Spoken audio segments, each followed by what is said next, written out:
The three men and the vicious dragon looked down from on high, speaking arrogantly. Lin Haoshan, you've been afflicted with the heart-severing poison. If you know what's good for you, hand over the 9 heavens mystic glaze. Lin Haoshan said resolutely. It's right here. If you're capable, come and get it yourself. As soon as he finished speaking, Lin Haoshan activated the treasure and unleashed his technique. One of them sensed trouble and shouted, "Look out, get back!" Boom. The technique Lin Haoshan unleashed caused a massive explosion. After using the technique, Lin Haoshan somehow managed to escape his 3 pursuers and found himself back in his room. His eyes widened in astonishment as if he couldn't believe he had returned safely. I'm not dead. The legendary 9 heavens mystic glaze is real. I've returned. Lin Haoshan looked at his hands and thought with a heavy heart, it's a pity. I'll have to start my cultivation all over again. The look in his eyes changed in an instant, filled with steely determination. So be it. In this life I will cultivate every realm to absolute perfection. I will settle every score for the injustices I once suffered. A blazing ambition ignited in Lin Haoshan's heart. I will become the master of this world. Just then he abruptly realized where he was. Right, this is the Guo residence, and my name is Lin K. With my family's decline, I had no choice but to seek refuge with the Guo family. Our families have a long-standing marriage agreement, and my mother sent me here to propose. Lin Haoshan understood his identity and responsibilities in this new life. Suddenly he heard people talking, and it seemed he was the subject of their conversation. One person asked loudly, "How long do you plan on keeping that boy here?" Another replied, "The son of an old friend has come to propose marriage. As his uncle, how could I stand by and do nothing?" Lin Haoshan noticed 2 silhouettes reflected in the room, seemingly in a heated argument. "Keeping him here is one thing, but how could you agree to marry Ninger to him?" the old man explained with difficulty. "You agreed to this marriage back then. If you break the pact now, aren't you afraid of the gossip it will stir?" But his wife remained firm in her opposition, her words harsh. "That was then, this is now. Are you going to sacrifice our daughter's happiness for your ridiculous promise?" Hearing this, the husband quickly lowered his voice to reason with her. "My dear, you're being too harsh. I think the boy Lin K isn't bad. With a little guidance, he'll have a promising future." Lin K listened to their discussion about him in silence. He thought defiantly, "I endured a century of arduous cultivation in my past life just to stand proud in this world. How can a man like me live under someone else's roof dependent on their charity? How could he live under someone else's roof?" With that thought, he turned resolutely and left the Guo residence. Just as he was about to walk out the main gate, a maidservant approached him. Seeing Lin K still there so late, the maidservant asked curiously, "Young master, are you not sleeping yet? Let me fetch you some water." Lin K said in a low voice, "That won't be necessary." Suddenly, Steward Liu appeared from nowhere, looking at him with disdain. "Young master, HMPH, just a poor wretch. The nerve of him to come and propose marriage. He truly overestimates himself." The maidservant was aghast to hear him say that. Steward Liu, enraged at being looked down upon, Lin Tay snapped, "Say that again." But Steward Liu pushed his luck, speaking in a mocking tone.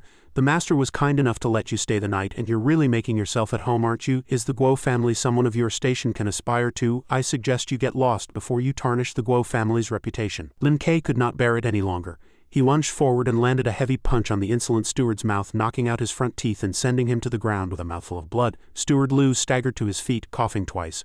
Only then did he realize he had run his mouth too much. He looked at Lin K with a hint of fear. You, Lin K warned him sharply. "Whether I stay or go is none of a servant's business." Madame Guo suddenly appeared, shouting, "Stop!" The moment Steward Liu saw her, he ran over to tattle. "Madam, you have to stand up for me. This boy has no manners. I only said a few words to him and he beat me to this state." Madame Guo looked at the steward's pitiful state in surprise, then turned to Lin K and demanded sternly, "Lin K, what did Steward Liu do to offend you that you would beat him like this?" Without a trace of fear, Lin K stated resolutely, "This servant was insolent. I had to teach him a small lesson." Hearing his reply, Madame Guo was displeased. "Fine, a small lesson indeed. You really think you're the master of this house, daring to discipline the servants?" Hearing Madame Guo's words, Lin K fell silent. Uncle Guo heard the argument and came over to see what was happening. "My dear, what is all this?" Seeing her husband, she snapped, "Just look at what your good nephew has done. At this rate, the Guo residence will soon be the Lin residence." Seeing Uncle Guo, the steward quickly greeted him in a low voice. "Master." Seeing his wife so angry, Uncle Guo tried to smooth things over, chuckling nervously and saying softly, "My dear, you exaggerate. There must be a misunderstanding." But she was relentless. "A misunderstanding? You're clearly trying to side with him. Fine, I'll leave then." After saying that, she turned and stormed off, ignoring Uncle Guo's helpless calls from behind. My dear." Uncle Guo had no choice but to turn to Lin K and say placatingly, "Nephew, my wife has some misunderstandings about you. Please don't take it to heart." Lin K replied sensibly, "You worry too much, Uncle Guo. I will never forget the Guo family's kindness." Hearing this, the master felt slightly relieved. That's good. By the way, what are you doing out here?" Lin K said with some difficulty.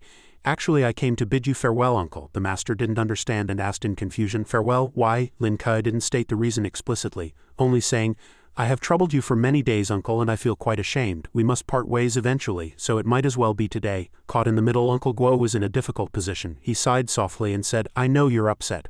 My wife has offended you. On her behalf I apologize. I hope you can consider the bigger picture, nephew, and not act rashly over a small matter. But Lin Ke was someone who never changed his mind once it was made up. You're being too kind, Uncle Guo. I've thought this through carefully. It has nothing to do with anyone else.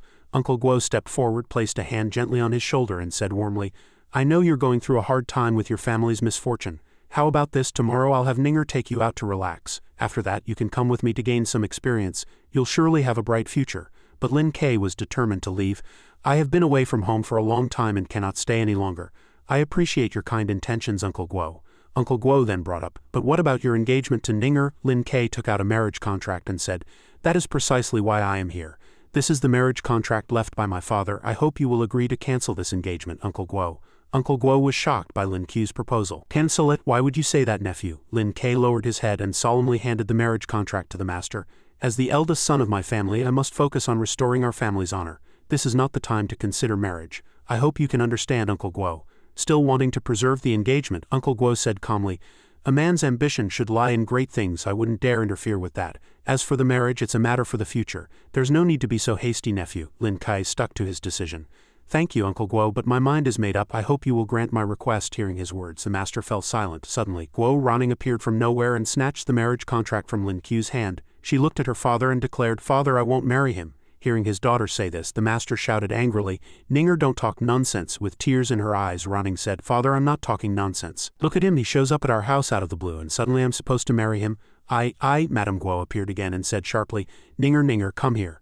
Seeing her mother, Ronning said aggrievedly, Mother, you have to stand up for me. Before going to her mother's side, she didn't forget to shoot Lin Ke a fierce glare. HMPH, Lord Guo and Lin Ke watched the mother and daughter awkwardly. It was Lord Guo who forced a smile, trying to ease the awkward atmosphere. He managed to say tactfully, her mother has spoiled her. I hope you're not offended, nephew. Lin Ke just lowered his head and said, You are too kind, Uncle Guo. In that case I will take my leave. Lord Guo watched him leave resolutely, calling out helplessly, Nephew. After bidding farewell to Lord Guo, Lin Ke turned and left without hesitation. Lord Guo could only stand there watching his figure recede as he walked. Lin Ke thought to himself, now that I've lost all my powers, this body is no different from a common mortal's. The most urgent task is to find a quiet place and raise my cultivation as quickly as possible. After walking for some time, Lin Ke finally arrived at what appeared to be an ancient, long-abandoned temple on a mountain. He decided it was a suitable place for cultivation. Looking at the Buddha statue before him, Lin Ke said with satisfaction, This place isn't bad. From now on this will be my home. Suddenly, a piece of the statue broke off and fell at Lin Ke's feet. Lin Ke looked up at the statue with sincerity and said, Buddha, please don't be offended. I am only borrowing this sacred place temporarily. Once my cultivation is successful, I will surely restore your golden body. Lin Ke began the process of cultivation, making a silent vow. After my rebirth, I must now build a solid foundation. The Great Void True Scripture is the most suitable introductory technique. In the blink of an eye, Lin Ke had been cultivating for a full day. The powerful energy swirled around Lin Ke. Lin Ke thought with satisfaction, This Great Void True Scripture is truly miraculous. In just 24 hours, I've already entered the initial stage of chi refining. Grumble, grumble. It was time for Lin Ke's stomach to do some cultivating of its own. Looking at his growling stomach, Lin Ke suddenly realized, I just remembered I haven't eaten in 2 days. Although he had made some progress in his cultivation, he was still far from the stage of abstaining from food. Lin Ke decided to go find something to eat. He looked at a fruit-laden tree in front of the temple gate and flicked a finger. Under the influence of Lin Ke's latent power, fruits began to fall from the tree to the ground. Delighted, Lin Ke used his lightness skill to fly over and gather them, catching an armful in an instant. Just as Lin Ke was happily enjoying his meal, he saw a group of people approaching in the distance. Lord Zhu demanded sharply, Boy, who are you? What are you doing here? Lin Ke glanced at him and replied, Are you talking to me? Zhu Chang replied impatiently, Of course I'm talking to you. Who else is here? Lin Ke looked at them and answered sternly, In that case I need to clarify 2 things. First, I am not boy, I have a name. Second, what I am doing here is none of your business. Enraged at being contradicted by a young man, Zhu Chang roared, Insolence, you're a commoner before officials.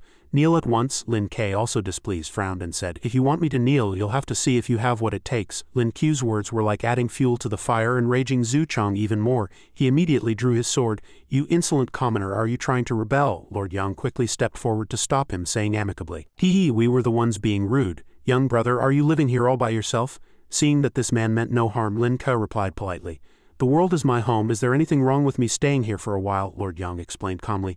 There is a fierce tiger roaming these mountains. The authorities have already issued an order forbidding anyone unrelated from entering. Did you not know about this, young brother? Lin Ke answered boldly. A mere little tiger is nothing to be afraid of. Hearing this, Lord Yang's eyes widened in surprise, but he quickly composed himself. He smiled and said, You must be joking, young brother. The Lord Zhu, who had wanted to attack Lin Ke, heard this and said, This kid is crazy, seeking his own death. We can't just stand by. Lord Yang turned and replied, Brother Zhu, you are mistaken. It is our duty to protect our territory and its people. How can you say such things so lightly? Hearing Lord Yang's words, Lord Zhu turned and snapped at him. I am here under orders to hunt a monstrous beast. If you dare to delay this important matter, it'll be more than your life is worth. Seeing the tense situation, Lord Yang turned to persuade Lin Ke. Young brother, listen to me. A ferocious tiger has appeared here. It is exceptionally savage and has already claimed many lives. You must not underestimate it. But Lin Ke had already decided to make this his cultivation ground. Thank you for the warning, my lord. I know what I'm doing. With that, Lin Ke turned resolutely and walked into the temple. Lord Zhu looked at Lin Ke, finding him an eyesore, and spat. Ignorant fool, Lord Yang called out. All right, everyone rest for a moment, then we'll continue into the mountains. If we successfully eliminate this tiger, there will be a great reward from the authorities. At Lord Yang's command, the men cheered in unison. At that moment, Lin Ke was sitting quietly continuing his cultivation. Suddenly a massive roar echoed from the forest, catching his attention. Without hesitation, Lin Ke rushed toward the source of the sound. Before him, a ferocious tiger was attacking a group of people. It seemed the group was no match for the tiger. It was none other than Lord Yang's group. The rest of his men had been killed by the tiger, leaving Lord Yang to fight it alone. His face was drenched in sweat as he thought anxiously, Damn it, I underestimated this beast. I fear I will die here today. Seeing that Lord Yang was about to be killed by the tiger, Lin Ke flicked a finger. Struck by Lin Ku's technique, the tiger howled in pain, then collapsed to the ground and passed out. Lin Ke quickly ran to its side, but to his surprise, the tiger had a strong spiritual nature. It was actually unharmed by his attack. The tiger suddenly leapt up, its eyes fixed on him with fierce intensity. It let out a loud roar. Roar, grr, grr. Lin Ke faced it bravely and shouted, Insolent beast, kneel before me at once. Driven by some mysterious power, upon hearing Lin Ku's command, the tiger became terrified of him. Its body trembled, and it seemed to transform into a small kitten rather than the fierce beast it had been moments ago. Lin Ke warned in a deep voice, Considering your cultivation has not been easy, I will spare your life today. As if it understood his words, the tiger agreed, its roars turning into kitten-like mews. Lin Ke calmly mounted the fierce tiger's back and rode away under the utterly shocked gazes of the survivors. Lord Yang couldn't believe his eyes, and stammered, An immortal. Everyone dropped to their knees in unison, saying respectfully, Immortal master, please accept our respects. Lin Ke said calmly,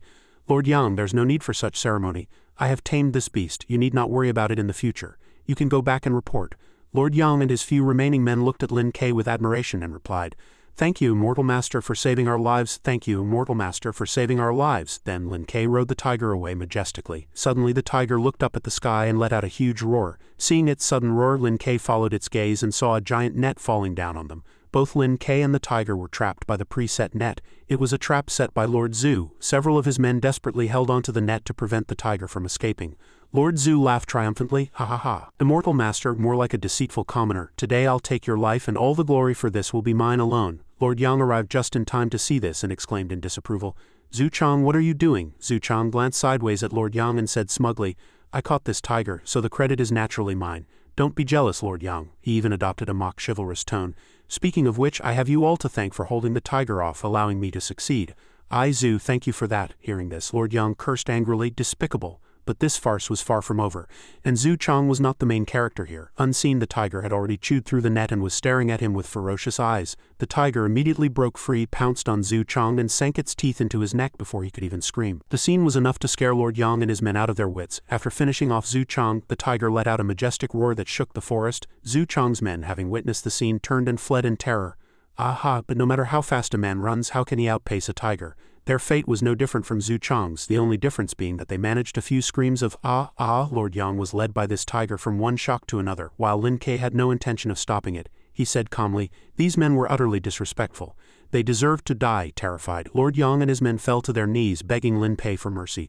We were unaware, we begged the immortal, but Lin Pei cut them off, advising gently, There's no need to worry, go find some medicine for your injuries. Overwhelmed with gratitude, Lord Yang kowtowed repeatedly, saying over and over, Thank you, Immortal Master. After the matter was settled, Lin Ke and the tiger returned to his cultivation spot. Looking at his newly tamed tiger, Lin Ke said happily, From now on we'll live here. Since you were born in this mountain, I will call you Mountain Lord. The tiger seemed to understand its master's words and let out a soft cry in agreement.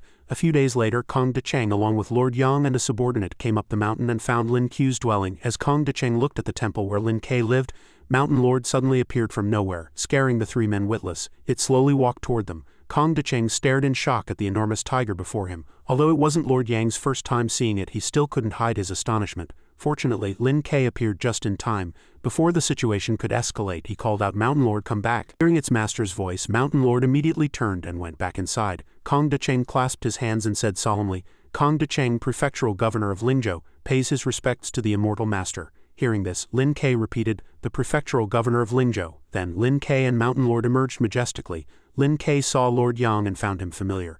"It's you." Lord Yang bowed with clasped hands and replied, "As humble one pays his respects to the immortal master." Seeing them arrive together like this, he felt a bit uneasy. "Mountain Lord is under my control and will not harm people again. Your presence here, do you not trust me?" Kong Decheng quickly explained, "Not at all, not at all. This humble official has come today with a request, hoping the immortal master will lend his aid."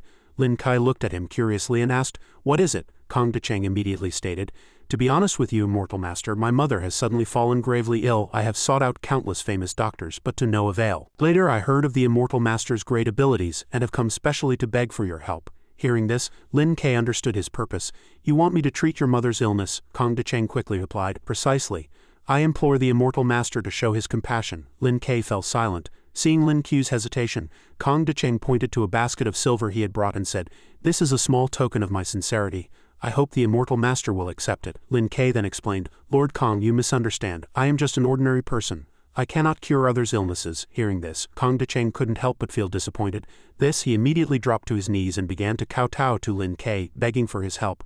"I only ask that the immortal master come down from the mountain. Regardless of the outcome, I Decheng will forever remember your kindness." The atmosphere instantly fell silent. Seeing his sincerity, Lin Ku's heart softened and he agreed. "Lord Kong, there is no need for this. I will go back and prepare, then I will accompany you down the mountain." Kong Decheng was immensely grateful for Lin Ku's kindness.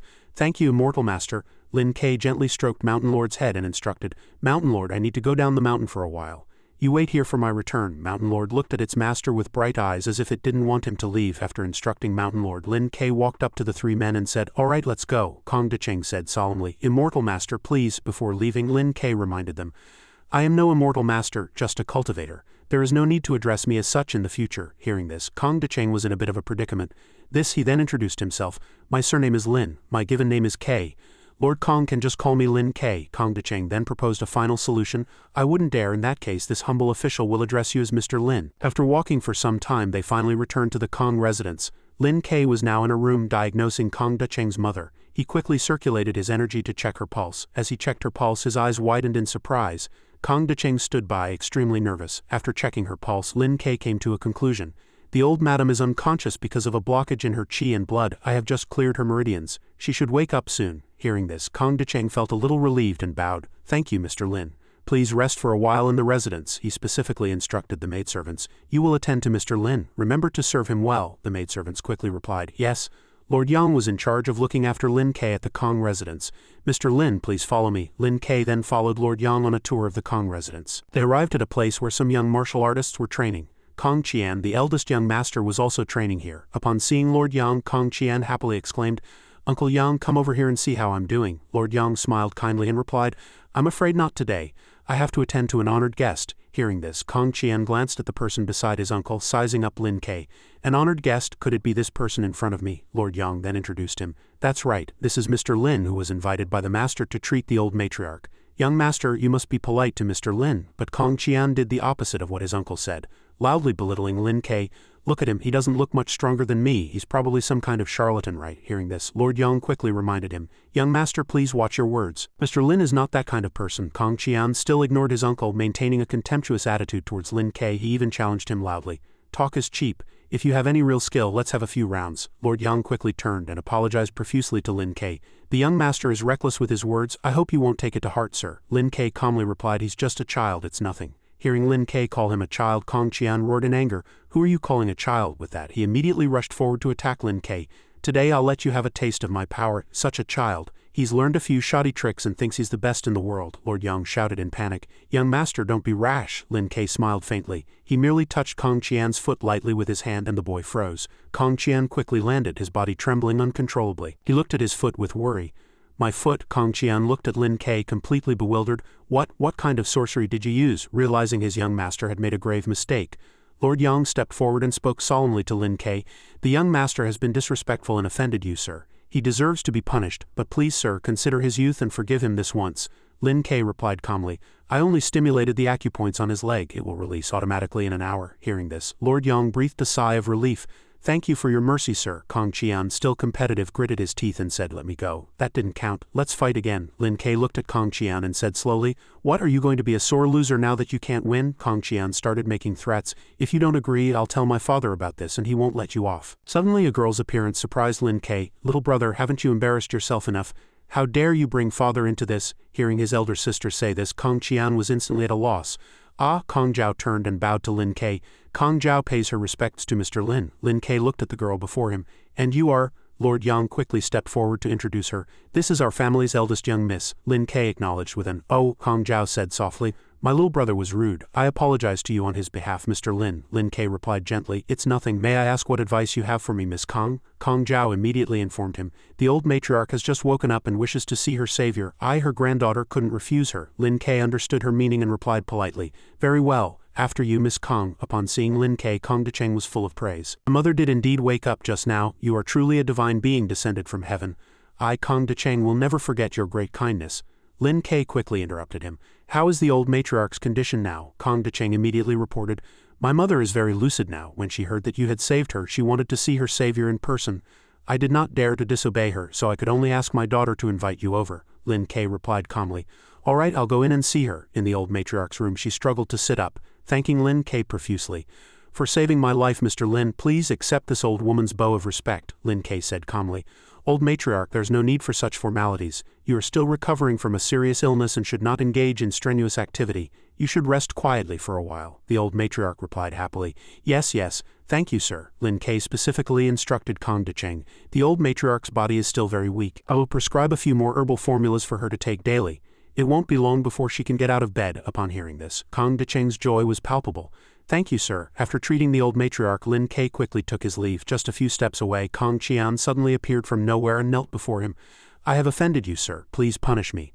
Lin Ke calmly said, I have already punished you before. There is no need for this, but the boy Kang Qian seemed to have matured a little. Knowing that he must be punished for his mistake, Kang Qian resolutely held up a stick to Lin Ke and said, Kang Qian has made a mistake and deserves to be punished. Please, sir, deliver the punishment. Lin Ke looked at Lord Yang with a troubled expression. Brother Yang, this, Lord Yang suggested. Please step aside to speak, sir.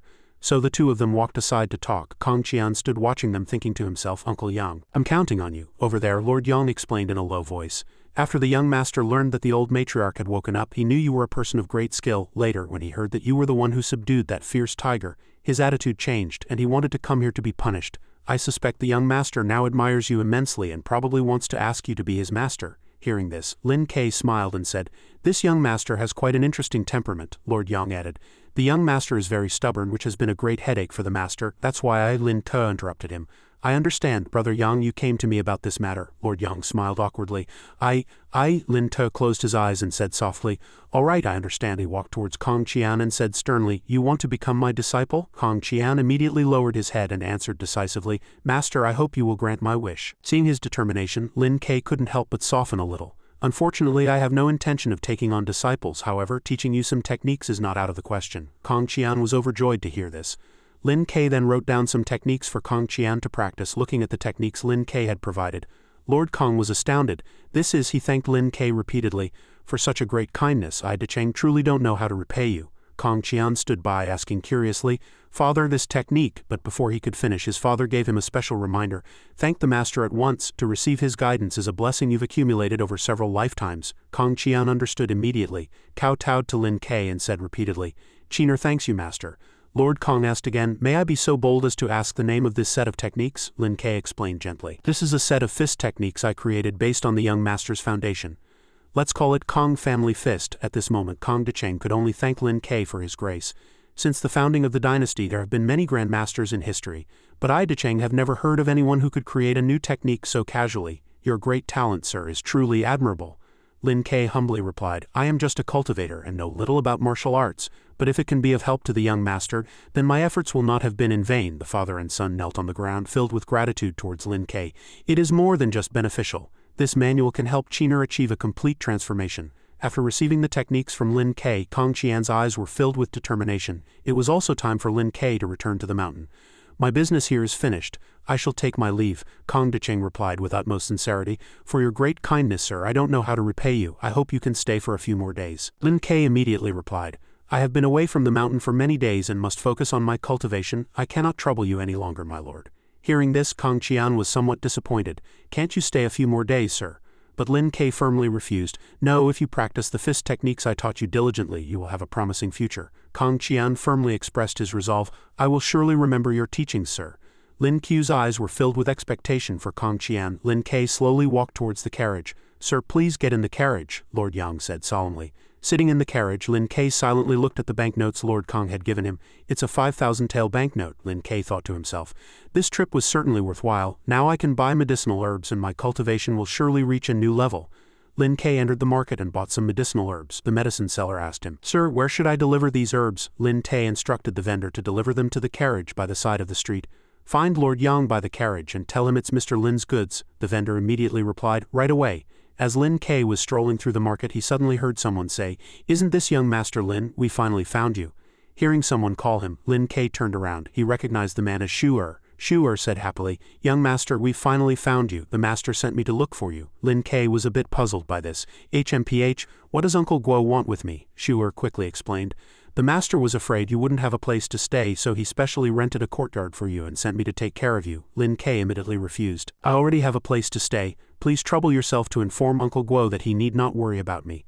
Shu wanted to say more, but Lin Ke interrupted him. I appreciate Uncle Guo's kindness. I will certainly pay him a visit to express my thanks another day. Just then, Madame Guo appeared out of nowhere and asked loudly, Shu, who are you talking to over there? Hearing Madame Guo's voice, Shu quickly turned, bowed his head and said, Madame Guo. Lin Ke and Madame Guo locked eyes. Seeing him, Madame Guo thought with displeasure, This boy doesn't even greet me when he sees me. He has no manners at all. Madame Guo took out her anger on someone else, shouting harshly, How are you serving me? I just bought all this fabric. Aren't you going to go get it? Shu replied, trembling, Yes, madam. Before leaving, Madame Guo didn't forget to glare sharply at Lin Ke. HMPH, Lin Ke silently watched the two of them leave. Suddenly, from out of nowhere, a girl on horseback charged in aggressively. Giddy up, giddy up. The people in the market scrambled in panic to avoid the girl who was riding recklessly. It turned out this girl was Yan Hongling. She shouted as she rode, Make way, make way. Yan Hongling yielded to no one, charging past Madame Guo and causing her to stumble and nearly fall. Madame Guo glared at her retreating back and said irritably, Where did this girl come from? Is she in a hurry to get reincarnated? Suddenly, Yan Hongling stopped her horse and walked up to Madame Guo. She looked at Madame Guo and asked bluntly and rudely, Were you just cursing at me? Madame Guo was taken aback by the question. She said angrily, So what if I was? Don't you know that riding horses is forbidden here? Without hesitation, Yan Hongling whipped Madame Guo across the face, smack. Madame Guo clutched her face in agony. Her eyes filled with fury as she looked at Yan Hongling and said, You dare to hit me? Yan Hongling announced menacingly.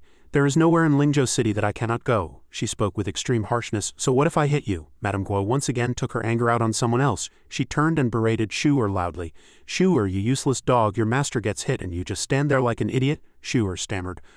Madame Guo commanded loudly. Hit her back at once, or do you not want your job anymore? Shu replied with difficulty. This, Shu tremblingly walked up to Yan Hongling. Yan Hongling watched him with amusement. Well, a good-for-nothing dares to stand before me. Shu first tried to reason with her. Miss, it's wrong to injure someone while riding a horse, and it's even more to resort to violence. But before he could finish, Yan Hongling whipped Shu across the face, causing him to cry out in pain with a loud, Ah! Yan Hongling whipped the servant viciously, shouting angrily as she did so. How dare a servant speak to me like that? The servant, beaten black and blue with blood streaming down his face, didn't dare to make a sound and just stood there taking the beating. Yan Hongling continued to whip him ruthlessly. As she was whipping him, she saw something and a look of surprise crossed her face. It was Lin Ke. He had caught the whip with one hand, stopping Hongling from lashing the servant. The servant cried out in pain, begging Lin Ke for help. Young master, Yan Hongling, blocked by Lin Ke, roared in fury. Who are you? Let go at once. Seeing her arrogant and cruel attitude, Lin Ke said loudly, So young yet so vicious, you must be taught a lesson today. Yan Hongling, as if provoked, challenged him. You dare? Lin Ke immediately shot his young finger technique at her shoulder. Suddenly attacked on the shoulder, Yan Hongling had no time to react and was knocked back a few steps. Yan Hongling clutched her shoulder, trembling. She was furious and said sharply, What did you do? Lin Ke immediately pointed at the servant who was in agony and said sternly, Apologize to him at once. Yan Hongling was shocked by Lin Ke's demand and retorted, You want me to apologize to a servant? Seeing that Yan Hongling was still defiant, Lin Ke didn't hesitate and shot another finger at her other shoulder, sending her flying backward. This time Yan Hongling looked to be in great pain, her body trembling uncontrollably, her limbs stiff. Lin Ke shouted, "Apologize." From a distance behind Lin Ke, a troop of cavalrymen came thundering in. The leading general dismounted, and he and his men immediately went to Yan Hongling, bowing their heads in salute. "Young miss," Yan Hongling was burning with rage and yelled at them, "Where the hell have you all been? This guy dared to hit me. Hurry up and kill him." The general then turned to Lin Ke, drawing his sword while arrogantly ordering, "Kneel down obediently and I'll give you a quick death." The servant, seeing this, was scared out of his wits. He looked at Lin Ke, pleading for help.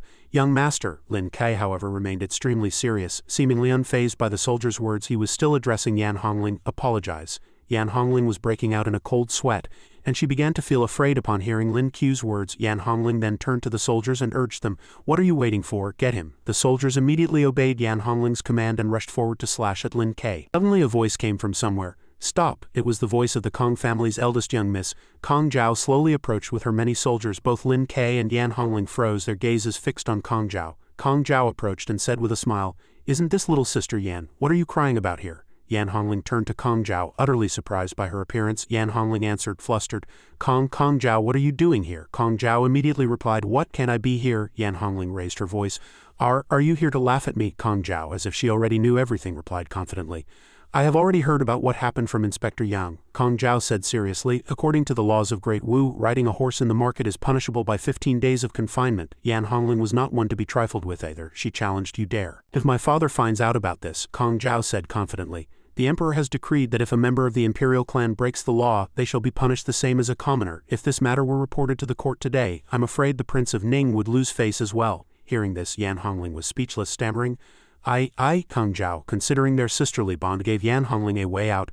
"Considering your youth, little sister Yan, I can mediate this. I hope you can handle this matter properly on your own." Hearing this, Yan Hongling still seemed unwilling to listen. Yan Hongling remained stubborn. She threw out a parting shot. "You just wait." She turned to leave, telling the soldiers who were waiting for her command. "Young miss," she ordered them irritably, "what are you standing around for? Let's go." After Yan Hongling left, Kong Zhao turned to Lin Ke and bowed. "Kong Zhao pays her respects to Mr. Lin." Lin Ke immediately replied, "Miss Kong, there is no need for such formalities." Lin Ke turned to Lord Yang and asked with confusion, "Brother Yang, what's going on?" Lord Yang smiled and replied, "Just now I saw that little troublemaker riding her horse into the market. I knew there would be trouble, so I hurried back to the manor to ask the eldest young miss to come. Luckily we arrived in time." Lin Ke continued to ask, "And this young lady is?" Lord Yang explained, "This little troublemaker's background is quite extraordinary. She is the daughter of the Prince of Ning who was in theft in Lingzhou." Hearing this, Madame Guo was shocked.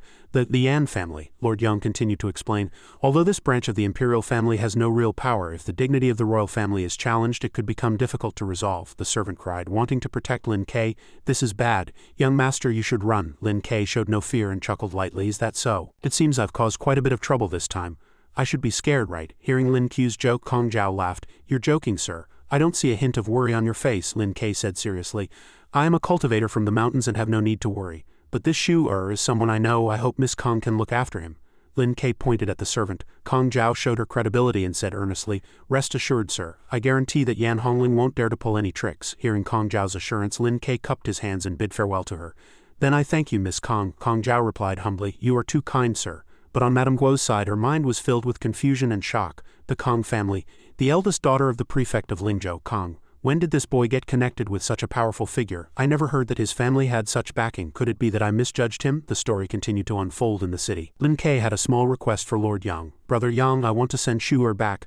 I'll have to trouble you for a bit." Upon hearing this, Lord Yang quickly replied, "It is my duty, sir. You need not be so polite." The servant interjected, "I'm fine, young master. You should send the madam back to the manor first." Lin Ke immediately refused. "No need. Let's send you back to get your wounds bandaged first." So Lord Yang immediately sent the servant back to the manor, leaving Lin Ke and Madame Guo behind. Seeing Lin Ke's actions just now, Madame Guo's face burned with shame. She thought, "This Lin Ke is clearly humiliating me. Forget it, I owe him for this time as well. His relationship with Miss Kong seems extraordinary. What is going on? I've never heard of his family having such backing. Could it be that I misjudged him?" At the Guo Manor at night, 3 people stood before the gates. Lin Ke thanked Lord Yang. "Brother Yang, thank you for your hard work." Brother Yang replied humbly, "You are too kind, sir. It is my duty." Uncle Guo expressed his gratitude. "We owe you a great deal for this, Inspector Yang. This is a small token of my appreciation. I hope you will not refuse it." Lord Yang replied, "You are too kind, Benefactor Guo. It is my honor to be of service to Mr. Lin." Uncle Guo continued to express his thanks. Brother Yang, please do not refuse. I cannot let your men help for nothing. Hearing this, Lord Yang replied, then on behalf of my men I thank you, benefactor. After Lord Yang left, Lin Ke turned to Uncle Guo to say goodbye. Uncle Guo, since the matter is settled I will take my leave as well. Uncle Guo, hearing this, asked in confusion, it's so late. Where are you going, my dear nephew? Lin Ke replied with a smile, home of course. Uncle Guo continued, you came to Lingzhou all by yourself, my dear nephew. How could you have a home in such a short time? Lin Ke was rendered speechless by Uncle Guo's question. Seeing this, he continued, I know you are angry in your heart. I have failed to fulfill the request of an old friend. I am truly ashamed. Lin Ke comforted Uncle Guo. Uncle Guo, you need not blame yourself so much. I have no intention of blaming you. He continued to express his sincerity. I know that no matter what you think, this will always be your home. Hearing this, Lin Ke could only remain silent. Uncle Guo continued to persuade Lin Ke, the madam and Ronning are not familiar with you, so it's difficult for them to accept you at first, but with time, I believe they will come to accept you. I hope you won't take it to heart. Lin Ke knew of Uncle Guo's sincerity but still politely declined.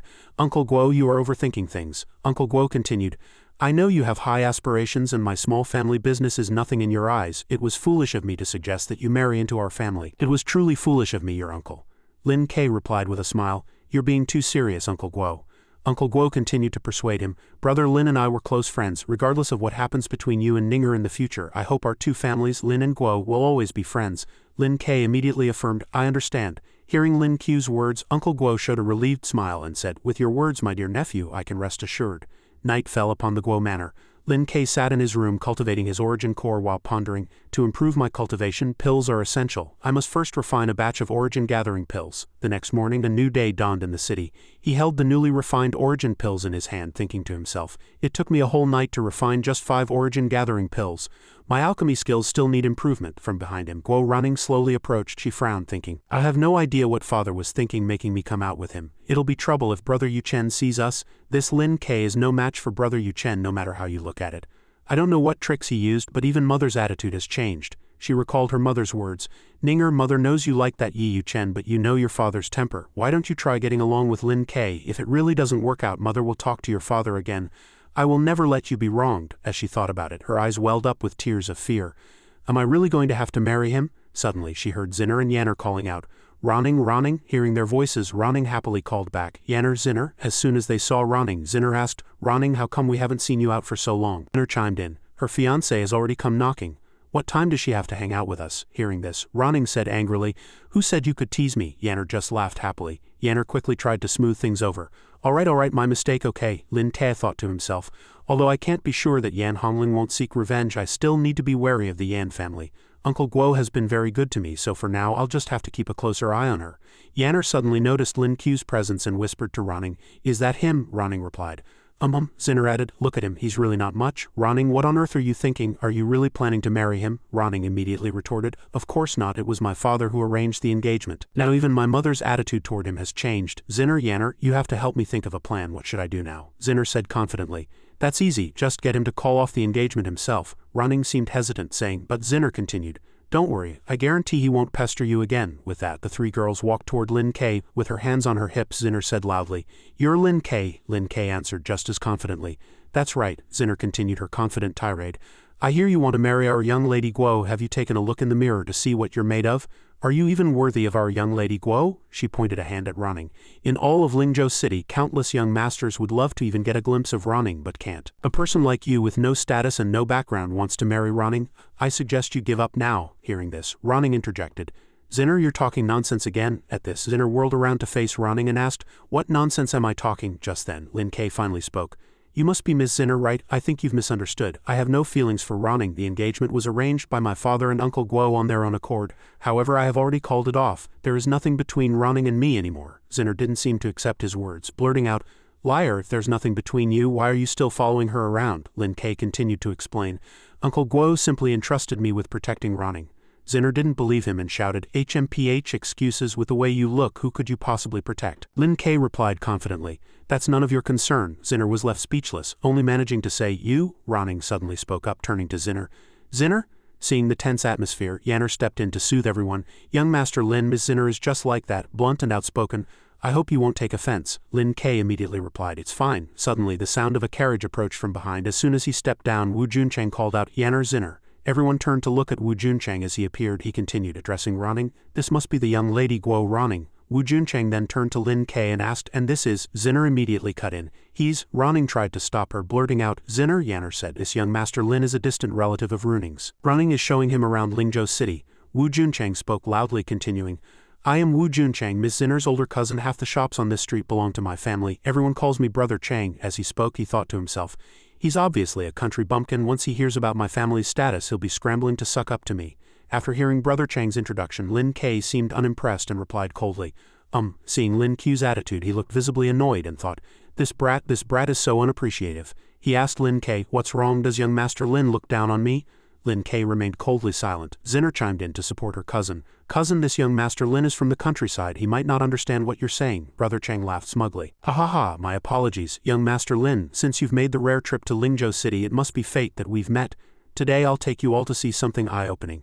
Zinner heard this and asked excitedly, "Cousin, what fun thing is it?" Brother Chang replied confidently, "Today we'll try something new." Zinner immediately pulled Ronning and Yanner along. "Ronning, Yanner, let's get in the carriage." Brother Chang shot Lin Ke a disdainful look. "Oh dear, I didn't know young Master Lin would be coming today, so I didn't prepare a carriage. How about we ride there on horseback?" Lin Ke still didn't say a word. One of Brother Chang's servants led 2 horses over, calling out, "Young Master, the horses are here." With that, Brother Chang mounted his horse. He looked back at Lin Ke and said, "The place is at the foot of Qingluan Mountain, just outside the city. We'll see you there." Lin Ke seemed surprised and said, "Qingluan Mountain." After riding a short distance, Brother Chang looked back and sneered at Lin Ke. "A country bumpkin is a country bumpkin. I bet you've never even ridden a horse in your life." Suddenly, he was startled by a movement. Lin Ke had at some point already leapt onto a horse. He even flew over Brother Chang's head. Lin Ke spurred his horse into a gallop, kicking up a cloud of dust. Brother Chang was left behind, choking on the dust, coughing incessantly. Cough, cough, cough, cough. Seeing that he had lost, he said angrily, "Damn it, they finally arrived at Qingluan Mountain." Lin Ke arrived first. Before him was a large crowd of people blocking the road. He thought to himself, "It's been so many days since I left the mountain. I wonder how Shan Jun is doing now. But Shan Jun is the king of all beasts. Who am I to worry about him?" Behind him, Brother Chang had only just arrived. When the crowd saw Brother Chang, they all shouted, Brother Chang is here." Brother Chang replied coolly, He glanced back at Lin Ke and then let out a HMPH. Turning to the 3 girls, he said, "Zinner, Miss Xie, Miss Guo, sorry to keep you waiting." Zinner asked curiously, "What's so fun here?" In front of everyone were many bows and arrows. Brother Chang continued, "Today we're trying something new.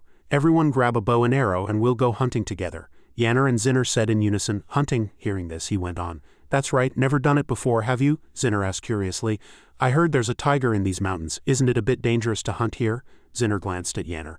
"That was ages ago. That tiger was killed by the authorities long ago, didn't you know?" Brother Chang spread his arms reassuringly.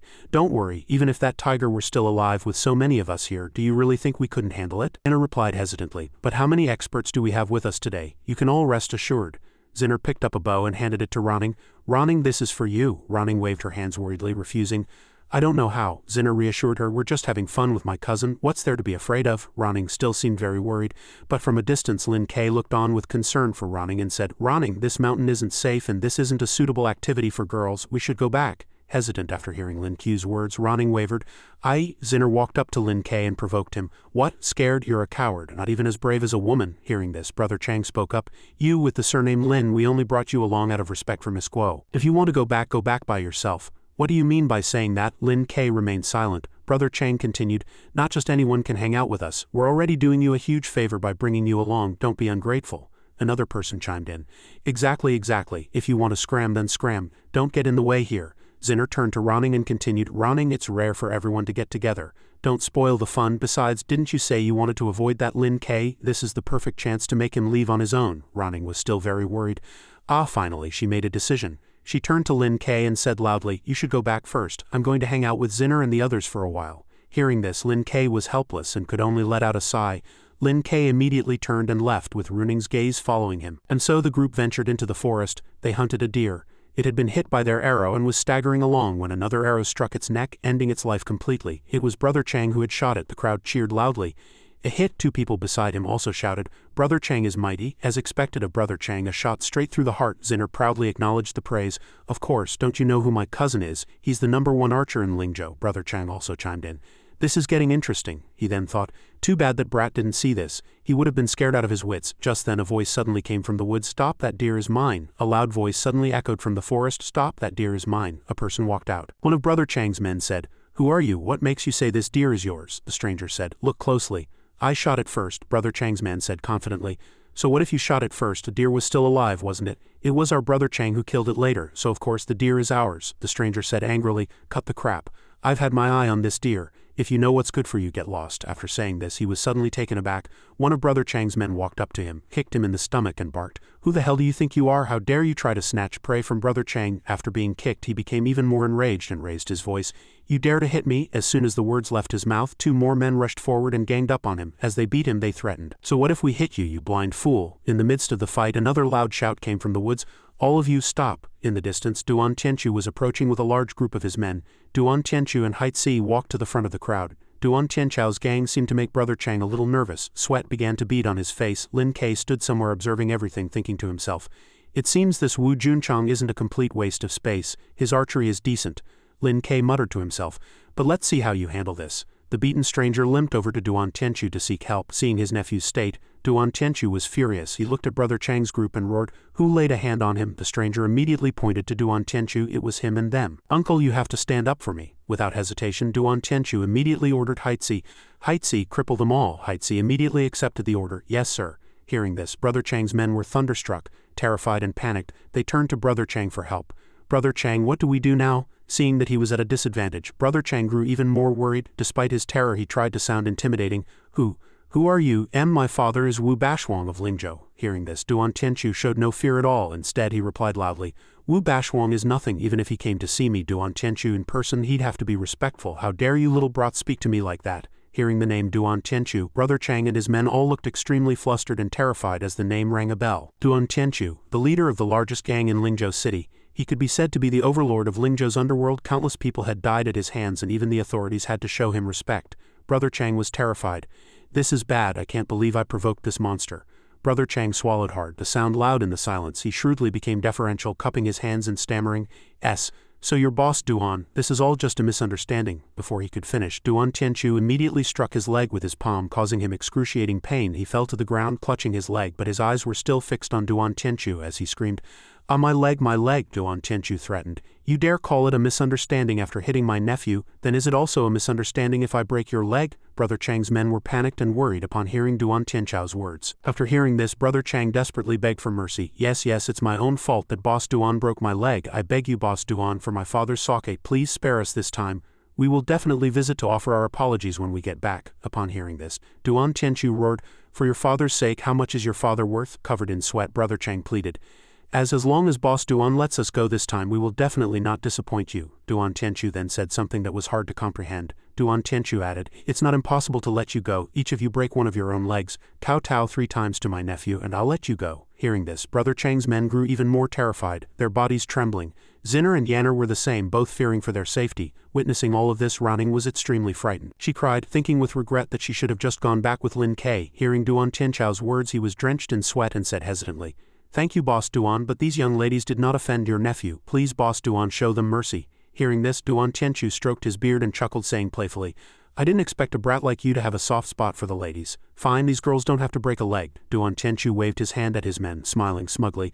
"As long as they entertain my brothers for a while, I'll spare them." With that, Duan Tianchao's men immediately rushed towards the 3 girls. One of them reached out to grab Runing's face, but before he could touch her, his arm was struck by a palm that came from nowhere. After being hit, he clutched his bleeding wrist and screamed, "Arg!" Seeing this, Duan Tianchu immediately became vigilant. He looked around and barked, "Who's there?" Lin Ke descended from the sky. He immediately flew over Duan Tianchao's head. Lin Ke circled above Duan Tianchu before landing in front of him. Lin Ke said in a clear voice, "I advise you to back off." Duan Tianchu asked with a stern face, "Who are you?" Lin Ke replied, "Who I am is not important. You just need to do as I say," Duan Tianchu retorted. "And what if I don't agree?" Hearing this, Lin Ke confidently declared, "Then I can guarantee that none of you will leave this Qingluan mountain alive." Duan Tianchao's men were extremely surprised and panicked by Lin Ke's declaration. Ronning also thought to herself, "Is this still the same Lin Ke? Has he gone mad?"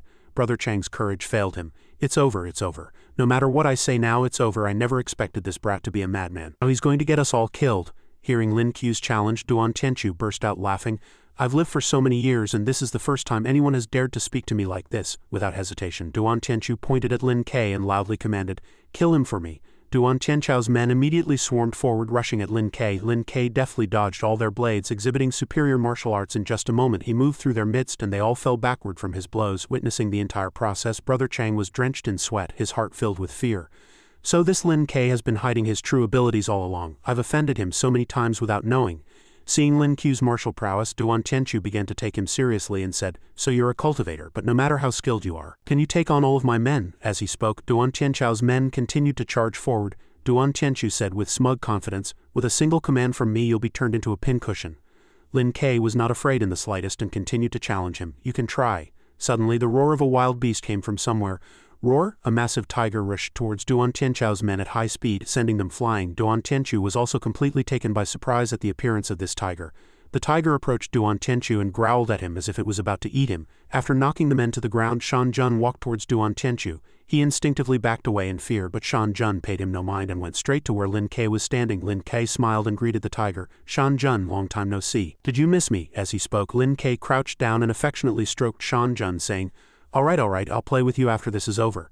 Let's just wrap this up quickly. Shan Jun was truly intelligent. It was very good at pleasing its master, licking Lin Ke's face with its tongue. With that, Lin Ke stood up and walked over to where Duan Tianchu was standing. Guo Ranning witnessed this scene, utterly terrified, as if she had encountered something earth-shattering that she could never have imagined. Since when did he? The previously boisterous Duan Tianchu immediately tucked his tail between his legs and stammered. Could it be? He seemed to have recalled a familiar name he had heard recently, and was thus caught off guard. Could you be the revered immortal of this Qingluan mountain? Lin Ke didn't answer his question directly, but his response was as good as an admission. Well, are you ready to consider my proposal now? Duan Tianchu hurriedly bowed. He said respectfully, I, Duan, was blind and failed to recognize your greatness. I have offended the revered immortal, and I hope you can forgive me. I will leave at once. Seeing Duan Tianchu groveling like this, Wu Junchang thought in terror, my God, the renowned boss Duan is actually bowing to this brat. What is going on? In the face of Duan Tianchao's apology, Lin Ke just watched him in silence, not saying a word. This made Duan Tianchu a little scared, his heart pounding with uncertainty. Finally, after a moment of silence, Lin Ke spoke, all right, you may rise. Duan Tianchu was overjoyed and quickly thanked Lin Ke. Thank you, revered immortal. But it wasn't over yet. Lin Ke said, there is one more thing. It seemed he had a favor to ask. Duan Tianchu quickly replied, may I ask what other instructions the revered immortal has? Lin Te pointed at Guo Ranning, who was standing in the distance, and said, this young lady Guo's family are relatives of mine. I'll have to trouble boss Duan to look after her from now on. Hearing this, Duan Tianchu immediately agreed. I understand the revered immortal's instructions. After arranging for Guo Runing's protection, Lin Ke climbed onto Shan Jun's back. Before leaving, he reminded Duan Tianchu, you should also be more restrained in your actions in the future. Duan Tianchu bowed deeply and replied in a clear voice, understood. As Shan Jun carried Lin Ke past Wu Junchang, who was being supported by a few other young masters, he gave them a cold, silent look that made Wu Junchang's group feel both embarrassed and terrified, their hearts trembling. After Lin Ke's figure disappeared, the entire hunting area fell into silence. Duan Tianchu was the first to break the silence, hastily ordering his men, quickly, release the young master's cousin. His men immediately followed the order and untied Guo Ranning. Then he looked at Wu Junchang and the other dandies. Since you are all friends of the revered immortal, then you are also friends of mine, Duan Tianchu.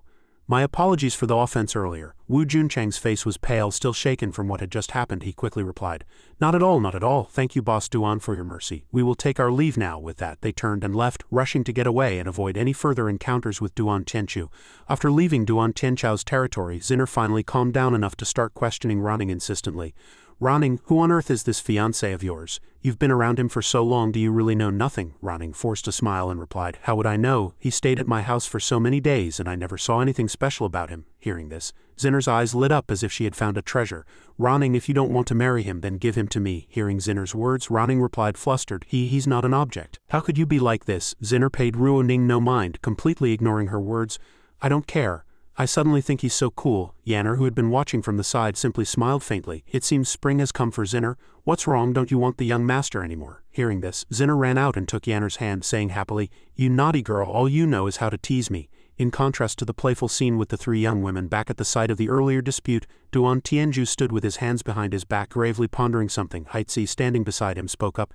Master boss, is it really necessary to be so wary of that guy? He didn't answer, merely asking Haitzi a question in return. Haitzi, how do you think I got to where I am today? Haitzi pointed to his own head and said with this, but this answer from Haitzi seemed to be incorrect. Duan Tianju frowned at Haitzi and stated with certainty, no, it was with my eye. Don't underestimate me just because I only have one. I have never been wrong about a person. A few days ago I heard that a great expert had come to the Kong residence to treat the old madam. That expert, I fear, is this very person. After a moment of thought, Duan Tianju arrived at his conclusion. Hearing his master say this, Haitzi was somewhat surprised. The Kong residence, could you mean Governor Kong? That's right, even Governor Kong is so deferential, let alone us. With people like this we can only do our best to befriend them, we must never become their enemies, Duan Tianju added with conviction. Because in this world some people's power will exceed your imagination. Perhaps it's just as he said. This world has countless stars, but there will always be some that shine more brilliantly than others, so in this world where the big fish eats the small, one must be cautious. Turning to the dilapidated temple where Lin Ke had stayed before, he found it was no longer a run-down, decrepit shack. It was as if it had been renovated, now much more spacious and tidy. Just as he reached the entrance, Lin Ke saw an old man open the door and walk out. The old man noticed him immediately and approached to greet him. "You must be Mr. Lin." Still unsure of what was happening, Lin Ke asked with a puzzled look, "And you are?" The old man bowed respectfully and said, "I am the warden of the mountain hamlet next to Wangjia village. Mr. Lin may call me Old Huang. Lord Kong sent me here to attend to you, Mr. Lin." Hearing this, Lin Ke wasn't too surprised, and simply gave a soft, "Oh." Old Huang gestured toward the house and asked Lin Ke, "This place was just repaired yesterday. I wonder if it is to your satisfaction, sir." Lin Ke replied politely. Lord Kong is very thoughtful. After leading Lin Ke inside for a look, Old Huang saw that half the day had passed and diligently said, "You must be tired from your journey, Mr. Lin. This old man has already prepared a meal. Please follow me to the rear courtyard to dine." Seemingly still not used to the presence of a newcomer, Lin Ke replied politely, "Thank you, Warden Huang." Hearing this, Old Huang hurriedly said, "Don't be so polite. This is my duty." Night fell and the forest was silent with only the light of the stars and moon illuminating the space. Lin Ke sat cross-legged in a clearing, cultivating with focused concentration, absorbing the spiritual energy from his surroundings while silently calculating the time. At this rate, I should be able to break through to the early qi refining stage tonight. With this thought, Lin Ke took out a pill bottle, poured 3 yuan-gathering pills into his hand and without further hesitation, consumed them. The yuan-gathering pills I refined earlier will be just the boost I need. As soon as he swallowed them, the pills took effect. Powerful waves of spiritual energy gathered into a vortex and were drawn into Lin Ke's dantian. With the ample supply of spiritual energy, his meridians filled and flowed throughout his body, packing his dantian. Lin Ke couldn't help but exclaim to himself, "A breakthrough. I've successfully broken through to the early qi refining stage and set foot on the path of cultivation." Early the next morning, Kong Decheng came to Mount Qingluan to find Lin Ke, seemingly on some business. He clasped his hands in a fist and palm salute and bowed respectfully. This humble official pays his respects to Mr. Lin. As was customary, Lin Ke returned the salute. "You're too kind, Lord Kong." The two stood on a rock at the cliff's edge and chatted for a bit. Lin Ke looked at the newly renovated cottage and spoke his thanks. "I must have troubled you with this matter, Lord Kong." Kong Decheng also replied politely, "It was a trivial matter not worth mentioning." Thinking of Kong Qian, Lin Ke asked, "Has Qiner been practicing diligently lately?" Hearing this expression of concern, Kong Decheng respectfully answered, Yes, the fist technique you left, sir, is truly marvelous. Now, even 2 of our household retainers together are no match for him. If this keeps up, it shouldn't be a problem for Qiner to enter the Martial Academy." Hearing this name, Lin Ke asked curiously, "The Martial Academy?" At this mention, Kong Decheng remembered the purpose of his visit. "I came today, sir, precisely to discuss this matter with you. I hope Lord Kong will enlighten me," Lin Ke said frankly. Hearing this, Kong Decheng did his best to explain. "Our great Wu dynasty was founded on martial prowess and holds the martial way as its foundation. Therefore, martial academies have been established in various regions to cultivate talent. That is, to nurture the pillars of our nation. The Martial Academy holds an assessment once a year, and those who pass are surely the best of the best." Lin Ke pondered for a moment before saying, "Lord Kong, you mean to say?" He immediately stated his intention. "Mr. Lin, you are young and promising. This Martial Academy assessment would surely be a simple matter for you." Lin Ke finally understood Kong Decheng's meaning. "Lord Kong wants me to participate in this assessment. I know that you, Mr. Lin, are a master who is beyond worldly affairs, and this Martial Academy is surely beneath your notice. However, as the Great Wu is founded on martial prowess, the Martial Academy is still the best stepping stone for advancement. With your talent, sir, you will surely become a pillar of the Great Wu in the future." Kong Decheng did his utmost to persuade Lin Ke to participate in the Martial Academy assessment, but Lin Ke refused directly. He shook his head and said, "I have no interest in becoming a court official." This response genuinely stunned Kong Decheng for a moment, leaving him somewhat at a loss for words. He could only manage an awkward smile and say, "Your aspirations are lofty, sir. A worldly person like myself cannot comprehend them." Despite this, Kong Decheng tried to explain further to persuade Lin Ke. "However, being an alumnus of the Martial Academy will be of great benefit no matter what you do in the future. For example, you can pass through various checkpoints without a travel permit and receive preferential treatment." This was precisely what Lin Ke needed. He pondered for a moment. This path of cultivation requires traveling far and wide to find places rich in spiritual energy. This Martial Academy seems to have its uses. After careful consideration, Lin Ke made up his mind. "If that's the case, then I shall make the trip." A few days later, at examination site number 3 on a mountain peak where the Ling Province Martial Academy was located, the assessment was being held. 3 examiners in white robes with stern expressions appeared. The blue-haired examiner in the lead stepped forward and introduced himself to the surrounding crowd. "I am Li Chuan, the chief examiner for this assessment. Behind me are the vice examiners." With that said, he directly announced the rules of the test. "The rules for this assessment are simple. Choose any one of us 3 to fight. As long as you can last for the time it takes an incense stick to burn, you pass."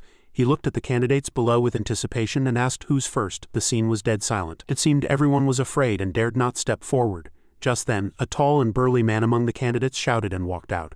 "A bunch of cowards, I'll go first." Lin Kei, on the other hand, was observing silently from the side, seemingly pondering something. The strange man had barely been on the stage for a moment before he was felled by a single move from an examiner and collapsed, unconscious. After knocking him out without mercy, Li Chuan directly called for the next candidate.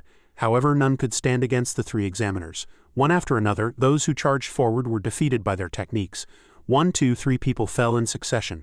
At this rate, would anyone be able to last for the time it takes an incense stick to burn? Watching the candidates charge up and fall, the 3 examiners exchanged a somewhat smug smile, as if eagerly awaiting the next challenger. The ground was littered with fallen candidates, some of whom couldn't even get up, having been beaten unconscious. The burliest-looking vice examiner spoke with contempt. "A bunch of trash." Li Chuan also berated them loudly. "You dare come to the assessment with this level of skill? You're all underestimating the Martial Academy."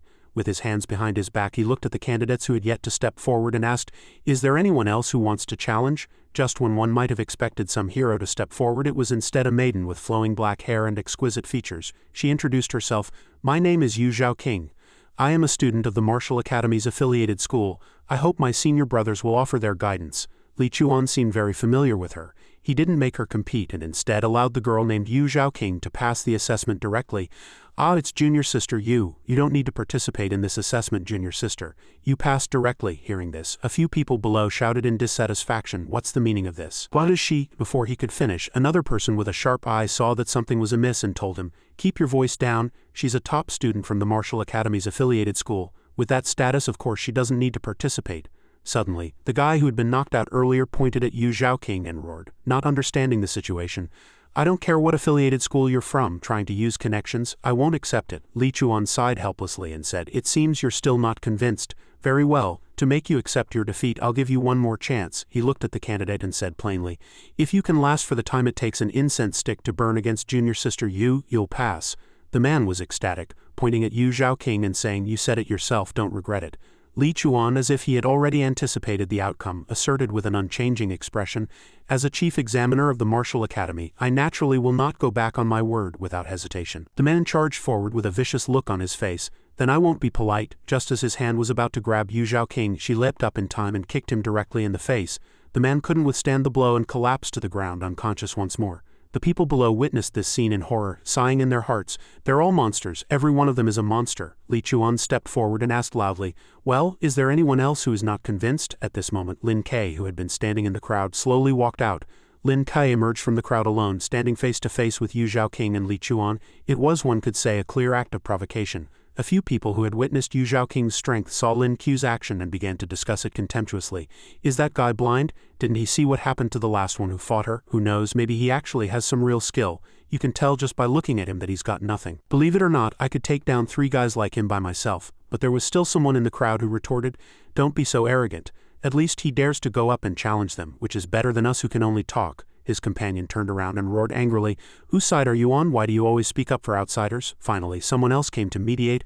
All right, you two, say a few words less." Only then did Li Chuan step forward and ask Lin Te, "What, you want to challenge junior sister Yu as well?" Lin Te ignored him directly, replying without a second thought, "No need. She is no match for me." Hearing this, Yu Zhaoqing remained silent, lost in thought.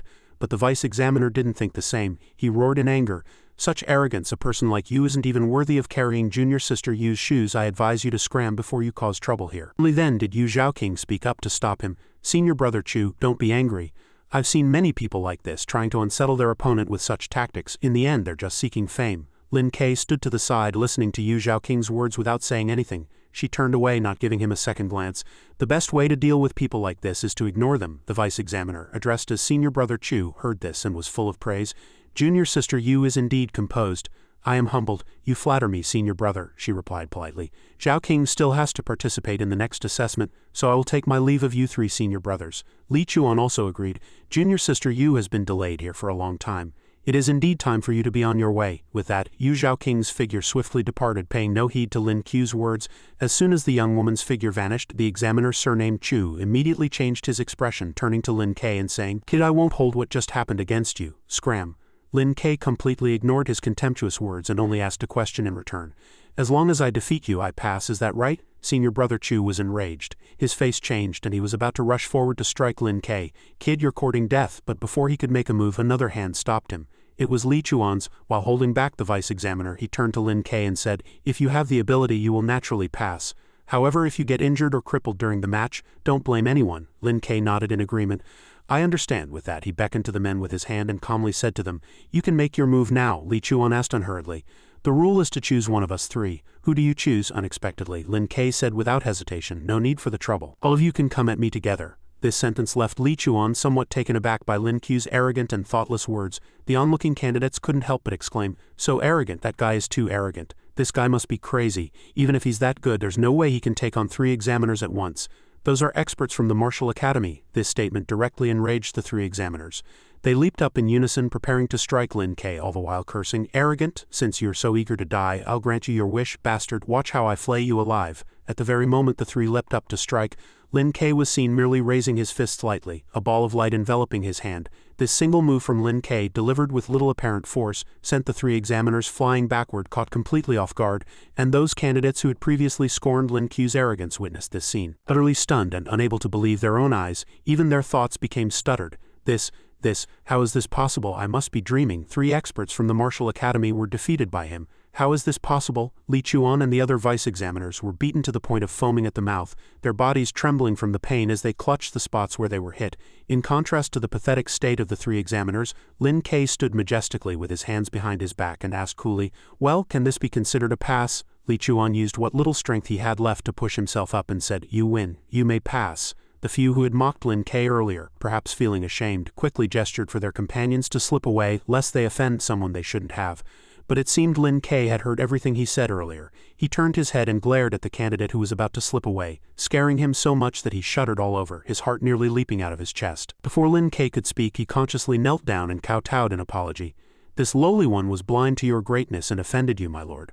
I beg for your forgiveness. This apology did not seem to be accepted by Lin Ke. He stood there expressionlessly, still silent as if waiting for something. The silent response was more terrifying to him than words, like facing the fear of death itself. Sweat streamed down his face as he desperately slammed his head against the ground, begging for Lin Qiu's forgiveness. Lin Ke finally spoke. Slap your own face 100 times, then get lost. And remember, don't spout nonsense in the future. To him, this was like the only path to survival. He hurriedly slapped his own face and quickly said, Yes, this lowly one will be sure to remember my lord's teachings. Lin Ke walked to the stone steps leading up the mountain to the examination ground. Looking at the long flight of stairs before him, he seemed to be thinking about something. He pushed off from his toes and with a whoosh flew up, not needing to climb a single step. In the blink of an eye, he was just a short distance from the mountaintop. To his surprise, a large number of people had gathered there. These were likely all who had passed the assessment of the 3 examiners at the foot of the mountain. As he stood there observing his surroundings, a voice came from behind him. The person walked up and greeted Lin Ke. Brother, is this your first time participating in the Martial Academy's assessment? Turning his head, he saw it was a young man around his own age who looked like a well-bred young master from a wealthy family. The young man stepped forward and introduced himself to Lin Ke. I am Jiyu Dafa. This is my 3rd time participating in the assessment. May I be so bold as to ask for your esteemed name, brother? But our aloof protagonist only replied with 2 cold words, Lin Ke. Despite this, Jiyu Dafa was still pleased and saluted Lin Ke with clasped hands. So it is, brother Lin. To meet you here today must be fate. If there is anything you don't know, feel free to ask me. Lin Ke was not interested in Jiyu Dafa's enthusiasm, and directly refused, There's no need. Seeing Lin Qiu's coldness, Jiyu Dafa hurriedly said, Don't look down on me just because I failed twice. I've gained a lot of experience from those 2 failures. As the saying goes, know yourself and know your enemy and you will never be defeated. As someone who's been through this, I can guarantee you, brother, that understanding your opponents is the most important thing. Only then did Lin Ke show a hint of interest. He turned to Jiyu Dafa and said, I'm listening. Finally getting a conversation started with this proud friend, Jiyu Dafa happily pointed into the distance and said, Brother, please look over there. The place Jiyu Dafa pointed to was where Yu Zhao King stood in the crowd. She was indeed outstanding. Even among so many people, she was not lost in the crowd but instead seemed a world apart from those around her. One look was enough to tell she was a formidable figure not to be provoked. Yu Dafa turned his head and said to Lin Ke with a smile, "Beautiful, isn't she? Her name is Yu Zhaoqing, a great beauty known far and wide. She's a shoe-in for this assessment. I mean, her uncle is an instructor at the martial academy after all." As if possessing a sixth sense and the sharp perception of a martial artist, Yu Zhaoqing turned her head and happened to see Yu Dafa and Lin Ke whispering in the distance, seemingly discussing her. She thought to herself, "I didn't expect him to be able to pass my senior brother's assessment. It seems this fellow has some skill after all." Yu Dafa also noticed Yu Zhaoqing's scrutinizing gaze, but he seemed to be one of her admirers. Seeing her look over, he couldn't help but cry out in delight, "She's looking this way," but in the next moment he turned to Lin Ke and sighed, "What a pity, what a pity." Lin Ke asked curiously, "A pity about what?" Yu Dafa continued, "A beauty like that is only to be admired from afar. Don't even think about falling for her. Countless young masters from wealthy families are infatuated with her, but she couldn't be bothered to give them the time of day." Lin Ke hadn't paid the girl much mind to begin with, and hearing Yu Dafa describe her as an unattainable beauty, he found it rather pedestrian. He said, "Just a mere woman. She's not even worthy of being my handmaiden, let alone capturing my heart." This arrogant declaration from Lin Ke left Yu Dafa so shocked he was speechless, stammering out a few words. Brother, I thought you were a man who kept to himself, but who knew you were such a madman?" Yu Dafa scratched his head in embarrassment. Lin Ke's words were overheard by a nearby candidate who crossed his arms in contempt. "Truly shameless, aren't you afraid of biting your tongue with all that bragging? If those words reach the ears of the Duan family's young master, you'll be a dead man." Lin Ke was completely unconcerned, asking perfunctorily, "Is that so?" But Yu Dafa was very concerned about the man's words. He said in alarm, "The Duan young master, are you referring to Duan Zihao of the Duan family?" The previous candidate replied with a sneer, a gloating look on his face. "Who else could it be? Other than him, who else here would dare call themselves the young master?" Yu Dafa was somewhat fearful, covering his mouth and whispering to Lin Ke, "Brother Lin, you must never say things like that again or we'll be done for."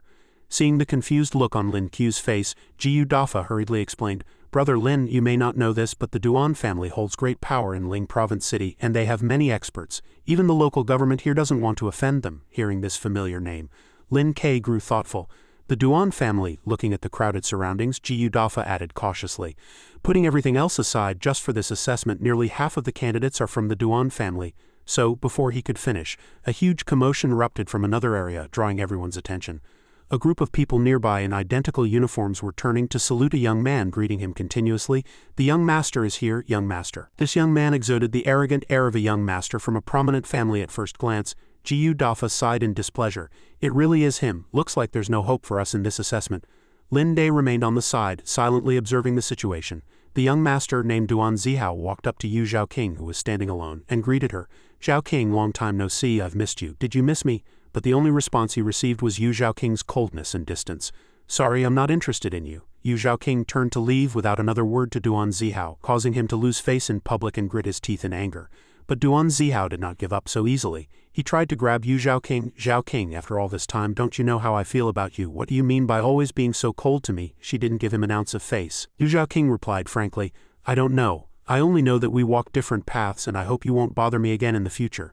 This was without a doubt a direct rejection of Duan Zihao's hopes. He stood there stunned, as if struck by a bolt from the blue. One might have thought he would give up, but this man was so despicable that if he couldn't have something he would destroy it without mercy. Duan Zihao clenched his fists in anger. "Is that so? The woman I, Duan Zihao, have set my sights on will never escape from my grasp." Hearing his words, Yu Zhaoqing turned around with a frown. "What are you trying to do?" At this moment, Duan Zihao tore off his mask of hypocrisy and shamelessly declared in front of everyone, "I know your master is very powerful, and while I can't lay a hand on you, I can make you lose your qualification to participate in this assessment." With that, he turned to the underlings behind him and ordered, "Go, block all the paths up the mountain for me." Hearing their master's command, a group immediately dispersed to carry out the task. Duan Zihao's men swarmed like ants at the front of the mountain path, forming a solid barrier to prevent anyone from passing. Duan Zihao yelled to the crowd, "This competition belongs to my Duan family. The rest of you get lost." This was a blatant provocation to everyone else present, who began to murmur in discontent. No matter how powerful the Duan family was, they couldn't be this tyrannical. A muscular young man stepped forward to rebut Duan Zihao. Without another word, Duan Zihao simply looked at the man with an incredibly sinister smile. The man seemed to sense a murderous intent and was instantly enveloped in fear. In a flash, a sharp blade pierced through his body, giving him no time to react. He died with his eyes wide open. Everyone around was terrified by the scene. Even Yu Shaojing hadn't expected Duan Zihao to do something like this so openly. Lin Te and Jiu Dafa were also a little surprised. Duan Zihao then turned to Yu Xiaojing, his expression unchanged, and said, Xiaojing, we're all family. As long as you stand with me, I guarantee you'll pass this competition with ease. This was tantamount to trampling on Yu Xiaojing's dignity. She remained silent. Jiu Dafa quickly pulled Lin Ke back. Brother Lin, it's dangerous to stay here. Let's give up. But he watched in terror as Lin Ke walked forward. Brother Lin, do you have a death wish yet? When Lin Ke approached Duan Zihao, the latter roared angrily, Are you deaf? Didn't you hear what I just said? Lin Ke couldn't be bothered with such nonsense. Get lost, he ordered, sending Duan Zihao flying with a single palm strike. The move was so fast that no one could see how he had done it. Duan Zihao was already sent airborne. He hit the ground and rolled, leaving his host of underlings completely dumbfounded. Young master, they shouted in concern, but seemingly unaware of Lin Ke's true strength, Duan Zihao remained stubborn. Wiping the blood from the corner of his mouth, he glared at Lin Ke with eyes full of hatred. He roared at his men, Kill him for me. Duan Zihao's men charged at Lin Ke with their weapons drawn, but Lin Ke stood perfectly still, showing no fear, as if he had suddenly sensed someone's presence. Suddenly a figure who appeared to have considerable power and status in the martial arts academy descended from above. Stop, he bellowed as his feet touched the ground. Spiritual energy radiated from his body. Duan Zihao was completely taken aback by this person's sudden appearance, perhaps not having expected it at all. The man stood with an imposing air, his hands clasped behind his back. Duan Zihao, he called out. I don't care how capable your Duan family is, but this is the martial arts academy. This is no place for you to run wild. Duan Zihao's expression changed in an instant, and he put on a fawning smile. So it's Steward Liu. I was just helping the martial arts academy maintain order. There must be some misunderstanding between us, however. Steward Liu paid no heed to his explanation and waved a hand dismissively. Enough, everything is perfectly clear. There's no need for more words. Anyone who disrupts the order will be disqualified according to the rules. Seeing his chance about to vanish, Duan Zihao hastily ordered all his men to stand down. Only Lin Ke remained unfazed, watching the show like an outsider. A man carrying a wicker basket on his back reported to Steward Liu. Steward Liu, I've brought the tokens, he nodded in response. Put them beside me. The basket was filled with wooden tokens, presumably for the candidates participating in the competition. Steward Liu announced, Inside are the Martial Arts Academy's tokens. Please, each of you take one to join the academy. It's very simple. To pass, you must bring 3 tokens to the mountaintop within 2 hours. Conversely, if you fail to obtain the required number of tokens within the time limit, you will be eliminated. As for how to get the tokens, that will depend on your own abilities. Wasn't this just telling the candidates to fight each other for the tokens?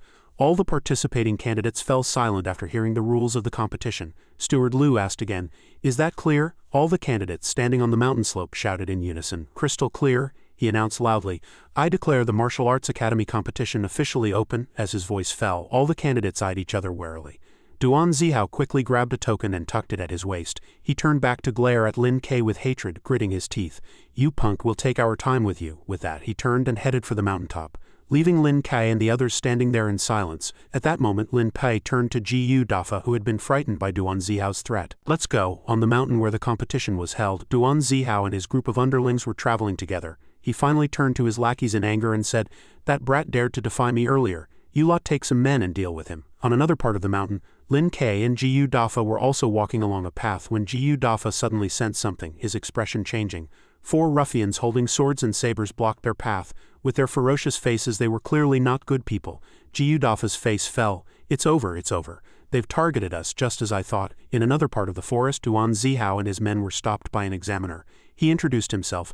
I am Gong Ping, an intermediate-level martial artist and the proctor for this test. To ascend the mountain, you must pass through me. His words were as light as a feather, yet they carried the weight of a mountain. Duan Zihao thought in terror. An intermediate-level martial artist? After a moment of consideration, Duan Zihao turned to the underling beside him and ordered, Take my token and hold him off. The men behind him nodded with hesitation and followed his command. Then, under the cover of his men, Duan Zihao used his movement technique to flee in the opposite direction. Gong Ping witnessed this but said nothing, only a meaningful smile playing on his lips. Thinking he had already escaped the intermediate-level martial artist proctor, Duan Zihao used his movement technique to race towards the mountaintop, attempting to seize victory and become the first to finish. As he was sprinting at full speed, Duan Zihao realized the proctor was in hot pursuit behind him.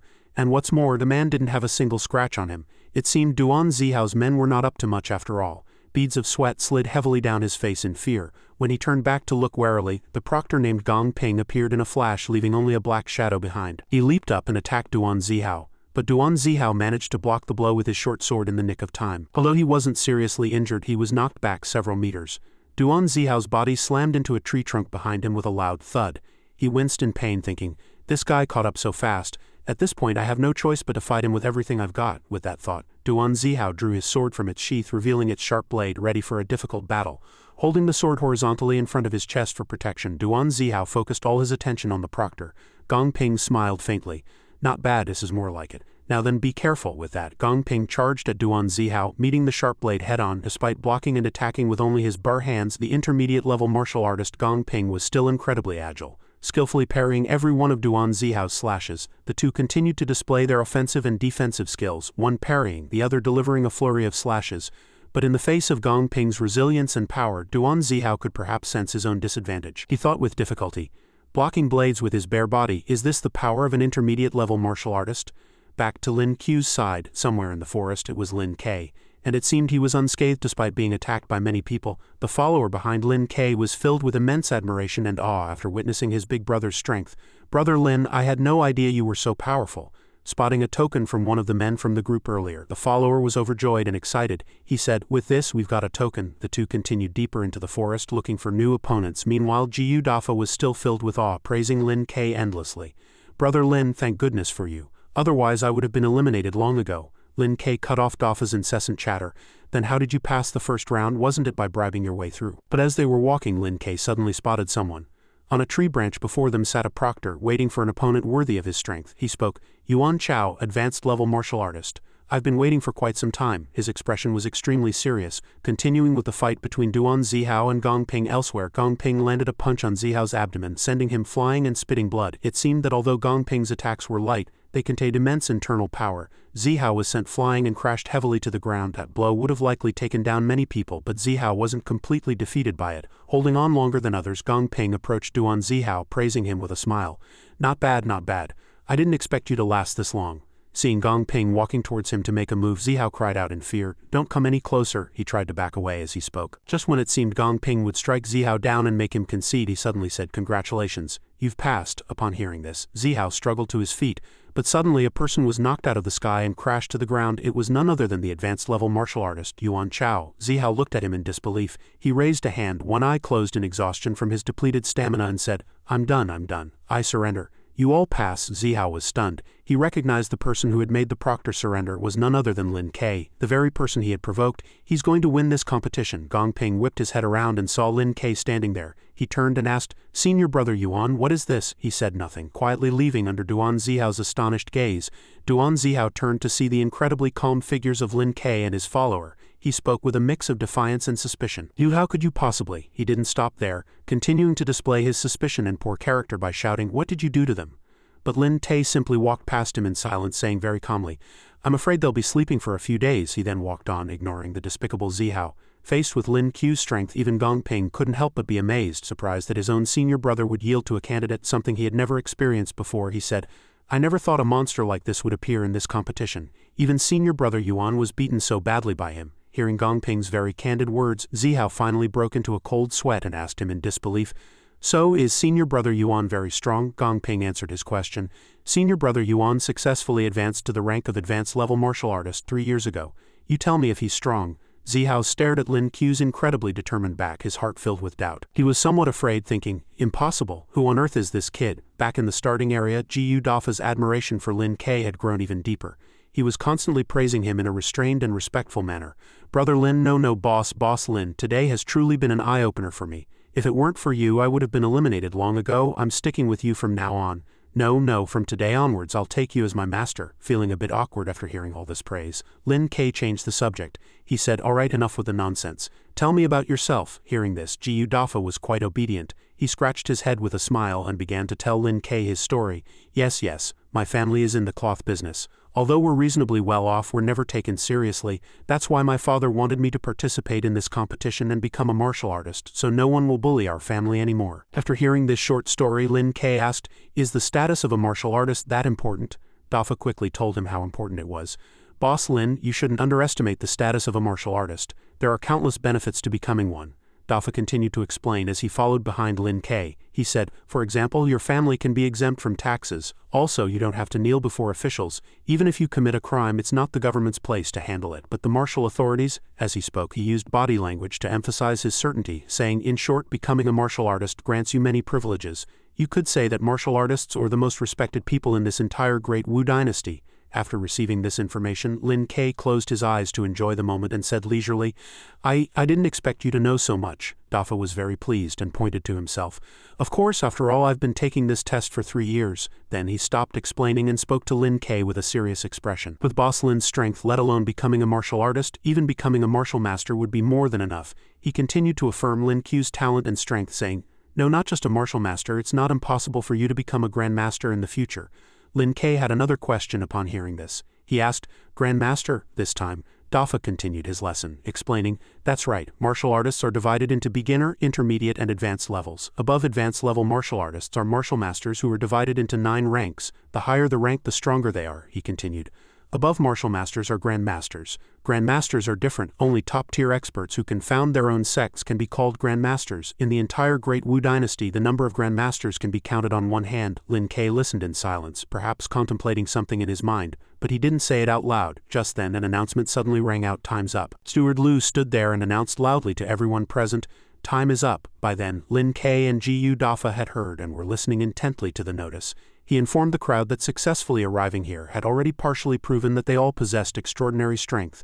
But then he emphasized, however, now that you are here, all your previous achievements are a thing of the past. You now have only one identity, and that is a martial apprentice of the Martial Arts Academy. Furthermore, he admonished all the participants, as the saying goes, a master can lead you through the door, but your cultivation is up to you.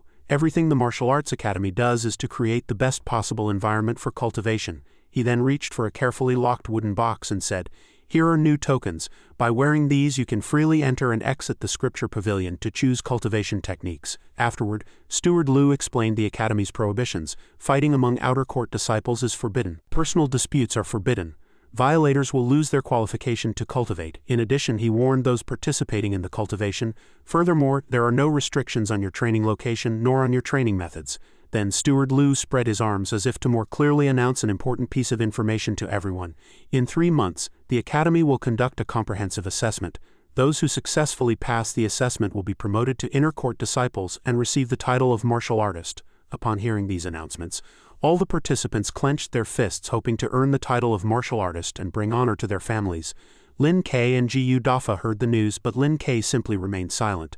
No one knew what he was thinking. Afterwards, everyone gathered in the scripture pavilion, searching for materials that would be beneficial to their cultivation. Lin Ke picked up a book and focused on reading its contents. In the thoughts of Lin Haoshan, the person who had been reborn into this body, he thought, it seems the spiritual energy in this world is nearly depleted, which is why these martial arts are so commonly circulated. Although this path of martial arts is indeed magnificent, it doesn't offer much benefit to my own path of cultivation. But Gu Dafa interrupted his thoughts. He picked up a book and said very happily, this martial arts academy truly lives up to its reputation. If I can master these techniques, my family will never have to fear anyone again. After hearing Dafa's words, Lin Ke just turned around with a slightly mocking smile and said, it's just a bunch of beginner techniques, what's so great about them? But Gu Dafa paid no mind to these words and continued to smile happily. These techniques might be nothing in Boss Lin's eyes, but to me they are rare treasures. It seemed Dafa wanted to take these materials with him. But a martial master in the scripture pavilion reminded him, the techniques in our scripture pavilion may only be read within the hall and must not be taken out. Afterwards, Dafa just scratched his head and said with an embarrassed smile, I understand, I'm sorry. The sky gradually turned from light to the dead of night. Gu Dafa was practicing outside, but his movements looked rather clumsy. He thought to himself, no, the left hand should go first. But he still hesitated as he moved, thinking, that's not right either, this hand sign should be. He continued to think in confusion. Still not right, what on earth is this hand sign? Finally admitting defeat in the face of his difficult practice, he sat down holding his head in his hands and saying, I'm so stupid, I've been watching all day and still can't remember it. But just then Lin Ke appeared behind Dafa and said, do you want to become a martial artist that badly? Dafa seemed to recognize Lin Ke's voice and turned his head with a troubled look. Dafa was sweating as he said with a smile, of course I do, but it seems I'm not cut out for it. Lin Ke looked at Gu Dafa with a resolute gaze, and said seriously, if you have the determination I can help you. Gu Dafa was overjoyed to hear this offer and challenge, as it meant a powerhouse like Lin Ke was willing to teach him. The next morning Lin Ke was walking through the woods thinking to himself, Gu Dafa's foundational knowledge is too shallow. If he relies only on his own strength, it's impossible for him to become a martial artist in a short time. But this thought ended when Lin Ke decided, forget it. I'll go down the mountain this time to buy some herbs first, then I'll refine a cauldron of pills to reform his muscles and bones. Early in the morning, Duan Zihao's men loudly reported Lin Ke's movements they had been monitoring. Young master, that Lin Ke has gone down the mountain. Hearing this, Duan Zihao asked, oh, do you know where he's going? His expression was not pleased. It seemed he wanted to monitor Lin Ke because he was suspicious of his identity and fearsome strength. The underling pointed down the mountain and said nonstop, it looks like he's heading to Lingzhou City. Upon hearing this news, Duan Zihao immediately said to his subordinate, good, go and notify our brothers in the city at once. Have them keep a close eye on him. I'll be there shortly. Another subordinate came over and asked, Zihao, young master, what about us? Duan Zihao turned his face, his expression quite serious, and replied, you all stay on the mountain and cultivate. Do not disgrace the name of my Duan family. As for Lin Ke, when he reached the foot of the mountain, he was suddenly met with a sight before him. It was none other than Duan Zihao's legion. It seemed they had correctly guessed that Lin Ke would go to Lingzhou City and had blocked his path here. Not only that, but they had also brought weapons with them. It appeared a battle was about to break out. Emerging from the crowd of soldiers was Duan Zihao riding a white horse, which made him look even more imposing. Despite already knowing that Lin Ke's strength was not to be underestimated, Duan Zihao still showed no fear, saying arrogantly and with an air of authority, Lin Ke, you've offended me countless times before, now it's time to settle the score between us. Seeing Duan Zihao's immaturity and childishness, Lin Ke just sighed and said, it must have been quite an effort for you to bring all these people here. Hearing Lin Ke's words, Duan Zihao looked displeased and retorted, still talking tough when you're about to die. I'll make you cry so hard you won't even be able to shed a tear. Saying this, Duan Zihao, angered by Lin Ke's attitude, pointed at him and yelled, everyone get him! Duan Zihao's men rushed out from all directions surrounding Lin Ke, and he had brought quite a number of them. In just a moment, loud tragic screams echoed out. Ah, the cries came from different people, and the piercing screams probably resounded throughout all of Lingzhou City. All of Duan Zihao's men lay fallen before Lin Ke. He stood amidst the downed soldiers, his state of mind still incredibly calm. Just then, Lin Ke turned his head and looked with dangerous eyes at Duan Zihao, the one who had given the foolish command. Duan Zihao was terrified. So many men he had brought were all defeated by Lin Ke. Still wanting to fight Lin Ke, he stretched out his hand to make a gesture and said in a panic, get more men, quickly, get more men. Suddenly, someone fired a signal flare into the sky which went off with a bang as if signaling a secret code. That person was undoubtedly one of Duan Zihao's men. Suddenly, a troop of cavalry appeared from a distance, galloping over. Soon they were all gathered there. Zihao's trusted confidant, Uncle Haitzi, led the soldiers forward and saluted Duan Zihao.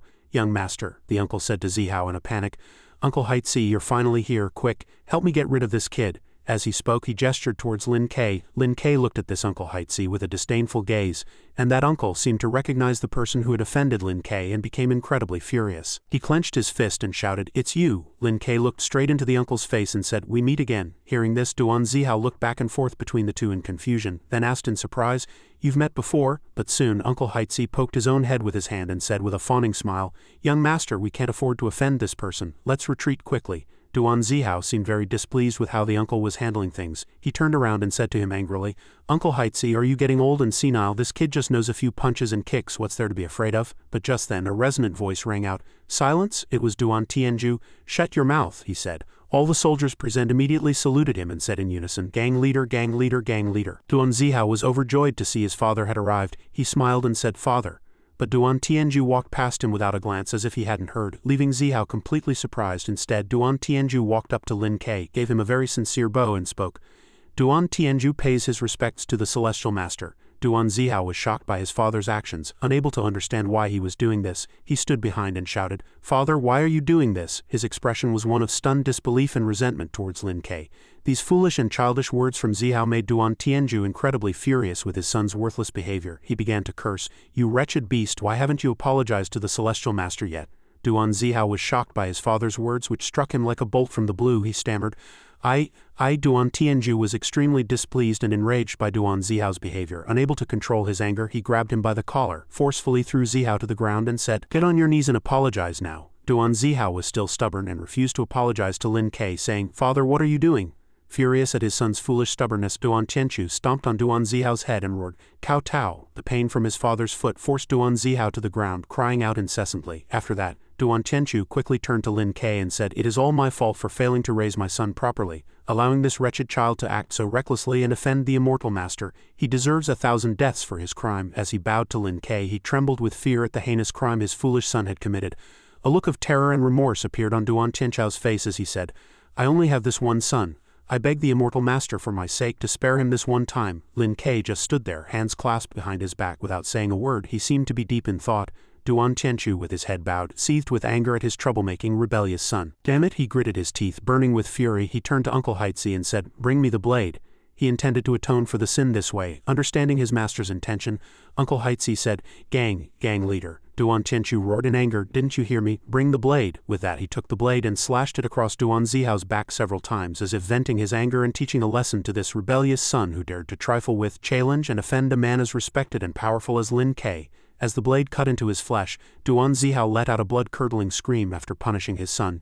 Duan Tianchu immediately turned to face Lin Ke and threw the blade to the ground. He bowed sincerely to Lin Ke and said remorsefully, "I hope brother Lin Ke can forgive this wretched son's foolish actions. I have personally crippled his hamstrings. He is a cripple now, and he will never dare to offend you again.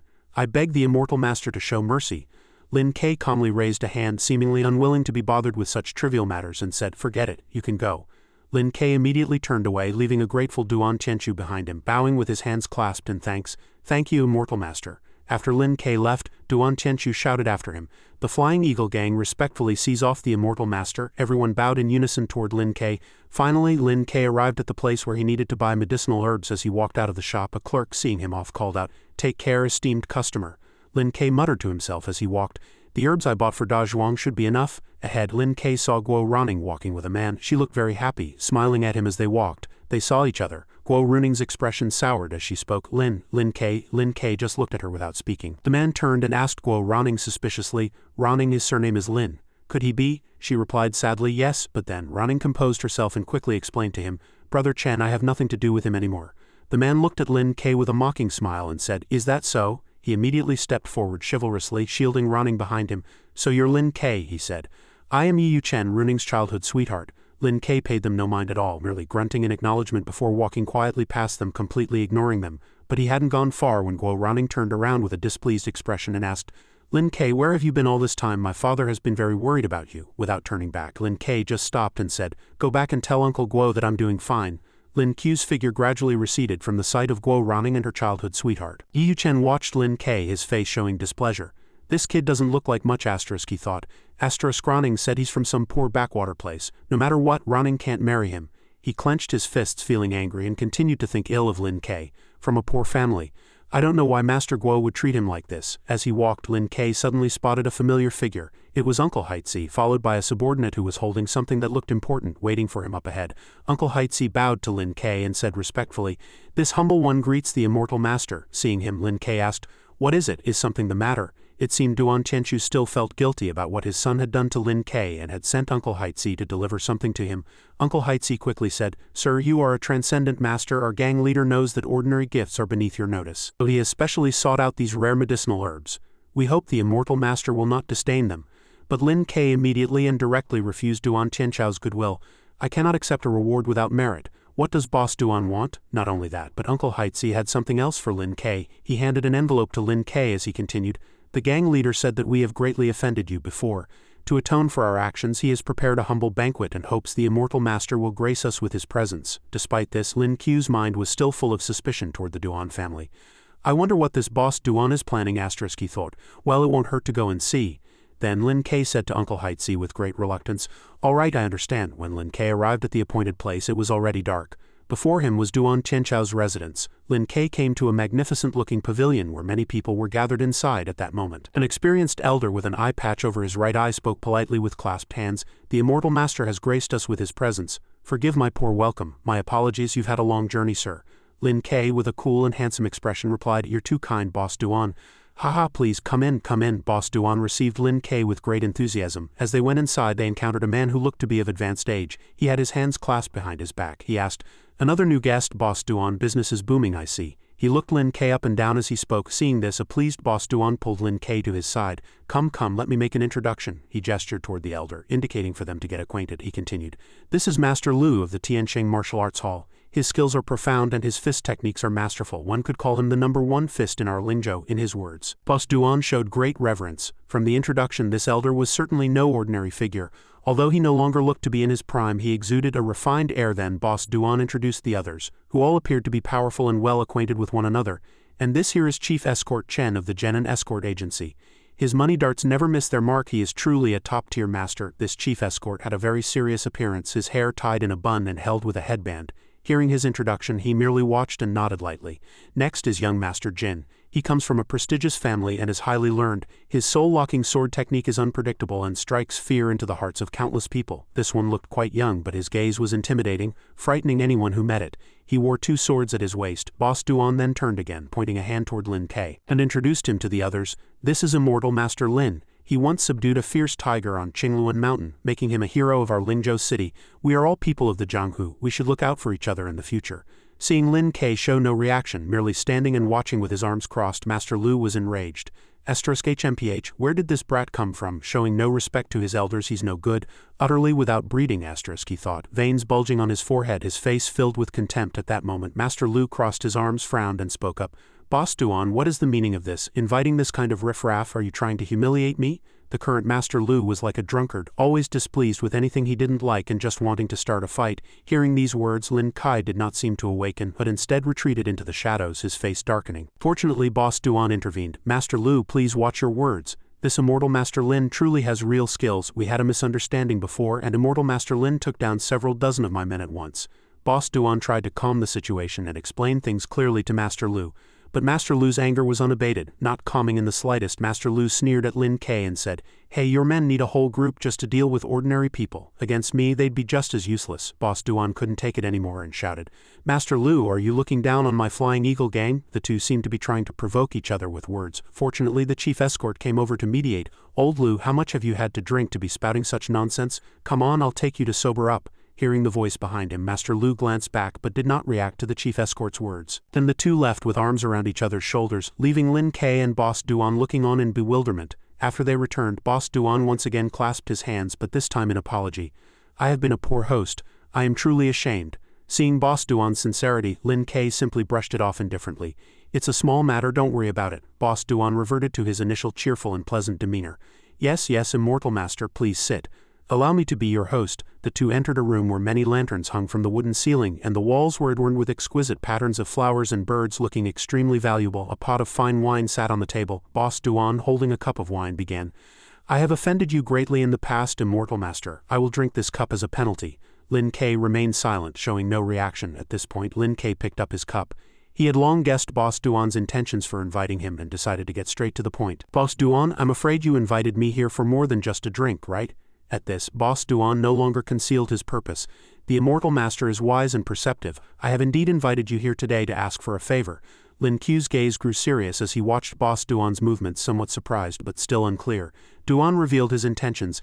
"To be honest with you, Immortal Master, many years ago I made an enemy while fighting for territory. Now that person has returned, having learned some skills from somewhere, and has killed many of my men. Faced with this situation, I really cannot sit back and do nothing. HMPH. Why not report this to the authorities?" "What use am I?" Lin Ke asked calmly, taking a sip of wine. "You may not know this, Immortal Master, but that fellow is elusive and incredibly difficult to deal with. Besides, this is a matter of the Jianghu. The authorities have always turned a blind eye to our affairs. Reporting it would only bring me trouble. I've sent my wretched son to the martial academy precisely to hide from this enemy. Things are not as simple as you might think." A hint of sadness flickered in Boss Duan's eyes. Lin Ke was beginning to understand the truth. "I see, you lot have done your fair share of bullying the innocent and oppressing the common people, haven't you? I suppose the authorities also turned a blind eye back then."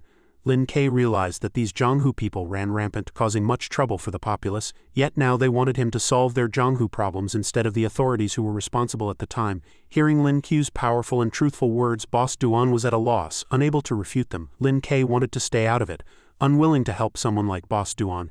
"You can kill others, so naturally others can kill you. There's no need to say more.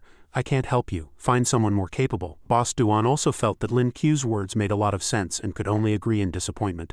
After concluding their business, Lin Ke left calmly, his face expressionless. After the conversation, behind him was Boss Duan, looking exhausted from his failure to reach an agreement. As he was leaving, he passed the table where Master Lu and the chief escort were drinking. Just then, Master Lu deliberately provoked him in a loud voice. "There are more and more charlatans these days. Just because he subdued a tiger, a trivial matter like that, he dares to call himself an Immortal Master." He put on an air of looking down on everyone. He said this while shooting a contemptuous glance at Lin Ke. Lin Ke stopped in his tracks as if he had sensed something. The sounds of fighting came from outside the building, accompanied by the agonized cries of many people.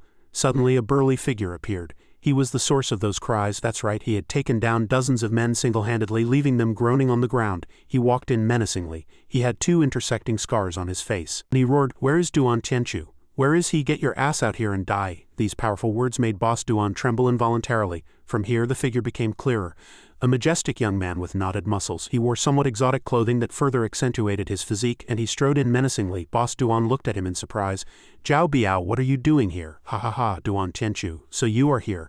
Now come and meet your death?" Zhao Biao saw through Boss Duan's surprise and laughed triumphantly. After calming himself, Boss Duan retorted loudly, "Ha, what audacity! I was soft-hearted that day and let you live. And now you dare to come looking for trouble? Do you really have no respect for the heroes of Lingzhou?" He was furious that his kindness had been betrayed. Zhao Biao glanced around. "A motley crew like you dares to call yourselves heroes? If you know what's good for you, get out of my way so I don't have to waste my energy." Zhao Biao used his words to assert his dominance, as if to say that he could handle a group like this with one hand, though it would be a bit of an effort. At this, the hot-tempered Master Lu, his strength belittled by a mere upstart, began to show his fury. Zhao Biao's actions had infuriated him. He threw a punch, leaped up and charged at Zhao Biao. "HMPH, what arrogant fool dares to run wild here? Watch how Master Lu will teach you a lesson." A duel between a strong young man and an elderly master seemed about to erupt, the outcome already predictable. Sure enough, Zhao Biao was young and strong. Treating Master Lu's reckless move like swatting a mosquito, Zhao Biao struck back. With his arms crossed, he sent old Lu flying with a single kick, a testament to his terrifying strength. Keep in mind that Master Lu had some martial talent and had accomplished great things on several occasions, yet he was easily defeated by a young upstart he had never met before. This move truly demonstrated that contempt. Zhao Biao's kick landed squarely on Master Lu's chest with such force that he coughed up blood. He hadn't even touched a hair on Zhao Biao's head, and his stamina was nearly depleted. Fortunately, the chief escort was there to support Master Lu, or he too would have been lying on the ground like the men at the door. At this, Zhao Biao was quite pleased. "Ha, you can't even take one hit, and you dared to challenge me? Wouldn't it have been better if you just got out of the way like I told you? You just had to be stubborn." The cross-shaped scar on his face made him look even more ferocious. It seemed that although he was young, he was a battle-hardened veteran of the Jianghu, and so he looked down on anyone who dared to stand in his way, and now his target was Boss Duan. After being sent flying, Master Lu wiped the blood from his mouth. Unwilling to admit defeat so easily, he ordered his comrades to attack together. "Good kid, you've got some skills, everyone. Together we can't lose to this brat." As soon as he finished speaking, the 3 Jianghu figures charged forward at once. Master Lu was barehanded. The chief escort took something from his pouch, likely a hidden weapon, and young Master Jin also drew his sword. The 3 attacked Zhao Biao simultaneously, and it looked as if he was in an impossible life-or-death situation, but that was not the case. In the first wave of attack, Master Lu threw a furious barrage of punches at Zhao Biao. However, Zhao Biao was quick on his feet and dodged all of his attacks. After dozens of punches, Zhao Biao was completely unscathed, a contemptuous smile lingering on his lips. The second wave was the chief escort, who pulled out several copper coins from his pocket and threw them forcefully at Zhao Biao. He only needed a glance to see through the chief escort's move. When he turned back, dozens of copper coins were flying rapidly toward him.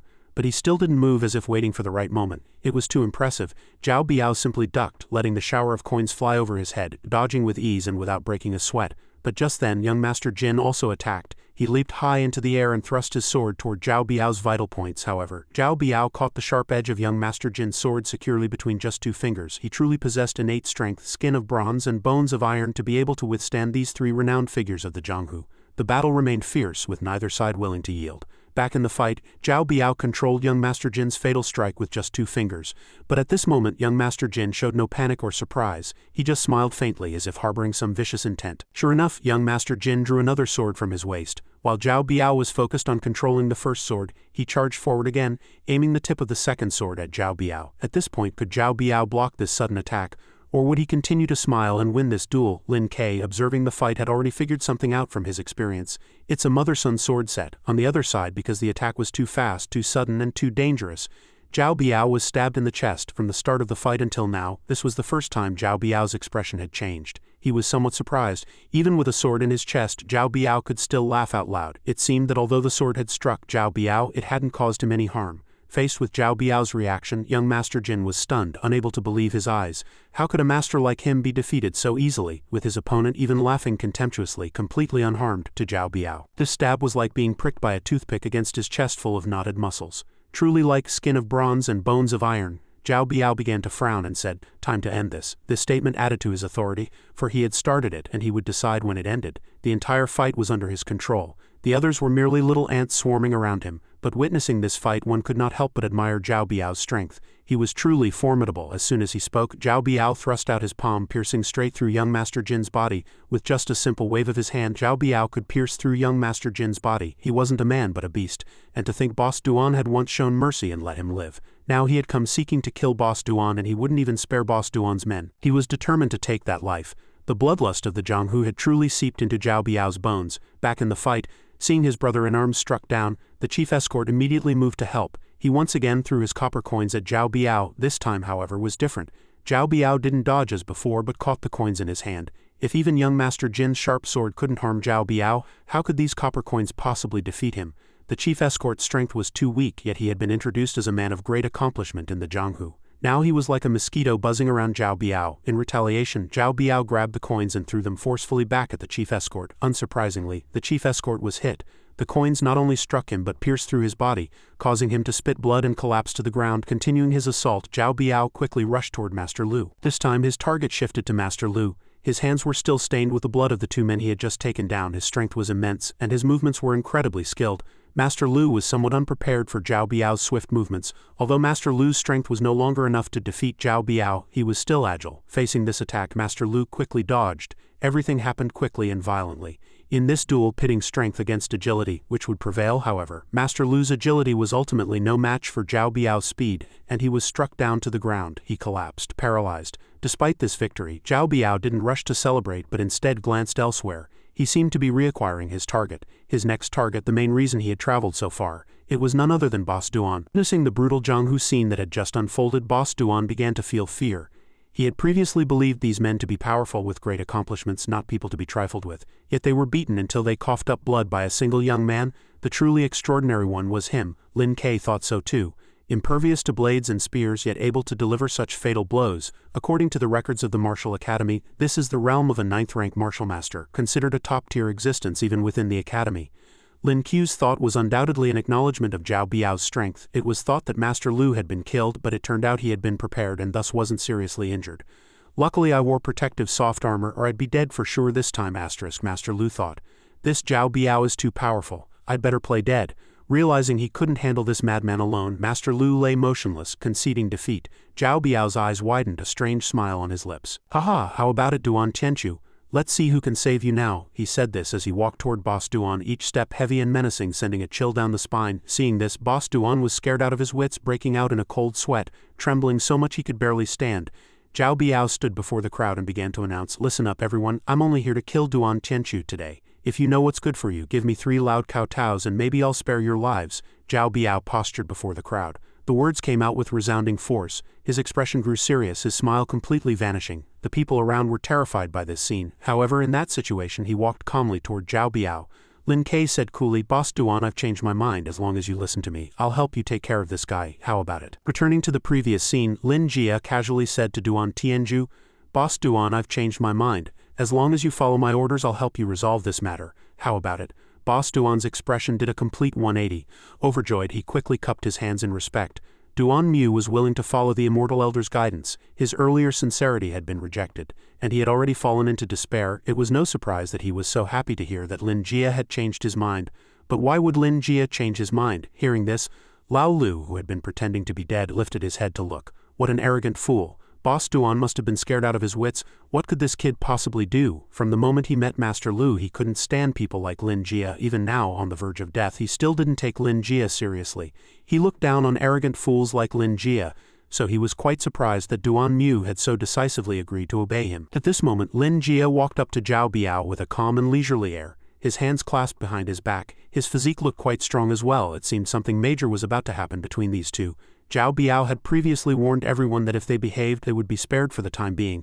But now Lin Jia had taken the initiative to approach him. He frowned in fury. "HMPH, are you tired of living?" he snarled, swinging a punch at Lin Jia. His martial strength was formidable, and all the chi force in his body gathered in his fist. This was perhaps his true power. The chi force grazed past Lin Jia. Having witnessed such power, the punch must have seemed like it was in slow motion to Lin Jia's eyes. He remained calm and composed under any circumstances. Only then did Lin Jia speak. "Your chi force isn't bad, but unfortunately it's too slow for me." As soon as he finished speaking, Lin Jia dodged the punch as if by a miraculous teleportation. From Zhao Biao's perspective, he only saw a black shadow before the man vanished completely. Then a hand appeared before Zhao Biao. Its owner seemed to want to flick his forehead. Before he could react, he was still stunned by the scene before him. He froze for a moment, and the hand began its move. A gentle flick, however. This so-called gentle flick sent a muscular giant like Zhao Biao flying. Only then did we get a clear view of the hand's owner. Who else but Lin Jie would dare to do such a thing? A man as powerful as Zhao Biao was sent flying by someone like Lin Jie with just one hand. Truly nothing could be predicted. Witnessing this, everyone was dumbfounded, unable to believe their eyes. Even Duan Mu was amazed by Lin Jie's dominant strength over here. Master Lu was also greatly shocked. What just happened? What did this kid do? He had initially looked down on Lin Jie, but now he was the one who deserved to be looked down upon. The three of them together couldn't defeat Zhao Biao, yet Lin Jie succeeded with a single, incomparably dominant strike. Back in the fight, after being hit, a furious Zhao Biao propped himself up with one hand to keep from falling. Zhao Biao grew angrier. Very good. I misjudged you. A tear had appeared on his headband, caused by Lin Jie's signature forehead flick. The rage seemed to be accumulating, ready to erupt at any moment. He bent his knees and tensed his limbs, and suddenly a powerful yellow chi force erupted from his body. Seeing this, Lin Jie leapt up on one foot, intending to float in the air to meet the challenge. A powerful chi force, no less than Zhao Biao's, appeared around Lin Jie. This was bound to be the most intense duel yet. Everyone has their own strengths and advantages, so the outcome was still unpredictable. Now Lin Jie had also unleashed his power. He even praised his opponent. To take a flick from me and still stand firm, you're not bad. Floating in the air, Lin Jie began his attack, swinging his hand to strike Zhao Biao with his chi force. Sensing this, Zhao Biao quickly dodged. It seemed the battle was only just beginning, however. Lin Jie's move had already shattered the floor into pieces. Fortunately, Zhao Biao had managed to jump away in time. But before Zhao Biao could regain his footing, Lin Jie continued his assault. As if teleporting, Lin Jie flickered in and out of sight, appearing behind Zhao Biao. He hadn't expected this and looked up at Lin Jie. With his vast experience, he knew he was about to receive a heavy blow. And indeed, as expected, Lin Jie struck fiercely at Zhao Biao's back. This time he was lucky enough to turn and block it in time, quickly raising his arms to defend. The fight continued to rage fiercely. Previously, Lin Jie had struck Zhao Biao with his palm and he had blocked the blow. However, he was knocked down once again. The difference was, this time he couldn't steady himself and his head smashed against the walls. His arms were deformed from blocking the blow, the bones nearly shattering. Lin Jie floated in the air, watching him fall as debris and stones rained down on Zhao Biao's body. Lin Jie's power was still superior. Zhao Biao had single-handedly defeated 3 renowned heroes of the martial world, but now he was being defeated by a man he had never met before. By this logic, Lin Jie's strength alone was greater than that of 4 men combined. Suddenly, Zhao Biao sat up and slammed a fist into the ground, sending stones flying up and then falling back down. He was suppressing his rage. His body now seemed somewhat exhausted. He was drenched in sweat, his teeth clenched. Faced with the current situation, he probably felt helpless, unable to defeat Lin Jie. As for Lin Jie, he did not underestimate his opponent. Not a bad reaction. Looks like I'll have to get a little more serious. Lin Jie gathered his energy. Seemingly preparing for his next move, Lin Jie waved a hand toward the sky, and red streams of chi swirled around him, gradually gathering and growing larger before flowing into his hand. At this moment, Lin Jie's eyes also turned red. Lin Jie was getting truly serious. A red dragon appeared in Lin Jie's hand. This move was surely powerful enough to end anyone's life. Several streams of chi circled around Lin Jie. Summoning this technique caused chaos all around, as if a violent storm was about to sweep through the entire building. Seeing this, Zhao Biao began to panic. Veins bunged on his forehead, his face was covered in sweat, and his eyes could not hide his terror. Suddenly, Zhao Biao turned and fled, scrambling on all fours, trying to escape and have nothing more to do with Lin Jie. However, since things have a beginning, they must also have an end. Seeing Zhao Biao flee like this, Lin Jie did not stop. Lin Jie began to execute a technique called Flame Dragon.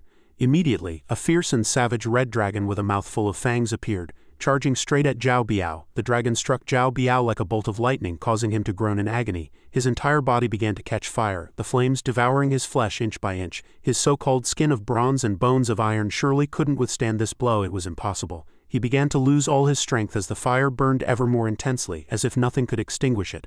Zhao Biao knew that no one could save him now. He gradually stopped resisting, letting the flames consume him until his body was reduced to black ash. Finally, it was all over.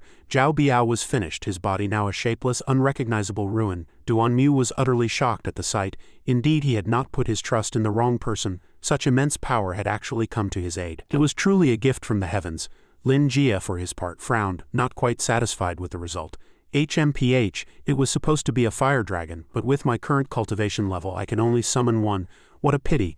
Oh well, I'll have to try again next time. There was a hint of disappointment in his voice. Suddenly, everyone knelt before Lin Jia, shouting in unison, "The Immortal Elder's divine powers are unrivaled, please accept our bows." Lao Lu was terrified. So this was what a master who could take a life from 100 paces away looked like. To think he had witnessed it with his own eyes today. He had offended the Immortal Elder just now. If he decided to hold it against him later, he began to regret his earlier actions, afraid that he would be the next one. Lin Jia burned to ashes. The act of playing dead had to end. He quietly tried to slip away. Better to make a run for it now. However, Lin Jia had already spotted him and commanded, "Master Lu, stop, you're just going to leave like that?" After being humiliated like that, Lin Jia had no intention of letting him off so easily. He could not forgive such a person. Because of him, others had suffered considerable loss of life and property. Today, Lao Lu must be taught a lesson. Lao Lu cowered, stammering and unable to speak. He wished he could find a hole to crawl into. Although he had expected this, he couldn't help but be afraid. HMPH, a mere piece of trash, dares to be provocative. Today I'll make you pay a painful price. Lin Jia was resolute in his decision, and no one could sway him in the slightest. Truly a man of great ambition. How about it, Boss Duan? You were the one who invited him. I assume you know what to do. The words were a hint, suggesting that Boss Duan should deal with his own man personally, so that Lin Jia's hands wouldn't be stained with blood. Duan Mu cupped his hands, understanding Lin Jia's meaning. Yes, this humble one will handle it at once. Duan Tianju drew a large saber and stood before Lao Lu, ready to act. Before he did, he wanted to explain. Lao Lu, I can overlook you offending me, but this time you've offended Immortal Elder Lin, and I absolutely cannot spare you. Hearing this, Lao Lu stammered, Boss Duan, we can talk this out. Why resort to threatening with sabers and spears? Lin Jia calmly walked away, leaving Boss Duan to swing his saber and behead Master Lu, sending blood splattering everywhere. At this time, a young man's face appeared at the martial arts academy. He was beaten black and blue, with swollen eyes and a bloody nose. Lin Jia struck up a conversation. "Dafe, I haven't seen you in a few days. How did you end up like this?" "Aha," Dafe said, deliberately changing the subject. "Don't ask. While you were away, brother, that gang from the Duan family came to curse at me every day. This little brother couldn't hold back and talked back a few times. Who knew they'd corner me when I came down the mountain, and this is the result." Lin Jia thought to himself, the Duan family, do those people not know anything? Seeing Lin Jia's expression, Dafe asked curiously, "Know what?" Lin Jia didn't answer, instead saying, "It's nothing, go back and rest. I have my own plans." Back in his room, Lin Jia took out the box containing the precious ginseng to admire it. After looking at it for a long time, Lin Jia mused to himself that he had originally planned to refine a batch of body tempering pills. But since he had this 1,000-year-old ginseng, he might as well take it a step further and refine a batch of marrow cleansing pills. With that, he began to refine the marrow cleansing pills. He threw all the medicinal ingredients into the alchemical cauldron, then released a flame while controlling the temperature inside. The ingredients slowly turned into medicinal powder. At this point, Lin Jia also needed to use his spiritual sense to envelop the powder. The process would be a success once he fused this powder with the vaporized medicinal qi and condensed them into pills. The next morning, Lin Jia met Dafe at the Martial Arts Academy, and gave him the marrow cleansing pill to consume. "If I drink this, will I become a martial artist?" Dafe asked, completely astonished to receive such a precious pill from his senior brother. "This pill can help you undergo a complete transformation. As for whether you can become a martial artist, that will depend on your own fortune," Lin Jia explained calmly. Hearing this, Dafe cupped his hands to thank Lin Jia. This little brother will never forget Boss Lin's great kindness. Lin Jia waved his hand lightly. "All right, enough with the pleasantries. Hurry up, drink it, and go cultivate." Jiu Darave was walking alone leisurely, heading down the mountain to practice martial arts. Suddenly, he ran into Duan Yang and his brothers. Each of them held a club, standing there and glaring at Dafe with hostility. Seeing this, a vigilant Dafe spoke first, his tone angry. "Duan Yang, what do you want?" Duan Yang tapped the club against his palm, his expression extremely provocative. "You pighead recovered pretty fast. Looks like we were too soft on you last time." Now that Dafe had backing, he was no longer as afraid as before. He warned them. "You dare, I'm telling you, Boss Lin is back. If you dare to touch me, Boss Lin will definitely not let you off." Duan Yang and his brothers showed no fear at the mention of that name. "What, Boss Lin, only a pighead like you thinks so highly of him? In our eyes he's nothing." "Yeah, that's right, he was beaten by our young gang leader so badly he couldn't even stand up. How could he be back? Is that so?" A voice suddenly came from behind Dafe. When Duan Yang saw the speaker's face, he froze. Lin Jia," seeing the person walking down from the mountain. Duan Yang and his brothers were shocked, stammering in disbelief. "Weren't you?" by the young gang leader. Before he could finish, Lin Jia could only sigh at their foolishness. "I didn't expect you to be this foolish. Haven't you received any news these past few days?" Lin Jia said, exuding a dignified aura. "The Duan family now belongs to me. Why are you not kneeling to pay your respects?" Hearing this, Duan Yang and his brothers couldn't help but burst out laughing. "Haha, it seems the young gang leader went easy on you. You're daydreaming in broad daylight." Hearing what Lin Jie had just said, Dafde was also full of surprise and asked, "Is what Boss Lin said true? Are you the leader of the Flying Eagle gang now?" Lin Jie glanced at him. "Even Duan Tianju has to obey my orders now. Naturally, I'm in charge of the Flying Eagle gang." Duan Yang immediately shouted, interrupting their conversation.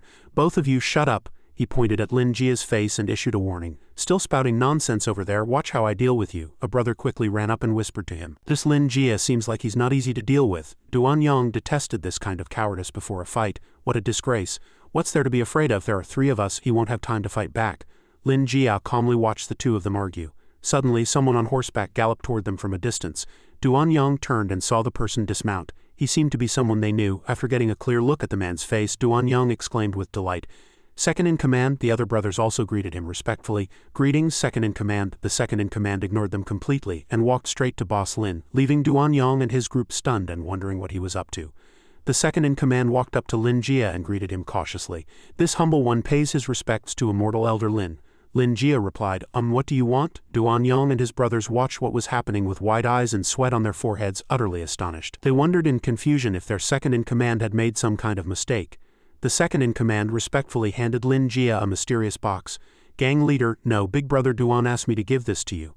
Lin Jie opened the box and saw a key inside. He asked in confusion, "What does he mean by this?" The second in command immediately explained to Lin Jie, "Big Brother Duan knows that the Immortal Elder doesn't have a place to stay in Lingzhou yet, so he specially prepared a residence for you." Lin Jie hadn't expected them to be so thoughtful. "Oh, not only that," but the second in command continued, "the Immortal Elder's residence is at the Orchid Lake Villa. The key in this box is the key to that estate. I hope the Immortal Elder will accept it." Suddenly, Jiu Dafe exclaimed in surprise, seemingly shocked that his senior brother would receive such good treatment. "Orchid Lake Villa?" Seeing his surprised face, Lin Jie asked what all the fuss was about. "What's wrong?" Jiu Dafe excitedly told him how great the place was. "This Orchid Lake Villa is a place with excellent feng shui. The people who live there are either high officials and nobles or from powerful and influential families. In other words, it's the best residence in Lingzhou City." Hearing this, Lin Jie thanked Duan Tianju for his kindness. "Boss Duan is very thoughtful." Duan Yang and his brothers stared at the 2 of them, dumbfounded. The 3 of them truly couldn't believe what was happening before their eyes. "Second in command, what's going on?" Unable to hold back any longer, Duan Yang quickly ran to Heitzi and asked. He pointed at Lin Jie and spoke about him to Heitzi, trying to make him see reason. "This Immortal Elder Lin is gang leader Duan's savior. From now on, the Flying Eagle gang will be under the sole command of Immortal Elder Lin. Why haven't you come to pay your respects to the Immortal Elder yet?" Good heavens, this news was like a bolt from the blue for them. Recalling their earlier behavior toward Immortal Elder Lin, cold sweat poured down the 3 men's foreheads as they looked at each other in a panic. They didn't know what they should do now to make up for their mistake. Suddenly, they all threw down the clubs they had prepared to fight Jiu Dafe with. Duan Yang and his brothers knelt and shouted, "Immortal Elder Lin, please accept this humble one's bow." They knelt on the ground begging Lin Jie to forgive their earlier foolishness. Lin Jie just looked at the 3 of them calmly, a thoughtful look in his eyes. It seemed he had already warned them once, but they didn't listen. They really had it coming. Seeing Duan Yang and his men kneeling like this, Jiu Dafe felt extremely smug and turned to Lin Jie. "Boss Lin is so amazing. Now you're really the boss." Duan Yang's group didn't dare to stand up without Lin Jie's permission or forgiveness. They just kept their heads raised, awaiting the Immortal Elder's command. "From now on, this Jiu Dafe is your boss. If you have any issues, report directly to him." Lin Jie's sudden announcement stunned Jiu Dafe. Not only Dafe but the 3 of them were also very surprised by this announcement. They didn't know what the Immortal Elder's purpose was in doing this, but the order had been given. All they wanted now was to be forgiven by Lin Jie, so they absolutely could not defy his words. The 3 of them knelt down again, paying their respects to Jiu Dafe. "Greetings, Boss Jiu." Jiu Dafe was both happy that no one could bully him anymore, and afraid of never having held such a high position before. Boss Lin, I've never been a big brother before." Hearing this, Lin Jie told him to calm down and that he would get used to it. "It's fine. If anyone disobeys, just tell me directly. For disrespecting a boss, what is the punishment according to the rules?" Lin Jie suddenly turned and asked Heitzi. "According to the rules, those who dare to provoke a superior shall receive the punishment of 3 stabs and 6 holes." Hearing this rule, Duan Yang's face immediately turned pale, his eyes wide with shock. Hearing the news of their impending punishment, Duan Yang and his brothers broke out in a sweat, stammering and unable to speak. Because those were the rules, without any hesitation, Lin Jie personally decided the punishment. "Good, then we'll follow the rules." Heitzi clearly received Lin Jie's order and responded immediately. Saying this, he pulled out a dagger from his clothes and walked towards them. Seeing this, Lin Jie told Jiu Dafe to leave and let them handle the situation themselves. "Let's go." Heitzi gradually approached them to carry out the punishment. Duan Yang and his brothers begged the second in command to spare their lives. second in command, spare us, but words spoken by immortal Elder Lin could not be taken back, so Haitzi showed no mercy and carried out the punishment directly. Their miserable screams echoed through the mountain forest, serving as a lesson for Duan Yang and his brothers. Back at the main grounds of the martial arts academy, Lin Jie was strolling around when suddenly the figures of two people appeared before him. It was none other than Bai Yuxuan and Yi Qingling. The two of them had such an imposing aura that the surrounding disciples had to be careful and felt a sense of awe. When the outer sect disciples saw them approaching, they all bowed respectfully. Senior Brother Bai, Senior Brother Yi. Greetings, Senior Brother Bai, Senior Brother Yi. From a distance, Lin Jie saw Bai Yuxuan and Yi Qingling but made no gesture, just standing there silently watching. Yi Qingling was enraged at the sight. How could this guy be so rude, not even greeting his seniors when he saw them? With a face full of indignation, Yi Qingling snapped, "Are you that Lin Jie? Don't you know the rules here? When an outer sect disciple of the martial arts academy sees a senior, you should bow immediately." Lin Jie responded without the slightest panic, "If you want me to bow, I'm afraid you're not yet worthy." As soon as these words were spoken, the anger in Yi Qingling's heart erupted. "You bastard, how dare you speak to me like that?" Lin Jie remained composed as if it had nothing to do with him. "So what if I do?" His calmness successfully ignited the fuse of Yi Qingling's anger. Yi Qingling exploded in rage, unleashing all his power. "Damn you!" Lin Jie's hands were still clasped behind his back, his expression calm as he watched Yi Qingling, a stark contrast to him. "Whether I'm worthy or not, we'll have to see." Just as Yi Qingling was about to teach Lin Jie a lesson, he was stopped by Bai Yuxuan's outstretched hand. "Junior Brother Yi, don't be reckless." Yi Qingling looked at Bai Yuxuan, puzzled as to why he would stop him at this moment, but he could only accept his words. Still, he couldn't just back down so meekly. Yi Qingling decided to point at Lin Jie and warn him not to act so mighty. "Kid, don't get too arrogant.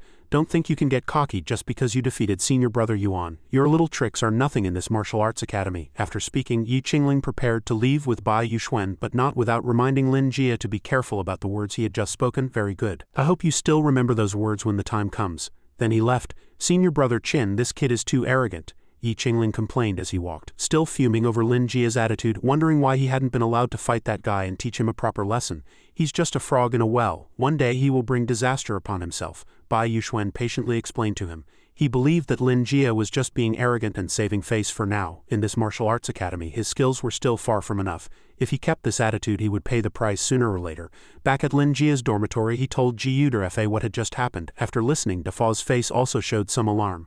Hearing that his boss had gotten on the wrong side of those two, he swallowed hard and asked, "Boss, how did you manage to offend those two? This could be big trouble." "Oh, are they that strong?" Lin Jie, being new, didn't know much about the people in the academy. Seeing Dafa so flustered made him slightly confused as well. "Those two are the most outstanding figures among the younger generation of disciples. The one in the white robe is named Bai Yuxuan, and he is the direct disciple of Elder Qin, one of the 4 great elders. It's said that his strength has long surpassed that of many instructors. The other one is Yi Qingling, whose cultivation level is not much weaker than Bai Yuxuan's." Jiuderfa explained to Lin Jie what he knew about the two. After hearing this, Lin Jie naturally felt incredibly excited. He wanted to fight Yi Qingling and Bai Yuxuan to see just how strong they really were. "Is that so? In that case, I'd really like to see for myself." Seeing his boss like this, Jiuderfa tried to dissuade him. "I know Boss Lin isn't afraid, but that Elder Qin is in charge of the Martial Arts Academy's affairs. Offending them probably won't do us any good." Lin Jie knew Dafa meant well and was trying to persuade him not to act rashly, but he couldn't let them be so arrogant either. "It's fine, I know what I'm doing." The news that Lin Jie had been rude and failed to bow to Senior Brother Yi and Senior Brother Bai gradually spread throughout the entire martial arts academy. The outer sect disciples were all discussing the matter. "Did you hear? An outer sect disciple dared to be rude to Senior Brother Yi today. For real? Who's got such a death wish? I think his name is Lin K. I never expected that kid to be so arrogant." "So what if he's arrogant? He's not going to have a good time after offending Senior Brother Yi. Let's just stand aside and watch the show. Don't get involved," one of them said, quickly lowering his voice. 3 days after the incident, a group of outer sect disciples gathered around Lin Q's residence to watch the spectacle. As it turned out, 2 outer sect disciples claiming to be followers of Yi Qingling had arrived and were shouting for Lin K to come out and settle things. "You coward Lin K, if you have any guts, come out and fight Senior Brother Yi." The only response was a dead silence. They thought Lin K had heard that their Senior Brother Yi had issued a challenge and was too scared to come out. The 2 disciples laughed smugly and mocked him. "He hasn't made a peep after all that yelling. What a spineless coward. I think he should change his name to Lin the Turtle." "That's a good name, Lin the Turtle," the other chimed in. "Don't be so arrogant if you don't have the skills to back it up. Come out obediently and kowtow 1,000 times and maybe Senior Brother Yi will consider sparing you." The outer sect disciples watching from behind were also surprised by Lin Q's behavior. Did he dare to act but not face the consequences? Of all the people Lin K could have offended, why did it have to be Senior Brother Yi? an outer sect disciple daring to challenge an inner sect warrior. He truly didn't know his place. The guy must be regretting it now, otherwise why would he be hiding and not daring to come out? Suddenly the door to Lin Ku's room was kicked open with a bang. The two door panels flew straight toward Yi Qingling's two disciples, who took the full force of the blow. They knelt on the ground in agony, struggling to stand up through the pain. "Don't you think it's incredibly rude to disturb someone while they're sleeping?" Lin Ke slowly emerged from behind the door, a look of displeasure on his face from having his sleep disturbed. It turned out he wasn't afraid. They had just come at an inconvenient time and interrupted his pleasant dream. You, cough cough. Senior brother Yi's disciples were in a sorry state, blood trickling from their mouths. They stammered, unable to speak, and stared at Lin Ke in terror. He spoke coldly. "Did Yi Qingling send you? You can't let yourself admit defeat." The green-haired disciple held up Yi Qingling's written challenge and declared loudly, "This is Senior Brother Yi's gauntlet. If you have the guts, meet him on the Thunder platform for a fight to the death." Upon receiving the challenge, Lin Ke accepted with pleasure and without hesitation. He had been waiting for this day for several days. "Fine, I accept." After he accepted the challenge, the rumors among the outer sect disciples grew even more intense. They passed the news from one to another. "Did you hear that outer sect disciple Lin Ke is going to duel with the inner sect disciple Yi Qingling?" "Which Yi Qingling? You don't even know who Yi Qingling is? He's the direct disciple of one of the four great elders. Is that Lin Ke insane? An outer sect disciple actually daring to challenge an inner sect warrior. This Lin Ke isn't ordinary either. He defeated Senior Brother Yuan on his first day on the mountain. How can Senior Brother Yuan compare to Yi Qingling? No matter how skilled Lin Ke is, he's going to get crushed." Yu Shaojing overheard every word they said. What on earth is Lin Ke thinking? Yi Qingling is nothing like Senior Brother Yuan. She grew angry just thinking about Lin Ku's actions. Under the early morning sun, the martial arts academy was peaceful. Yu Shaojing was taking a stroll when she saw a figure approaching. The person was dressed in a white robe and looked very familiar. It was none other than Bai Yuxuan. "Isn't this junior sister Yu?" Startled by the voice, Yu Shaojing turned to see who it was and recognized the speaker. She bowed respectfully and said, "Greetings, Senior Brother Bai." "Junior sister, there's no need for such formalities. Since we parted that day, I have thought of you often. I never imagined we would meet again a year later. It must be fate." Bai Yuxuan gazed at her affectionately as he confessed, but his words made Yu Shaojing feel awkward. Unsure how to respond, she was at a loss for words. "Thank you for your thoughts, Senior Brother. I am not worthy." Bai Yuxuan suddenly stepped forward and grabbed her hand tightly, startling her. "Junior sister, I have really missed you this past year. I wonder if you have missed me too." Caught off guard by his sudden question, Yu Shaojing didn't know how to answer. Her eyes widened and she stammered, unable to form a coherent sentence. Yu Shaojing felt she needed to make her relationship with Bai Yuxuan clear to prevent him from getting the wrong idea. She forcefully pulled her hand away and warned him, "My heart is set on cultivation and I have never thought of other matters. Please conduct yourself with dignity, Senior Brother." With that she turned and left, leaving Bai Yuxuan standing there alone in a daze, watching her retreating figure and pondering what she had just said. HMPH, playing so high and mighty. One day you'll be begging for my protection, Bai Yuxuan thought to himself. He couldn't give up just like that. One day she would need him. At the martial arts field, the duel between Lin Ke and Yi Qingling attracted countless spectators, none of whom could believe Lin Ke could possibly win against Yi Qingling. Before the fight, the two faced each other. Lin Ke stood with his hands behind his back, his expression as calm as ever. Yi Qingling, however, had his arms crossed, a sneer on his face as he looked at him with contempt. The Martial Arts Academy prohibited private duels, so the Thunder platform was built to resolve disputes. Besides giving both parties a fair chance to fight, the platform also served as a test. The winner would gain corresponding points while the loser would have them deducted. Points were a crucial metric for advancement. The referee for this match loudly announced the rules. Yi Qingling listened with great excitement, then looked at Lin Ke provocatively. "Kid, do you dare to have a match with no rules? Life or death doesn't matter. We fight until one of us begs for mercy." Lin Ke added to his words, "And no mercy for the living either." Standing below the stage, Yu Shaojing silently contemplated Lin Ku's decision. She had underestimated him before. For Lin Ke to have defeated Senior Brother Yuan was already extraordinary. If he could focus on cultivating in the Martial Arts Academy for a few years, he might be able to face Senior Brother Yi. But with his current strength, this was simply foolish. Even if he didn't die today, he probably wouldn't get off lightly. Should she go ask her martial uncle to stop this? The thought that Lin Ke had no chance of winning this fight made her genuinely worried for him. Place your bets, 10-to-1 odds." The atmosphere was so heated that someone was loudly shouting, taking bets on the winner of the duel. "I bet Senior Brother Yi will win. I'm betting on Senior Brother Yi too. Senior Brother Yi." A chorus of Senior Brother Yi echoed all around. As expected, no one thought Lin Ke could turn the tables. Don't rush, one at a time. There's enough for everyone." Suddenly someone stuffed a large handful of money into his hands. It was none other than Lin Ku's brother, Jiyu Dafa. "I bet on Boss Lin to win," he declared in a booming voice. Dafa believed in Lin Ke, knowing full well that his boss was no ordinary person, so he was very confident in his bet. When the outer sect disciples heard what Jiyu Dafa did, they started bad-mouthing him behind his back, criticizing him for making such a foolish bet. What a real fool, isn't he? Just wait for the show. The people around were all chanting Yi Qingling's name.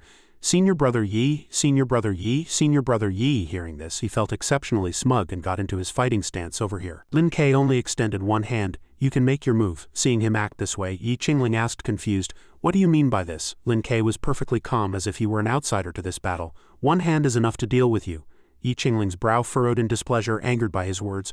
One hand is enough to beat you. An outer sect disciple below the stage repeated Lin Ku's words, making Yi Qingling even more embarrassed. Not only was he burning with rage, but the outer sect disciples were equally indignant toward Lin Ke. How dare he say something like that to senior brother Yi? This kid is too arrogant. Senior brother Yi, teach him a lesson. That's right, beat him to death. Yi Qingling no longer hesitated, pouring all the displeasure in his heart into his moves and charging straight for Lin Ke, shouting, Die! Yi Qingling unleashed a series of attacks, but to his utter astonishment Lin Ke dodged all of them, even though they were as fast as lightning. Then Yi Qingling stopped in front of Lin Ke, about to punch him in the face, but his hand suddenly froze in midair, his wrist caught in Lin Ku's grip. I never thought this kid's hands were so fast. Not only that, but a sharp pain shot through the wrist Lin Ke had grabbed, shocking him. What trick was Lin Ke trying to pull now? Yi Qingling had a bad feeling. As expected, his fears were realized. Yi Qingling's eyes widened as he saw Lin Ke fling him away with just one hand, but Yi Qingling was no weakling and wouldn't fall so gracelessly. Although he hit the ground, he used the momentum to land on one knee. He stared at Lin Ke with a sharp gaze. Lin Ke had said he could defeat him with a single hand, so he looked down on him from his superior position, his hands still clasped behind his back, a very smug look on his face. Not only that, but at this level, two figures suddenly appeared below the stage.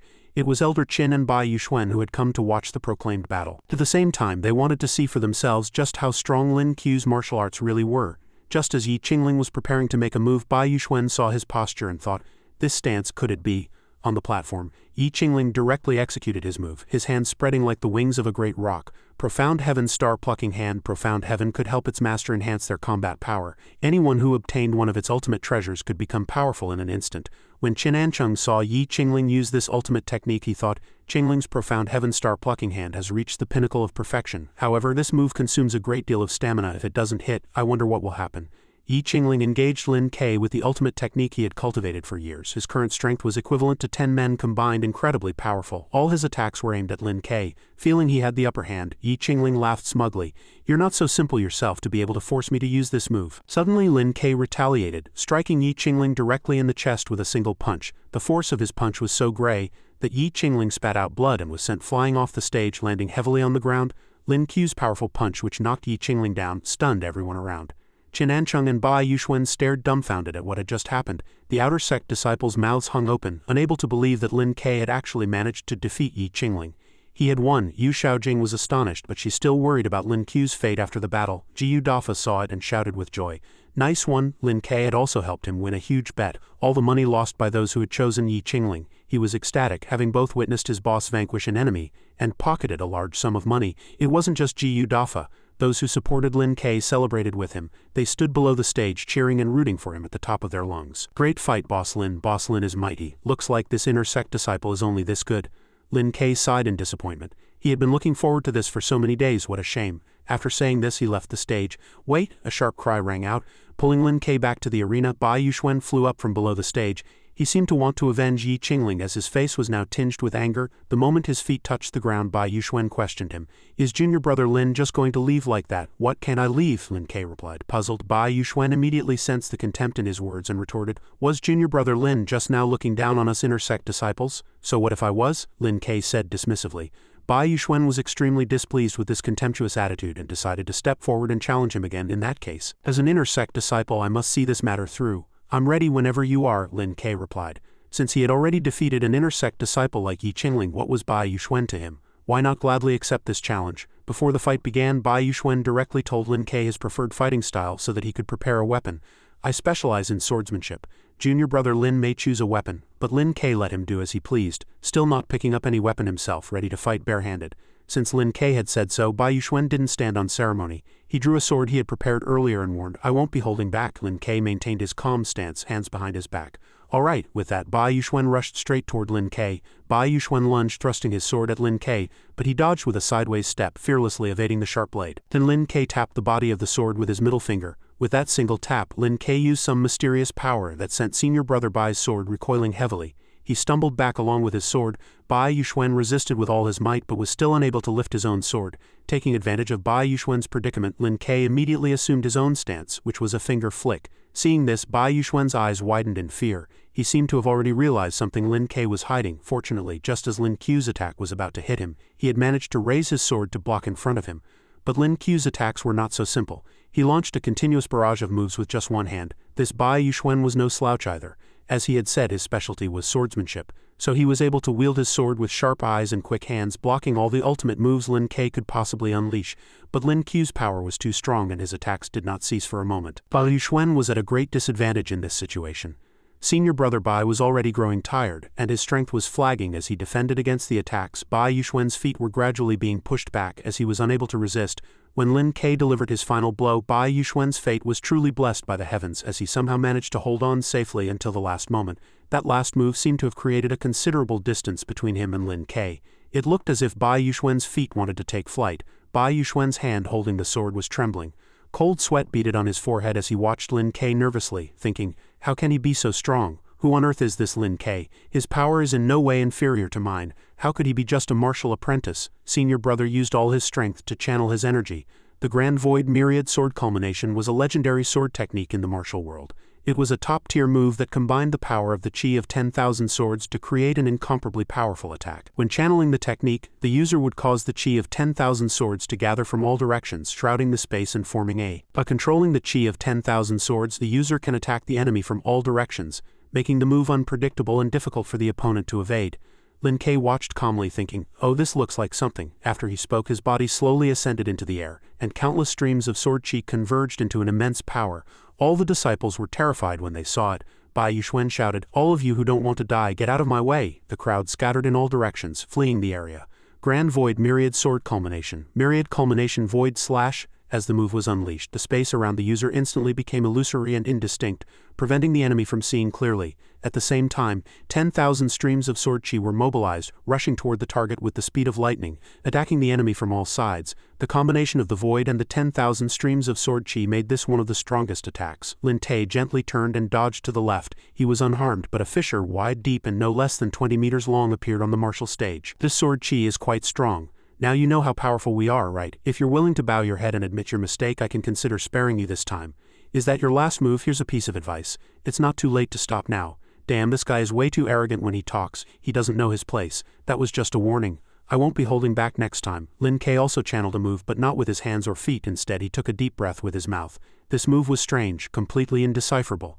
Senior brother swung his sword in a mighty slash, the myriad sword's culmination majestic. Lin Ke thought, another new move that sounds interesting too. Take this, Lin Ke shouted, and a blast of fiery chi spewed from his mouth. Lin Qu's fiery chi collided with senior brother's sword chi.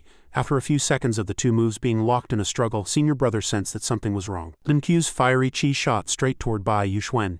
He didn't have time to react and could only stand frozen on the spot. The crowd below the stage stared with wide eyes, wondering what would happen to senior brother Bai. The powerful impact tore all the clothes from senior brother's body, revealing his firm muscles and six-pack abs, but his little brother had shrunk like a small chili pepper from excessive fear. He was sweating profusely as if he had fainted. Seeing senior brother Bai's tiny sausage, the female disciples and junior sisters all screamed, "Ah, so embarrassing, senior brother Bai is so shameless, senior brother Bai is a pervert." Yu Xiaojing spat out a mouthful of water, thinking, the junior sisters must be used to big sausages. The moment they saw how small senior brother's sausage was, the junior sisters all cursed him in disappointment. If it had been big, there surely would have been a large group of fans gasping in amazement. Lin Ke looked at Bai Yuxuan and asked, "Well, do you want to fight some more?" Bai Yuxuan's face turned red and he said in shame, You dare to humiliate me?" And he tightly covered his little brother with both hands. "You just wait." Good heavens, with a sausage like a little chili pepper, shouldn't one hand be covering the sausage and the other covering his face? The people below the stage shouted, "Boss Lin won, Boss Lin is mighty. Boss Lin is mighty." The next day, a CADEGORY 18 storm swept through the martial arts academy again. Did you hear that Lin Ke defeated both senior brother Yi and senior brother Bai in a row? No way. Who is senior brother Bai? He's the pride of our martial arts academy. What pride, my ass? He lost big time. Exactly. I heard he was beaten so badly that he even lost his underwear. Who on earth is this Lin Ke? Is he really just an outer sect disciple? Is the martial arts academy about to undergo a huge change? Shush, keep your voice down. Senior brother Bai is over there, in the bamboo forest in the back garden of the martial arts academy. Yu Xiaojing was practicing her sword, but her swordsmanship had form without substance. Then Yu Xiaojing sighed again, which her martial uncle immediately noticed. "Jinger, you seem distracted. Is something on your mind, Martial Uncle? I thinking about what happened on the platform. Judging by his appearance, I initially thought that fellow Lin K was just someone who chases fame, but who knew that in the end he would actually. Jinger, I feel ashamed for judging a person by their appearance. You're not the only one. Even I and several elders misjudged him, Martial Uncle. How could this be? This Lin Q's strength is unfathomable. I'm afraid no one in the martial arts academy is his match. Hearing this, Yu Xiaojing said in astonishment. What, even you, Martial Uncle? That's right, not even me. For Lin K to have such a level of cultivation at such a young age is truly rare. It's not out of the question that he could one day stand shoulder to shoulder with Long Kangming, known as the #1 Grand Preceptor of the Great Wu Nation. Jinger, I know you are proud, but this world is full of extraordinary people. We cannot fathom them all. What we can do is find our own place. After hearing her Martial Uncle's words, Yu Xiaojing went to find Lin K to ask him to be her master. You want to become my disciple? That's right. I hope senior brother will agree. I have no intention of taking on disciples, but I am short a maidservant. You could consider that. Hearing this, Yu Xiaojing broke out in a cold sweat. Did being a maidservant also involve doing laundry, cooking, and sleeping with the master? Yu Xiaojing remembered her Martial Uncle's words. Jinger, a little guidance from Lin K would be equal to many years of your own hard cultivation. Master, please accept Jinger's bow. Good heavens, am I dreaming? To actually have the great beauty you as a maidservant. Boss Lin is truly the best, a true idol for the youth. No need to call me master. You can call me young master. Yes, young master. Today is the technique assessment. All outer sect disciples, please come up to the platform in order. A bunch of losers. Lin K, I won't let you go. Senior brother Bai stood on a high platform, muttering to himself. HMPH, no matter how arrogant you are, you're still just an outer sect disciple. You'll still have to stand down there and greet me obediently. Today my great master is the examiner. Whether you pass or not is up to me in this martial arts academy. You'll never have a status like mine. Lin K looked towards the stage where Yu Xiaojing was gracefully executing a few sword moves fresh from his guidance. The sight entranced the disciples of the martial arts academy.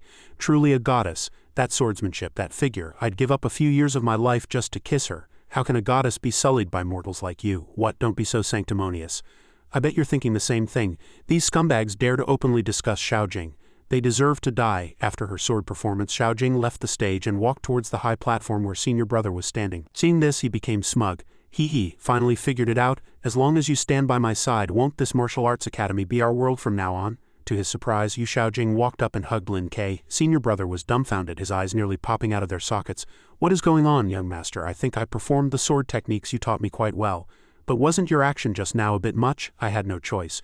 To avoid being harassed by others, I could only use you as a shield. You really love to stir up trouble, don't you? This will probably make me a public enemy. With your status, young master, what is there to fear? Heavens, this girl is so beautiful. Lin Day and Yu Xiaojing left together.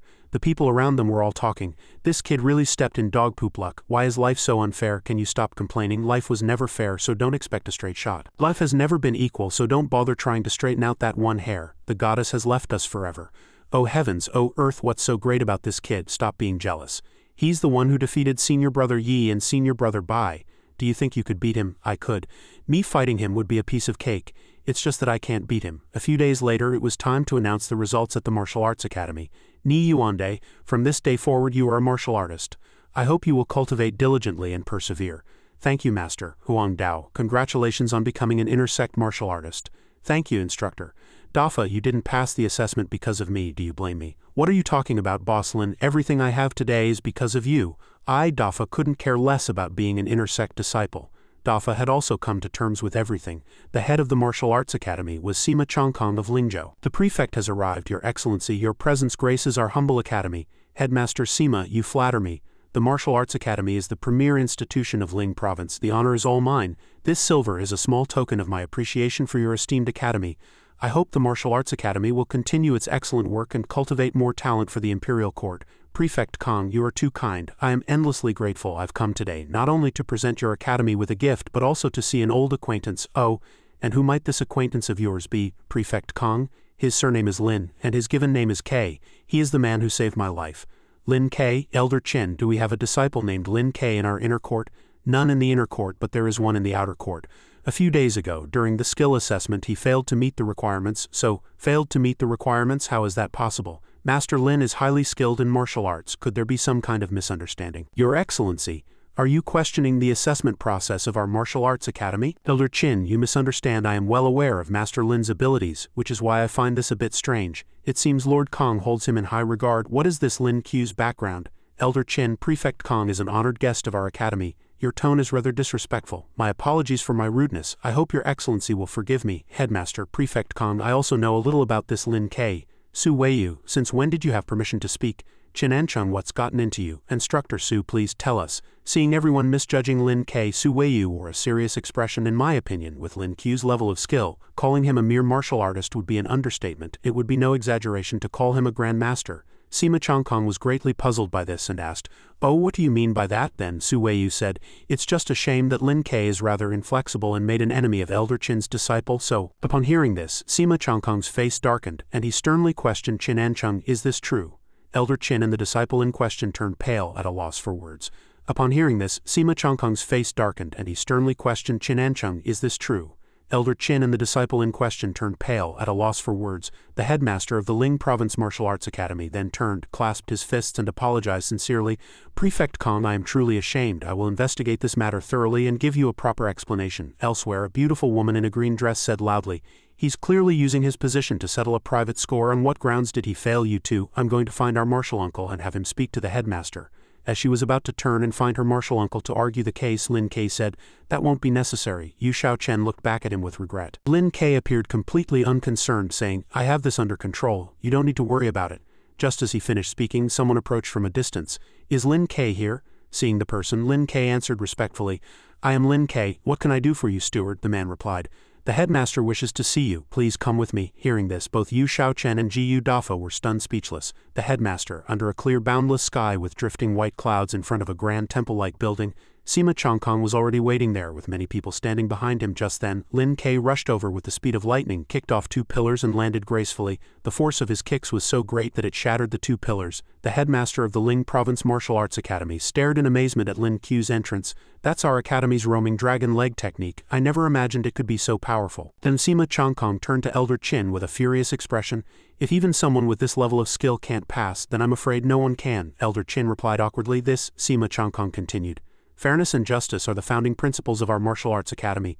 To make an unfair judgment due to a personal grudge is a disgrace to our institution." Sima Changkong, displeased, didn't spare Elder Qin another glance. "From this day forward, Instructor Su will be in charge of the assessments. Elder Qin is getting on in years. It's time for him to rest." Elder Qin was aghast at these words. "Headmaster," with that, the headmaster turned and left, leaving behind an Elder Qin filled with resentment and indignation. Speechless, Elder Qin could only turn his anger on his disciple. "This is all your fault." Seeing this, the disciple quickly knelt to admit his fault. "Master, please calm your anger. It is all my fault." Elder Qin, seething with uncontrollable anger, said nothing and stormed off. Only then did the disciple realize the gravity of his mistake and the trouble he had caused, his face turning ashen with fear. Meanwhile, Kong Decheng bowed respectfully and said, "Greetings, Master Lin. Congratulations on your promotion to an inner court disciple." Lin K replied, "Prefect Kong, you are too kind. I have you to thank for this matter." The prefect replied, "Master, you need not be so modest. With your abilities, becoming a grand master, let alone a mere martial artist, would be more than achievable." Lin K replied humbly, "You flatter me, Prefect Kong." Kong Decheng continued, "Thanks to your help, my mother has fully recovered. Her 70th birthday is at the end of this month. She often speaks of your kindness and has specifically sent me to invite you. We hope you will grace us with your presence." Lin K readily agreed, "All right, I will certainly be there to celebrate the old madam's birthday." Kong Decheng replied, "Thank you, Master." After Kong Decheng left, Lin K was talking with Ji Yu Dafa about the Spring Welcoming Festival. Ji Yu Dafa was filled with joy and said excitedly, "That's the biggest event of the year in Ling Province. The city becomes incredibly lively with merchants from all over gathering here. And the food, there's an endless variety of delicacies." Seeing Ji Yu Dafa's excited reaction, Lin Ka chuckled and replied, "You glutton, you really haven't changed a bit." Before he could finish, Ji Yu Dafa added with a delighted and proud expression, "And besides that, the most important event at the festival is the top courtesan contest. All the beauties will be there vying with one another. Imagine how wonderful that will be." Standing nearby, Yu Xiaochen listened to Ji Yu Dafa and Lin Q's enthusiastic conversation and commented, "You men are all the same, thinking only of beautiful women. Is that all you're good for?" The moment she finished speaking, Ji Yu Dafa retorted, "Chiner, you're mistaken. Isn't this just an appreciation for beauty? Everyone has it. And the top courtesan contest isn't just about looks. The most important part is the ladies' talents. When it comes to the 4 arts, zither, go, calligraphy and painting, these women are second to none." After hearing this, Yu Xiaochen was so angry she wanted to beat Ji Yu Dafa up. "Who gave you permission to call me Chiner?" Seeing her reaction, Ji Yu Dafa teased her with a grin. "If I don't call you Chiner, should I call you sister-in-law?" Hearing this, Yu Xiaochen flew into an even greater rage, chasing Ji Yu Dafa down the street with her sword drawn. "Who told you to spout such nonsense?" As he ran, Ji Yu Dafa didn't forget to add fuel to the fire. "Boss Lin, your woman is trying to kill me. Aren't you going to do something about it?" Lin Ke stood to the side, completely speechless. Meanwhile, in the center of Ling Province, the Spring Welcoming Festival was in full swing with bustling crowds of people. Jiyu Dafa couldn't help but grin from ear to ear. Now this is more like it. As Lin Ke and Jiyu Dafa were standing and watching, a voice came from behind them. "Isn't this young Master Lin? You've come to the temple fair as well?" Hearing this, Lin Ke turned to see a man and a woman strolling through the fair and said, "It's you." The man in blue, whose bangs covered one eye, chuckled and replied, "I heard from Ronning that you're from the countryside. I imagine you've never seen the splendor of Ling Province City before. Let me show you around today." Guo Ronning stood to the side, looking very reserved. "Brother Chen," the man in blue continued, "Ronning, it's fate that we ran into young Master Lin here today. How can we ignore a relative from the countryside when he comes to visit?" Seeing this, Lin Ke turned his head away and replied, "That's not necessary. We can manage on our own." But Brother Chen said with a contemptuous tone, "Oh right, I forgot. Young Master Lin comes from a poor background. You must not have adjusted to this dazzling world yet. Looking at all these stalls with an empty wallet, that must feel terrible, right? If you don't have money, you can borrow from me. My family are moneylenders. I can even give you a discount on the interest." Hearing this, Jiyu Dafa became enraged and pointed at Brother Chen's face, shouting, "Who the hell do you think you are? How dare you speak to Boss Lin like that?" The man was startled by this. "Who are you?" Boss Jiyu raised his fist, his eyes wide as if he wanted to swallow the man whole. "It doesn't matter who I am. Scram or I'll smash your face in." Provoked by Boss Jiyu, Brother Chen's face turned livid with rage as he retorted, "You?" Lin Ke and Boss Jiyu stood imposingly ready for a fight with Yu Xiaochen behind them. Seeing the situation, Guo Ronning said worriedly to the man in blue, "Brother Chen, don't be rash. You can't beat them." Brother Chen now understood the situation. Realizing he was no match for Lin Ke and Jiyu Dafa, he said angrily, "You just wait." With that, he turned and left in humiliation and anger, leaving Guo Ronning behind after Brother Chen left. Guo Ronning walked up to Lin Ke and said, "Young Master Lin, I'm sorry." Lin Ke was quite composed and replied nonchalantly, "Oh, what do you have to apologize to me for?" Guo Ronning then replied, "My father has been trying to set us up, but as you know, we are ultimately not from the same world." Guo Ronning continued, "Brother Chen's words may have been harsh, but they're true. No matter how capable you are, you can't change certain things. The gap between us is just too wide. I know this might be hurtful, but I think it's better to make things clear sooner rather than later." Lin Ke was speechless. He sighed. "Guo Ronning, you're really full of yourself. You can't even begin to fathom the power I wield. Besides, I don't have the slightest interest in you. The only reason I'm even standing here talking to you is out of respect for Uncle Guo. With your qualifications, you aren't even fit to be my handmaiden." At that moment, Guo Running's face was a picture of shock and humiliation. With that, Lin Ke and his two friends turned and left, leaving Guo Ronning standing there, ashamed and embarrassed. After Lin Ke left, Guo Ronning collected herself and muttered, "I know what I said upset you, but some things can't be changed just by deceiving yourself." Meanwhile, Lin Ke, Jiyu Dafa and Yu Xiaochen had arrived at the fair to watch a performance. One performer gripped the rim of a drum below him, twisting in the air in a handstand. Another demonstrated his strength and skill, holding a horse stance with a large urn balanced on his head perfectly still. Lin Ke, Jiyu Dafa and Yu Xiaochen were watching with great delight when a loud shout came from behind, "Over there, it's them!" Lin Ke turned to see that it was the man in blue from before. He had truly overestimated himself, even bringing back reinforcements to get revenge on Lin Ke. Having called for backup, Brother Chen said smugly, "Lin Ke, I know you have some connection to the Flying Eagle gang, but my Yi family isn't afraid of them. Do you know that my cousin Yi Qingling is a martial artist from the Martial Arts Academy?" Lin Ke responded with a blank expression. "Oh," with someone from the Martial Arts Academy backing him. Brother Chen laughed even more smugly. "What? Scared now? The power of the Martial Arts Academy isn't something a small fry like you can compare to. If you know what's good for you, kowtow 3 times and apologize, then promise to never appear before Ronning again and I'll let you go." Hearing this, Boss Jiyu and Yu Xiaochen exchanged a serious look, then burst out laughing. "Ha ha!" Seeing this, Brother Chen was both angry and annoyed. "Go ahead and laugh. You'll be crying soon enough." Just then, Yi Qingling walked over from a distance, not yet knowing that Lin Te was the person his cousin was talking about. He said menacingly, "Cousin, what are you doing? You can deal with a few arrogant country bumpkins yourself. Aren't you afraid of damaging my reputation?" When Brother Chen saw Yi Qingling arrive, he said with a fawning smile, "Cousin, you're finally here. These guys have some connections, so." Yi Qingling sighed, cleaned his ear and replied impatiently, all right, I get it." Just as he finished speaking, Lin Qu's voice suddenly rang out, making Yi Qingling tremble. "Yi Qingling, your injuries seem to have healed rather quickly, haven't they?" Yi Qingling broke out in a cold sweat, stammering, Lin Ke." Lin Ke, however, smiled confidently. "What, fancy another round?" Seeing this, Brother Chen, who didn't understand what was happening, his face livid, asked angrily, "You know my cousin?" Standing to the side, Boss Jiyu grinned smugly. "Know him? They're more than just acquainted." At that moment, Yi Qingling turned to his cousin, patted him on the shoulder and said, "I can't help you with this one, cousin. You're on your own." With that, Yi Qingling turned and walked away, abandoning his cousin and the 2 helpers he had brought.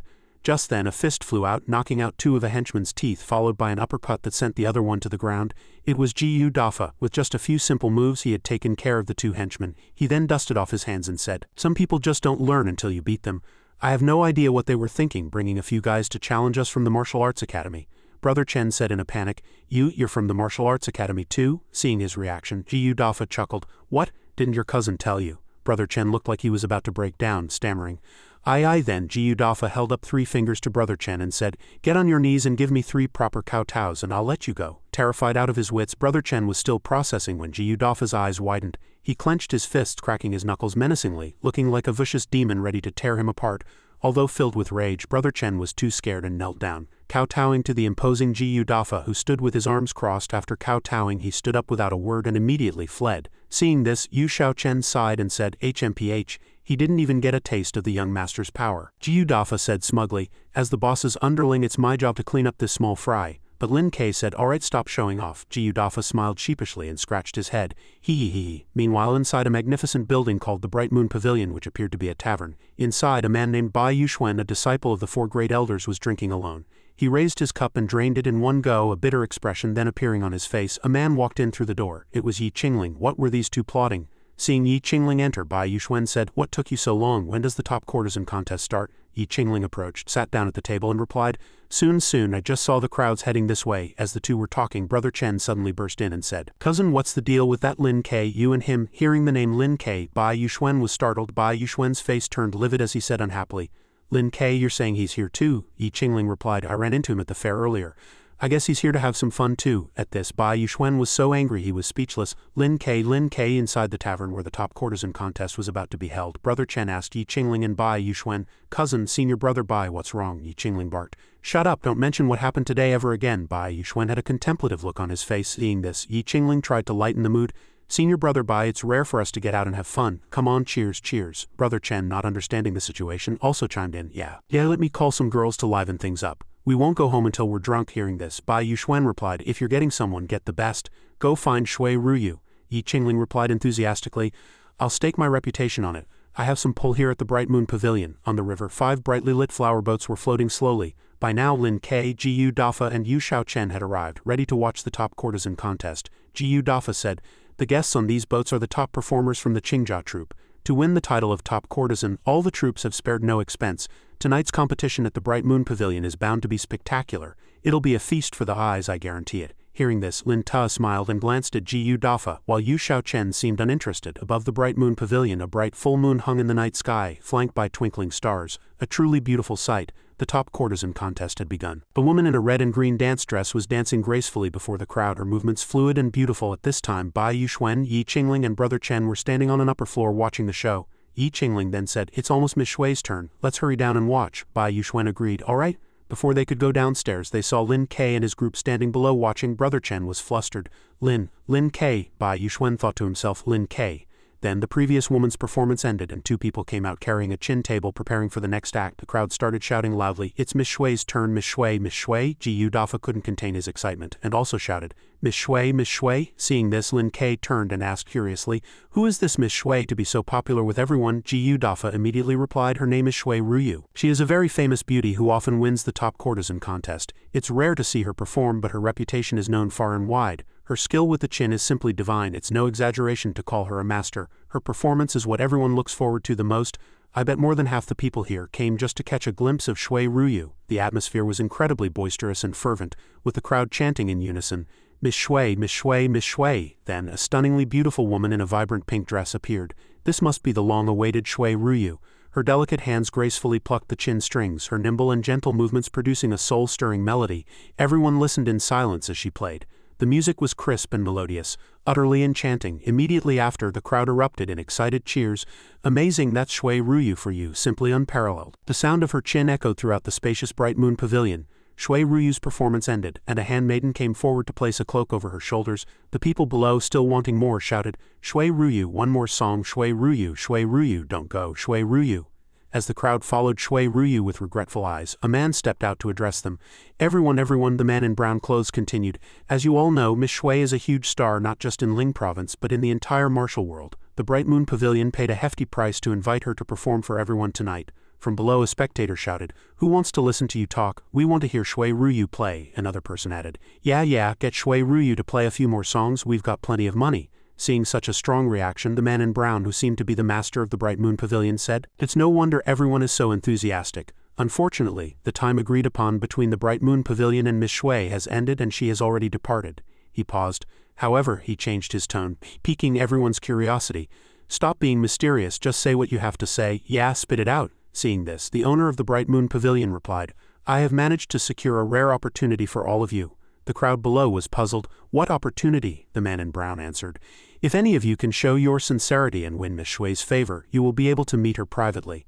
Hearing the owner say there was a chance for a private meeting with Shui Ruyu, a man holding a thick stack of money stood up and said, "What sincerity? You just mean money, don't you? I've got plenty of it, let me on the boat." Seeing this, the crowd yelled angrily, "Feihu, you think you're the only one with money? Even if it's about money, it's not your turn." Everyone started pulling money out of their pockets and holding it up. "Who doesn't have money? I'll bid 1,000 taels of silver." Immediately, people started to raise the bids: 2,000, 5,000, 10,000. Just as everyone was clamoring and bidding to get on the boat to meet Shui Ruyu, a loud shout suddenly cut through the noise.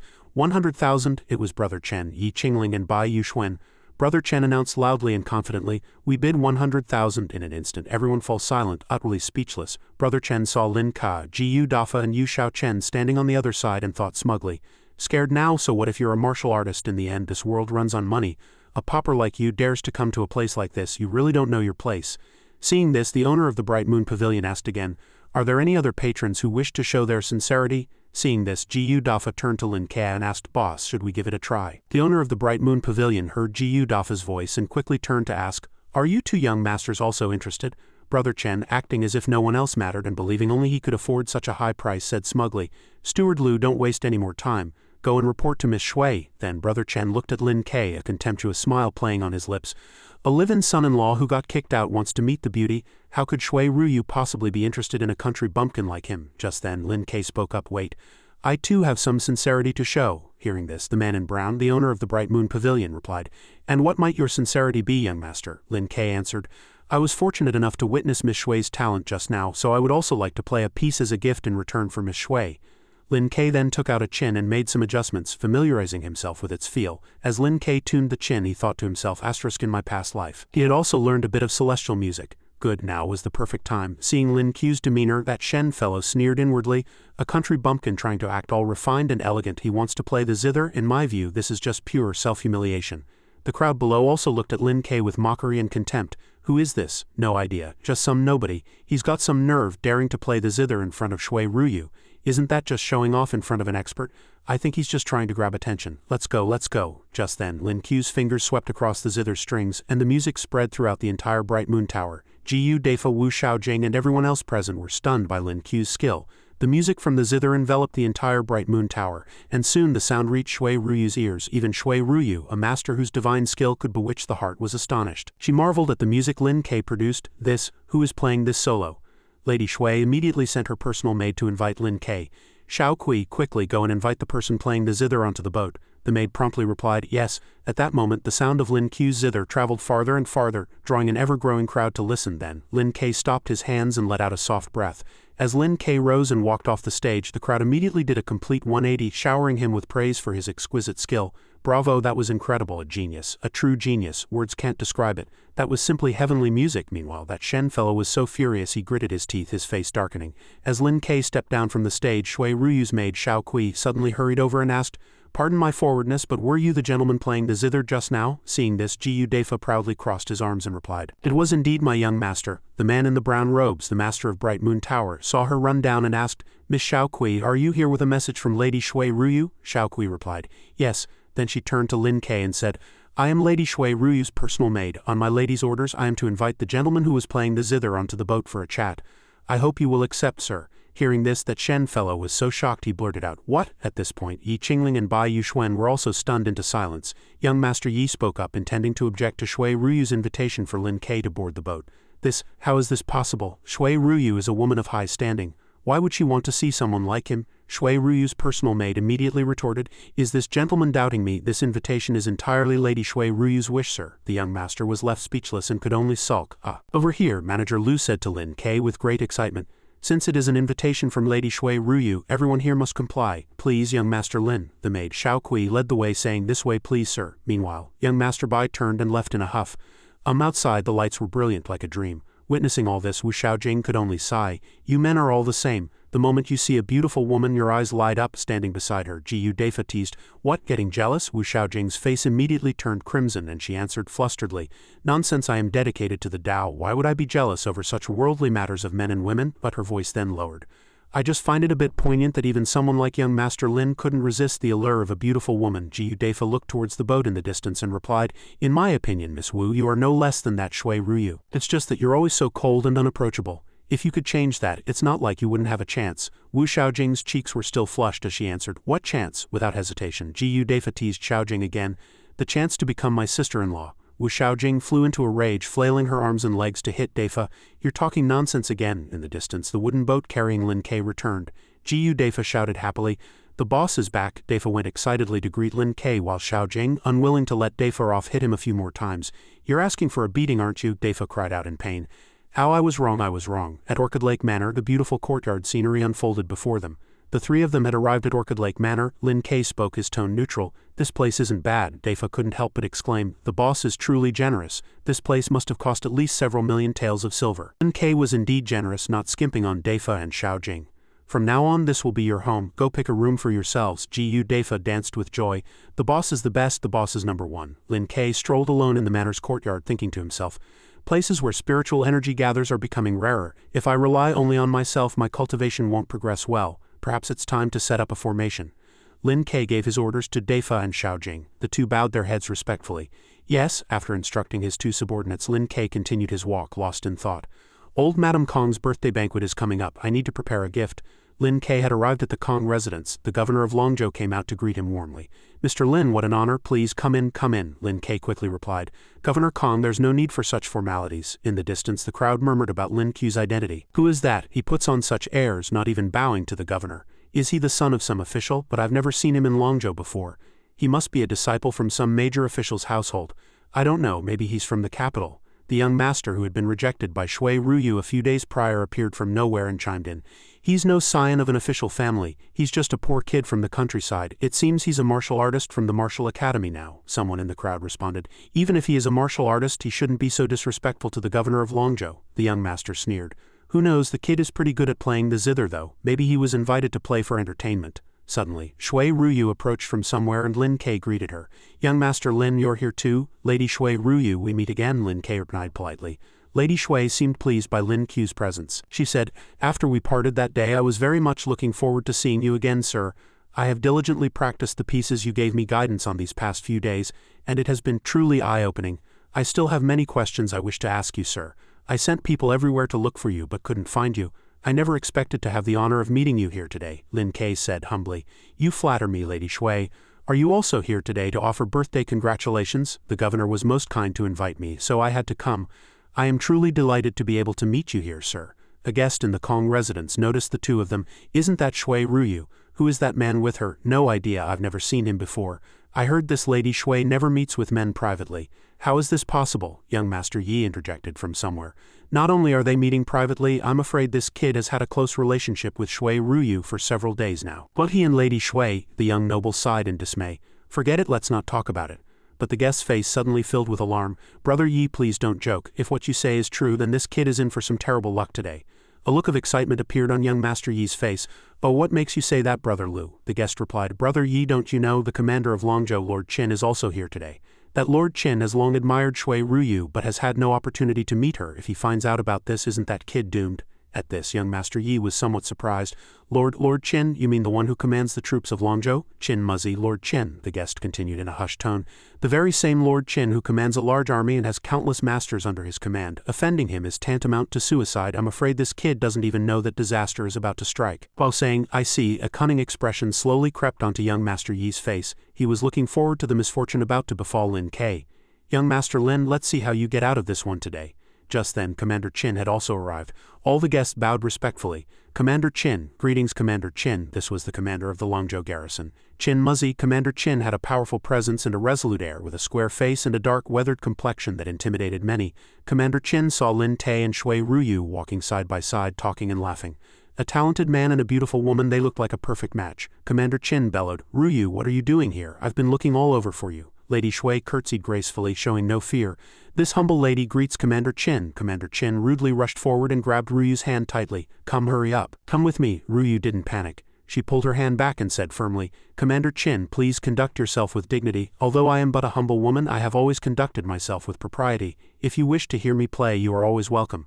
But if you intend to force me like this, I will never comply. Having been rejected, Commander Qin roared in anger, Shui Ryu, you don't know what's good for you. Do you really think you're some high-born lady? You're over here flirting with this pretty boy, and now you're pretending to be virtuous. Feeling wronged by the insult, Ryu retorted, How can you slander me so maliciously, Commander Qin, and baselessly accuse me of being unchaste? This young Master Lin and I merely share common interests and have always maintained propriety. How can you spout such nonsense and ruin my reputation? Ryu continued to argue back. If Commander Qin insists on forcing me, then only death can prove my innocence. At this moment, Qin Muzzy revealed his vile nature and lunged toward Ryu. You want to die? Then let me help you. Ryu was terrified, frozen to the spot, unable to react in time. Fortunately, Lin Kai stepped forward just in time to block his path. Lin Kai asked, his expression unchanged, What do you think you're doing? Qin Muzzy was still extremely arrogant. What are you? Do you know who I am? Lin Kai was unfazed.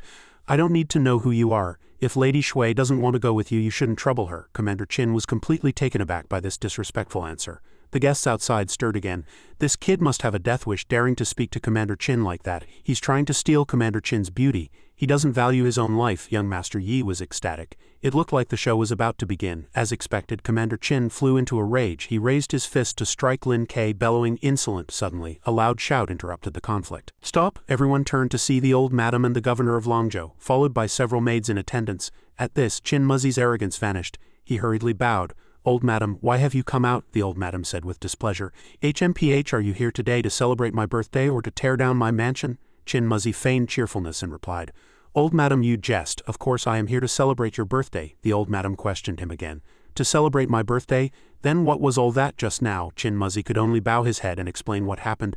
This kid was being insolent and your subordinate was just trying to teach him a lesson. I failed to control myself, the old madam began to scold him.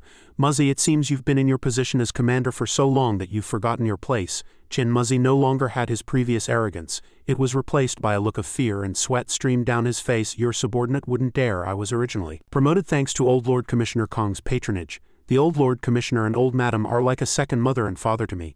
Only then did the old madam speak loudly. So you do remember. Then how dare you treat my savior this way? Muzzy was flabbergasted, stammering, Savior, Governor Kong then explained.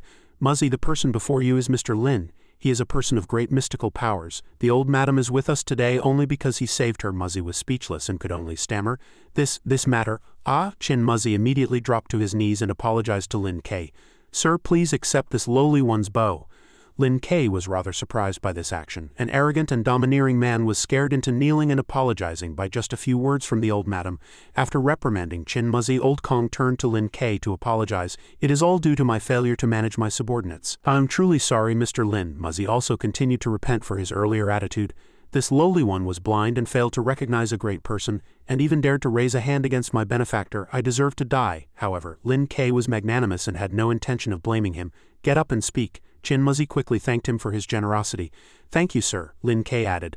Shui Ryu is my friend. Do not bother her again in the future. Muzzy hurriedly complied. Yes, over on the side, young Master Yi, who had been waiting for a good show, couldn't believe how things had turned out. How could this be?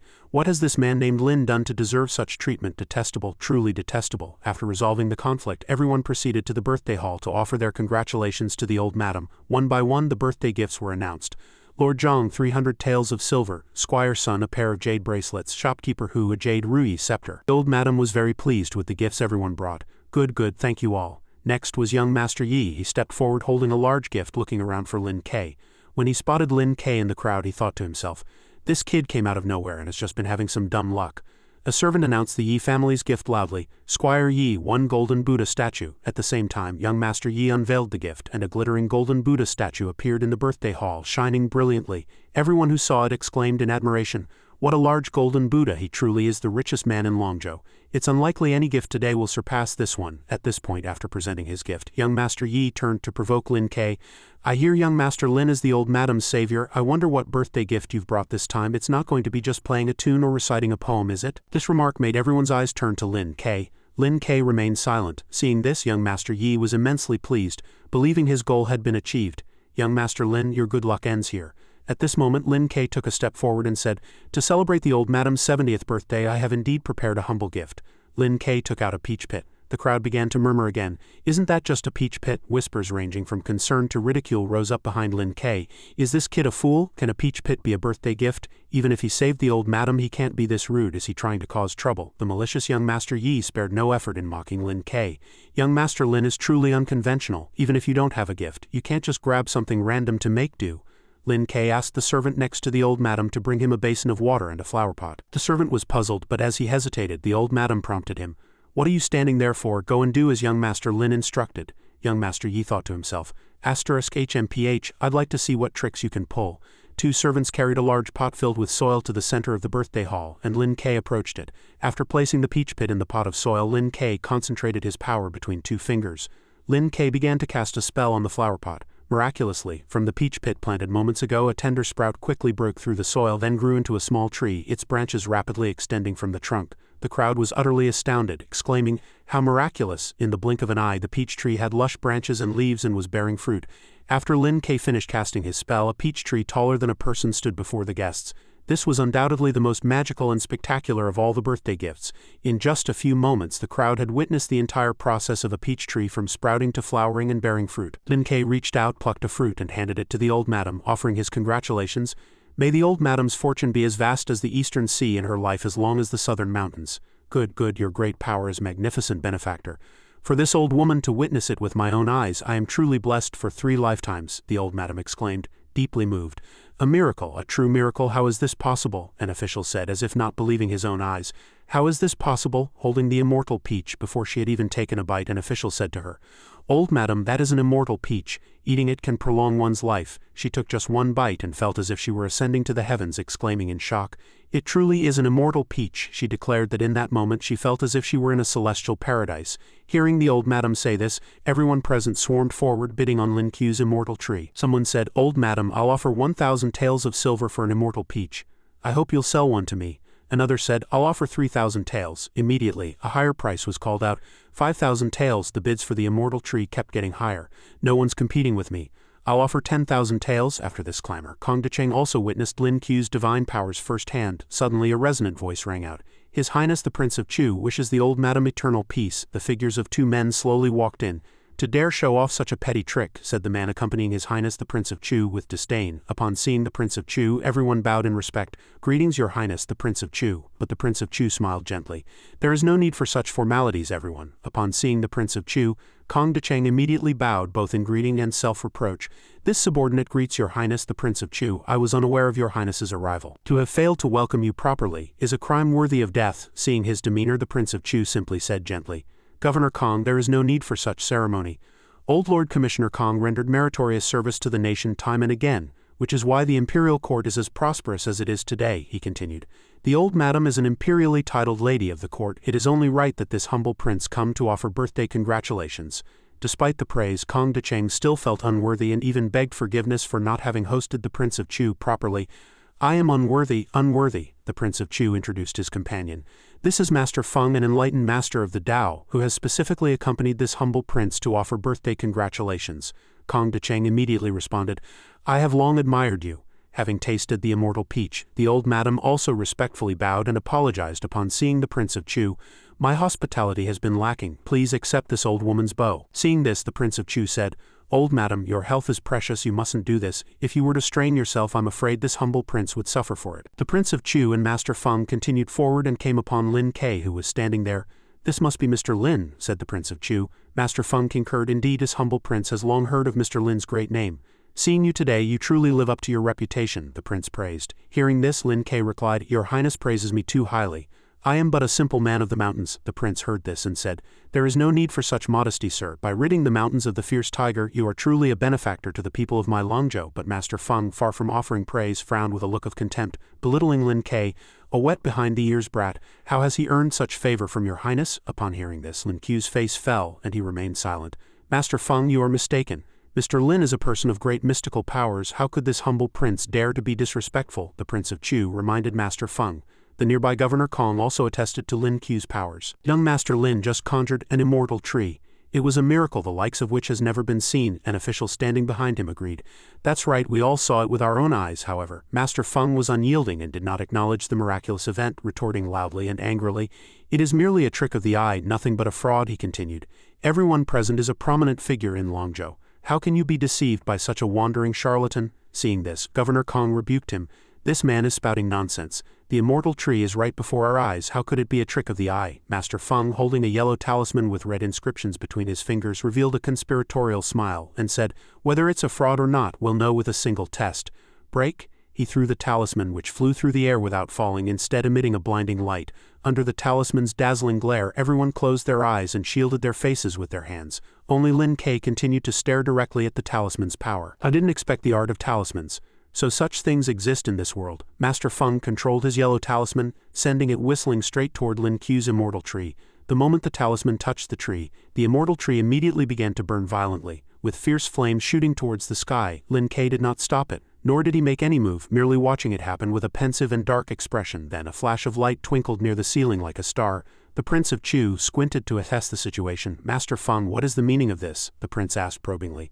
Master Feng replied respectfully, I have just used a golden light talisman to break the illusion. Please forgive me, Your Highness. At this point the immortal tree was gone, leaving only an empty pot of soil.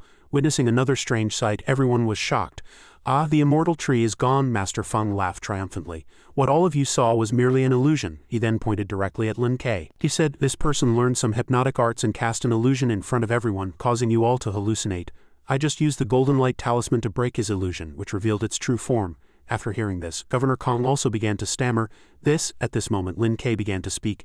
Using a golden light illusion to destroy my immortal peach. The thief is crying, stop thief, he said. Hearing himself described this way, Master Feng shouted at Lin Ke, your deceitful trick has been exposed and now you dare to bite back, he added. In my life this master cannot stand impostors and frauds the most. Since you want to make a move, I'd be more than happy to oblige. Hearing this, the Prince of Chu tried to mediate.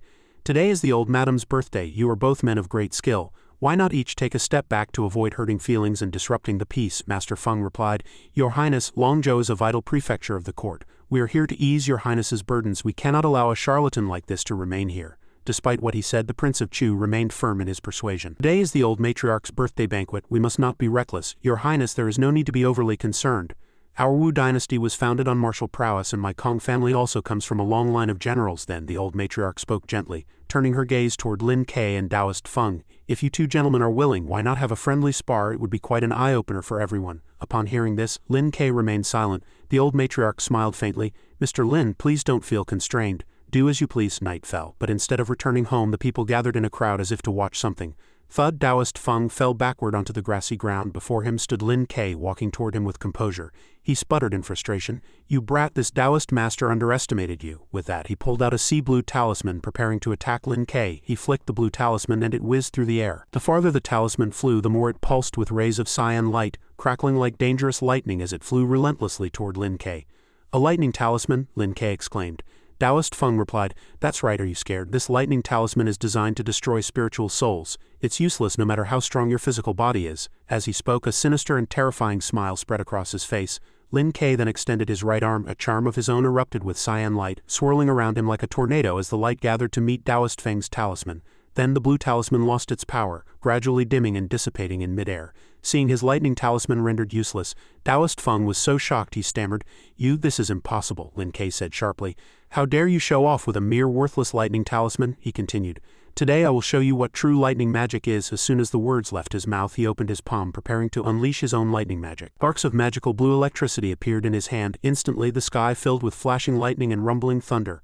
Lin Ke slowly ascended into the air, his right arm raised high as the lightning from the heavens gradually gathered in his palm. Witnessing this terrifying power, Taoist Feng began to feel fear, and cold sweat dripped down his back. Without hesitation he turned and fled, trying to save his life before it was too late. However, how could his speed compare to the approaching lightning?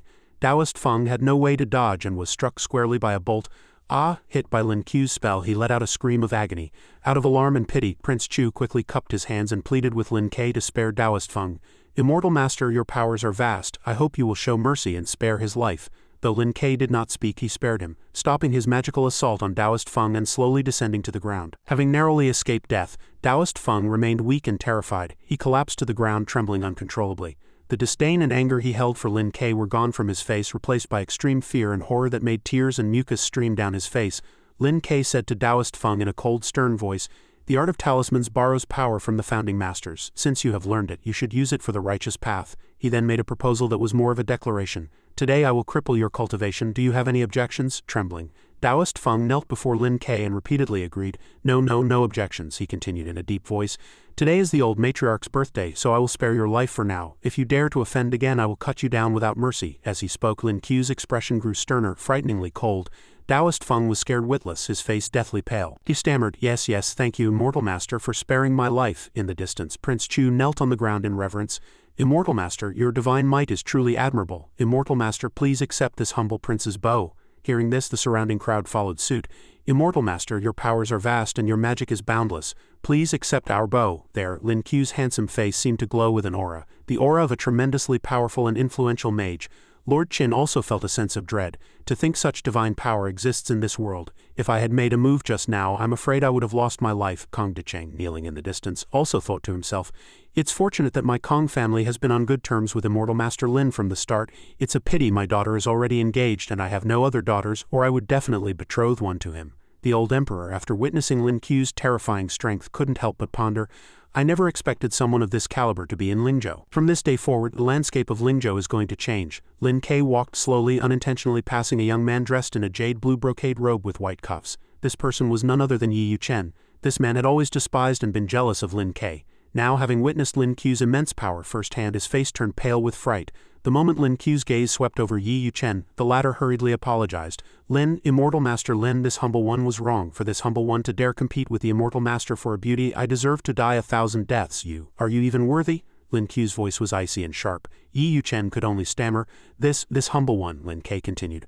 "All you rely on is your family's meager wealth. If it weren't for the old matriarch's birthday, you would already be dead." Hearing the word dead, he was scared out of his wits, tears and snot streaming down his face. Immortal Master, spare my life. This humble one," these were the only few words he could manage at that moment. This humble one, foaming at the mouth and dizzy with fear, he fainted on the spot. An official shout was heard. "Chenner, what's wrong? Wake up." Panic cries filled the air. Early in the morning in a small courtyard house. "Boss, you're back," Ji Yudafa exclaimed with joy upon seeing Lin Ke's figure. Yu Shaojing also welcomed him gently, her heart filled with the same joy. "Young master, you've returned." Seeing the two of them, Lin Ke asked, "Have all the items been gathered?" Ji Yudafa immediately replied, "Yes, they're all in the courtyard." In the dirt courtyard lay countless spiritual objects such as talismans, small vials and numerous Santi bracelets. Seeing this, Lin Ke fell into deep thought. Among these items a few were particularly special. A green stone-carved spiritual beast shaped like a lion, a bronze lion, a wooden Buddha head carved with the face of the Buddha, a piece of shimmering cyan jade, a piece of volcanic rock with an uneven honeycombed surface, and a very old antique ceramic vase. Having figured out the use of these 5 special items, Lin Ke thought, "Out of nearly 100 collected items, I could only pick these few. It seems resources for cultivation are truly rare," he mused. "Still, although the quality of these items isn't high, they should be just enough to help me form a magical array." At this point, the 5 items Lin Ke found useful had been arranged in a perfect circle. Lin Ke sat cross-legged in the center of the 5 items, his hands forming seals on his knees as he closed his eyes to begin meditating. He raised his left arm to his chest, his hand near his chin, with his index and middle fingers extended together like a sword, and began to chant an incantation. 5 elements spirit gathering array. These 5 items represent the 5 elements. 5 items lit up one after another, emitting rays of cyan light. It was drawing magical power from the old artifacts collected earlier. The rays of light shooting from the items connected, forming a huge magical array with a pentagram pattern inside. He continued to control the spell. "First, I'll inject my magical power, then use it as a catalyst. Hopefully I can draw upon the spiritual energy from 100 li around." The 5 items Lin Ke had chosen to absorb the elemental forces began to rise, floating in midair. The power around the spiritual objects grew stronger while Lin Ke remained seated, chanting the incantation. "Open," Lin Ke shouted in a deep voice filled with power and majesty. All the spiritual objects flew high into the sky, converging together. A sea-blue vortex then appeared in the sky, like a mysterious black hole in the vast cosmos, seemingly capable of swallowing everything. The vortex grew larger and larger, converging into a sphere of light that also continued to expand. The vortex's power intensified, like a storm stirring the clouds, causing a thick fog to spread and the trees to shake violently. "Where did all this fog come from?" Ji Yudava asked in confusion, looking at the dense fog around him. Perhaps the young master is casting a spell, Yu Xiaojing guessed. Suddenly, Lin Ku's voice came from the sky. This fog is highly beneficial for martial arts cultivation. You too, quickly regulate your breathing and internal energy. This is a rare opportunity. Don't miss it. Yes, young master, Yu Xiaojing said in surprise. At this moment, the absorbed power had become immense, like a giant cyan sphere of light suspended in the air, its rotation shaking the entire sky. It's done, Lin Ke said. He looked up at the vast, converged power. Lin Ke leapt up, flying toward the power. He jumped into the center of the sphere of power and began to meditate, absorbing its magical energy. At this moment, Lin Ku's body was covered in star-like points of light. The power from the spiritual objects formed a torrent, flowing endlessly into his body. He silently recited in his mind, "Second layer of the Taishu Zhenjing, spiritual apertures open, Tao body formed." Lin Ke thought, with these spiritual apertures every pore on my body can now absorb the spiritual energy of heaven and earth. My future cultivation will be twice as effective with half the effort, he continued thinking. And this Tao body isn't bad either. Ordinary attacks can no longer harm me. I finally have some basic ability to protect myself. After absorbing the torrent of power, Lin Ku's body slowly descended back to the ground. After the absorption, Lin Ku's clothes had completely vanished, leaving him stark naked. "Boss," Ji Yudafa shouted. "Young master," Yu Xiaojing called out as well. But when she saw Lin Ku's completely naked body, Yu Xiaojing quickly covered her eyes with her hands. So big," she said shyly. Lin Ke had no idea what she had seen. She continued to ask, "Why, young master, how did you end up like this?" Lin Ku's tone was both reproachful and helpless. "You've already been disrespectful by looking at my body, and now you're blaming me for it?" "Boss, did you have a breakthrough?" Ji Yudafa asked happily. Lin Ke didn't say much, only instructing, "Go get me a set of clothes." A horse-drawn carriage coming from nowhere entered the residence. Lin Ke appeared, now fully and elegantly dressed in brocade robes, strolling leisurely. "This humble one pays his respects to the immortal master. I beg you, immortal master, please save our gang leader," Duan Tianchao's subordinate Haitzi pleaded earnestly. Seeing this, Lin Ke asked with concern, "What happened to gang leader Duan?" The scene changes. The two of them got into a carriage and set off. Two carriages traveled one after the other across a grassy field flanked by thickets and forests. Lin Ke sat inside the carriage, listening quietly with a worried expression on his face. Haitzi, his face wrapped in bandages and covered in scars, began to explain the situation. "A few days ago, Shui Yunlong from Jiangdong brought a group of men to Lingzhou, wanting our Flying Eagle gang to submit to him," he continued. "Our leader refused and was beaten and injured by Shui Yunlong's men." Hearing an unfamiliar name, Lin Ke couldn't help but ask, "Who is Shui Yunlong?" "Shui Yunlong is the leader of the Black Dragon Society, the largest gang in the entire Southeast Dao," Haitzi replied to Lin Ke. Lin Ke continued to ask, "The leader of the Southeast Dao, why would they come to Lingzhou to fight for territory?" Haitzi explained. "Our Lingzhou is the smallest prefecture in the Southeast Dao, and most major figures don't bother with it. We don't know why the Black Dragon Society has suddenly decided to interfere." The two arrived at their destination and walked around looking for Duan Tianchu. Suddenly, they saw Duan Tianchu tied to a cross-shaped wooden frame, his arms spread wide. He looked like Jesus nailed to the cross, but he was still alive. Despite this, his face was filled with exhaustion, a clear sign of the torture he must have endured. "Gang leader Immortal Master Lin is here to save you," the man shouted. Seeing them, Duan Tianchu said weakly, "This humble one pays his respects to Immortal Master Lin." Suddenly, a sharp dagger flew from behind, plunging deep into Duan Tianchao's back. Blood splattered and he appeared to be in immense pain. Behind Duan Tianchu, the figures of two men appeared. The one in the lead stepped forward and said in a threatening tone, "Trying to save him? Did you ask for my permission?" The two men's features became clearer. The one walking in front was an elderly but very composed man wearing a dark blue robe similar to a yukata with a purple outer garment.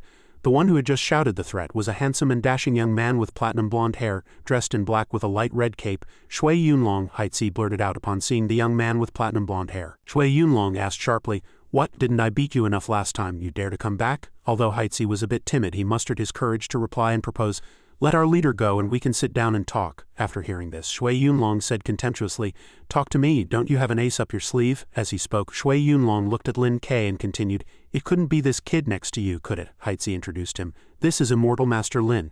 He will be the one to talk with you," he added. "If you want to take over the Flying Eagle gang, you'll have to get past the Immortal Master first." "Ha, no wonder the Flying Eagle gang is so pathetic. So you hired a little brat like this for backup," Shui Yunlong mocked. Lin Ke said nothing, showing no movement or reaction, simply listening calmly. Shui Yunlong continued, "The two of you actually dared to come find me. Should I call you stupid or stupid? Wouldn't it be better for everyone if you just handed over the Flying Eagle gang obediently?" said Shui Yunlong. Both Duan Tianchu and Haitzi were too frightened by his words to speak. "You can try," Lin Ke replied calmly, issuing a challenge to Shui Yunlong. Faced with Lin Ku's challenge, Shui Yunlong grew annoyed. He put his hand to his mouth and whistled a signal. Instantly, Lin Ke was surrounded by dozens of enemies who appeared on the rooftops, all armed with bows and arrows ready to fire at the targets below. Trapped in a disadvantageous position with their lives on the line, Lin Ke remained perfectly calm, his face showing no extra movement or fear, merely observing quietly. Seeing this, Shui Yunlong said, "Not afraid in the face of danger, you're quite composed, kid. Since your leaders are here, I'll give you a proposal. Submit to me and I can guarantee you wealth and glory. Otherwise, when my army arrives, not even a chicken or dog in the entire Flying Eagle gang will be spared." Shui Yunlong said. Duan Tianchu and Haitzi were too terrified to speak upon hearing this. Lin Ke, however, with a stern expression continued the challenge. "And what if I say no?" At this point, frustrated by his failure to take over the Flying Eagle gang and provoked by Lin Ku's words, Shui Yunlong could no longer contain himself and said, "Then you can go to hell, you bastard." Lin Ke sighed and said, "In that case, I'll have to do you the reluctant favor of killing you." The two were at a standoff, neither willing to back down. Just then, Shui Yunlong, who was standing beside Duan Tianchu, suddenly produced a knife and held it to Duan Tianchao's throat. "Is that so? You want him to die?" he said, pressing the blade even closer. Seeing Duan Tianchao's life threatened, Haitzi immediately knelt and begged, "Immortal Master, please save the gang leader." Lin Ku's face darkened and he threatened coldly, "If you dare touch my man, I'll make sure you die without a burial place." Hearing this, Shui Yunlong suddenly burst out laughing as if he had heard the funniest joke in the world. "Haha, I'd like to see how you're going to kill all of us." With that, he swung the knife, stabbing toward Duan Tianchu. "Gang leader?" Haitzi screamed in terror. Swish, the ropes binding Duan Tianchao's wrists suddenly snapped. Duan Tianchu was freed. It turned out Shui Yunlong had cut the ropes with his knife. "You can take the man. This piece of trash is worthless to me," Shui Yunlong said, spreading his arms and looking at Lin Pei. "You, on the other hand, are getting more and more interesting," Shui Yunlong continued. "I can give you one more chance. In a few days, a martial arts tournament will be held on Mount Hushan. If you can defeat me at the tournament, I will no longer bother the Flying Eagle gang." "The Mount Hushan Martial Tournament," Haitzi said in surprise. Shui Yunlong then stated the rest of his condition to Lin Pei. "If you lose, you must submit to me." "So do you agree?" Haitzi looked at Lin Ke with great worry. Immortal Master, however, Lin Ke had become interested in this tournament. "This tournament sounds interesting, but if you want to fight me, I'm afraid you're not yet qualified." The old man beside Shui Yunlong warned loudly. "Kid, don't push your luck." Shui Yunlong laughed arrogantly. "Ha ha ha, I, Shui Yunlong, have always considered myself arrogant, but I never thought there was someone in this world more arrogant than me. If you want to prove yourself, come find me at the tournament and we'll see who's better. I hope your skills are as impressive as your mouth." Lin Ke said no more and turned to leave. "Wait," Shui Yunlong called out hastily. Lin Ke was a little curious, wondering what other tricks Shui Yunlong had up his sleeve. Shui Yunlong asked in a deep voice, "What's your name?" Lin Ke answered calmly, "Lin Ke." Shui Yunlong murmured softly, "Lin Ke." After Lin Ku's group left, only Shui Yunlong and the old man remained. The old man, seeing how easily Shui Yunlong had let Lin Ke go, was puzzled. "Leader, why did you let them go?" A thoughtful smile appeared on Shui Yunlong's face as he answered, "It's been a long time since I've met someone so interesting. I see a shadow of my former self in him, arrogant and fearless. I hope he doesn't disappoint me." Clip-clop, clip-clop, a carriage carrying Lin Ke and his party moved forward slowly. Sitting in the carriage, Lin Ke asked Haitzi, "What's the deal with Mount Tiandu?" Hearing Lin Ku's question, Haitzi immediately replied, "Mount Tiandu is located in Pingshan Prefecture of the Southeast Dao. At first it was just a place where martial arts practitioners sparred with each other.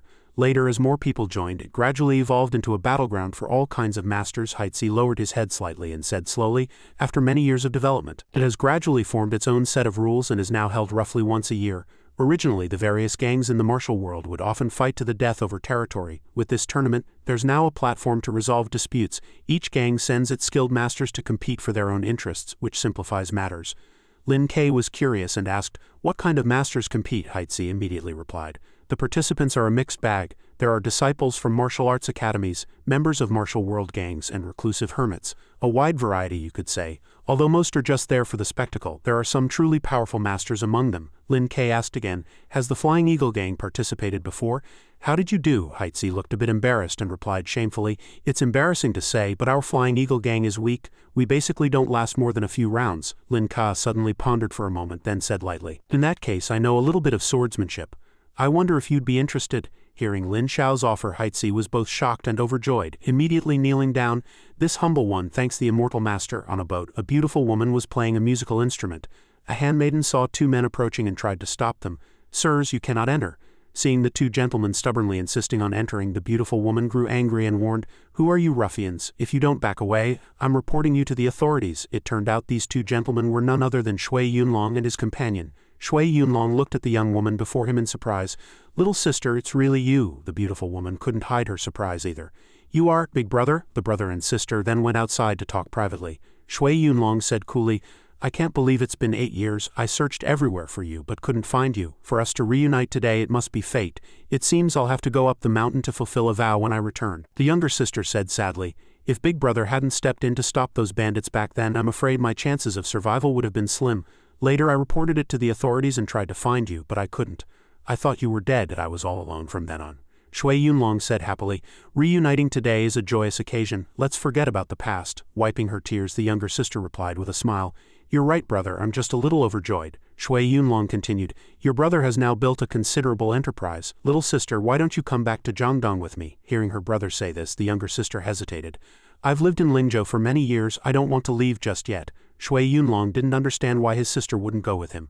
"Why, Jiangdong is much more prosperous and wealthy than Lingzhou. If you're obsessed with playing your instrument, your brother can find the best masters in all of Jiangdong for you." The younger sister quickly interrupted him. "There is someone that I can't leave behind." Shui Yunlong asked curiously, "Who is it?" The younger sister answered shyly, "Lin Xiao." The scene switches back to Lin Ke. The Falcon Haitzi had sent out to gather information returned. Haitzi immediately reported to Duan Tianchu, "Big brother, there's news." Duan Tianchu replied with satisfaction, "Good." Duan Tianchu then went to relay the message to Lin Ke. "Immortal Master, we've investigated Zhao Biao's background." Lin Ke asked, "Tell me about it." Duan Tianchu entered Lin Qu's room to talk in more detail.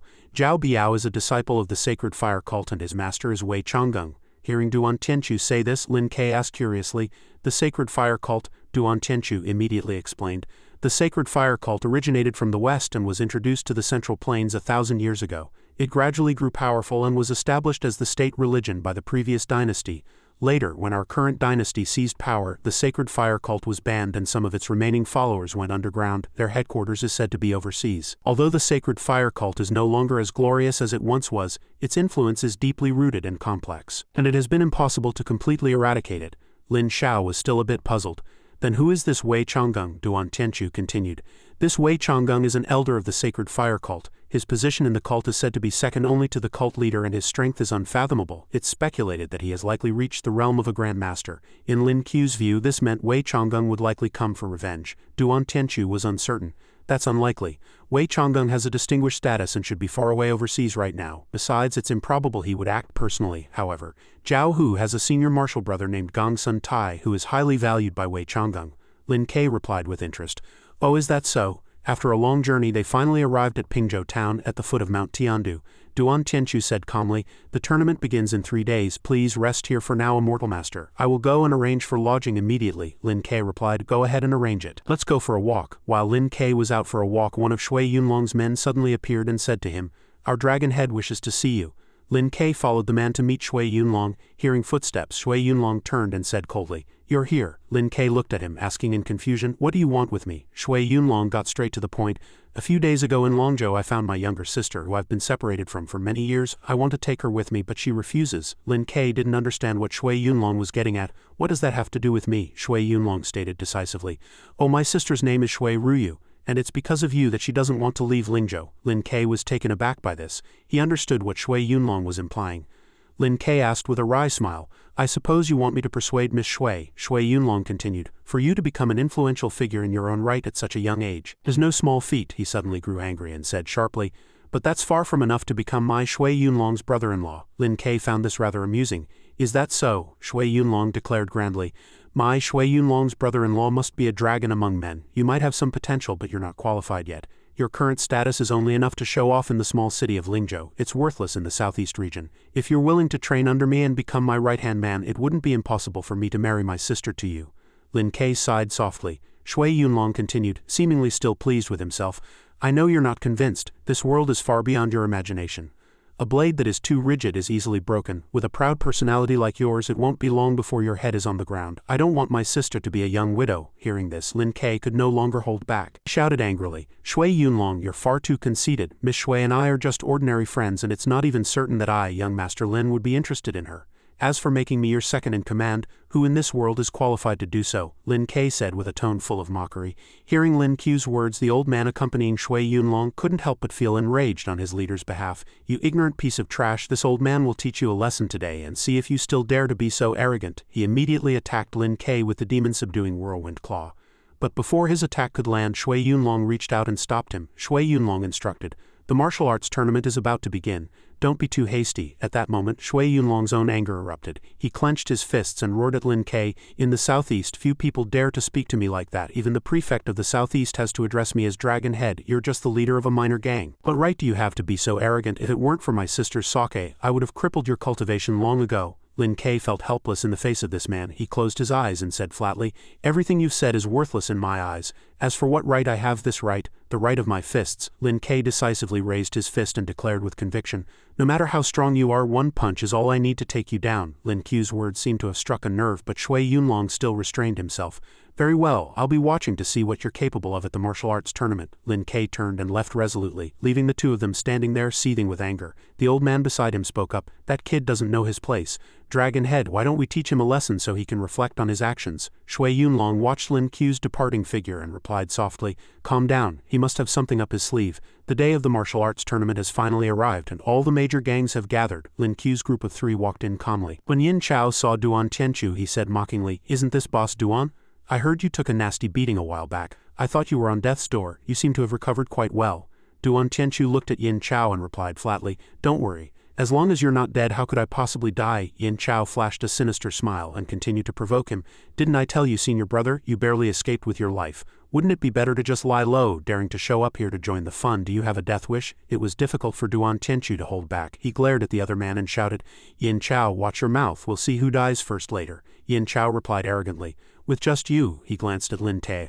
"Or are you relying on this wet behind-the-ears brat?" Hearing Yin Chao's nonsense, Duan Tianchu immediately warned him, "This is immortal Elder Lin of our Flying Eagle gang. Watch how you speak. How dare you be so disrespectful?" Yin Chao looked at them contemptuously and burst out laughing.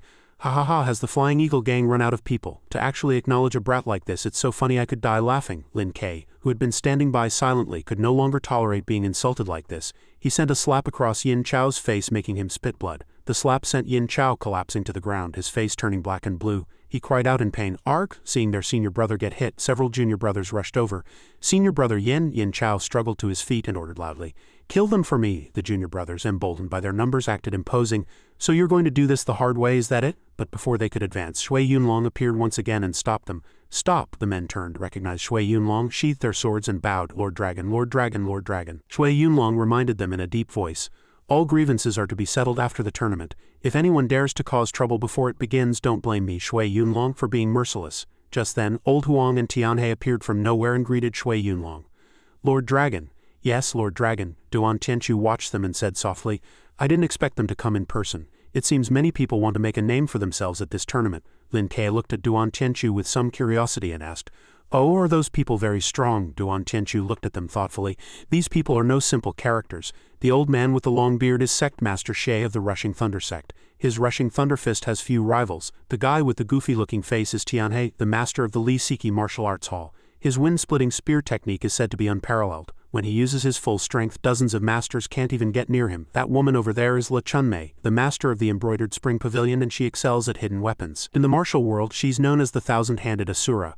Though she's a woman, countless experts have died at her hands. They are all among the top masters in the southeast region, and most of them make it to the final rounds." Shui Yunlong stood majestically in the center of the arena and announced loudly, "I declare the tournament officially open. The first match, the Flying Eagle Gang versus the Mad Blade Sect." Haitzi was the first to fight for the Flying Eagle Gang, and he ferociously took down the members of the Mad Blade Sect. In just a moment, Haitzi had defeated 4 of them, leaving them all on the ground. Shui Yunlong watched Haitzi silently. Old Huang, seemingly surprised by the outcome, turned to Tianhe and asked, "Hallmaster Li, who is this person? I've never seen him before." Tianhe replied in a deep voice, "It seems he's from the Flying Eagle Gang. His past performance was likely unremarkable, which is why no one recognizes him."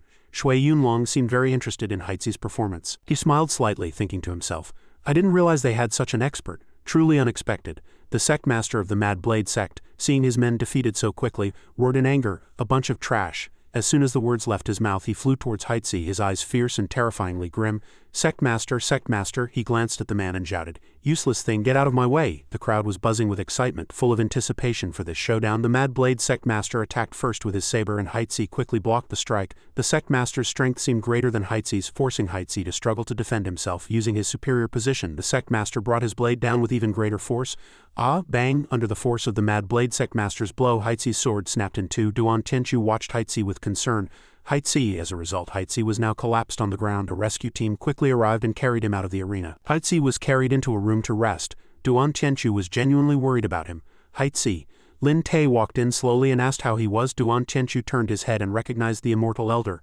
Lin Ke went over to check on Haitzi's condition and then quickly used a spiritual art. Lin Ke began pressing acupuncture points around Haitzi's wound. When he was done, Lin Pei specifically instructed Duan Tianchu, "Don't worry, he won't die. You stay here and watch over him. I'm going out to fight." Duan Tianchu lowered his head and said, "Thank you, immortal elder, for saving his life." Lin Pei quickly returned to the arena to fight. Suddenly, Zinner, who was in the stands, waved and shouted, "Young Master Lin, are you here too?" Lin Ke was a bit surprised to see her here. "Miss Cheng," Zinner continued, "Yes, do you remember me? I didn't think I'd see you here. Are you also here to watch the tournament?" Lin Ke answered decisively, "I am." Suddenly, a man walked over and asked, "Zinner, who is this?" Zinner happily introduced him. "Young Master Lin, he's the one I told you about. If it weren't for him last time, I would have been in big trouble." Hearing this, the man continued, "So it's Brother Lin from the Yunyang Ma Yangning Academy." Lin Ke said nothing, merely grunting softly. Seeing that Lin Ke didn't speak, the man was slightly displeased, thinking to himself, "This kid has no manners." Zinner happily suggested, "There's an empty seat here, young Master Lin. Come up and sit with me." Lin Ke calmly replied, "There's no need. I have a seat." The young Master Ma then said mockingly, "What's the hurry? Since you're a friend of Zinner's, why not chat with us for a bit?" Hearing this, Lin Ke stopped in his tracks. Without turning back, he asked coldly, "What do you want to say?" Young Master Ma was a little confused. "You seemed rather displeased when you heard about my family background. So what is your background, Brother Lin?" Lin Ke replied with a smile, "If you must know, I am a disciple of the Lingzhou Prefecture Martial Arts Academy." Young Master Ma grew even more curious. "You've studied in quite a few places. I wonder what level you've reached now?" After asking, he covered his mouth and snickered smugly. He, after hearing Zinner talk about you, I thought you were some kind of expert. Turns out you're just so." Zinner immediately interjected, "Young Master Ma, is being a basic martial artist that impressive?" "My cousin failed the exam several times," young Master Ma immediately boasted. "Of course it's not simple for ordinary people, but for us at the Martial Arts Academy, a basic martial artist is just a beginner." Hearing this, Zinner also became curious. "Then what level are you, young Master Ma?" Young Master Ma boasted without hesitation. "I am already a martial master." Zinner's barrage of questions began. "Is a martial master very strong?" Young Master Ma said proudly. "Of course, one martial master is a match for more than 10 martial artists. What do you think, Brother Lin?" Lin Ke completely ignored his question. Young Master Ma continued to show off. "Since you're Zinner's friend, come stand by me. I'll give you a few pointers, it'll benefit you in the future." Lin Ke said disdainfully, "There's no need, I'm fine right here." The master of the Mad Blade sect single-handedly defeated a large group of his opponents, truly living up to the name of his sect. "The Mad Blade sect," he arrogantly challenged. "Who else dares to fight me?" After his challenge rang out, the entire stadium suddenly fell into an eerie silence. Young Master Ma continued to show off in front of Zinner. "That is Lu Weiki of the Mad Blade sect. His peerless Mad Blade technique is, one might say, exquisitely refined." Zinner glanced at him, thinking, "Stop bragging. Between that Lu Weiki and you, young Master Ma, who's stronger?" Young Master Ma continued his habit of bragging. "These are all self-taught roughnecks. How can they compare to someone like me, from an orthodox martial arts lineage? However, this Lu Weiki is no pushover. If I were to fight him, I'd only have a 70% chance of winning." From the arena below, Lu Weiki shouted up at the stands, "Well, does anyone dare to come up?" Shui Yunlong and the other sect leaders were all waiting to see who the next mysterious figure to enter the ring would be. Old Huang spoke calmly, "This Lu Weiki is truly mad. I'm afraid only Hall Master Li today, perhaps only the Tianhe Martial Arts Hall can stand against him." Tianhe replied with a wry smile and a wave of his hand. "Sect Master Xie, you're being too modest. The Rushing Thunder sect has many members. You should have a better chance." The two of them continued to pass the buck to each other. Sitting above, Shui Yunlong thought to himself, "I never expected the Mad Blade sect to possess such strength. It seems I underestimated them." Suddenly, both the stands and the arena began to shake violently. Lu Weiki didn't understand what was happening. He was a little panicked. "What's going on? Is it an earthquake?" Boom! With an explosion, dust and dirt flew into the air. From within the dust cloud, a group of burly men walked in, carrying a person. They looked tall and sturdy, immensely strong like giants. Their leader appeared to be the person sitting on the golden lotus throne, and he looked like a monk. He suddenly stood up, gathered his power, and charged at Lu Weiki. Boom! His punch was powerful enough to send dirt and rocks flying into the sky. Lu Weiki quickly retreated and then counterattacked with lightning speed. Sitting in the stands, young Master Ma watched the power of the newcomer with horror. Who is this person to possess such might? Down in the arena, the two of them faced each other, their faces filled with killing intent. Lu Weiki glared fiercely at the man, gritting his teeth, and then unleashed a martial art to counterattack. Seeing Lu Weiki's attack, the man showed no fear at all. He stood there majestically, like a fierce leopard waiting for its prey. Tianhe watched as Lu Weiki unleashed his signature move, looking somewhat surprised. This is Lu Weiki's ultimate move. If he uses it, I'm afraid. Old Huang was also surprised by Lu Weiki's choice of move. In an instant, Lu Weiki spun towards the mysterious figure like a whirlwind. His sword was already closing in on the man's neck. But to Lu Weiqi's horror, the man broke his sword with just one hand. The man immediately followed up with a heavy punch to Lu Weiqi's chest, sending him flying at an astonishing speed. Blood sprayed from Lu Weiqi's mouth in an arc. The crowd, as well as Shui Yunlong and the other leaders, couldn't hide their astonishment at what had just happened. After defeating Lu Weiqi, the man announced arrogantly, "I am Gongsun Tai, an envoy of the sacred fire cult here in the southeast to meet its heroes." Gongsun Tai's body emitted a strange glow, striking fear into everyone present. Gongsun Tai stood majestically in the center of the arena like a celestial god, and young Master Ma no longer dared to brag. Hearing Gongsun Tai's introduction, Lin Ke immediately recognized him. "Isn't Gongsun Tai Zhao Biao's senior brother?" Another person appeared in the arena, drawing Gongsun Tai's attention. The man introduced himself loudly. "The Black Dragon Society is here to witness your esteemed skills." Gongsun Tai replied in a deep voice, "Fine, come at me one by one." The man, who seemed to be the leader of the Black Dragon Society, was infuriated by Gongsun Tai's disdain for his group. "You're courting death." As soon as he finished speaking, he attacked Gongsun Tai, using the demon-breaking whirlwind claw. Gongsun Tai easily dodged his attack. Buni landed in a pose similar to Gongsun Tai's, also sending dirt and rocks flying. But no, I was a bit mistaken. There was a difference. The Black Dragon Society members' attack caused a large crater to form, tearing up a huge chunk of the ground. Tianhe's surprises came one after another. This Elder Wan is no weaker than Lu Weiqi and might even be stronger. Old Huang was also wary of this character. To have such power with bare hands, the Black Dragon Society is not to be trifled with. Elder Wan attacked Gongsun Tai again. Elder Wan gathered his spiritual energy in his hands and struck his opponent with all his might. But when his hands made contact with Gongsun Tai's chest, he was astonished to find that Gongsun Tai was completely unharmed, without a single scratch on him. Gongsun Tai then taunted him, "Is that all the strength you have? It's not even enough to scratch an itch." As soon as he finished speaking, he grabbed Elder Wan's wrists, making his hands tremble uncontrollably. Seeing this, Shui Yunlong was terrified. Elder Wan's arms can shatter metal and stone, yet they have no effect on him. "He's a monster." Old Huang felt the same as Shui Yunlong. "Heavens, is he even human?" With a squeeze, Gongsun Tai immediately broke Elder Wan's hands. Elder Wan screamed in terror, "Ah, my hands are broken." Then Gongsun Tai punched Elder Wan in the chest. His power was so great that it pierced through Elder Wan's chest. Elder Wan didn't even have time to scream as blood poured from his body. Shui Yunlong shouted with alarm. Elder Wan, young Master Ma, was petrified by the scene. "Grandmaster, the Grandmaster realm. This is the Grandmaster realm." After defeating Elder Wan in such a brutal fashion, Gongsun Tai turned to the stands and said in a challenging tone, "Trash. Is this the level of the Southeast's experts? Is there no one who can defeat me?" Shui Yunlong, Old Huang, and the other leaders all watched him warily, or rather fearfully. Gongsun Tai declared grandly, "If no one steps forward, and I will commence a massacre here today and make my name known throughout the world." He immediately ordered his subordinates, "Kill them all for me."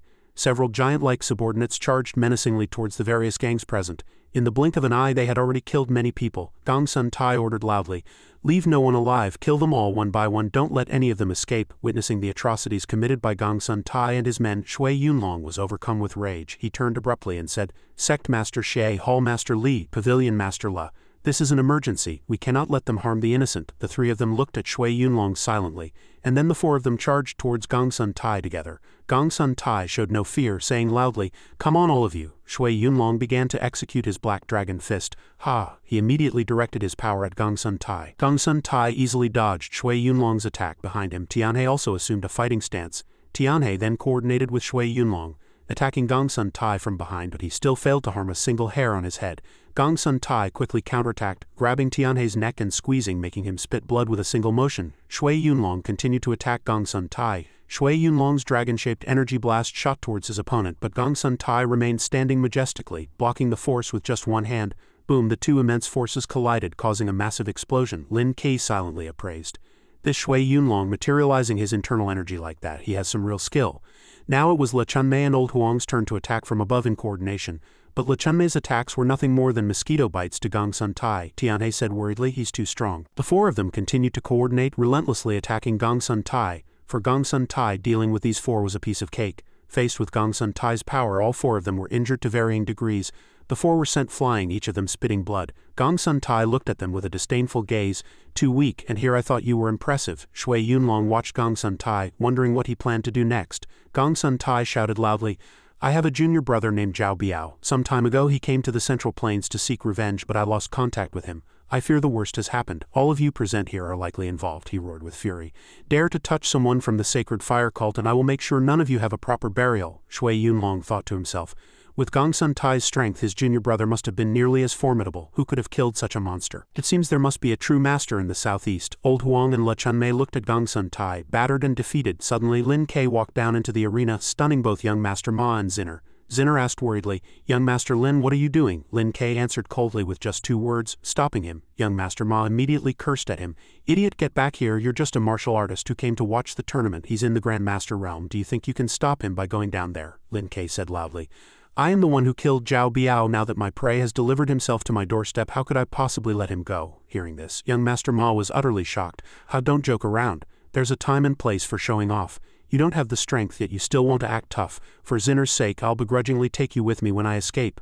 But Lin Ke completely ignored young Master Ma's words. He resolutely turned and walked into the arena. Lin Ke showed no fear, and stood before Gong Sun Tai, saying flatly, "I'm the one you're looking for. Why involve them?" Hearing Lin Ke, Shui Yunlong shouted a warning, "Looking for you? Do you know what you're saying? He's here to avenge his junior brother. What does that have to do with you?" Lin Ke ignored Shui Yunlong's words, looking directly at Gong Sun Tai and declaring, "I am the one who killed Zhao Biao. If you want revenge, come at me." Gong Sun Tai was intrigued.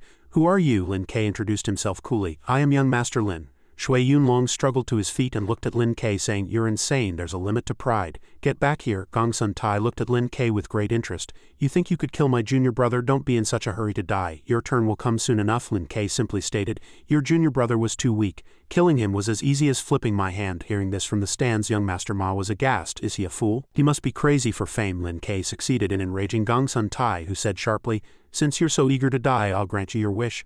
As soon as he finished speaking, he flew towards Lin Ke, raising his infinitely powerful fist to smash down on him. Watching Gong Sun Tai's enormous fist rush towards Lin Ke, Shui Yunlong immediately shut his eyes, unable to bear watching the gruesome end he imagined. Old Huang concluded with a tremor in his voice, "He's a dead man for sure." But strangely, the surroundings were silent. There was no sound at all. Puzzled, Shui Yunlong opened his eyes and was stunned by what he saw. Gong Sun Tai's fist, which had been powerful enough to defeat all his opponents, was now resting securely in the palm of Lin Ke's hand. Young Master Ma clutched his head in horror. He caught it. "I can't believe it." Lin Ke looked at Gong Sun Tai with a challenging gaze.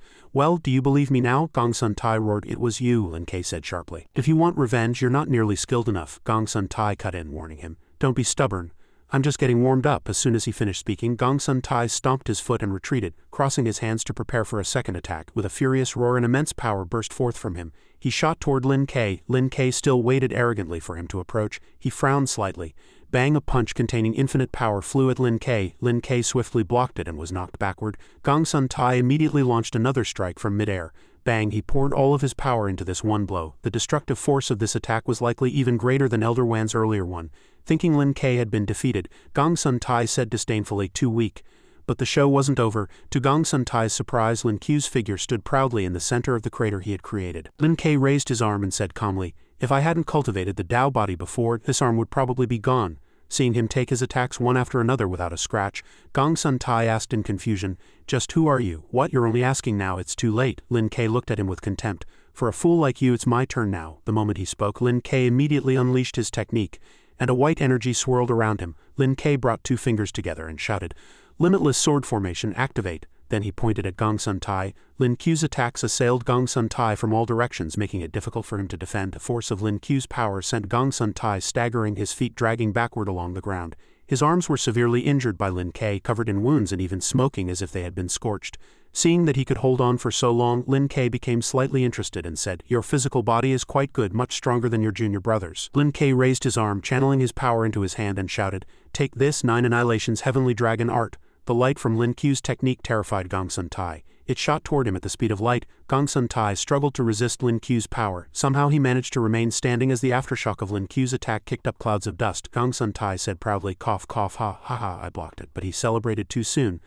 Lin Ke rushed forward in a flash. With just 2 fingers, he was able to sever Gong Sun Tai's head before he could even react. "URK." Lin Ke landed gracefully while Gong Sun Tai gushed blood behind him. Everyone who saw that scene shot to their feet. It had all happened too quickly, too dangerously. Shui Yunlong, Old Huang, and young Master Ma were too stunned to speak. How could this be? What kind of technique was that? With such strength, how could he be just a martial artist? I, a grandmaster, dared to speak so arrogantly in front of such a person. If he were to hold me accountable, dying 10,000 times would not be enough. Seeing their sect leader defeated so quickly in Kanli, Gong Sun Tai's men were scared out of their wits. Lin Ke looked at Gong Sun Tai's underlings and said majestically, "Your master is dead. Surrender now." The men immediately knelt and surrendered. Old Huang looked at Lin Ke in terror, thinking to himself, "An immortal. This is the power of an immortal. Shui Yunlong had truly misjudged Lin Ku's strength, never expecting him to be a reclusive master. No wonder he was so arrogant. Shui Yunlong recalled his conversation with Lin Ke a few days ago when he had asserted, "As for why I can say that, it's because of this, because of my fist, no matter how strong you are. He'll go down in one punch." Shui Yunlong reproached himself. "I was such a fool." He immediately kowtowed to Lin Ke. "Senior Immortal, please accept our respects. From this day forward the Black Dragon Gang will honor only you, Senior Immortal." All the gangs followed Shui Yunlong in kowtowing and honoring Lin Ke. "Senior Immortal Lin, Senior Immortal Lin." Shui Yunlong loudly admitted his mistake. "I offended you before, Senior Immortal. I beg for your punishment." Lin Ke simply remained silent. He hadn't taken Shui Yunlong's earlier contemptuous words to heart at all. "Forget it. For Shui Ruyu's sake, go back and reflect on your misdeeds in seclusion for a year." Shui Yunlong kowtowed gratefully. "Thank you, Senior Immortal." Lin Ke stood proudly in the center of the field like a god as the crowd cheered and praised him. Zinner hurried over to Lin Ku's side. The expression on her face was filled with surprise and admiration for him. "Big brother Lin, so you really are an immortal. Does that mean I have to call you Senior Immortal from now on?" Lin Ke replied coldly. "As you wish." Zinner hesitated for a moment. "Calling you Senior Immortal feels so distant. I'd rather call you Big brother Lin." Lin Ke sighed and said helplessly, "Suit yourself." Young Master Ma stood awkwardly behind them, trying to call out to Zinner. "Miss Zinner." Zinner happily exposed his arrogance. "Young Master Ma, I told you Big brother Lin was very powerful. Do you believe me now?" Young Master Ma stammered, trembling. Young Master Lin, it was I who was blind to your greatness. I hope you will be merciful. We are after all from the same sect." Lin Ke found young Master Ma's words somewhat laughable. "Same sect? You think you're worthy?" Young Master Ma trembled all over, terrified by Lin Ku's cutting remark. He kowtowed repeatedly. Senior Immortal, spare my life." Zinner also knelt down and said sincerely, "Lin, Big brother Lin, you are a man of great magnanimity. Please, I beg you to spare young Master Ma." Lin Ke said coldly, "Get up, you're not worthy of dirtying my hands." Trembling, young Master Ma said gratefully, "Thank you, Senior Immortal, for sparing my life." Dazed and pale, young Master Ma said, "That was terrifying. I barely escaped with my life." Lin Ke returned to his residence, only to be utterly bewildered when a group of women rushed out enthusiastically to greet him. "Young Master, you've returned. Young Master, you must be tired. Young Master, let me give you a back massage. Young Master, let me rub your shoulders." The women vied to offer Lin Ke special treatment, giving him a headache. Lin Ke shouted, "Dafa, Dafa." Hearing Lin Ku's voice, Dafa appeared at once. Coming. Lin Ke frowned and asked, "What is going on here?" Dafa scratched his head sheepishly and said with a smile, "Boss, you don't know." After hearing the full story from Dafa, Lin Te asked loudly, "The King of Chu, why did he send so many beautiful women to my place?" Dafa smiled and explained, "I don't know either. A few days after you left, the King of Chu sent people to deliver these young ladies, along with a lot of gold and jewels, saying they were a congratulatory gift for you, boss." Lin Ke was confused. "A congratulatory gift?" Dafa suddenly remembered something and quickly replied, "Oh right, besides these things, the King of Chu also left a letter for you, boss." "I'll go get it right now." After saying that, Dafa quickly left. Lin Ke stood there and waited for a moment. The letter from the King of Chu read, "This humble king awaits your return. Hearing that the revered saint has moved into a new residence is a joyous occasion. I have prepared a humble gift of 500 taels of gold and 10 beautiful women to express my sentiment. I was deeply impressed upon seeing you that day. For the eyes of the revered Saint Lin only." After reading the letter, Lin Ke said, "The King of Chu congratulating me on my new home and sending so many treasures and women. I wonder what his intentions are." Lin Ke pondered for a moment, then suddenly remembered, "Right, where's Jinger? Why haven't I seen her?" Dafa scratched his head sheepishly. "Well, with so many women suddenly arriving at the house, she seemed a bit." At that moment Yu Xiaojing was standing by the lake admiring the view. The scenery here was indeed breathtaking. Lin Ke walked over quietly and said, "The master is home, yet you don't even come out to greet him. You're not living up to your name as a handmaiden." Yu Xiaojing was startled and quickly turned to look at Lin Ke. She called out happily, "Young master." Then she said aggrievedly, "Now that you have so many handmaidens, you naturally don't need me anymore?" Lin Ke put on an innocent expression and explained, "I knew nothing about this. Dafa didn't dare to make a decision, so he temporarily accepted them. I'll send them all back tomorrow." Yu Xiaojing asked doubtfully, "Really?" Lin Ke said calmly. "Well, you don't believe what I say." Realizing she had gone a bit too far, Yu Xiaojing lowered her head and said softly, "Jinger wouldn't dare. I was just afraid you didn't mean it, young master. With so many beauties arriving at once, how could you bear to part with them?" Lin Ke coaxed her softly. "A bunch of common rabble, how can they compare to my Jinger?" Hearing Lin Ke say this, Yu Xiaojing was a little surprised and shy. Young master, meanwhile, at the White Cloud Temple in Lingzhou, an angry rebuke echoed through a residence. "Useless, you've completely disgraced the White Cloud Temple," Junior Brother Wei explained timidly. "Senior brother, you must seek justice for me. Today my cultivation was crippled and I have lost my footing in the king's mansion. For the sake of the incense money I've painstakingly earned all these years, I hope you'll lend me a hand. If our master comes out of seclusion and finds out we've lost our position in the King of Chu's mansion, I'm afraid I'll be cast out." His senior brother thought in silence. He suddenly interrupted Junior Brother Wei. "The King of Chu is our temple's biggest patron. This concerns our temple's 100-year plan. It seems I must personally make a trip to the King of Chu's mansion. At the King of Chu's mansion, Lin Te asked Yu Shaojing plainly, "Do you believe me that I sent them back now?" Yu Shaojing replied petulantly, "I don't believe you, young master. As your personal handmaiden, I must follow you every step of the way." Seeing Lin Ke appear, the King of Chu hurried forward to greet him. "Senior Immortal, what brings you here?" Lin Te quickly replied. "I am a man of the mountains, accustomed to a carefree life. I really cannot accept so many beautiful women." The King of Chu raised a hand and said, "Senior Immortal has a true beauty by his side. Those common women are indeed unworthy of your presence. It was my lack of consideration. I hope you can forgive me, Senior Immortal." "Senior Immortal," Lin replied happily, "Your Highness is too kind. One should not be rewarded for no merit. May I ask what guidance your Highness has for me?" The king humbly clasped his hands. "I wouldn't dare. Your visit, Senior Immortal, truly brings light to my humble abode. Please come inside so I may fulfill my duties as a host." Senior Immortal Lin also clasped his hands respectfully. It would be rude to refuse. Senior Immortal Lin turned to Yu Shaojing and said, "I'm going in for a little while. I'll be back shortly." Yu Shaojing replied happily, "Yes, young master." The King of Chu strolled with Senior Immortal Lin, saying as they walked, "The founding emperor of this dynasty decreed that no one from overseas may enter the capital. Although I am a royal relative here in Lingzhou, I am nothing more than a prisoner. I have the heart to serve the nation, but no way to do so." Senior Immortal Lin clicked his tongue in praise. "Your Highness's devotion to the country is admirable. I am but a humble cultivator and know little of worldly affairs. I'm afraid you have come to the wrong person by mentioning this to me." Hearing this, the King of Chu quickly said humbly, I have misspoken. I do not know why, but upon seeing you, Senior Immortal, I found myself speaking my mind without thinking. I am truly ashamed." The King of Chu then said cheerfully, "Right, I have a passion for collecting rare treasures. As it happens, there are several people presenting treasures at my mansion today. Perhaps you would care to join me in appraising them, Senior Immortal." Senior Immortal Lin immediately agreed. "All right." From a distance, Yan Hongling thought to herself, growing angrier. "Why is he at my home, and he's walking with father? They look very familiar." From afar came the voice of her second brother. "Little sister, what are you doing here?" Yan Hongling was very surprised by her brother's call. She turned around happily and said, "Second brother, you're back?" Her second brother smiled and replied, "I took leave from the captain and came back specially to see you." Yan Hongling said with some reproach, "Instead of being a proper young prince of the mansion, you insist on being a soldier. Mother misses you." Her second brother showed his heroic spirit, clasping his hands and saying, "A true man should die a glorious death on the battlefield for his country. How can one spend his days carrying a birdcage just waiting to die?" The two were still arguing. Yan Hongling said again, "All right, let's not talk about this. You're never home. Your little sister gets bullied and there's no one to care." Her second brother joked, "It's a wonder you don't bully others. Who would dare bully you?" Hearing this joke, Yan Hongling got angry. "HMPH, you're making fun of me. I'm not playing with you anymore." Seeing that Yan Hongling was angry, her second brother quickly soothed her. All right, second brother was wrong. "Tell me, who dared to bully my little sister?" her second brother added. "I was wondering how my little sister could be at a disadvantage. So you're at odds with Miss Kong. Miss Kong is friendly with our crown prince brother. We shouldn't make an enemy of her." Hearing her brother's words, she grew even angrier. "That vicious woman made a fool of me." Second brother did his best to console Yan Hongling. "Little sister, don't cry. Miss Kong isn't that vicious. Don't worry, second brother will definitely help you." Hearing this, she still asked with some doubt, "Really?" Her second brother said with certainty. "When has second brother ever lied to you?" He continued, "But we can't rush this. It certainly can't be done in the king's mansion. We'll have to find another opportunity." Seeing the King of Chu and Senior Immortal Lin appear, the officials hurriedly bowed and clasped their hands in salute. "Your Highness, greetings to the King of Chu." The King of Chu immediately said, "There's no need for such ceremony." The king then turned to introduce Senior Immortal Lin. "Senior Immortal Lin, these gentlemen are also fellow connoisseurs. Allow me to make the introductions." He pointed to the first man and said, "This is Mr. Wan Hongkai, one of the most respected figures in the world of collecting. This is Comprador Kong, the owner of Myriad Treasures Pavilion, the largest antique shop in the city. And this is the senior brother of the White Cloud Temple, Ji Zhen." The King of Chu turned to Senior Immortal Lin and said solemnly, "And the man beside me is—" Senior Immortal Lin immediately cut the king off.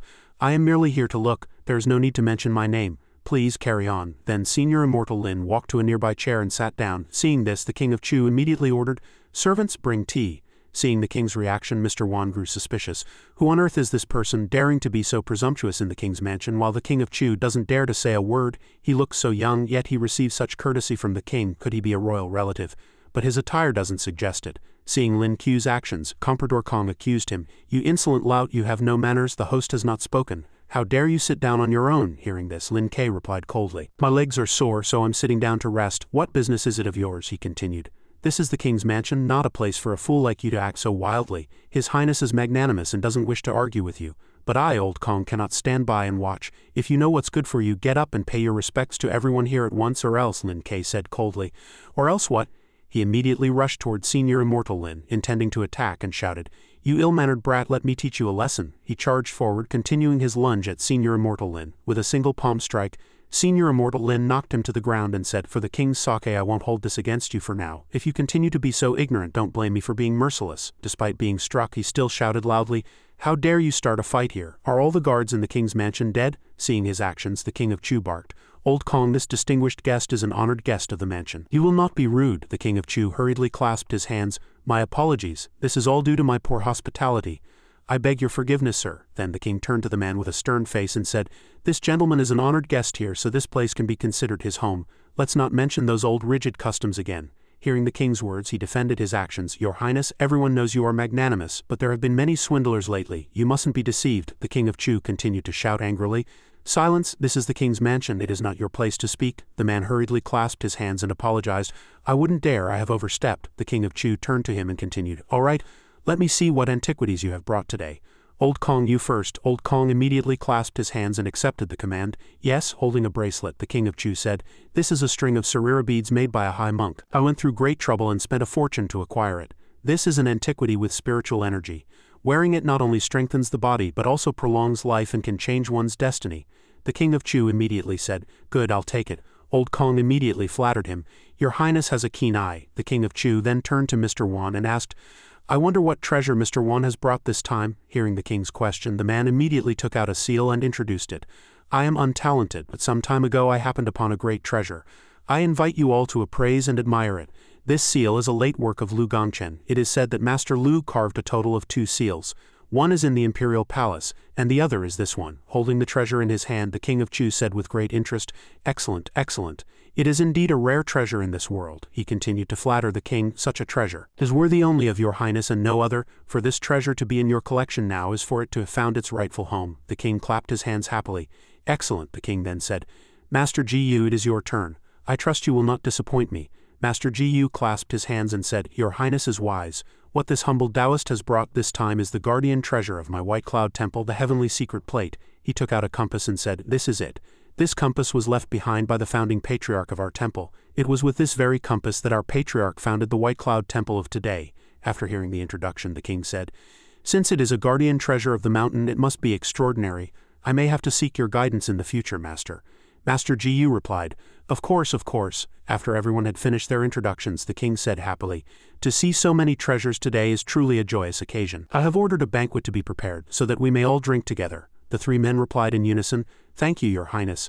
Senior Immortal Lin immediately stood up, clasped his hands and said, "I appreciate your generous hospitality, your Highness. However, I have other matters to attend to and must take my leave." Seeing this, the king asked puzzled, "Sir, it is a rare occasion for you to visit my mansion. How can you leave in such a hurry?" Senior Immortal Lin explained, "I have seen enough on my tour just now and am quite satisfied. There is no need for such hospitality." The king was unable to persuade him and could only say, "Sir." Seeing this, Old Kong said smugly, "Your Highness, why bother? If he wants to leave, just let him. We all brought treasures to the banquet. He probably didn't bring anything and is leaving early out of embarrassment." Hearing Old Kang's words, the king became furious and shouted, "Insolence!" Senior Immortal Lin also said, "Treasures, you mean that junk? Haha." Hearing this disdainful remark, Old Kong flew into a rage. "What do you mean by that? Are you looking down on the treasure I brought?" Mr. Wan also chimed in.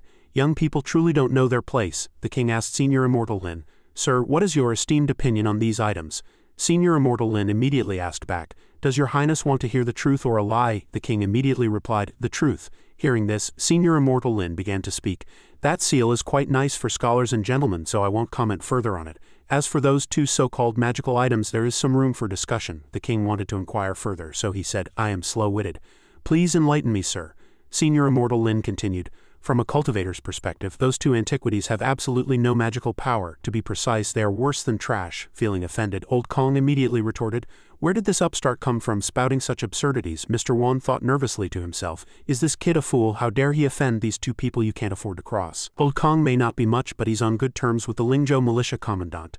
And that Master Gu is highly skilled. Both of them are narrow-minded and vengeful. This kid is probably in for a bad time. Should I warn him?" By now, Master Gu was already furious. He shouted, "You dare call my White Cloud Temple's antiquity trash?" Senior Immortal Lin replied without fear. It's trash because it's trash. What are you going to do about it? Lin Q's words further fueled Master Gu's anger, and he roared. You're courting death. The king immediately intervened, shouting, Stop, you are both my honored guests. Do not harm our friendly relations. Hearing this, Master Gu immediately bowed and clasped his hands. My apologies, I was rude. Please forgive me, your highness. The king then saw Senior Immortal Lin off.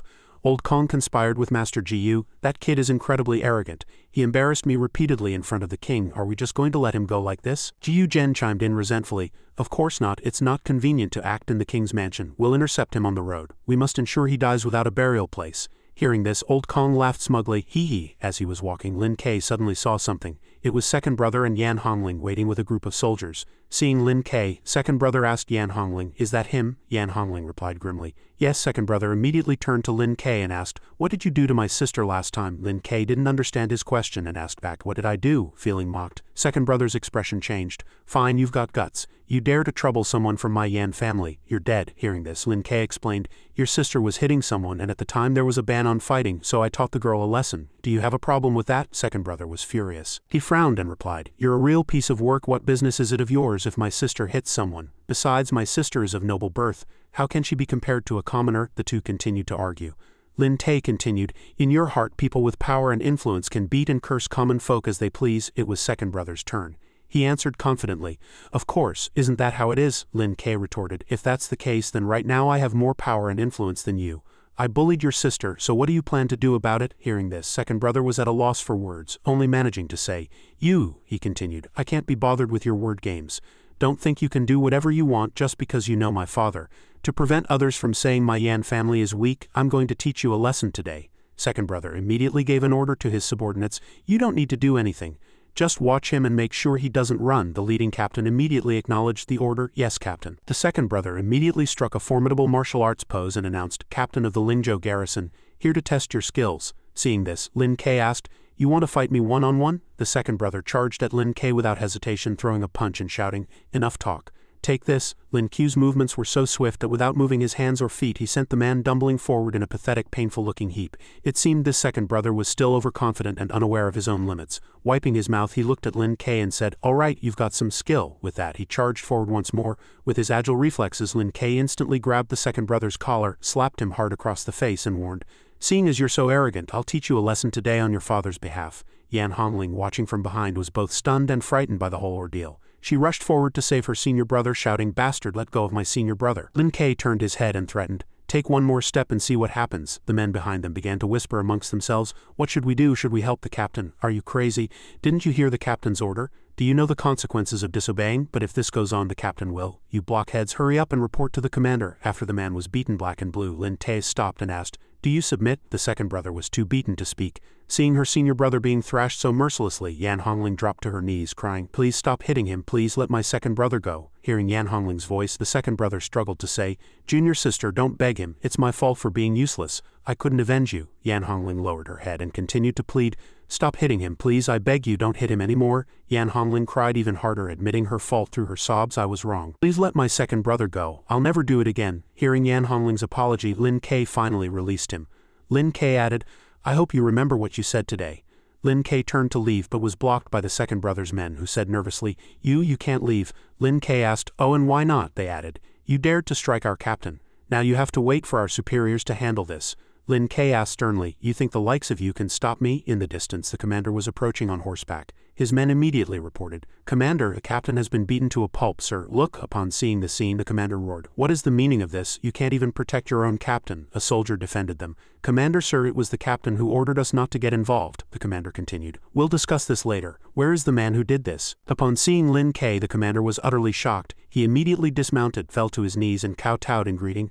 This humble one, Chen Muzzi, pays his respects to the sectmaster. Hearing this, both the second brother and Yan Hongling were dumbfounded. The soldiers were equally stunned and confused. What is going on, commander, sir? Lin Ke asked the commander. Are these your men? The commander quickly replied. These fools were blind and failed to recognize a great person daring to offend you, immortal master. I will punish them severely when we return. Lin Ke then said, Forget it. Take a look over there. The second brother led Yan Hongling over to the commander and asked in confusion, "Uncle Qin, why are you paying such respects to this boy?" Hearing this, Uncle Qin said, "Young lord, how could you provoke this man? Don't you know who he is?" The second brother, still clueless, retorted stubbornly, "This kid is just a brute with some strength." "What makes him such a big shot?" the commander continued. "You spend all your time in the army, so you may not know about many things that have happened in the city." With a grave expression, the commander said, "This immortal Master Lin is no ordinary person. To us in Lingzhou he is a pivotal figure, and not just in Lingzhou. It is said that all the gangs in the entire southeast circuit obey his commands. Not only that, but the most terrifying thing is his heaven-defying power, which I witnessed myself at the birthday banquet of old Madame Kong of the Kong residence. Forget about you. I'm afraid our entire army would be no match for him." The second brother was utterly shocked by Lin Qiu's background, thinking to himself, "How can such a master exist in this world? Could he be a legendary Grand Master?" The commander explained further, "Whether he is a Grand Master I do not know, but in terms of sheer power he is not much weaker than any of the current Grand Masters. Weren't you just asking for trouble by provoking a man like that?"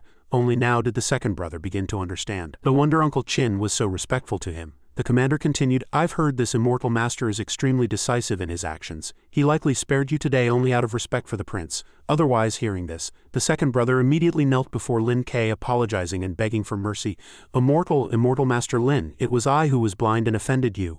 I beg you, Immortal Master, to spare our lives." Yan Hongling also quickly apologized. "Immortal Master Lin, I know I was wrong. I will never dare to do it again." The commander spoke up. "Immortal Master Lin, you see." Seeing the attitudes of the second brother and Yan Hongling, Lin Ke said, "All right, get up."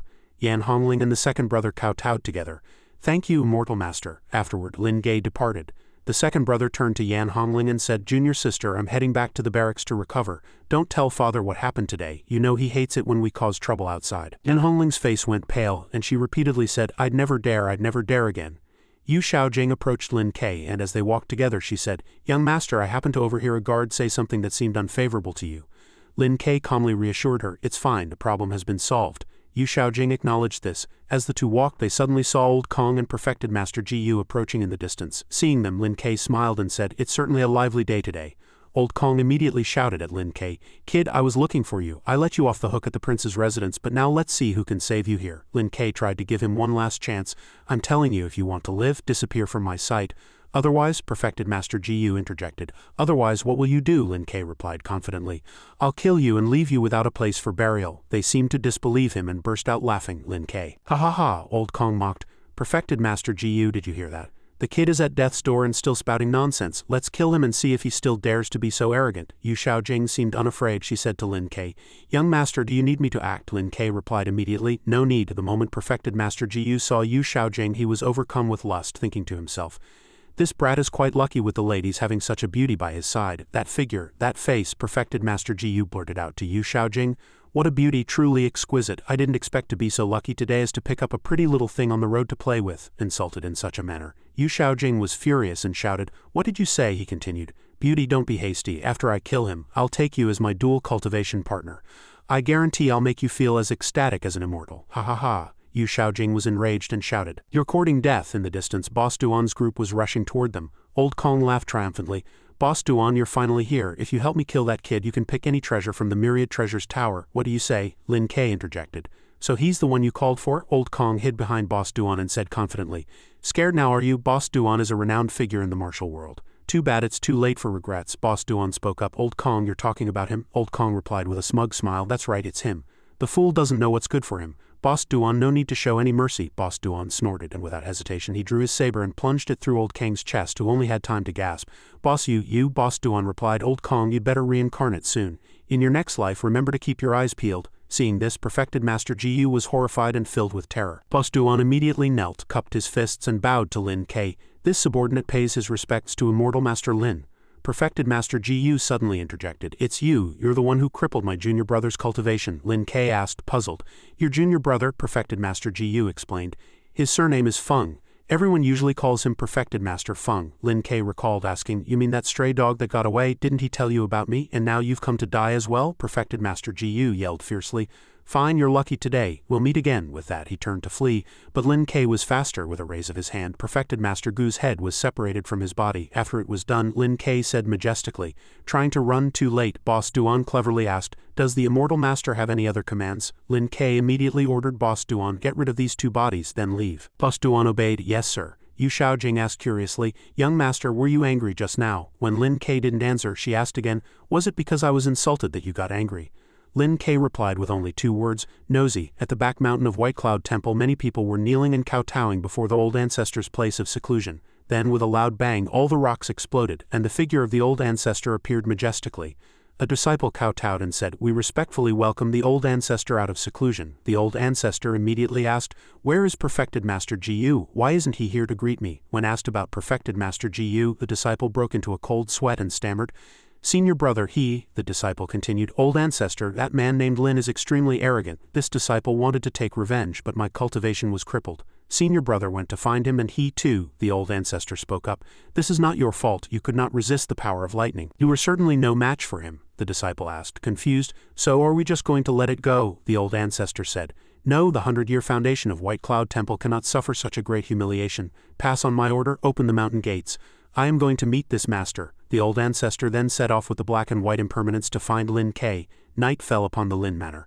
A servant was in the outhouse. The black and white impermanents approached him, and the man only had time to scream, "All ghosts!" He was chased half to death by them. Suddenly, someone intervened to save him. Talismans struck the foreheads of the black and white impermanents and a silk ribbon wrapped around the servant's wrist, pulling him to safety. The one who acted was none other than Yu Shaojing. Lin Ke also appeared instantly before the black and white impermanents. Seeing them, Yu Shaojing reminded Lin Ke, "Young master, they don't seem to be human." Lin Ke told Yu Shaojing to step back. "You stay back. I'll handle this," he said. The old ancestor appeared from nowhere, his eyes blood-red, roaring with thunderous rage. "So it was you who killed my disciple." "It really was you who killed my disciple." Lin Ke was fearless. Instead he said, "Even acrobats are here to die." The black and white impermanents charged at Lin Ke and attacked. Still fearless, Lin Ke stood his ground, waiting to see what tricks they had up their sleeves. Lin Ke reacted with lightning speed, blocking their iron chains with his hands, then striking each of them in the abdomen with a palm. However, they seemed completely unharmed and remained as powerful as before. Seeing this, Lin Ke said, "Not bad." Lin Ke immediately unleashed a second move, pushing forcefully against both of their abdomens with one hand. This move seemed to work. They immediately disintegrated, shattering into pieces. Witnessing this, the old ancestor was greatly shocked and bewildered. How is this possible? The black and white impermanents were forged from blood iron by the founder. How could they be? Their heads fell to the ground and then 2 floating souls emerged from their bodies. They flew faster and faster, seemingly rushing toward a target. Lin Ke immediately saw through the technique and said, "The art of astral projection." He then sent a palm strike toward the 2 souls. Lin Ke's palm energy hit the 2 flying souls. The old ancestor suddenly clutched his head and screamed, "Ah, ah, ah!" The disciples were extremely worried, crying out, old ancestor, what's wrong?" He trembled all over and said softly, "Both divine souls have been destroyed. The black and white impermanents left by the founder have been destroyed too." Perfected Master Feng asked worriedly. Old ancestor, you too," he said with a tremor. "I underestimated him. My divine soul is damaged and I need to enter seclusion to recover. My whereabouts have been exposed today. The enemy will be at our door soon." Hearing this, that disciple panicked. He blurted out, "Ah!" The old ancestor quickly raised his hand and ordered, "Quick, we cannot stay here. Get me out of here." As soon as he finished speaking, the disciples began to escort the old ancestor away. As they moved, the old ancestor suddenly heard a voice from an unknown source. "Do not dare show your true face, you are a coward indeed. Did you think you could escape?" Lin Ke was standing on the roof watching the old ancestor. When Perfected Master Feng saw him, he was scared out of his wits, breaking into a cold sweat. He decided to abandon the old ancestor and flee for his own life. But he didn't get far before a palm strike pierced his heart, killing him on the spot. Lin Ke announced, "Anyone who moves again will be killed without mercy." Then he flew down and landed in front of the old ancestor. The old ancestor immediately knelt and begged for mercy. "Immortal master, please. This old man deserves to die 1,000 deaths," Lin Ke said. "Since you dared to come and provoke me, you must have come with the determination to die." The old ancestor continued to beg. "This old man knows his crimes are unforgivable and dares not hope to live. I only wish for the immortal master's mercy to spare these disciples." Lin Ke added, "HMPH, you can't even save yourself, yet you dare to plead for others?" The old ancestor pleaded. "The 2 disciples of mine who offended you have already been slain by you, immortal master. The remaining disciples knew nothing of this matter. I am willing to offer the entire White Cloud Temple to you, immortal master. I beg you to show mercy and give them a chance to live." Hearing this, the disciples exclaimed, "Old ancestor!" Lin Ke's anger had not subsided. He raised his hand high and said, "Anything I want I can take with a wave of my hand. If you want me to show mercy, you are not yet qualified." With one palm strike, Lin Ke bowled the old ancestor into the air and then tormented him with lightning, causing him immense pain. He fell to the ground, trembling all over. Lin Ke began to lecture him. "Since you cannot distinguish right from wrong, don't blame me for the retribution you've suffered for defending your disciples. This is reaping what you have sown." At this point, the old ancestor could only agree repeatedly, Yes, what the immortal master says is absolutely right." Lin Ke continued, "If you dare to offend, you must be punished. Now that I have destroyed your soul artifacts, do you submit? The old ancestor kowtowed in obedience. This disciple submits. I killed your disciple and crippled his cultivation. Do you submit? The old ancestor kowtowed. This disciple submits wholeheartedly. Lin Kei continued to remind him. Good. Remember to mend your ways. I will let you keep your life for today. When the time comes, I will come for it at any moment. Hearing this, the old ancestor and his disciples said repeatedly, Thank you, Immortal Master, for sparing our lives. Thank you, Immortal Master, for sparing our lives. The next morning at the manor, Lin Kei said to the old ancestor, I can't believe a sect with 100-year history doesn't even have a single decent spirit herb. The old ancestor replied, I am ashamed, truly ashamed. This disciple was incompetent and failed to bring glory to our sect. Instead, it has been in decline, and its members are of mixed quality. Walking along, Lin Kei continued, So spirit herbs are not common in this world, the old ancestor replied. They are indeed hard to find in ordinary places, but this disciple knows of a place where one can find many top-quality spirit herbs. Hearing this, Lin Kei asked in return, Oh, the old ancestor, recalling his younger days, said, When I was young, I and a few of my martial brothers accidentally stumbled into a treasure land filled with countless rare and wondrous plants. As we were overcome with joy, a monster suddenly appeared. My senior brother was tragically killed on the spot, while I was lucky enough to escape after returning. This disciple dedicated himself to secluded cultivation, hoping to increase my power and wash away the shame. The black and white impermanents from before were also prepared to deal with that giant python. Hearing this, Lin Kei was puzzled. If that place has a mystical beast, why would there be spirit herbs? The old ancestor quickly explained, Immortal Master, you must understand. Not only you, Immortal Master, can eliminate that giant python. Lin Kei asked curiously, Do you still remember the lay of the land there? The old ancestor lowered his head and replied, This disciple remembers. I am willing to lead the way for you, Immortal Master. The two of them got into a carriage and began their journey. The old ancestor reported, Immortal Master, Yangzhou is just ahead. Let's enter the city to rest for the night and continue our journey tomorrow. Lin Kei agreed. All right. The two finally arrived in Yangzhou City and came to a pharmacy named Heron Hall. The shopkeeper smiled fawningly. Young master, you have excellent taste. This is a 1,000-year-old Lingzi mushroom, the treasure of our shop. Hearing the shopkeeper's words, Lin Kei thought to himself, a typical merchant spiel, all empty words. It's only 100 years old, but he insists on calling it a 1,000-year spirit herb. Still, even a 100-year-old one is quite rare. Lin Kei decided to buy it, saying, Wrap it up for me. The shopkeeper happily agreed. Right away, sir. I'll take care of it for you. Just then another person suddenly walked in and interjected. I say, shopkeeper Liu, that's not very honest of you. Didn't you say you'd save the best spirit herbs for us? How can you just sell them to an outsider? The shopkeeper smiled and said, Well, if it isn't Steward Li, this is a small business with thin profits. I can't afford to hold on to it. I hope Steward Li can understand that. Steward Li seemed unconcerned, saying, I don't care. If I hadn't seen it, that would be one thing, but since I have, this item must be sold to our Li family. The shopkeeper demurred. But this gentleman has already paid. It's really not my decision to make. Hearing this, Steward Li shouted, That's easy to solve. How much did he pay? I'll offer double the price. The shopkeeper refused firmly, saying, It's not about the money. The Lingzi truly belongs to this gentleman now. It's out of my hands. The shopkeeper then turned to Lin Kei and proposed, Young master, would you be willing to transfer ownership? Lin Kei stated flatly, Not for sale. Hearing this, Steward Li began to lose his temper. This young man has probably never heard of our Li family. Fine, I don't blame you. 3 times the price. I'll offer 3 times the price. How about you let me have the herb? Lin Kei refused resolutely. I don't care who your Li family is. Even if you offer a higher price, I will never sell. Enraged, Steward Li pointed at Lin Ku's face and said, I gave you a chance, but you refused it. There's nothing the Li family wants that we can't get. Hand over the herb obediently or else. Lin Kei, fearless, stepped forward and gave him a resounding slap across the face. Lin Kei walked up to Steward Li and yelled, The Li family, is the Li family so great? With blood pouring from his nose and mouth, Steward Li could only manage a few words. You, his face covered in blood. Steward Li fled in a panic, saying hatefully as he ran, You just wait. The terrified shopkeeper blamed Lin Kei. Young master, why did you have to do that? If you wanted herbs, I could have found others for you. Why did you have to provoke the Li family? Lin Kei asked in return, HMPH, who is this Li family to be so revered? Hearing this, he explained, I've heard the Li family of Nanyang started as pirates. Later they monopolized the waterways of all of Nanyang and gradually became immensely wealthy. Over the years that waterway has come under their control. You could say that most of us small merchants have to live by their moods. I really don't dare to offend them. After listening, Lin Kei continued to ask, If the Li family is so powerful, why would they be interested in this ordinary herb? The shopkeeper continued, I heard the old master of the Li family is gravely ill and needs medicinal herbs to prolong his life, which is why the Li family is searching everywhere for them, Lin Kei added. If it were a true top-grade spirit herb, it might extend one's life, but this is just a 100-year-old Lingzi. Taking it back would be of no help. Hearing this, the shopkeeper quickly cupped his hands in admiration. So the young master is an expert. I am truly ashamed. And with that, Lin Kei left the pharmacy. He hadn't gone far before he was blocked by a group of people from the Li family. Steward Li reported to a young master, that's him. The young master immediately questioned him. Was it you who hit him just now? Lin Kei answered fearlessly. It was, the young master threatened. You dare to touch someone from our Li family? Are you tired of living? Lin Kei replied confidently. Is that so? Just with you lot? The young master immediately raised his fist and shouted. Still talking tough when you're at death's door. Today I'll beat you so badly your own parents won't recognize you. Just as the young master was about to charge, a voice came from the sedan chair. Stop, a girl spoke from within the carriage. Little brother, have you forgotten the purpose of our trip? Why must you cause trouble? Hearing this, the young master quickly replied, Elder sister, this guy injured Steward Wong for no reason and looked down on our Li family. I have to teach him a lesson, the girl shouted. Silence, have you forgotten father's words? Hearing this, the young master hesitated and replied.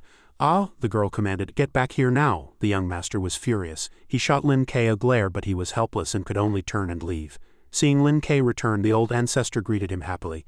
Immortal master, you're back, the old ancestor said. The road ahead is rugged and difficult for carriages, so this disciple has specially purchased 2 mules.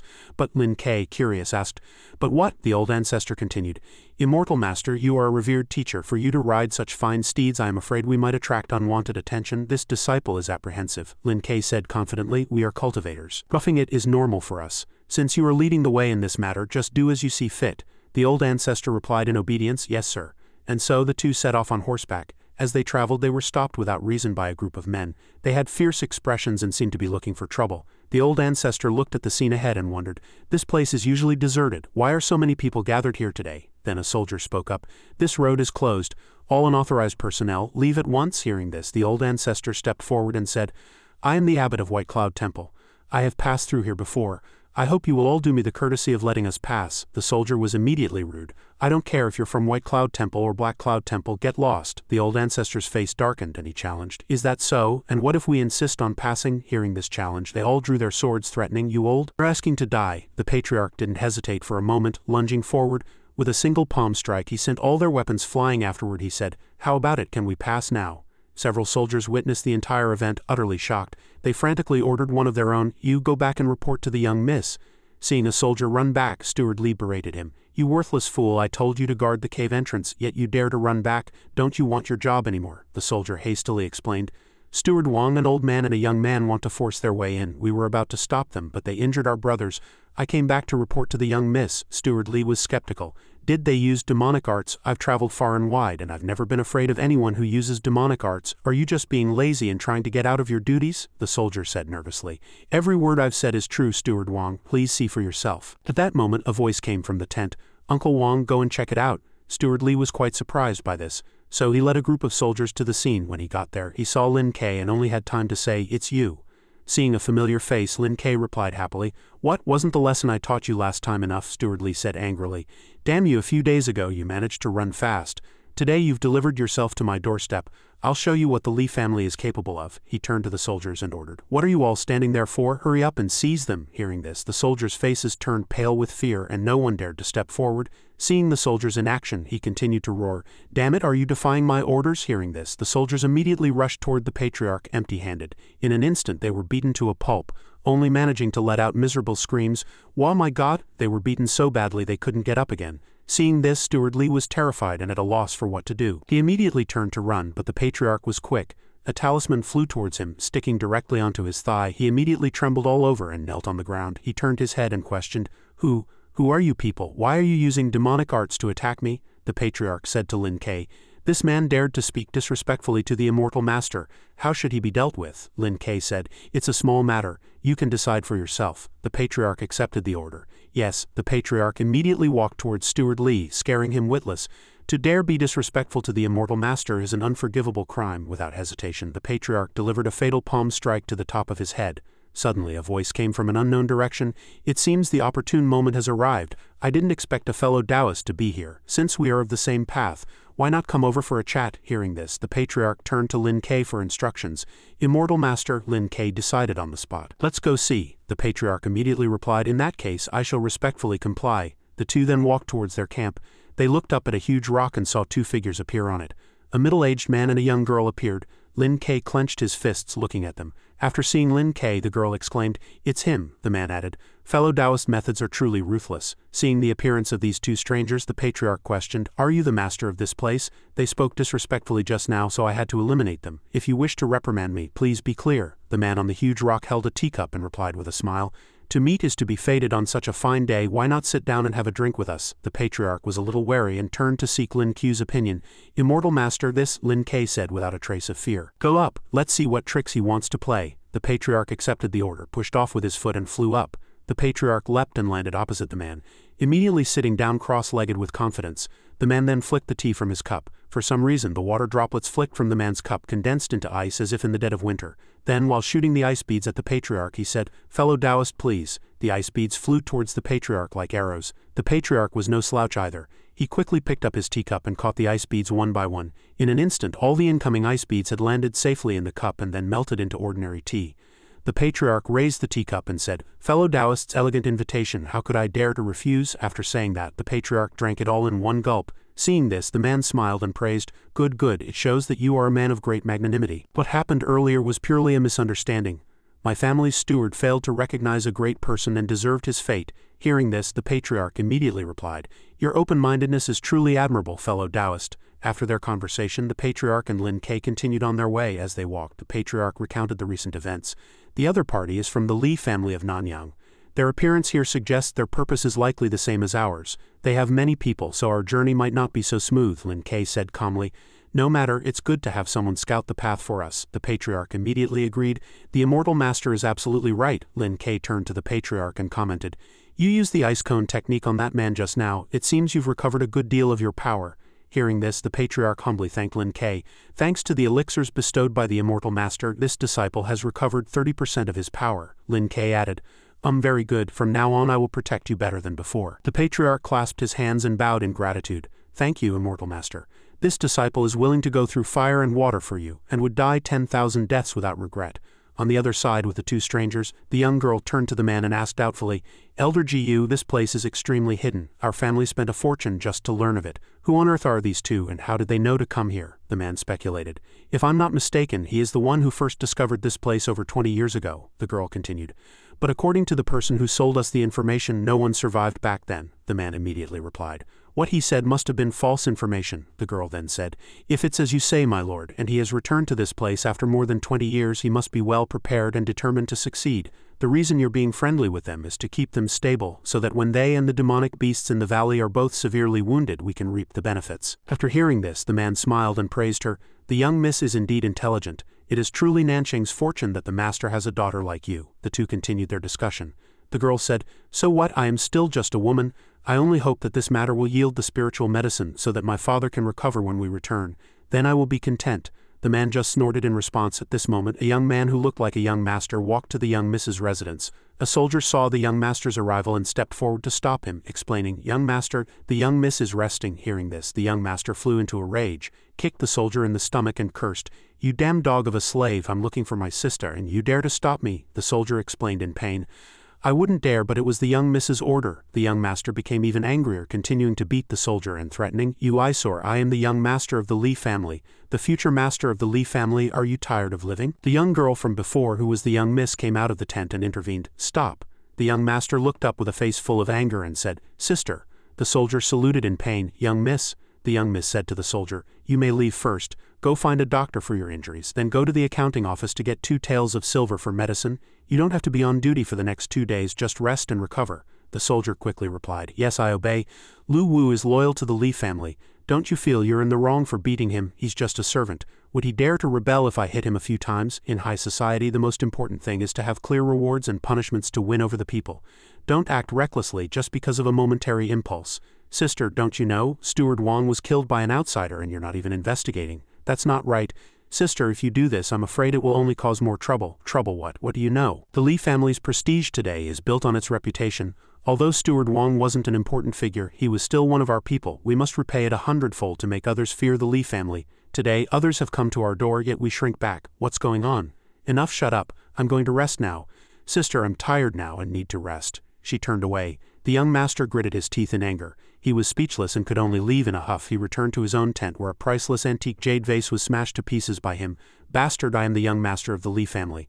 I should be the one in charge. While he was fuming, a servant came in and said to him, "Young master, please calm down." Before he left, the master entrusted all matters to the young miss and sent Elder Gu to assist her. "It is not advisable for us to fight for power at this time," he said, still angrily.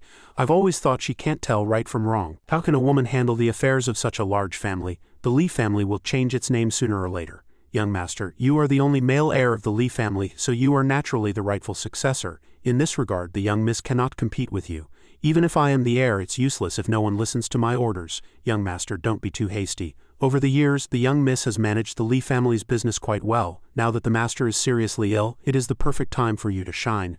As long as you seize the opportunity, you can turn the tables. Why bother with such effort? HMPH, enlighten me.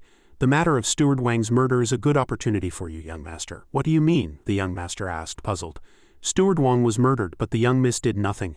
I suspect there are two reasons. One is that she doesn't want to cause extra trouble, and the other is that she fears the other party's strength. Go on quickly, I can't wait." "There's news that the person who killed Steward Wang is Lu Tong, the abbot of White Cloud Temple. Although White Cloud Temple has been established in Lingzhou for nearly 100 years and has no successors, Lu Tong's master's strength is not to be underestimated. Regarding Steward Wang's murder, we are all filled with righteous indignation, but we dare not act because of the young miss's orders. If the young master can seek justice for this matter, wouldn't everyone be convinced of your leadership?" As he spoke, a sinister smile appeared on his face. After listening, the young master replied, "It's a good idea, but as you said, the opponent is strong. And it won't be easy to kill him." "That's right, that's the key. Stop keeping me in suspense. Tell me your plan. We can't get to Lu Tong for now, but we can get to the people around him." Tell me. The young master was very curious and couldn't wait to hear more. "There's a young man with Lu Tong, probably his disciple. Lu Tong himself is formidable, but his disciple is likely mediocre. We just need to find a way to lure Lu Tong away, then take the opportunity to kill that kid. Afterward, we can leave without a trace, pretending nothing happened." Hearing this, I couldn't help but find it amusing. Ignorant youngsters always like to brag. What big shot are they pretending to be? Turns out they're just asking for death.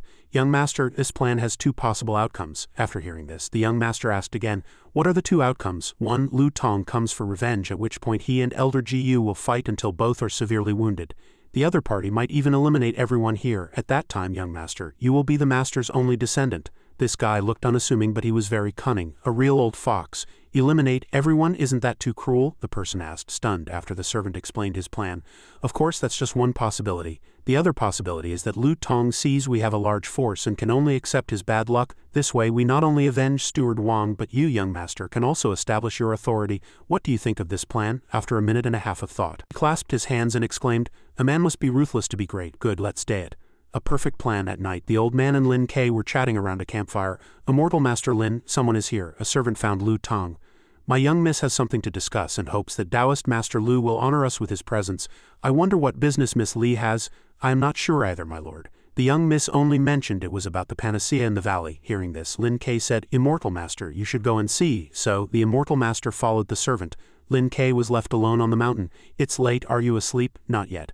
I'm staying awake to see what kind of circus these kids are going to put on." A group of people hid behind Lin Kei, waiting for an opportunity. Suddenly, Lin Kei said to the empty space, "No need to hide. If you have something to say, come out." The young master walked over aggressively with many soldiers. "Hey, so it's you. It's really lively today. You brat, we meet again. Do you remember what I said last time? If I ever see you again, there's only one path for you, and that's to meet King Yama. Do you have any last words, kid?" Who's going to meet King Yama is still uncertain, but we'll find out soon enough.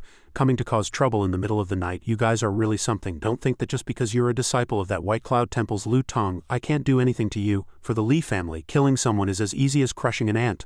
Lu Tong, you mean that old man? I think you've got it wrong. Lu Tong is not my master. He's just my attendant." Fine. I didn't expect someone to be more arrogant than me, even using their own master as a shield. "Good, I'll give you a quick death." A soldier approached the young master and said, "Young master, it seemed Lu Tong valued him greatly just now. Perhaps we should reconsider." "Useless, where did you hear that from? I think you're scared of him. That's why you don't dare to make a move." "I wouldn't dare. What are you waiting for? Go kill him for me." The young master ordered the group of fearless soldiers. Several soldiers rushed towards Lin Kei. In an instant, Lin Kei vanished without a trace, catching the soldiers off guard. As they stood there bewildered, Lin Ku's voice came from above.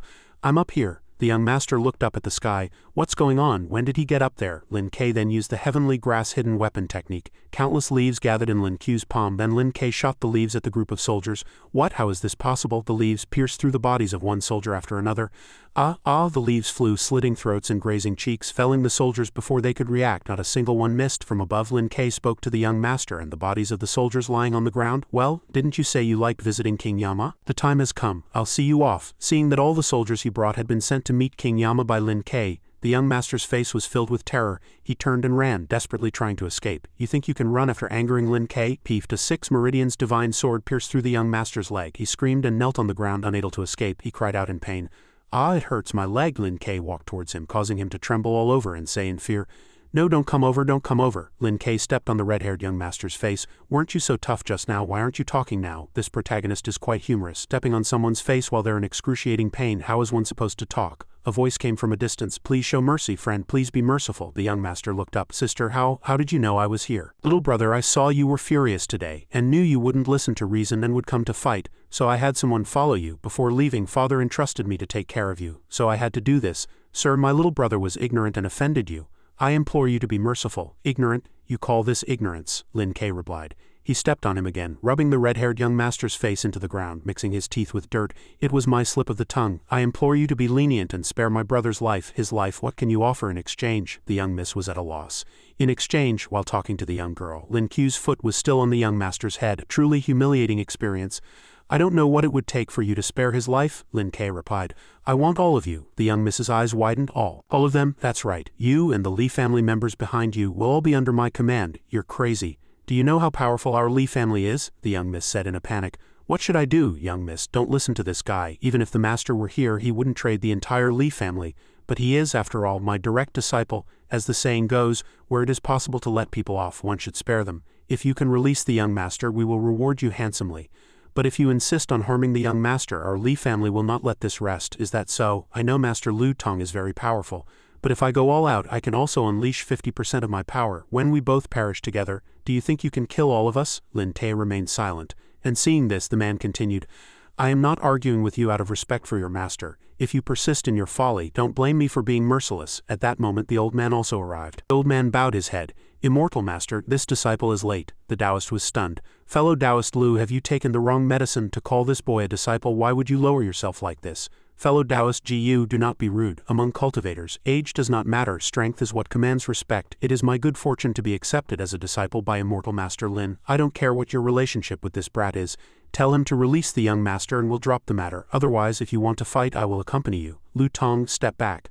I'll handle this. After speaking, Lin Kei turned to the young miss. So you're refusing my proposal? Fine. Hearing this, the young miss quickly replied, Wait, the Li family is not something I can decide. I can't agree even if I want to. You just need to answer yes or no. What I want, I will take myself later, Lin Kei said. The young miss stammered, well, yes or no. I agree. Lin Kei kicked the young master back towards the Li family members. He fell to the ground with a thud.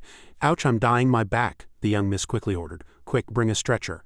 I hope you will remember today's promise. Back at the camp, the Li family's young miss tossed and turned, unable to sleep. So she went outside to gaze at the moon. Miss, it's late. Why aren't you resting? I don't know what kind of trouble today's events will bring to the Li family. Miss, you don't need to worry. Although Lu Tong is formidable, we don't need to be afraid of him. That's not what I'm worried about. I'm worried about that young man coming to our door in the future. Miss, you're overthinking it. He's just a young brat. What can he do? Although Lu Tong treats him differently, he himself must not have much ability. The young miss still said worriedly. The bodies at the scene were all killed with a single blow. That young man is definitely not simple. I've also examined the wounds. It should be some kind of hidden weapon. This kind of skill is fine for dealing with ordinary people, but it's not certain against tough opponents. How about this? If you're still worried, miss, I'll find a way to get rid of him in this valley. Hearing this, the young miss immediately stopped him. No, we shouldn't make more enemies. This old man is really like a frog in a well, still underestimating Lin Ku's strength. Let's see if he can still be so arrogant when he witnesses Lin Ku's true power with his own eyes. The scene shifts to the depths of a valley overgrown with medicinal herbs where Lin Kei and the old man are venturing deeper. A type of sparkling grass covers both sides of the path. So much ice blue grass, the old man said. So this grass is called ice blue grass. The classic of Materia Medica states that ice blue grass has leaves like arrows and is cold in nature, hence its name. This is a top-grade spiritual medicine. Suddenly, 2 giant figures appeared on the mountaintop, looking down at them. Who are you? What are you doing here? He asked fiercely. I asked you a question. Where's your mouth? You have a mouth to eat but not to speak, the old man retorted to the 2. And who are you? What are you doing here? Let's not beat around the bush. I presume you all are here for the medicinal herbs in this place. But unfortunately, my brother and I discovered this place first, so the herbs here should belong to us. You two, please leave. On what grounds do you say it's yours? The bald man retorted to the talkative old man. I'm in a relatively good mood right now. If you don't scram, I'll use you as offerings to the water god. Immortal master, these two are too insolent. Let this disciple handle them. Lin Kei said, no rush. An acquaintance has also arrived. The old man looked back and saw a group from the Li family walking towards them. The young miss walked up to Lin Kei. I greet you, sir. My father is gravely ill, so I must come here to find a spiritual medicine. I hope you can do me a favor. Lin Kei, upon hearing this, didn't know what to say to sound cool. The two bald men walked over to the Li family's side and said, Old Jiu, you're here. Mantis twin fiends, your work is as conspicuous as ever. We take people's money to solve their problems. Tell us, what do you need us brothers to do? Good, straightforward enough. I'm here today to retrieve the item in the lake and I need your help. No problem, no problem. The Mantis twin fiends, I didn't expect the Li family to have hired them. What? Are these two very powerful? I've only heard bits and pieces. These two use twin sickles and have a ferocious reputation, hence they are known as the Mantis twin fiends in the martial world. It's said they've committed many major crimes.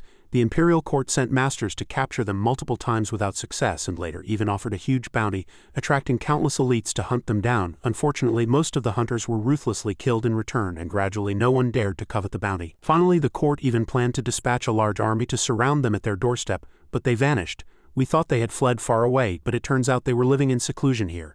It seems the Li family has invested heavily this time. Let's just watch how things unfold. Yes, old Jiu, these two aren't with you. Do you want me to help you drive them away? Don't bother with them. Let's get down to business first. Several soldiers brought up a large sow. What are you waiting for? Do it. A soldier quickly stabbed the pig with a knife to let its blood. Subsequently, the pig's blood slowly fumed into the lake.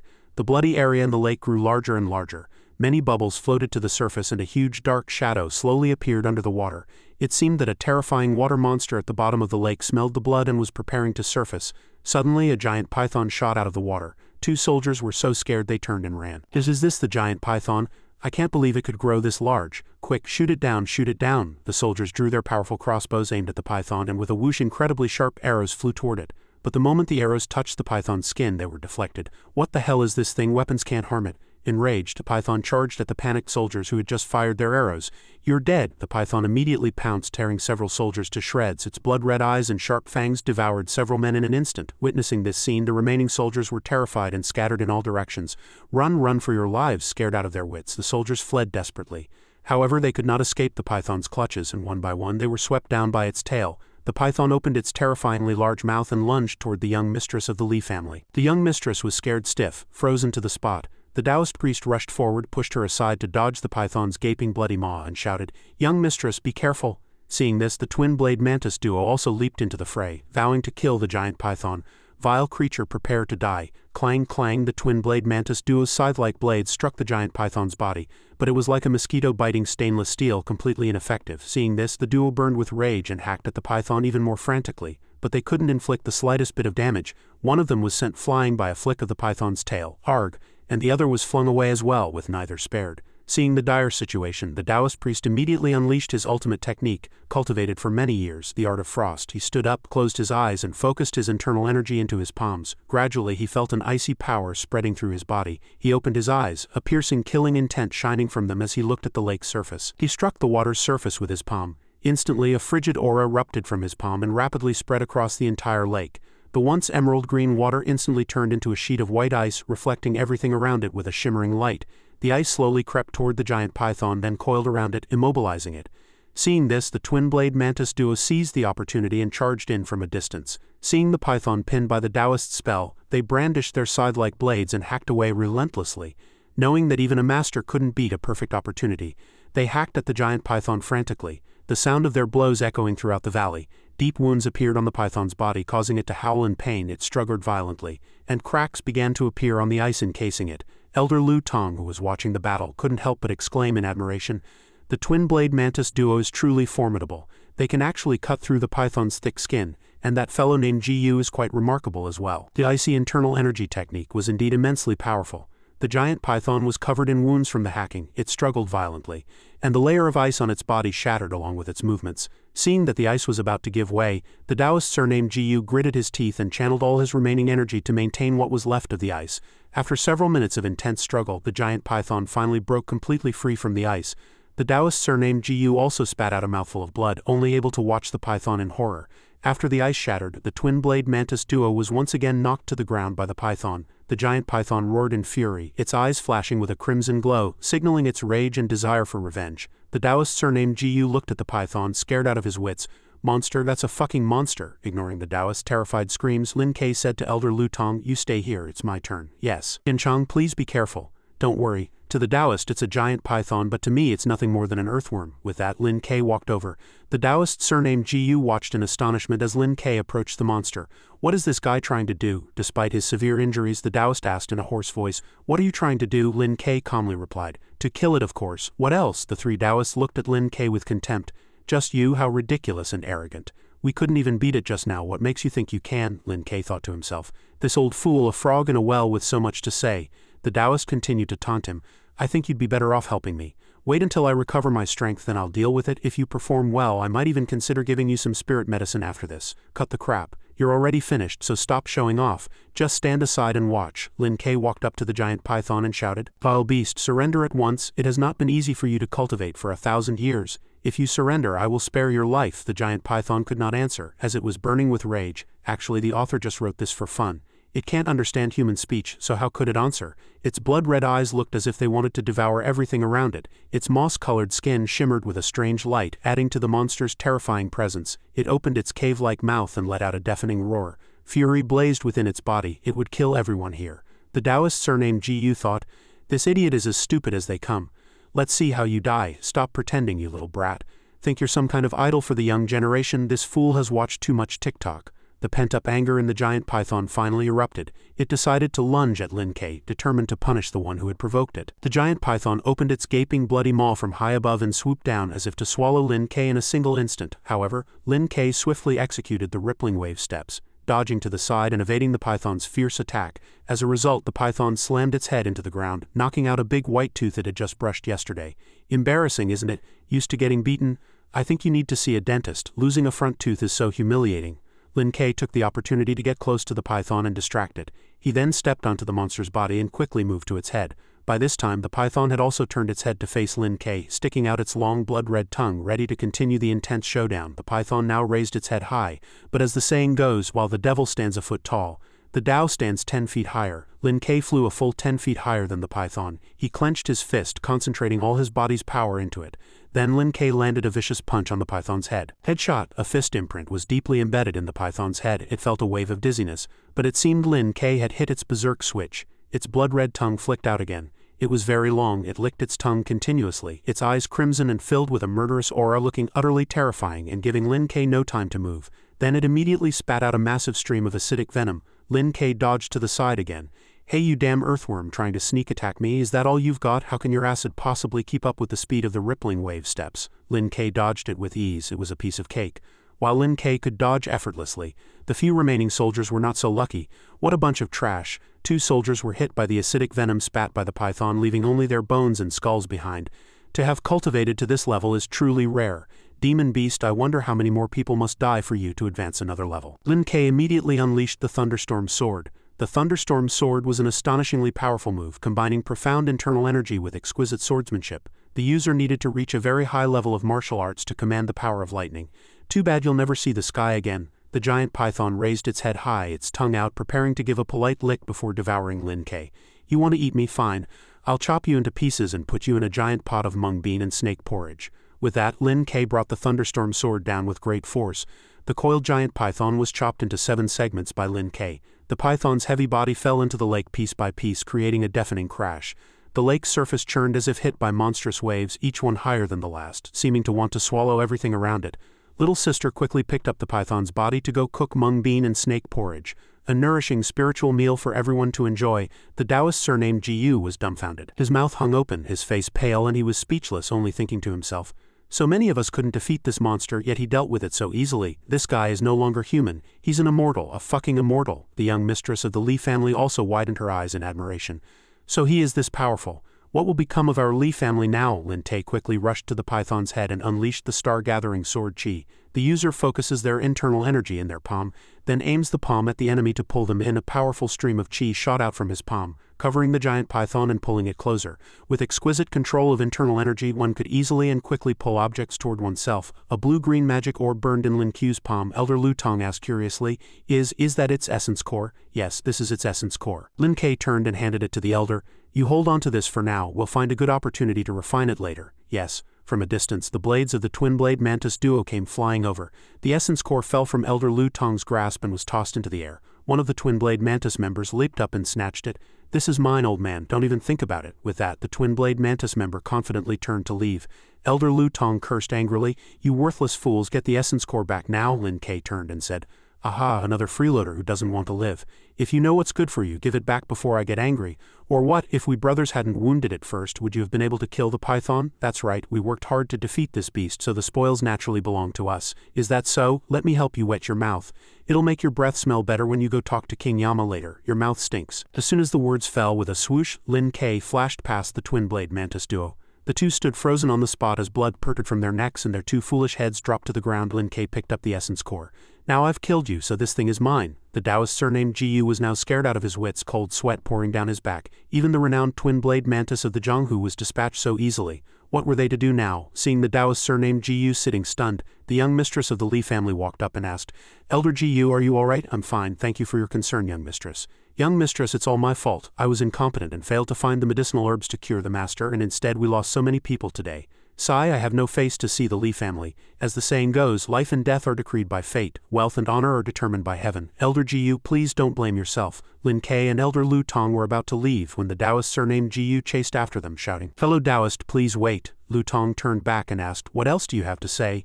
The young mistress has already agreed to obey this young master's commands. Our Li family is willing to follow your lead, to go through fire and water without hesitation. Now that the old master of the Li family is critically ill, I implore you, senior, to lend a helping hand. This guy really knows how to push his luck. I haven't even settled the score with you, and you have the gall to make requests. I know I have been disrespectful to you, young master, and I am willing to accept any punishment. It's just that if the old master of the Li family passes away, the family will fall into chaos, and I'm afraid you won't be able to control the entire Li family then. Are you threatening me? The Taoist surnamed Jiyu knelt and said, I wouldn't dare, I am only speaking the truth. I implore you, young master, to show mercy and help the Li family. The young mistress of the Li family knelt and pleaded, Young Master Lin, it is all our Li family's fault. I beg you, be the bigger person and save my father. It's true that even a hero finds it hard to resist a beauty's plea. Lin Ke took out a bottle of medicine from his pocket. All right, I have some chi-gathering powder here.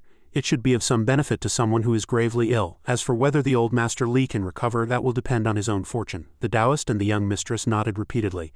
Thank you, immortal elder, for your grace. This young lady will never forget your great kindness for the rest of her life. The scene changes to a beautiful waterfall. After returning, Elder Lu Tong immediately began his cultivation. Phew, truly incredible, truly incredible. The methods taught by the immortal elder are indeed profound. In just a few days my cultivation has improved significantly. These few days of practice are comparable to 10 years of my past efforts. I wonder what happened to the immortal elder. I haven't seen him eat or drink for over half a month. Could this be the legendary state of Bigu? From within the waterfall, Lin Ku's voice was heard. Lu Tong, a group of men on horseback is heading this way. Go and deal with them. The elder was somewhat puzzled. A group of men? Why would a group of men come here? Lin Ke spoke while meditating. To the southeast, about 10 li away. 23 men in total, all fully armed.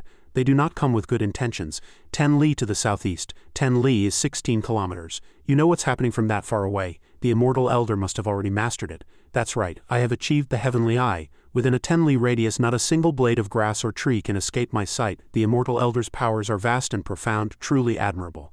This disciple will go stop them from coming up the mountain. The scene changes to a valley. On the road to the herb valley, a troop of soldiers marched forward, entering the valley and stirring up what felt like a storm. They were fully armed, carrying bows, arrows, swords, and other sharp weapons, clad in gleaming armor. Their faces were filled with determination and killing intent, making the surrounding atmosphere tense and heavy. Elder Lu Tong said calmly, This is the cultivation ground of my immortal elder. Please take a detour, they shouted back loudly. Cultivating here? Who approved this? Do you have official documents? We have birth certificates, we can go wherever we want. What right do you have to stop us? Birth certificates, official documents? I have been cultivating for over 70 years and have never heard of needing an official permit to do so, a soldier roared angrily.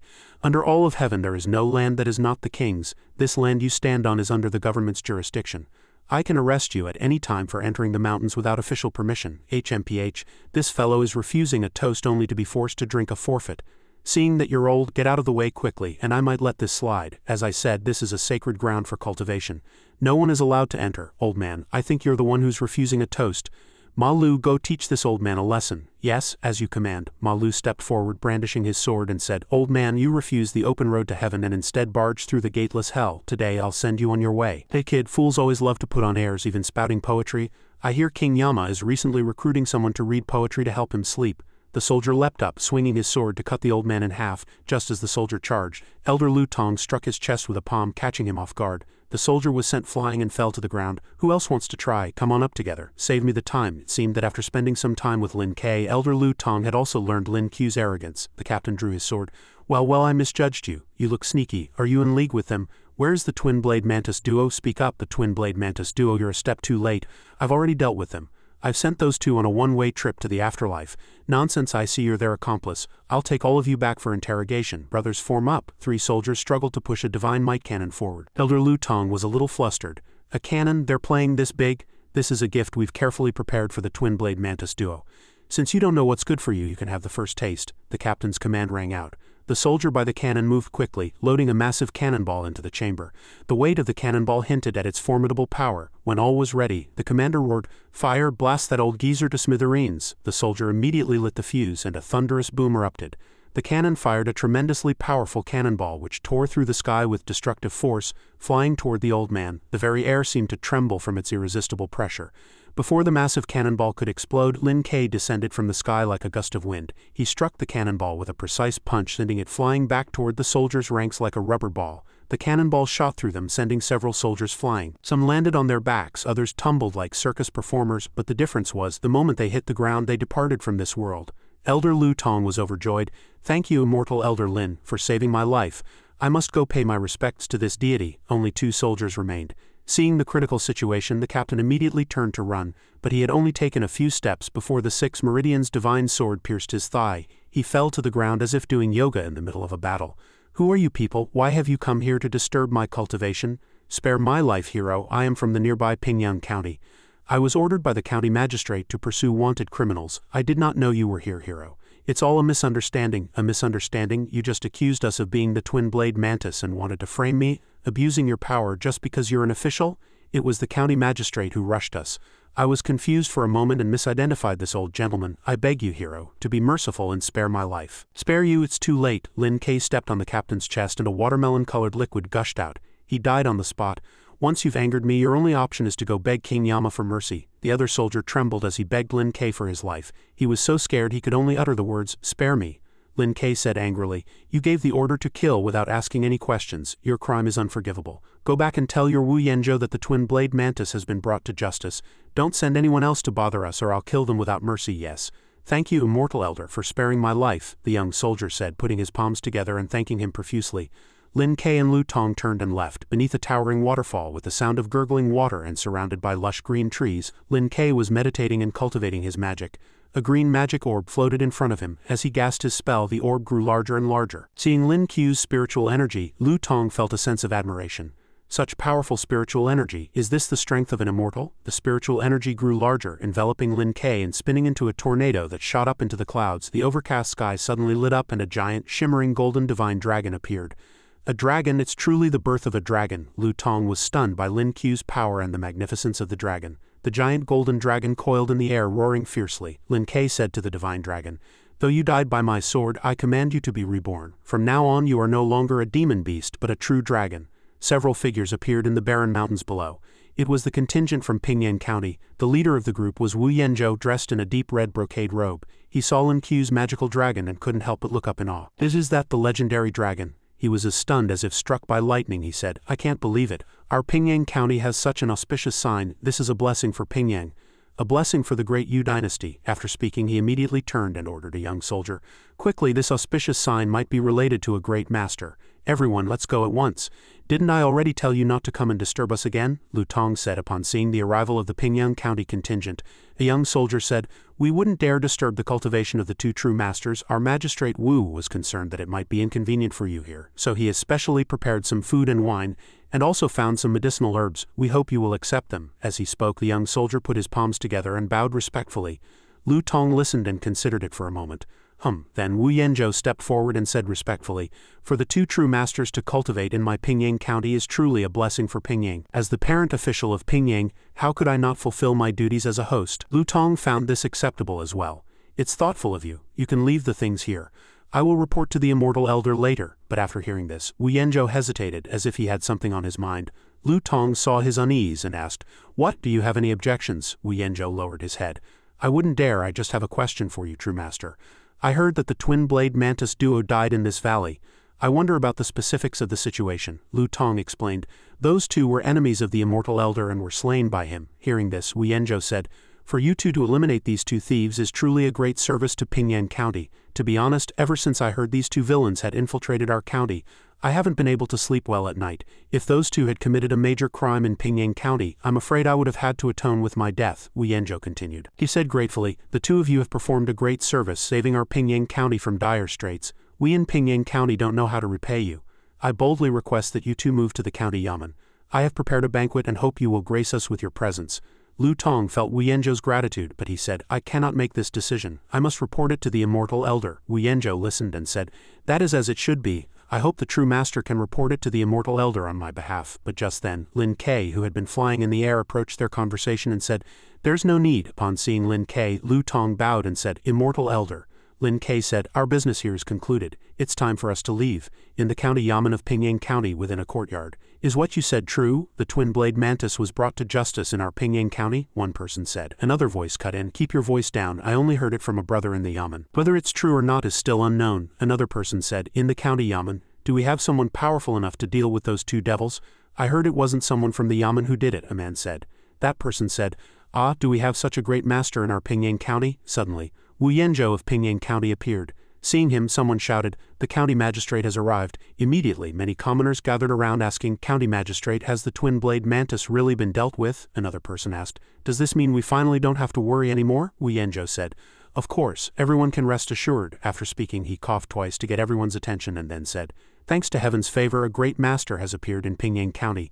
The twin-blade mantis was indeed slain by this master." Upon hearing this, one person asked curiously, "May I ask the esteemed name of this great master?" Seeing this, Wu Yanzhou said, "How can the name of such an esteemed person be casually revealed?" Suddenly a voice came from behind. "After all that talk, it's still just your side of the story." A man in long blue robes said with a laugh, "Xu Guangping, what are you doing here in our Pingyang County instead of staying in your own Qinggu County?" The magistrate of Pingyang County, Wu Yanzhou, asked with displeasure upon seeing the uninvited guest. Xu Guangping replied, "The Lord Prefect has long ordered all counties to coordinate their defenses and gather masters for an encirclement. If the mantis fiends were to infiltrate your Pingyang County, my Qinggu County is so close that we would naturally be affected." Wu Yanzhou snorted. Xu Guangping continued, "Those mantis fiends have terrorized the prefectures for 7 or 8 years. The government has organized large-scale campaigns to encircle and destroy them many times, all to no avail. Who would believe that a single county like Pingyang could solve the matter so easily?" Hearing this, Wu Yanzhou said loudly, "Of course Pingyang County couldn't have done it alone. However, a great master graced our county this time, and the two mantis fiends have already been brought to justice." Xu Guangping sneered.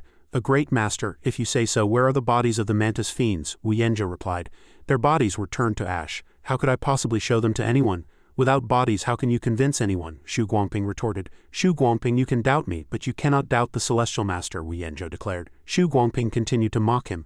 "Celestial Master, I think you were just desperate for merit and deliberately found someone to pose as a master. A pity, your little trick might fool others, but it won't fool me." Wu Yanzhou began to get angry. "Xu Guangping, we may have our differences, but how can you make such vicious accusations? This matter concerns my life and fortune. How could I possibly joke about it?" A cunning look appeared in Xu Guangping's eyes. He cupped his hands and laughed. "I won't argue with you. The Lord Prefect himself will determine the truth of this matter. To bring those two villains to justice, I have specially invited a true master to assist. I present Master Yu." With that, a man with red hair, a long beard, and a solemn face walked over. Xu Guangping began his introduction. "This is Master Yu, the 32nd generation successor of Jinyang Mountain. His cultivation is a true inheritance of his school's teachings. With him taking action personally, the mantis fiends won't be able to escape even if they sprout wings." Master Yu stood to the side, listening with his eyes closed and a faint, arrogant smile on his face.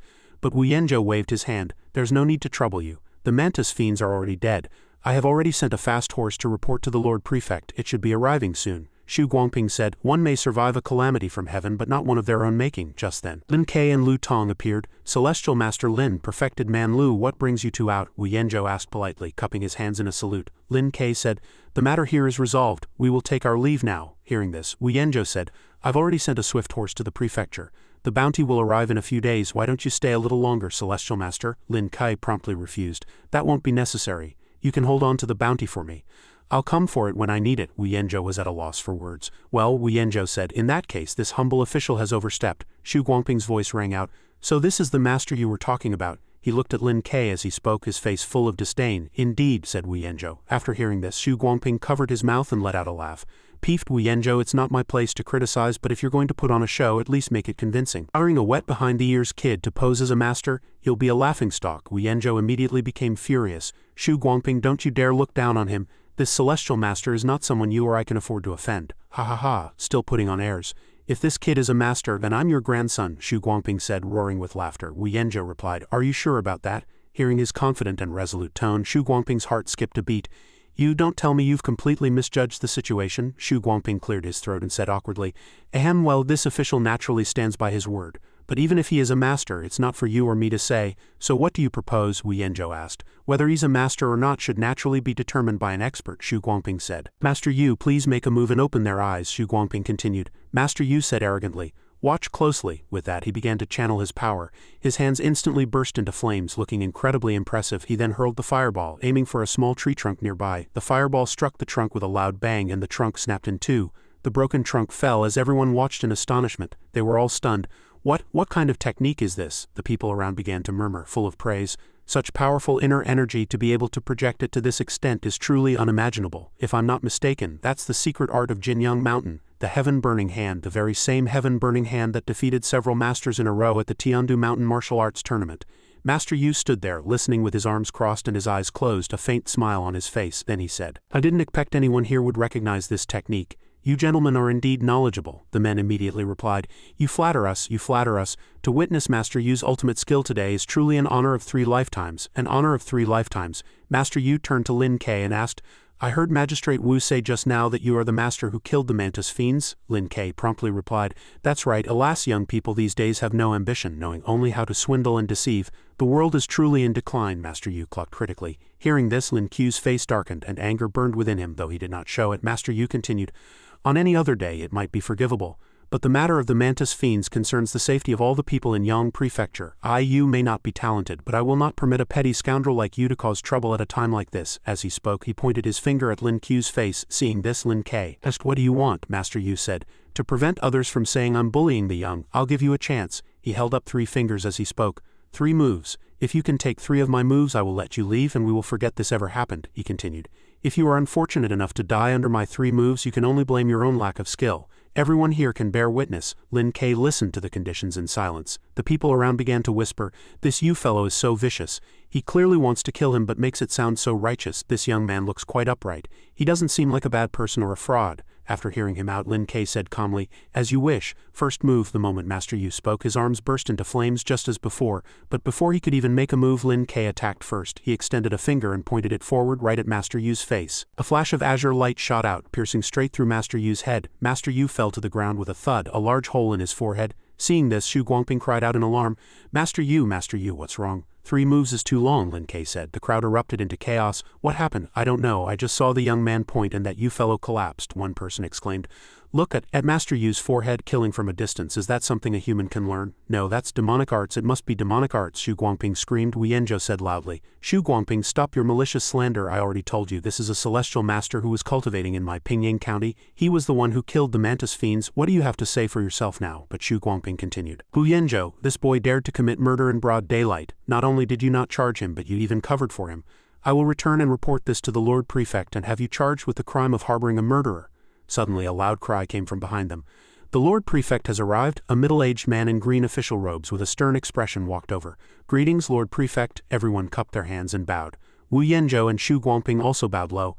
This humble official greets the Lord Prefect. This humble official greets the Lord Prefect. Xu Guangping immediately said, Lord Prefect, you must seek justice for this humble official. This humble official heard that the mantis fiends appeared in Pingyang and brought Master Yu to assist. With that, he pointed at Lin Ke and continued, but who could have known this boy would use some kind of demonic art to murder the master, and Magistrate Wu, far from stopping him, has been covering for him. I hope your lordship will investigate and pass a fair judgment. Lianzhou began to respond. Your lordship, Magistrate Shu is twisting the truth and spouting nonsense. This celestial master is the one who killed the mantis fiends. That fellow Yu provoked him without reason, pushing him at every turn. The celestial master had no choice but to act in self-defense. The Lord Prefect stood there listening silently, neither commenting nor speaking, merely giving a look to a young man standing beside him. This student pays his respects to the Lord Prefect, the young man said, with a cupped hand salute. The Lord Prefect said, since you are here, you must have a clear understanding of the rights and wrongs of this matter. This official will question you in detail later. The young man immediately replied, yes. It was now night, and the moon was high in the sky. After some time, the Lord Prefect analyzed, this Mr. Sun is an honored guest of my prefecture. After I received news of the mantis fiends, I sent Mr. Sun to investigate. At these words, the crowd began to whisper, while Shu Guangping's face gradually turned pale with fear. The Lord Prefect looked at him and said, Shu Guangping, now that the truth is out, what else do you have to say? Shu Guangping stammered, this humble official, the Lord Prefect barked. As an official of the imperial court, you disregard justice, and for your own selfish gain are willing to twist the truth and falsely accuse a colleague. What crime do you think you deserve? Shu Guangping prostrated himself. This humble official knows his crime. Spare my life, your lordship. Men, drag him away and give him 50 strokes of the heavy plank, the Lord Prefect said.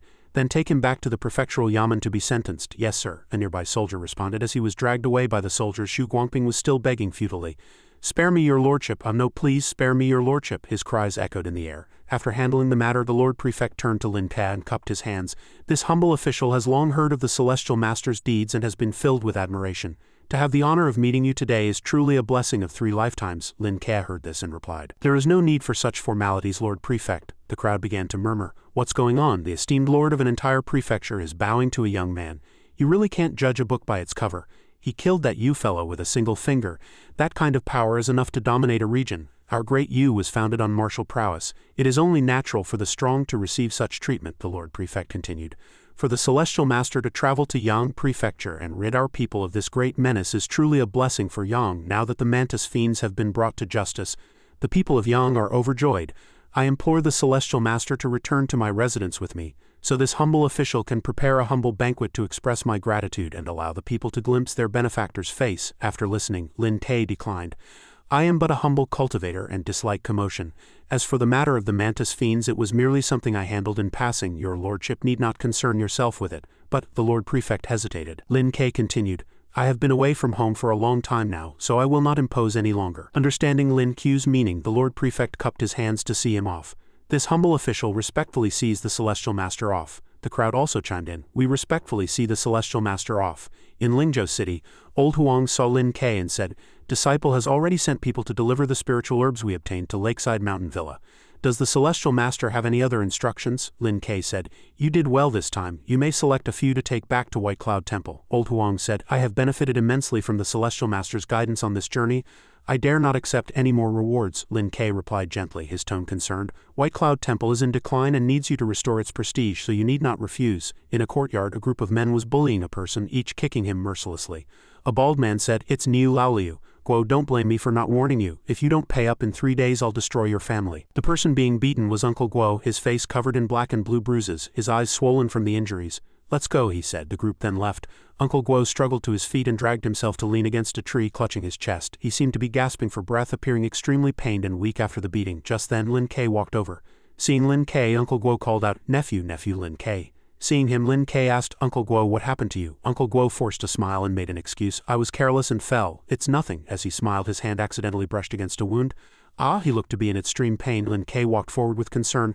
Uncle Guo, don't move, let me heal you. Lin Ka stood behind Uncle Guo, placed his palm on his back and channeled his power to heal him. After the treatment was complete, Lin Ka asked, Uncle Guo, try moving, does it still hurt? Uncle Guo immediately replied, it doesn't hurt anymore. Then he asked, Nephew, when did you learn such a profound healing art? Lin Tai immediately replied, I have joined the Martial Arts Academy and become one of its disciples. This healing art is one of the main techniques of the academy. Uncle Guo said, I've heard of it. I never imagined that in such a short time you would achieve so much, nephew. If Brother Lin knew of this from the underworld, he would surely be smiling in the afterlife. Lin Kai didn't pay much mind to that. He was more concerned about Uncle Guo's condition. Uncle Guo, wait for me. I'll go get a carriage to take you home, he said. The sky began to darken. At the Guo residence, seeing the bruises on Uncle Guo's face, Mrs. Guo asked worriedly, Master, what happened to you? Uncle Guo just forced a smile. It's a small matter, just help me rest for the night and I'll be fine. Mrs. Guo immediately instructed a maid, quick, fetch a basin of hot water. The sky was now completely dark tonight. Lin Kei stood outside gazing at the moon in contemplation. I remember when my family fell on hard times I had no choice but to come and rely on Uncle Guo. He treated me well enough, but living under someone else's roof is no long-term solution. In just a few short months my cultivation has seen some success, and I can finally stand on my own 2 feet in this world. Suddenly a voice called out, Brother Lin, thank you for bringing my father back. It was Guo Ronning speaking to Lin Kei. Suddenly she knelt. Brother Lin, it's all my fault. I know I've said many disrespectful things to you in the past. I'm here to apologize. Seeing this, Lin Kei said, Miss Guo, what are you doing? Please get up and speak. But Guo Ronning continued to apologize profusely. It was all my fault, 1,000 times my fault. I hope Brother Lin can forget my past offenses and help the Guo family. Seeing this, Lin Kei said, all right, get up first and tell me slowly. Guo Ronning began to explain in a sorrowful tone, our family's business was always stable, but I don't know why. For the past few months things have gone wrong one after another. First, my father's cargo ship sank on the river, and then the suppliers started hounding us for payment, she continued. To raise the money, father tried to sell off our stock at a discount, but for months not a single customer came. Out of options, father had to borrow from a moneylender to stay afloat. After that, people started showing up constantly to collect debts. My father spends all day telling everyone not to worry. After listening, Lin Kei analyzed, from what you've said, it sounds like someone is targeting your family. Guo Ronning said, my mother thinks so too, but our family has always done business with integrity and never delayed payments to others. I don't know who would target us like this. The matter of our lost cargo. Did you report it to the authorities? Lin Kei asked. We reported it right away, Guo Ronning explained. But the authorities just dismissed my father, claiming the river currents were swift and caused the ship to sink by accident. Lin Kei was silent. Guo Ronning said, my mother heard that you have a close relationship with the Kong family, Brother Lin.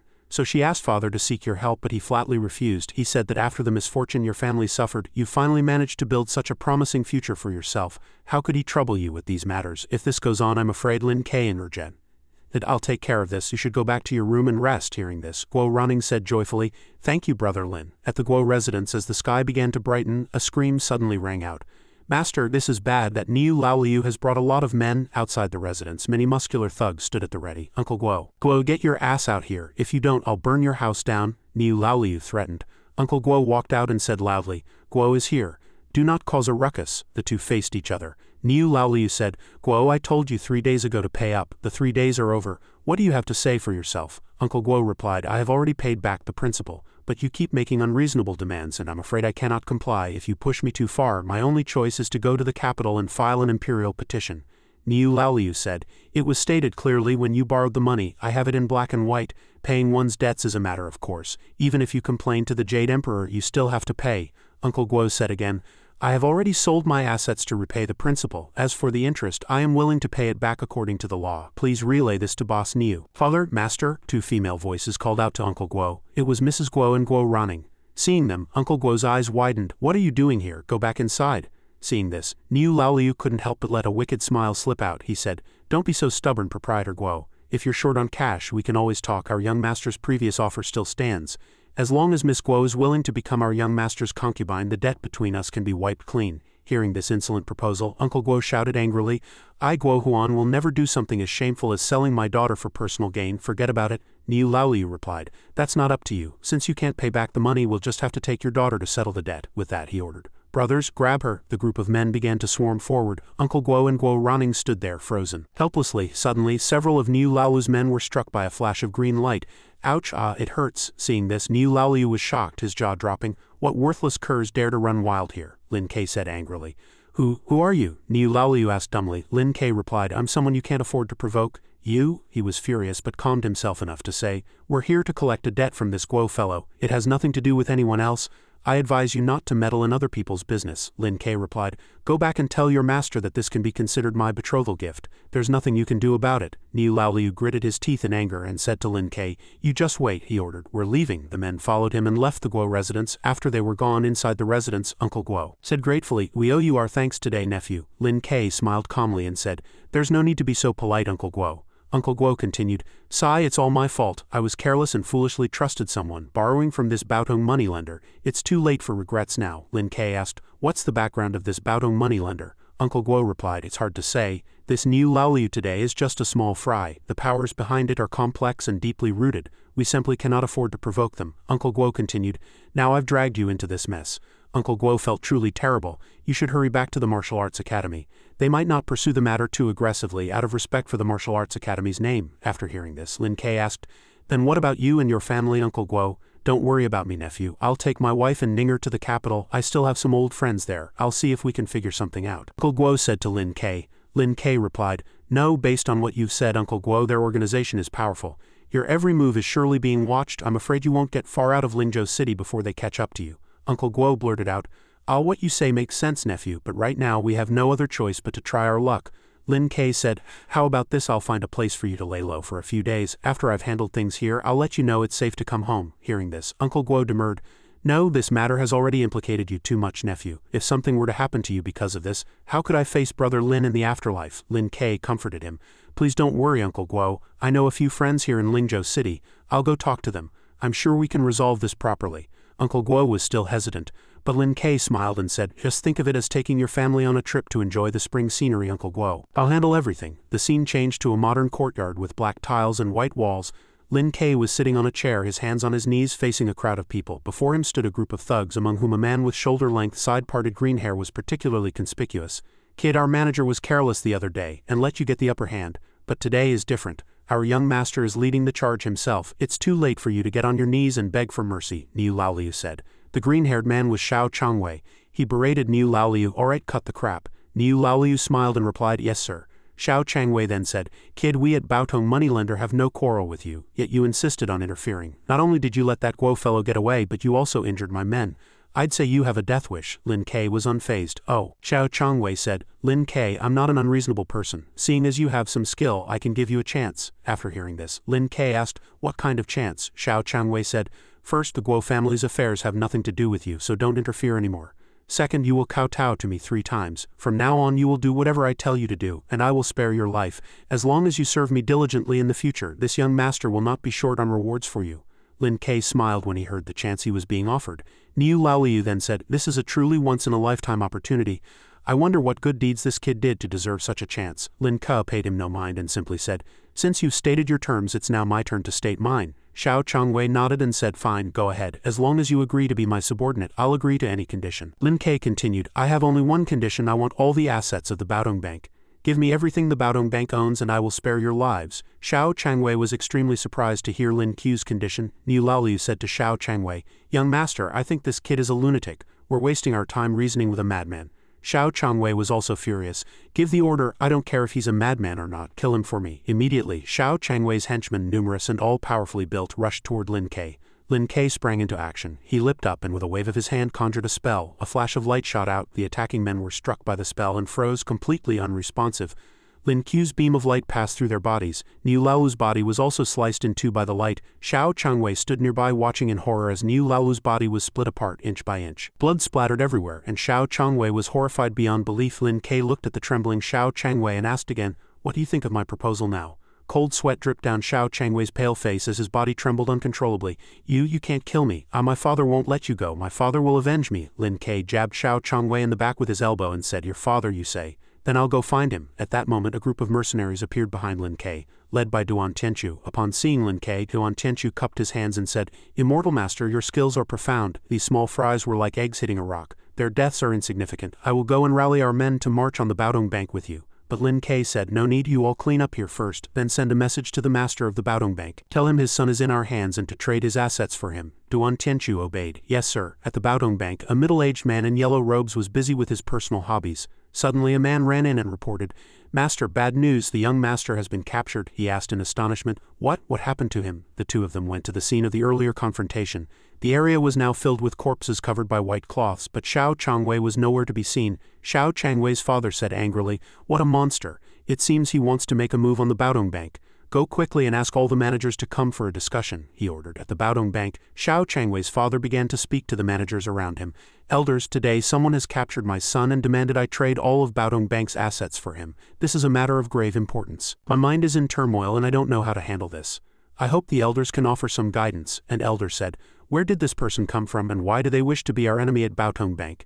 Xiao Changwei's father said, It's a long story. Since our bank opened, in order to establish a foothold in Longzhou, I sought a partnership with the local wealthy Yi family, a matter you are all aware of, a manager said. Indeed, but what does today's incident have to do with the Yi family? Xiao Changwei's father continued. According to Master Yi, his son and Miss Guo were childhood sweethearts and deeply in love, but for some reason Guo Shu insisted on recruiting a live-in son-in-law. To win back Miss Guo, that son-in-law and young Master Yi fought like fire and water.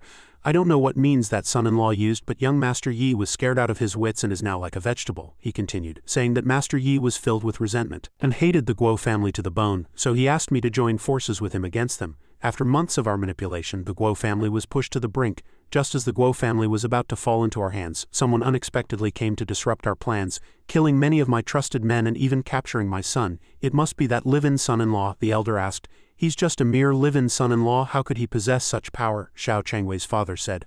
I don't understand it either, how such a powerful person would become a live-in son-in-law. With the Guo family having such a powerful backer, why didn't the Yi family say a word? The more I think about it, the more it seems Master Yi is not trustworthy. After this is settled, I will definitely settle accounts with him. After hearing Master Yi's account, Elder Cao advised softly, let's deal with the Yi family later. For now, we should agree to the other party's conditions. But Master Yi couldn't help but roar in anger. If we give in, what if he makes an outrageous demand? Elder Cao added sternly, calm down. This is merely a move to placate him. I have a long-standing acquaintance with Elder Qin of the Longzhou Martial Arts Academy. I will write him a letter immediately and ask him to come down from the mountain. With an academy elder taking action, won't that son-in-law be easily captured? Only then did Master Yi reply with satisfaction. That would be excellent. Master Yi and the elders went to the Longzhou Martial Arts Academy to see Elder Qin and ask for his intervention. The three of them chatted as they walked down a corridor. Elder Qin was somewhat puzzled. Old Cao, your Baotong Bank is quite large. How can you not even handle a group of bandits? Old Cao began to explain. This group of bandits is no ordinary one. We've suffered heavy losses and even our young master has been captured by them. Hearing this, Elder Qin was somewhat displeased. He frowned and said, from what you're saying, the opponent must not be an ordinary person. If he's a martial artist, then your household guards would naturally be no match. Master Yi and Old Cao replied with sycophantic smiles. Yes, Elder Qin is right. Considering this problem, I could only ask for Elder Qin's assistance. Elder Qin only needed to hear a few sentences from Old Cao to understand the purpose of his visit. Elder Qin quickly cut him off, closed his eyes, and said calmly, enough, for the sake of our past acquaintance I will help you this once. But let me make it clear beforehand, whether your young master is rescued or not, you must show your gratitude with a generous gift. Not a penny less. Seeing Elder Qin agree to help, Old Cao was overjoyed and quickly agreed, of course. After Elder Qin left, Old Cao turned back to look at Master Yi and said sternly, my only fear is that the scoundrel will hear of Elder Qin's reputation and not dare to show his face. It would be best for Master Xiao to lead a team to make contact first. Elder Qin and I will lead another team to set up around the area. I absolutely cannot let that villain escape again. Master Yi quickly followed Elder Cao's instructions. Elder Cao is indeed thorough. I will go and make the arrangements right away. At the location Lin Ke had arranged with Master Yi, Lin Ke sat leisurely enjoying the breeze behind him. Young Master Yi was tied up and guarded by Duan Tianchu. Finally, Master Yi arrived at the transaction point with his men. When young Master Yi saw his father, he let out muffled cries. Ah, ha. Seeing his beloved son not only tied up but also gagged, Master Yi anxiously shouted, where? He immediately tried to rush towards his son but was blocked by Heitzi's young sword. Lin Ke stood above and asked in a deep voice, are you the proprietor of the Baotong Bank? Master Yi looked at Lin Ke with sharp eyes and answered affirmatively. Yes, I am. Lin Ke had always been straightforward and liked to resolve matters quickly. He stopped beating around the bush. He immediately got to the point of the meeting. Did you bring what I asked for? Seeing him so smug, Master Yi couldn't help but feel a surge of anger, but what could he do now? He could only grit his teeth and endure, following the plan Elder Cao had laid out. Elder Cao had instructed him carefully before. Go and placate him first. No matter what conditions he proposes, just accommodate him. Once the young master is safe, we will strike immediately. Then I will have a word with Elder Qin and hand the man over to you. I guarantee you'll get your revenge. Master Yi gritted his teeth and glared at Lin Ke. At that moment, only one thought was in his mind. You bastard who deserves to be cut into 1,000 pieces. I'm going to tear you limb from limb later. Master Yi negotiated in a low voice. Your request is too great, sir. The Baotong Bank is not my sole property. I truly cannot manage it. This whole affair started because of the Guo family. If you're standing up for the Guo family, sir, then out of respect for you, how about we write off the Guo family's debt? But Lin Ke didn't care for Master Yi's negotiation at all. He closed his eyes in annoyance and said, it seems you still don't understand your current situation. Without another word, Lin Ke loudly ordered Duan Tianchu to act. The sword's blade was quickly pressed against young Master Yi's neck, scaring the pampered young master so much that all he could do was let out muffled whimpers. Oh. Seeing Lin Ke act so decisively, Master Yi finally realized he had messed with the wrong person. Staring at the blade pressed tightly against his son's neck, Master Yi couldn't help but panic, shouting, "Wait!" Cold sweat broke out all over his body. He tried to maintain a peaceful tone, painfully explaining to Lin Ke, "It's not that I won't agree, but the Baotong Bank isn't my sole property. It's truly difficult to hand it over in such a short time. I've brought 100,000 taels of silver today. I beg you, sir, to grant me a few more days," Lin Ke said majestically. "If your attitude had been respectful and you had treated this transaction with sincerity, perhaps I might have spared you." Hearing this, Master Yi was filled with panic. He realized that his attempt to negotiate had been a wrong move with the man before him. Lin Ke's voice confirmed his thoughts. "Unfortunately, you chose the wrong path." As soon as he finished speaking, Lin Ke didn't even order Duan Tianchu to act. He struck himself. Peeved. Lin Ke dispatched young Master Yi with just 2 fingers. Peeved. Young Master Yi's blood sprayed out in front of his father. Witnessing this scene, Master Yi screamed in agony. Where? At that moment, Elder Cao and the men who had been lying in ambush rushed out to attack. "Audacious villain, how dare you kill him in plain sight?" Seeing them appear, Lin Ke showed no sign of trembling or fear. Instead, a strange smile appeared on his face as he looked at them with eyes full of interest. Perhaps with his abilities, Lin Ke had seen through this group's plan long ago. Lin Ke said calmly, "It must have been hard on you hiding for so long. There's no need to hide anymore. All of you come out." At this, Elder Qin and Bai Yuxuan no longer hesitated and immediately revealed themselves. Elder Qin's sharp gaze fell on Lin Ke as he said with a frown, "Young Master Lin, so it was you." Lin Ke looked at them and commented softly, "How interesting." After he killed the young master of the Baotong Bank, Elder Qin immediately rushed out. Seeing Elder Qin, the owner of the Baotong Bank knelt down and cried, "Elder Qin, you saw it with your own eyes. This villain killed my child without any reason. You must seek justice for me." Seeing how things had turned out, Elder Qin shouted, "Lin Ke, you used to run rampant in the academy, relying on the dean's support, and now you dare to cause trouble out here. Since I have witnessed it, don't expect me to spare you." Hearing this, Lin Ke retorted with equal ferocity, "Just a defeated foe and you dare to challenge me here." Bai Yuxuan, standing to the side, also spoke up, "Lin Ke, don't be so arrogant. Seeing your master, why don't you kneel and beg for mercy?" Hearing this, Lin Ke revealed a sinister smile. "The ones who should be kneeling and begging for mercy are you." Elder Qin was enraged, his fury like a thunderclap. He channeled his power and his whole body shimmered with light. "Audacious, today I will personally deal with you, you villain." Qinglu portal. He then spread his right arm and purple flames appeared around it. He did the same with his left arm, which also flared with purple flames as he prepared to charge into battle. Then he spread both arms wide and a halo of purple flame enveloped his entire body, forming the majestic posture of a hawk. Next his eyes widened, and he let out a great shout as if he had lost control. He struck with both hands simultaneously, sending 2 powerful attacks toward Lin Ke. However, Lin Ke swiftly dodged his moves. He then continued to swing at Lin Ke with his hands, generating a massive force. Lin Ke's movements were indeed fast as he easily dodged both of Elder Qin's attacks. Lin Ke began to counterattack. He first crossed his hands, then focused his power into his right hand, forming a sword of light. Afterward, Lin Ke used that blade to continuously block Elder Qin's attacks. Next, the two attacked each other like a raging storm. Neither gave an inch, and their speed was so fast that an ordinary person could hardly keep up with the battle. The fight was evenly matched. At this point, both Lin Ke and Elder Qin retreated backward. Below, the owner of the Baotong Bank and Elder Cao watched the fight anxiously. The bank owner said, "How is this kid so hard to deal with? Can Elder Qin win?" Elder Cao immediately replied, "Nonsense. Elder Qin is one of the 4 elders of the Martial Arts Academy. Didn't you see how that kid was forced to retreat just now?" Elder Cao continued, "However, I must admit, this kid's internal energy is beyond our expectations. Capturing him alive might be difficult." The owner of the Baotong Bank, his face livid with rage, replied, "It's fine if he's not captured alive. I want to see him die with my own eyes." Back in the battle, Elder Qin pressed his palms together, channeling his internal energy to prepare a technique. Immediately after, a huge surge of purple energy shot from Elder Qin's technique towards Lin Ke. Then, that power slowly closed in like a vortex, a deep field of purple. It seemed Elder Qin intended to trap Lin Ke within that force. Seeing the opportunity, Elder Qin immediately shouted, "Yuxuan now." Hearing his master's call, Bai Yuxuan immediately charged forward. He held a longsword and channeled his power, his entire body instantly emitting a powerful blue force. "Lin Ke, you have humiliated me many times. Today I will make you pay the price." As soon as he finished speaking, Bai Yuxuan immediately swung his blade at Lin Ke, a slash that produced an extremely terrifying crescent-shaped wave of energy. That slash shot straight toward the purple energy Elder Qin was using to control Lin Ke. Instantly, from within that energy, an extremely powerful green force shot up into the sky. Unbelievably, Lin Ke flew out from it, accompanied by a majestic green dragon.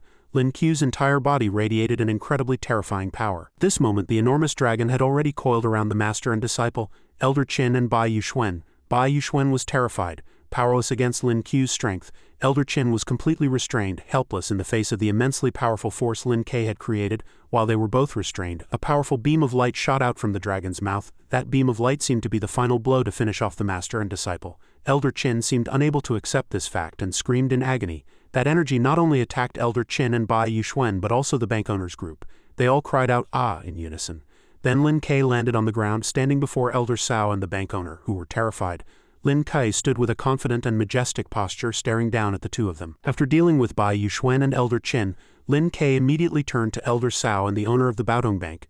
Seeing this, the two were terrified. Before they could react, Lin Ke had already moved swiftly behind them, and with a move resembling the One Yang finger, pierced through the Baodong Bank owner's head in a single strike. At that moment, having been struck by the One Yang finger, the owner of the Baodong Bank died on the spot, leaving only a terrified Elder Cao. Immediately, before Lin Ke could do anything else, Elder Cao knelt before him and repeatedly begged for his life.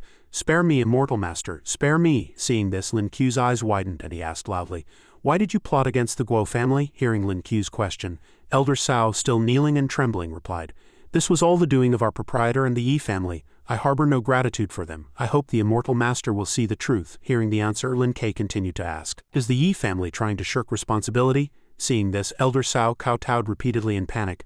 "I would never dare. It was proprietor Xiao's greed that forced the Yi family to act. He truly deserved to die. I will go and take stock of the Baodong Bank's assets and present them all to you within 3 days." Seeing Elder Cao's sincerity, Lin Ke said, "You're a sensible one. If you transgress again, I'll be keeping your life on loan for now." Having been spared by Lin Ke, Elder Cao was overjoyed and repeatedly thanked him. Yes, thank you, immortal master, for your mercy."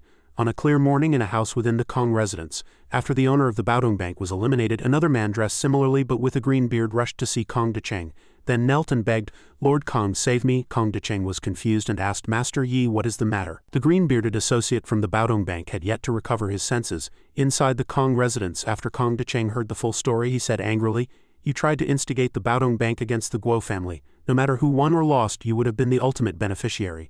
What kind of person is immortal Master Lin? How could he be fooled by your tricks?" The green-bearded man knelt kowtowing as he said, "The Xiao family has been wiped out. It will be our Yi family's turn next. Lord Kong, please think of a way to save us." Hearing this plea, Kong Decheng roared in anger, "How can I save you? Can you be saved? You brought this all upon yourselves. You witnessed immortal Master Lin's divine power with your own eyes that day. Forget the bailiffs in my residence. Even if we gathered all the troops in the city, what could we do? By your logic, our Kong family is also in grave danger." Seeing Kong Decheng's reaction, the green-bearded man replied in despair, "Does that mean our Yi family is?" Kong Decheng was also at a loss, and could only sigh, "Alas, a lifetime of cleverness, a moment of folly. The only way now is to go and beg immortal Master Lin for mercy." Meanwhile, at the scenic Lanka Mountain Villa, Duan Tianchu held up a brown box and presented it to Lin Ke, saying, "All of the Yi family's assets, fixed amount banknotes and land deeds are in here." Lin Ke acknowledged with a grunt. Then Duan Tianchu continued, "Master Yi knew his sins were unforgivable and hanged himself the other day. He left behind a suicide note, asking his butler to sell all his family's assets and offer them to you, immortal master, only asking that you spare the Yi family's bloodline." Duan Tianchu said, "According to our investigation, this matter seems to be the work of Master Yi alone. I have personally observed that young Master Yi is almost a complete imbecile and could not have been involved." Hearing this, Lin Ke replied, "In that case, let him go. We've acquired quite a few properties this time. You can pick a few that you like." Duan Tianchu quickly thanked him. "Thank you, immortal master." After Duan Tianchu left, Lin Ke stood alone, lost in thought as he gazed at the blue sky. He had been away for many days. It was time to return to the Martial Arts Academy for a look. Back at the Longzhou Martial Arts Academy, Lin Ke had found the academy's dean, Sima Chongkong, who said, "Qinan was truly foolish. The people of our Martial Arts Academy strictly adhere to their duties, single-mindedly pursuing advancement in the martial way. To lose his life over secular matters this time is truly a pity." Hearing this, Lin Ke replied, "Dean, are you looking to hold me accountable?" The dean continued, "I am nearly 80 years old this year. There is no need for you young people to mock me. With your strength, who in this martial arts academy could hold you accountable?" The academy dean's face turned somewhat grave as he said, "If you had fought within the academy, I would naturally handle it according to the academy's rules. Since it happened outside, you must take responsibility for your own actions." Qin An's skills were lacking and he had no sense of proportion. This outcome was inevitable. "It's just that we worked together for over 20 years, so I feel some sadness."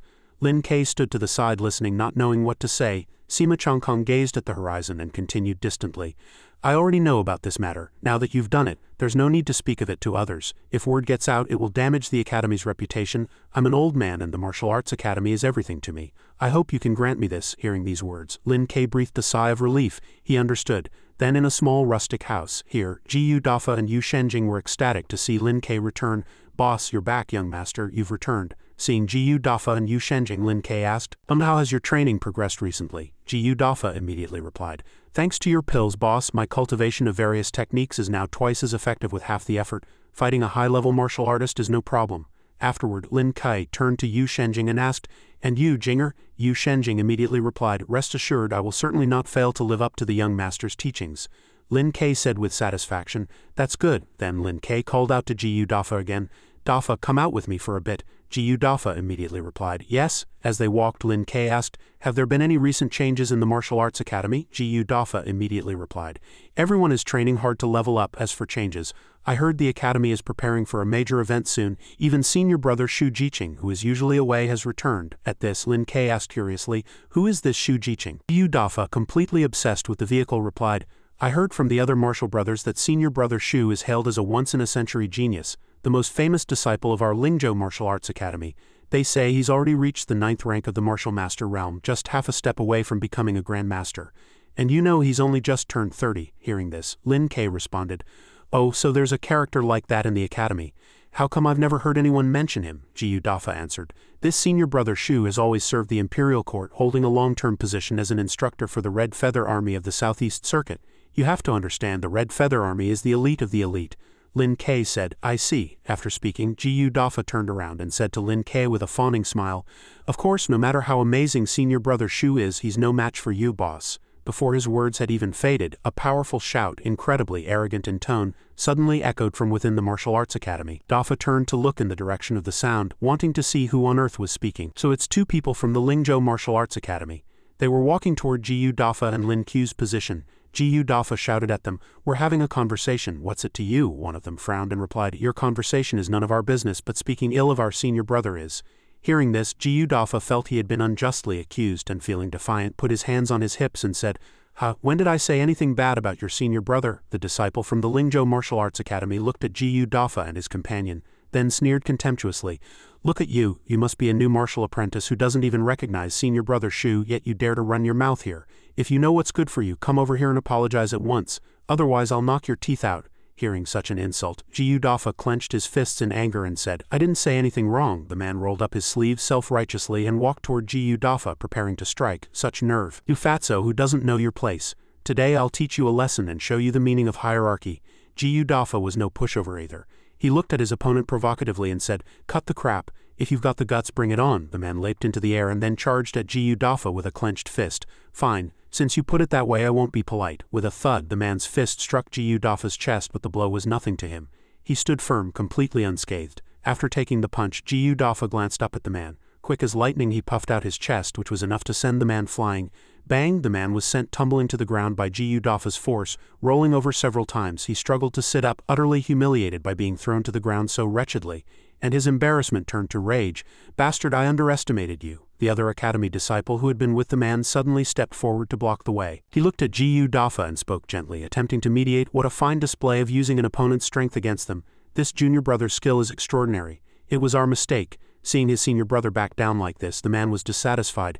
"Senior brother Shu, this fatty just has a bit more flab. I was careless just now. I'll make sure he pays for it in a moment." Senior brother Shu turned his head slightly and snapped at him, "Shut up, haven't you embarrassed yourself enough?" Senior brother Shu then turned to Lin Kai and introduced himself softly. "I am Shu Jiqing. You must be junior brother Lin, I presume." Hearing Shu Jiqing's question, Lin Kai simply remained silent. Shu Jiqing continued, "I heard that Bai Yuxuan and Yi Qingling, the two most outstanding disciples of our academy, were both defeated by junior brother Lin." Only then did Lin Kai speak up to confirm. "That's right." Hearing this, Shu Jiqing smiled. "If that's true, it seems this senior brother Lin is indeed a prodigious talent." Hearing this, Jiyu Dafa crossed his arms over his chest and said with a proud look on his face, "Of course, on the martial stage that day my boss took them down without breaking a sweat." Shu Jiqing closed his eyes lightly and said calmly, "It's good for a young man to be confident, but you must know that there is always someone better. And a sky beyond the sky. The Martial Arts Academy is full of hidden talents, with each generation producing its own geniuses. I advise you to be a little more modest, lest you bring harm upon yourself." Only then did Lin Kai leisurely speak up. "And this hidden talent, are you referring to yourself?" Shu Jiqing did not answer his question. He simply turned as if to leave, leaving Lin Kai with a final remark, "I'm just offering a piece of advice. You should think it over." The two disciples from Lingzhou Martial Arts Academy departed, talking as they walked away. The junior brother from earlier asked senior brother Shu, confused, "Senior brother, why didn't you teach them a lesson? Look how arrogant they've become." Shu Jiqing simply replied flatly, "I have important business to attend to on this trip back. It's not worth my time to bicker with these juniors." In the main hall of the Martial Arts Academy, a crowd was gathered. An elder announced loudly, I have summoned you all today to announce an important matter. As you all know, in a few days it will be the Yuanwu Festival, a grand occasion for us martial practitioners. At that time, the Imperial Court will issue an order to bestow rewards. The court's intention is to encourage our generation to practice diligently and to discover more talent. Therefore, our Lingzhou academies will hold a joint martial arts tournament with the Yuanyang Martial Arts Academy, and each will send its finest disciples to compete. Those who perform exceptionally will not only receive handsome rewards but will also be given important positions by the court. Therefore, I hope that in the remaining time you will all train hard and bring glory to our Lingzhou Martial Arts Academy. The martial students began to murmur amongst themselves. A joint tournament with Yuanyang Martial Arts Academy. It's only held once every 3 years. The dean will surely take us to watch. Just thinking about it gets me a little excited. Look at you, what a wimp. Don't tell me you're actually thinking of getting on stage to compete. This is a great chance to make a name for yourself and become famous overnight. Another martial student, overhearing their conversation, chimed in. In your dreams, didn't you see that even senior brother Xu Jiqing is back this time? He's the prodigy of our Lingzhou Martial Arts Academy and serves as a division instructor in the army. His strength is extraordinary. With our level of skill, we might as well forget it. The person sighed melancholically after hearing that. Ah, life is so hard. At this moment, Lin Ke and Ji Dafa were also present and heard the announcement. In the Lingzhou martial arena, the elders entered one after another. Lin Ke and his 2 companions also walked in with their heads held high. The dean of Yuanyang Academy saw the elders of Lingzhou Martial Arts Academy and said with a hint of sarcasm, "Isn't this Dean Sima back to play the supporting role again this year? Judging by the looks of it, you've brought quite a few people." A pity they're all just a motley crew. On the highest viewing platform sat the military officials from the Imperial Court. Below them, a row of masters faced the various martial stages and their disciples. A host stood up and announced, "Welcome distinguished guests to the martial arts tournament. Today is the triennial Yuanwu Festival, and you are all the future of our great Wu Empire. On this festive day, we gather here to discuss the martial way through combat, and also for the exchange between the various martial arts academies.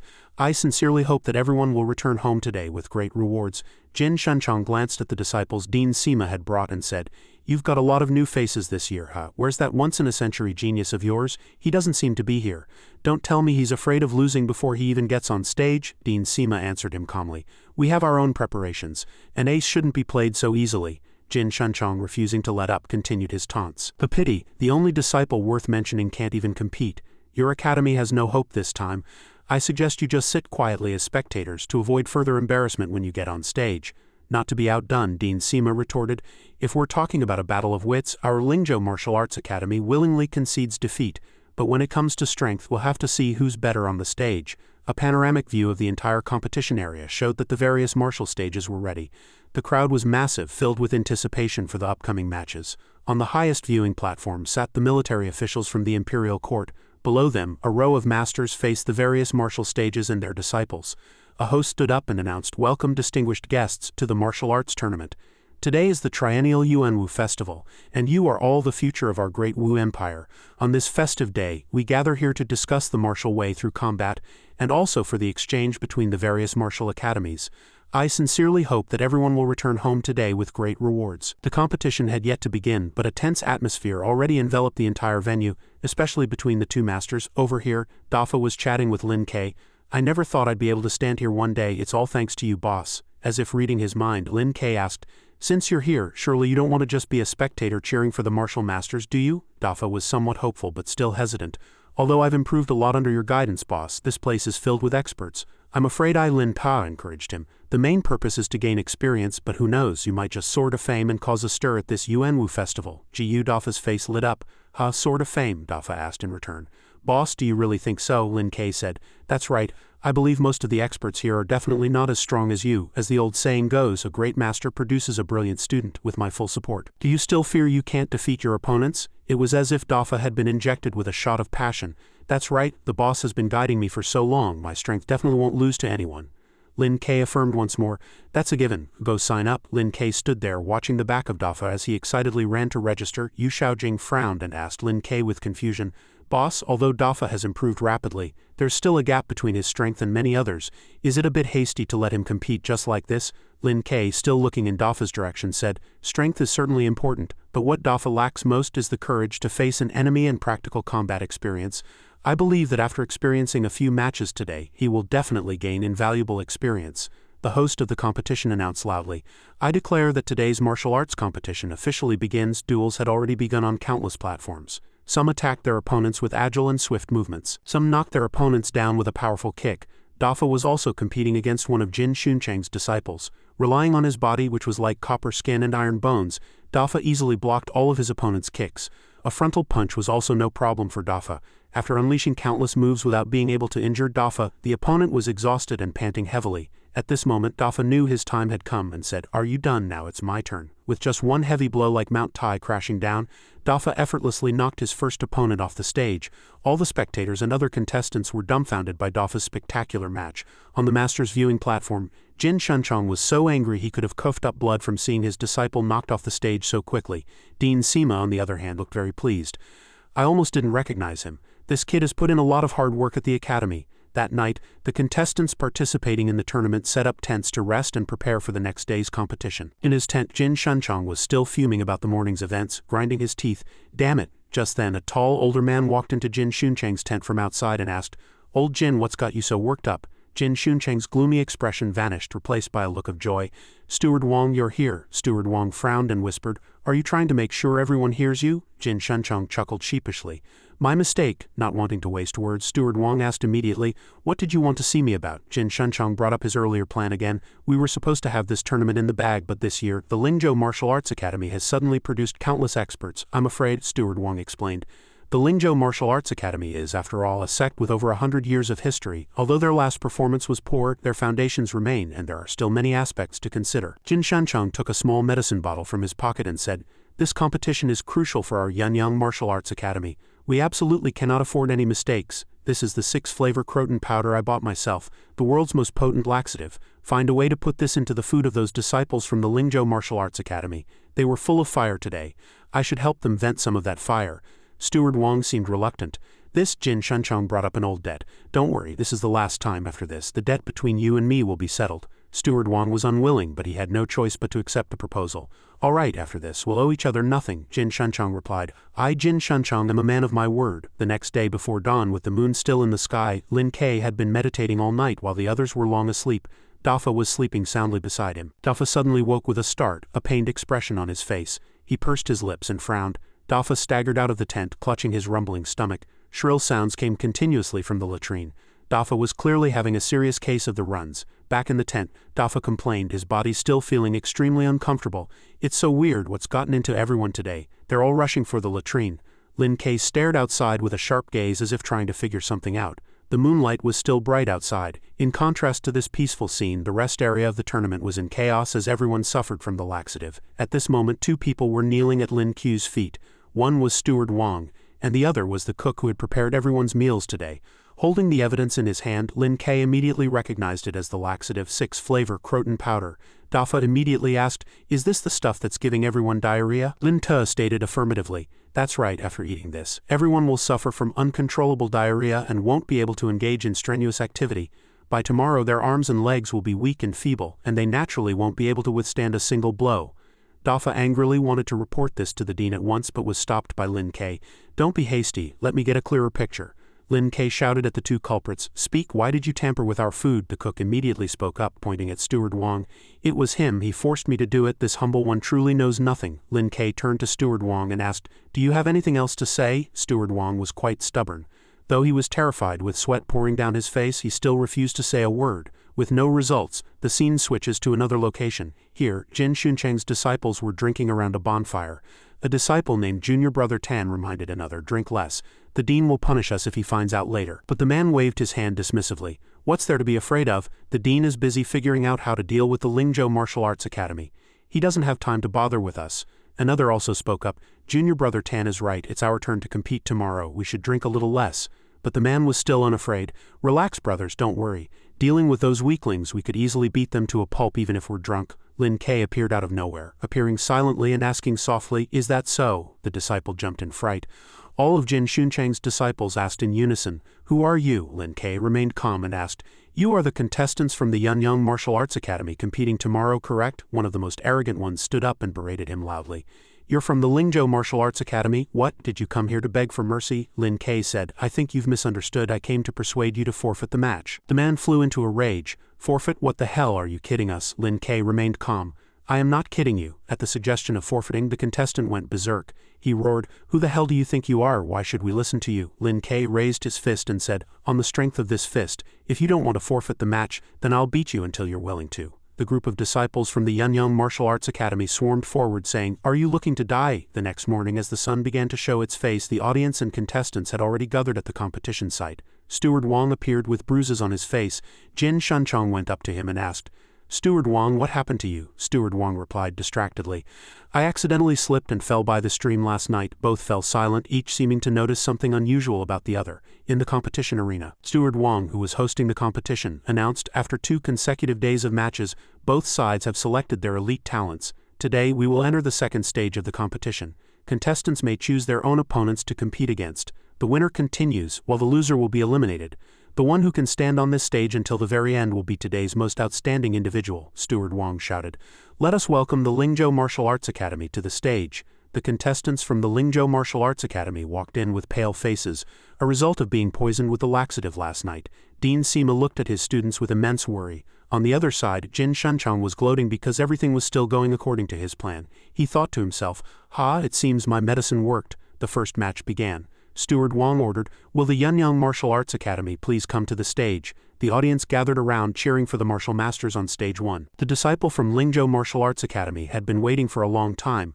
On stage 2, another disciple in white had also been waiting for a long time, but no one came on stage. The audience below was buzzing with discussion. "What's going on? Where is he? I don't know, maybe he overslept." To be late for such an important competition, the Yunyang Martial Arts Academy is really losing face. Seeing this, Dean Sima turned and reminded, "Dean Jin, an incense stick's worth of time has passed and there's not even a shadow of your academy's contestant. It's not that they're afraid to fight and have forfeited the match, is it?" Although Jin Shunchong was angry, he was helpless and could only grit his teeth and swallow his anger. The general sitting on the high platform issued an instruction.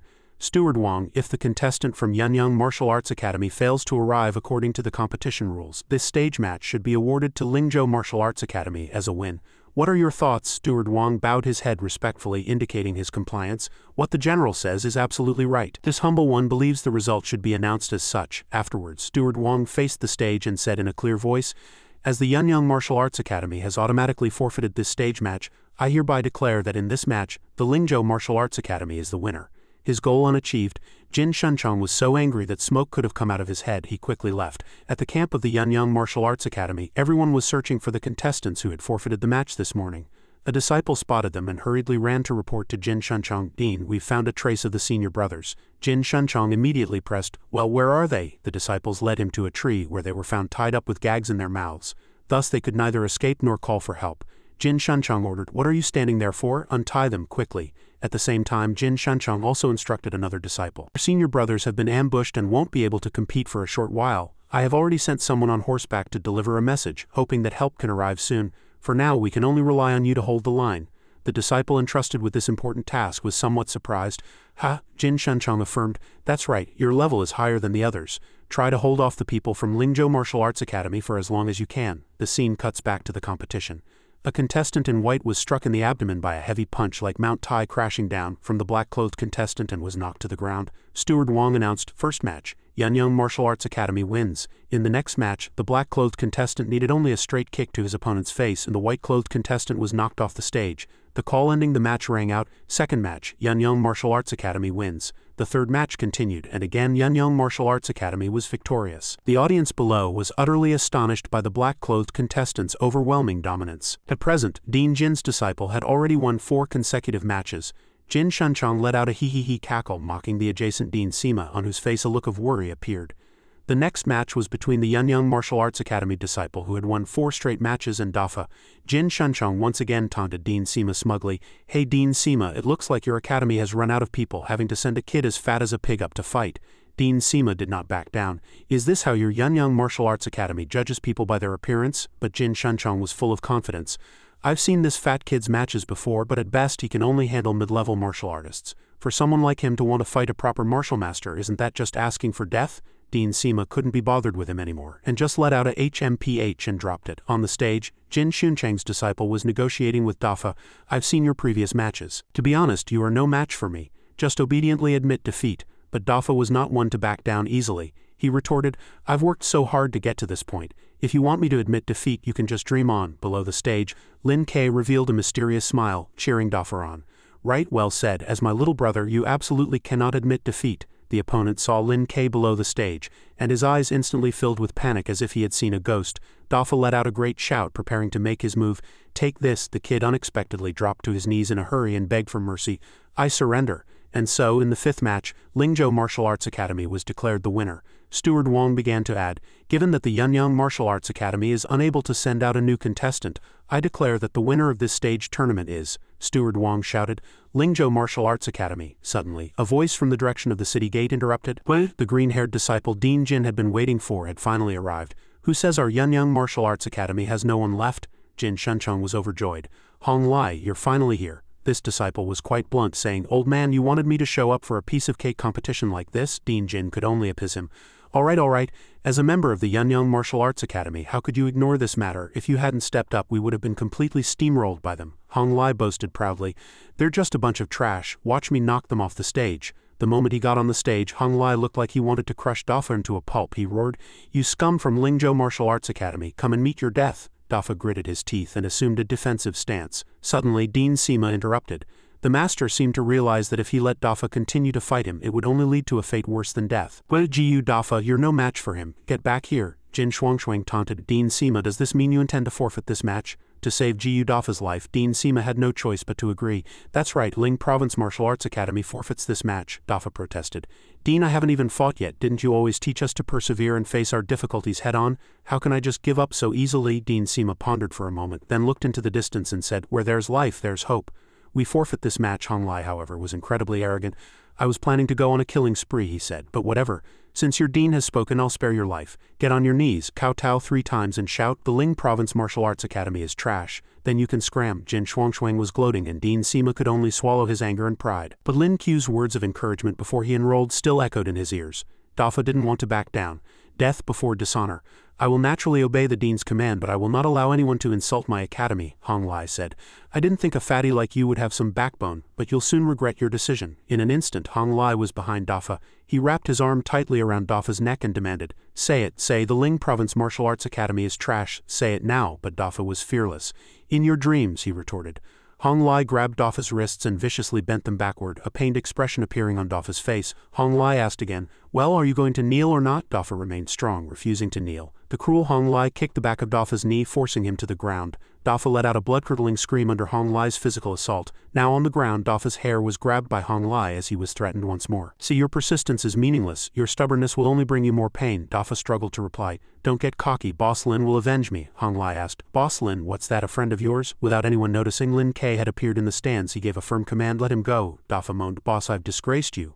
But Lin Kei praised Dafa's resilience. No, you did very well. Hong Lai sized up Lin Kei and remarked, So he's your friend. He looks so frail. I could take him down in one move. Seeing Lin Kei being so underestimated, Dafa immediately yelled, Shut up, how dare you speak such nonsense in front of Boss Lin. Lin Kei remained unshaken and simply said, Let him go, I'll fight you. Hong Lai agreed to release Dafa, then muttered to himself, Interesting. This time Hong Lai's offensive was even more ferocious. He unleashed a flurry of moves, his attacks as fast as lightning, but Lin Kei dodged them all with effortless grace. Suddenly a flying kick shot straight for Lin Qiu's face, but Lin Kei simply pivoted on his foot, leaning his upper body back to evade Hong Lai's thunderous strike. Now Lin Kei prepared to launch a counterattack. Hong Lai sensed it and quickly pushed off the ground to retreat, dodging the blow. Lin Kei smiled. Not bad, your reflexes are pretty quick. After the first few minutes, Hong Lai had already realized that Lin Kei was no ordinary opponent. He thought to himself, This person is extremely dangerous. I can't keep dragging this out. Hong Lai channeled all his power, preparing to unleash his ultimate move against Lin Kei. Red Lotus Origin Blast. Hong Lai's attack radiated rings of pink energy that surged toward Lin Kei. Faced with Hong Lai's attack, Lin Kei showed not a single trace of hesitation. He stood proudly with his arms behind his back, awaiting Hong Lai's move. Lin Kei waited until the pink energy rings were right in front of him, then instantly activated his power, forming a green circular shield around himself that blocked all of Hong Lai's spiritual energy. To him, the attack was no more than a tickle. Witnessing this incredible sight, Hong Lai was dumbfounded. Lin Kei looked at Hong Lai and commented with a hint of provocation, That move of yours isn't bad. A pity it's too weak. As soon as he finished speaking, he raised a single hand high and soared into the air as if gathering power to defeat his enemy in one strike. Boom! Lin Kei attacked Hong Lai like a bolt of lightning. But Hong Lai was also a fairly agile opponent and swiftly dodged Lin Qiu's attack. but Lin Ke wasn't about to let him escape so easily. He immediately waved his hand to launch his next attack at Hong Lai. This time Hong Lai wasn't so lucky. He took the full force of Lin Ke's blow. All Hong Lai could do was groan in pain. The students of the Ling Province Martial Arts Academy were all stunned to see Hong Lai defeated in just 2 moves. Dean Jin was utterly shocked to see his own disciple defeated so easily. A person of high martial cultivation who had witnessed the scene couldn't help but exclaim in admiration, "What a powerful technique! Dean Sima, is this a prize student of your academy?" Dean Sima replied respectfully, "Indeed he is." He then turned to the astonished Dean Jin, who was standing frozen in shock, and asked, "Dean Jin, does your academy have anyone else willing to come up and accept the challenge?" Hearing this suggestion, and recalling the scene from just moments ago, Dean Jin felt a twinge of fear. The respected figure spoke again. Royal Herald announced the final result. The Royal Herald quickly complied. "Yes, sir." The Royal Herald faced the tournament grounds and shouted, "I declare the winner of this tournament is Ling Province Martial Arts Academy." When the students heard the announcement, the stands erupted in thunderous cheers. "Yes, Ling Province Martial Arts Academy.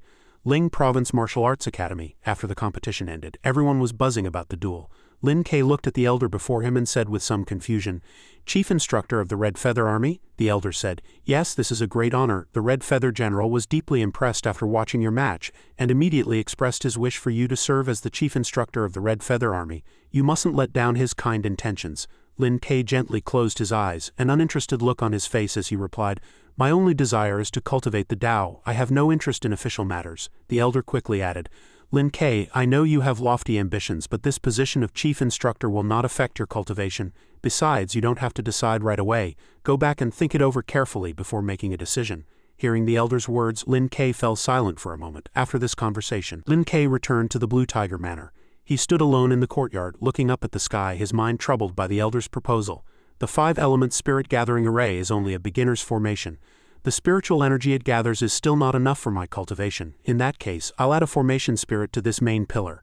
As soon as he finished speaking, Lin Ke immediately channeled his spiritual energy and began his cultivation process. This time, Lin Ke's spiritual energy was no longer the green from before, but gold. His energy shot into the sky, transforming into a giant golden dragon that illuminated the entire area. Lin Ke looked at the golden dragon he had just created with his spiritual energy and gave it a stern command. "This is my home. From now on you will stay here and guard it for me. I do not wish to be disturbed here, so your actions must not attract any attention in the future." Lin Ke ordered the golden dragon to roar. The golden dragon obediently followed Lin Ke's command. Lin Ke stood there gazing up at his guardian golden dragon. At Blue Tiger Manor, Lin Ke's residence, 2 men from the Red Feather Army stood talking at the front gate. "Is this the residence of our new chief instructor?" The man next to him answered in a low voice. "This should be the place," the other man said with some resentment.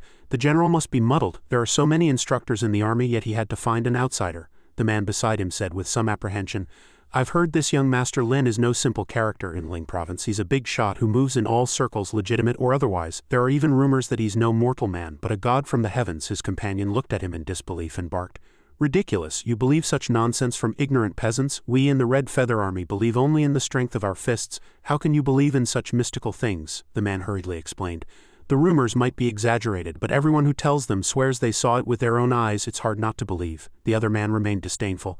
"HMPH, just a few little tricks from a wandering charlatan. Forget it. If he dares stand before me, I could kill him with a single palm strike." He truly wouldn't be convinced until faced with the undeniable truth. The man then reminded him, "Since the general values him so highly, he must have his reasons. We shouldn't dally." The 2 of them shouted towards the inside, "Excuse me, is young Master Lin in?" Lin Ke glanced toward the main gate, somewhat puzzled, but shouted back, "Who are you? What do you want here?" Hearing Lin Ke's arrogant tone, one of the men was annoyed, gritting his teeth in anger. "We are from the Red Feather Army, here on the general's orders to invite young Master Lin to assume his post." Lin Ke was a bit confused. "Assume my post?" The man added an explanation. "Yes, the general has already issued a military order appointing young Master Lin as the chief instructor of the Red Feather Army." Only then did Lin Ke understand their purpose. He quickly said, "Dean Sima mentioned this to me. I haven't agreed yet. Why is your general so presumptuous?" Seeing Lin Ke's intention to refuse, the other man accompanying him bellowed angrily, "Insolence! How dare you show disrespect to the general?" Lin Ke was annoyed by the man's words. "What, is this how you invite people to do things?" Rebuked by Lin Ke, the man lost his temper and approached him, cursing, "You shameless scoundrel, how dare you be so brazen in front of us from the Red Feather Army? I'm going to teach you a lesson today." As soon as he finished speaking, he lunged at Lin Ke, intending to punch him in the face, completely ignoring his companion's plea from behind. "Captain, no." But he was no match for our Lin Ke.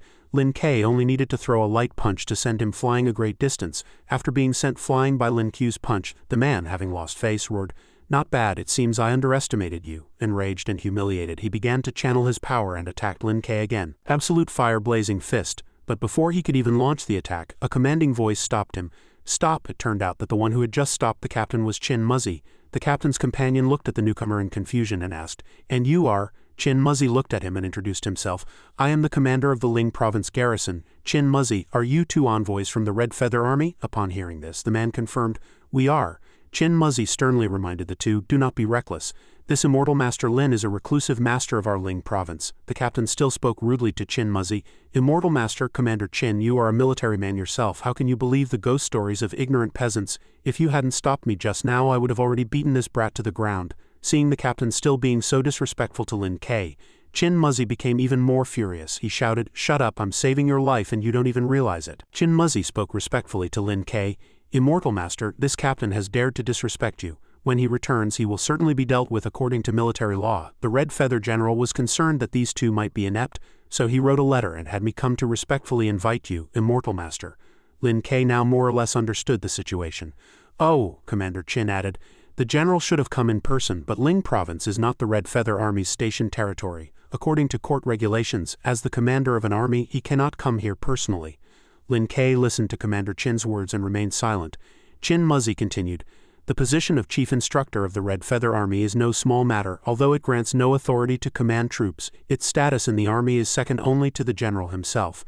If you, Immortal Master, were to take this position, it would benefit both you and your household. Moreover, this position is equivalent to a guest official, not under the direct jurisdiction of the court. The Immortal Master can come and go from the army freely, without any restrictions. For the general to offer you such an important position shows his utmost sincerity. I hope the Immortal Master will consider it." Hearing what Chin Muzzy said, Lin Ke felt it was quite reasonable. "Very well, take me there to have a look." The two men sent by the general followed behind, looking at Lin Ke's back and speaking in low voices. "Captain, why were you so reckless? This young Master Lin will have a higher status than us in the future. Offending him now is just asking for trouble, isn't it?" The captain was still not convinced. He said resentfully, "HMPH in the army only strength matters. I was just careless earlier. Once we're in the camp, let's see if he can still act so high and mighty when faced with our drills." At the Red Feather Army camp, everyone was training with great enthusiasm. Instructor Shu, who was directly responsible for their training, said with vigor, "The path of martial arts emphasizes gradual progress. Only with a solid foundation can you reach greater heights. This horse stance is the prerequisite for that foundation. Although the movement is simple, you must train diligently to maintain it over the long term." At that moment, a man approached from a distance and said, "Instructor Shu, so this is where you were. I had a hard time finding you." Instructor Shu turned around, recognized Instructor Zhang, and asked, "What can I do for you?" Instructor Zhang said hurriedly, "I heard the chief instructor promised by the general is taking up his post today. Everyone's getting ready to welcome him." Instructor Shu was a little puzzled. "Chief Instructor, why haven't I heard the general mention this before?" Instructor Zhang wasn't too sure either. "I'm not clear on the details. It was a last-minute decision by the general." The two walked and chatted. Instructor Shu continued, "I really don't know what the general is thinking. Logically, the position of chief instructor should be selected from among us instructors. How could he just appoint an outsider?" Instructor Zhang replied, "Who knows, let's go and see first." Seeing the two instructors approaching, 4 men greeted them politely. Instructor Shu, Instructor Zhang. The two returned the greeting politely. Instructor Yang, Instructor Guo, Instructor Fan, Instructor Wan. Instructor Fan spoke first. "I heard this chief instructor isn't even 20 years old and is only at the martial artist level. The general's decision is truly baffling." Instructor Yang quickly chimed in. "What's so strange about that? He's probably just the son of some royal relative or aristocrat looking to get some military credentials to establish a foothold at court through martial prowess. Military experience is essential." Instructor Zhang disagreed. "That's not it. Instructor Yang, you may not be aware, but this new chief instructor is not the scion of some noble family. In fact, he has a deeper connection with Instructor Shu." Instructor Shu didn't understand what Instructor Zhang meant. "Oh," Instructor Zhang quickly added, "doesn't Instructor Shu know this chief instructor is from your very own Ling Province Martial Arts Academy?" Only then did it click for Instructor Shu. A martial artist from the Ling Province Martial Arts Academy? The thought filled Instructor Shu with rage. This was insane. Were they dissatisfied with their daily work and sent this guy to humiliate them on purpose? Instructor Guo felt the same as Instructor Shu. No matter what his background is, the army values strength above all else. If he wants to stand above us, he'd better have the strength to back it up, otherwise old Guo will be the first to object. Instructor Yang also said excitedly. That's right, even with the general backing him it won't work." Instructor Fan added, "Let's give him a little welcome gift later to show him his place." At the same time, Lin Ke and his 2 escorts approached from a distance. Seeing them, the 6 instructors thought, Here he comes. Instructor Shu recognized the man as Lin Kei and, shocked, cried out his name. Lin Kei, seeing the mysterious figure arrive, Instructor Guo brandished his long spear and hurled it at him. Heads up, the long spear shot towards Lin Kei like an arrow. Seeing the spear flying towards him, Lin Kei quickly reined in his horse. Fortunately, Lin Kei was agile and managed to dodge the attack. Lin Kei then leapt off his horse and looked at the instructors, retorting, "Was that you who just tried to ambush me?" Instructor Guo arrogantly asserted, "That's right, this is a restricted military area. You may not enter on horseback without our permission." Before he could finish his sentence, Lin Ku's fist had already connected with the instructor's mouth, knocking out several of his teeth. Lin Kei, completely unfazed, stared at Instructor Guo and said sharply, "You think you're worthy of granting permission." At that moment, Instructor Shu spoke up from behind in a low voice, "Young Master Lin, this is the Red Feather Army's restricted area, and you are not welcome to cause trouble. Hurry up and kowtow to Instructor Guo to apologize. I'll put in a good word for you, and perhaps Instructor Guo will spare your worthless life out of respect for me." Lin Kei stood proudly and looked at Instructor Shu. "Shu Jiqing, you see your chief instructor and you do not salute?" Hearing Lin Kei call himself chief instructor, Shu Jiqing was stunned. "Chief instructor?" But Shu Jiqing immediately became furious. "You say you're the chief instructor? Nonsense, you're just a martial artist. You have no strength, no background, yet you dare to come here and impersonate the chief instructor. I think you've got a death wish." Without another word, Lin Kei directly presented the letter that Qin Muzzy had previously brought to his residence. "This is the general's order. Take a good look." Seeing the general's order, the instructors were instantly stunned. Instructor Zhang said with a tremor in his voice, "This letter of appointment, it's real." Hearing this, the other instructors also became alarmed. Seeing this, Instructor Shu's anger boiled over. He roared, "I refuse to accept this. The general must have made a mistake." The other instructors shared Shu Jijing's sentiment. "That's right, you're just a brat. What makes you think you can stand above us? This is the Red Feather Army, not a playground for a little kid like you." Lin Kei looked at their resistance and asked sternly, "So you intend to defy a direct order?" The instructors shouted in unison. "What order? If you don't have the sense to get lost, you'll be sorry." Instructor Zhang spoke calmly. "It's not that we're trying to make things difficult for you, but you're just a mere martial artist, yet you want to be our superior. It's truly hard for us to be convinced." Lin Kei looked at them with interest. "Oh," Instructor Zhang added, "to be the chief instructor, you must have the strength of one. If you can defeat any one of us, we will recognize you as the chief instructor." Instructor Yang agreed with this idea. "Instructor Zhang has a point. Kid, pick whoever you want to fight. But let me be clear, once we start, don't expect me to show any mercy." Lin Tei immediately cut him off. "No need for all that trouble. All of you can come at me at once." With that, he beckoned lightly with his hand, signaling them to hurry up and not waste time. Lin Ku's gesture infuriated Instructor Yang. "Arrogant?" Instructor Fan shouted. "You're asking for it." Instructor Zhang looked at Instructor Shu and said, "Instructor Shu, it's not that we didn't give him a chance, but this kid is just too reckless. Don't blame us if we accidentally kill him." Instructor Shu quickly replied, "Gentlemen, feel free to act, even if you kill him. Our Ling Province Martial Arts Academy will not only hold no grudges but will be grateful to you for cleaning house for us. In that case, I'll have to be the bad guy first. If you won't make a move, then I will." The instructors were also provoked and immediately charged forward. Such big talk, but the few of them were no match for Lin Kei. With just one move, Lin Kei was able to defeat them all. The instructors were all sent tumbling to the ground by Lin Kei. Instructor Shu stood there, utterly shocked as he witnessed these highly capable instructors being defeated so quickly. Lin Kei said contemptuously, "With just your level of skill, you're not even qualified to be my subordinates." Lin Kei said loudly, "As the chief instructor, I declare that you are all dismissed." Instructor Shu couldn't help but feel indignant. "On what grounds? What right do you have to dismiss us?" Just then, a majestic voice rang out, answering Instructor Shu's question. "On the grounds that he is the chief instructor of my Red Feather Army." The general looked at them with an imposing air. The general said sternly, "I saw everything that just happened. Mr. Lin is the chief instructor I personally appointed. The chief instructor's command is my command. Do any of you still object?" Hearing the general say this, the men could only silently accept their fate. In the general's tent, the general said respectfully, "Mr. Lin, I apologize for not being able to welcome you personally upon your gracious arrival. I will immediately arrange a banquet to welcome you." Lin Kei quickly replied, "General, there's no need for such formalities. Let's get down to business." The Red Feather General replied solemnly, "Please instruct me, Mr. Lin." Lin Kei immediately got to the point. "Since I have been appointed chief instructor, all training matters shall be decided by me." The general immediately agreed, "But of course," Lin Kei continued, "how to teach and what to teach. I have already made arrangements. Although I am the chief instructor, I am essentially a guest official. I am not bound by military law and can freely enter and exit this place." The Red Feather General raised no further objections. "That is also reasonable." Outside, the man who had been rude at Lin Ku's residence was kneeling in punishment. The general said sternly, "I learned from Commander Qin that this man defied military orders. I have specifically brought him here to be dealt with by Mr. Lin." Lin Kei said only one sentence, but it was powerful enough. Since he is in the army, he will be dealt with according to military law, the general commanded loudly. Men, take him away and give him 100 strokes with the military rod. His subordinate immediately responded, yes, sir. From that moment on, Lin Ke took direct control of training matters. His voice boomed like a great bell as he said, I have now taught you the dragon scale formation technique.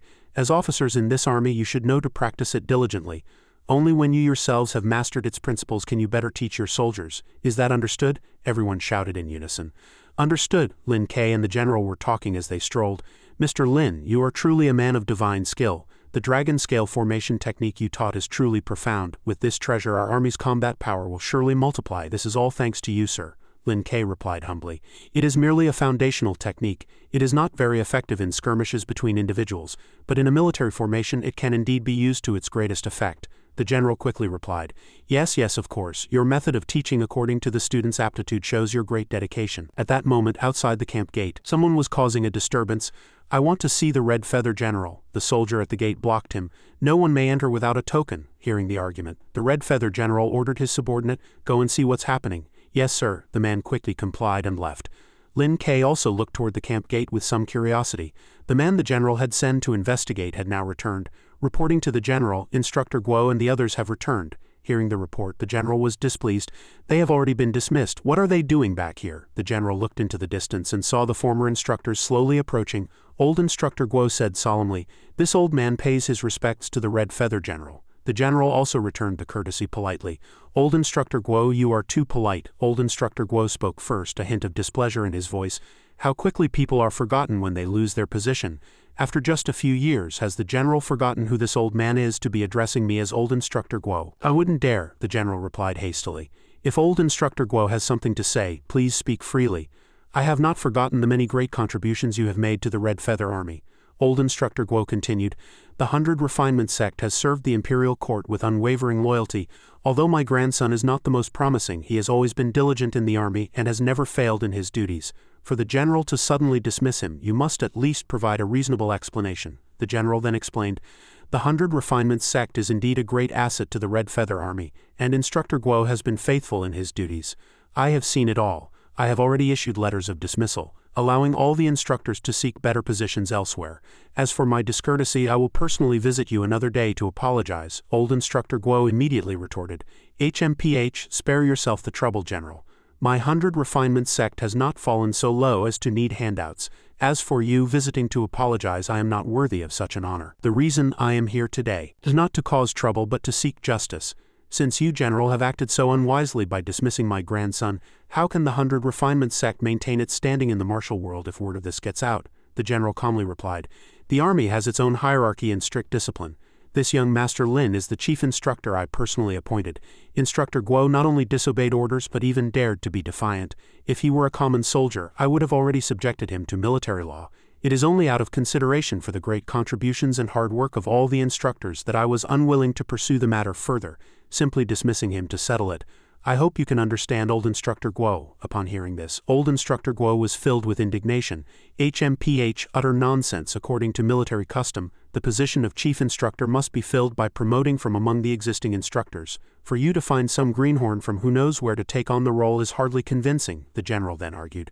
The army values strength above all. If any of you instructors are unconvinced, you are naturally entitled to a formal challenge match. Directly disobeying orders is a major taboo in the army, and to uphold military law I had no choice but to take action. Old Instructor Guo's eyes filled with killing intent as he looked at Lin Ke and said, good, very good. So strength is what matters most, is it? In that case, this old man would like to test the skills of this chief instructor. The general wouldn't object, would he? The general was somewhat hesitant. Well, but from behind him, Lin Ke spoke with brimming confidence, you are not worthy of challenging me. Hearing this, Old Instructor Guo was seething with rage. Insolent boy, even with the general of the Red Feather Army here today, this matter will not end peacefully. The general quickly tried to mediate. Old Instructor, please calm your anger. I will certainly give you a just resolution for today's matter. The general turned and said sternly, Instructor Guo, your uncle is advanced in years. It is not suitable for him to fight. Please take him home first. I will visit another day to apologize. But Instructor Guo remained stubborn, refusing to listen to the general's advice. My 100 Refinement sect is renowned in the martial world. How can we suffer such a humiliating insult? Today this is a personal grudge between the 100 Refinement sect and him. I hope the general will not interfere. Seeing how resolute the two of them were, the general looked at Lin Ke in a bind. "Ah, Chief Instructor, you don't need to concern yourself with this. Why don't you return to camp and rest? I'll explain things to them." But Lin Ke, on the contrary, seemed quite interested in a match with the two. "It's fine. Since someone wishes to die, I will of course grant his wish." Unfortunately, old Instructor Guo's strength was a far cry from Lin Ke's. He quickly broke free from old Instructor Guo's grasp, much to the latter's astonishment.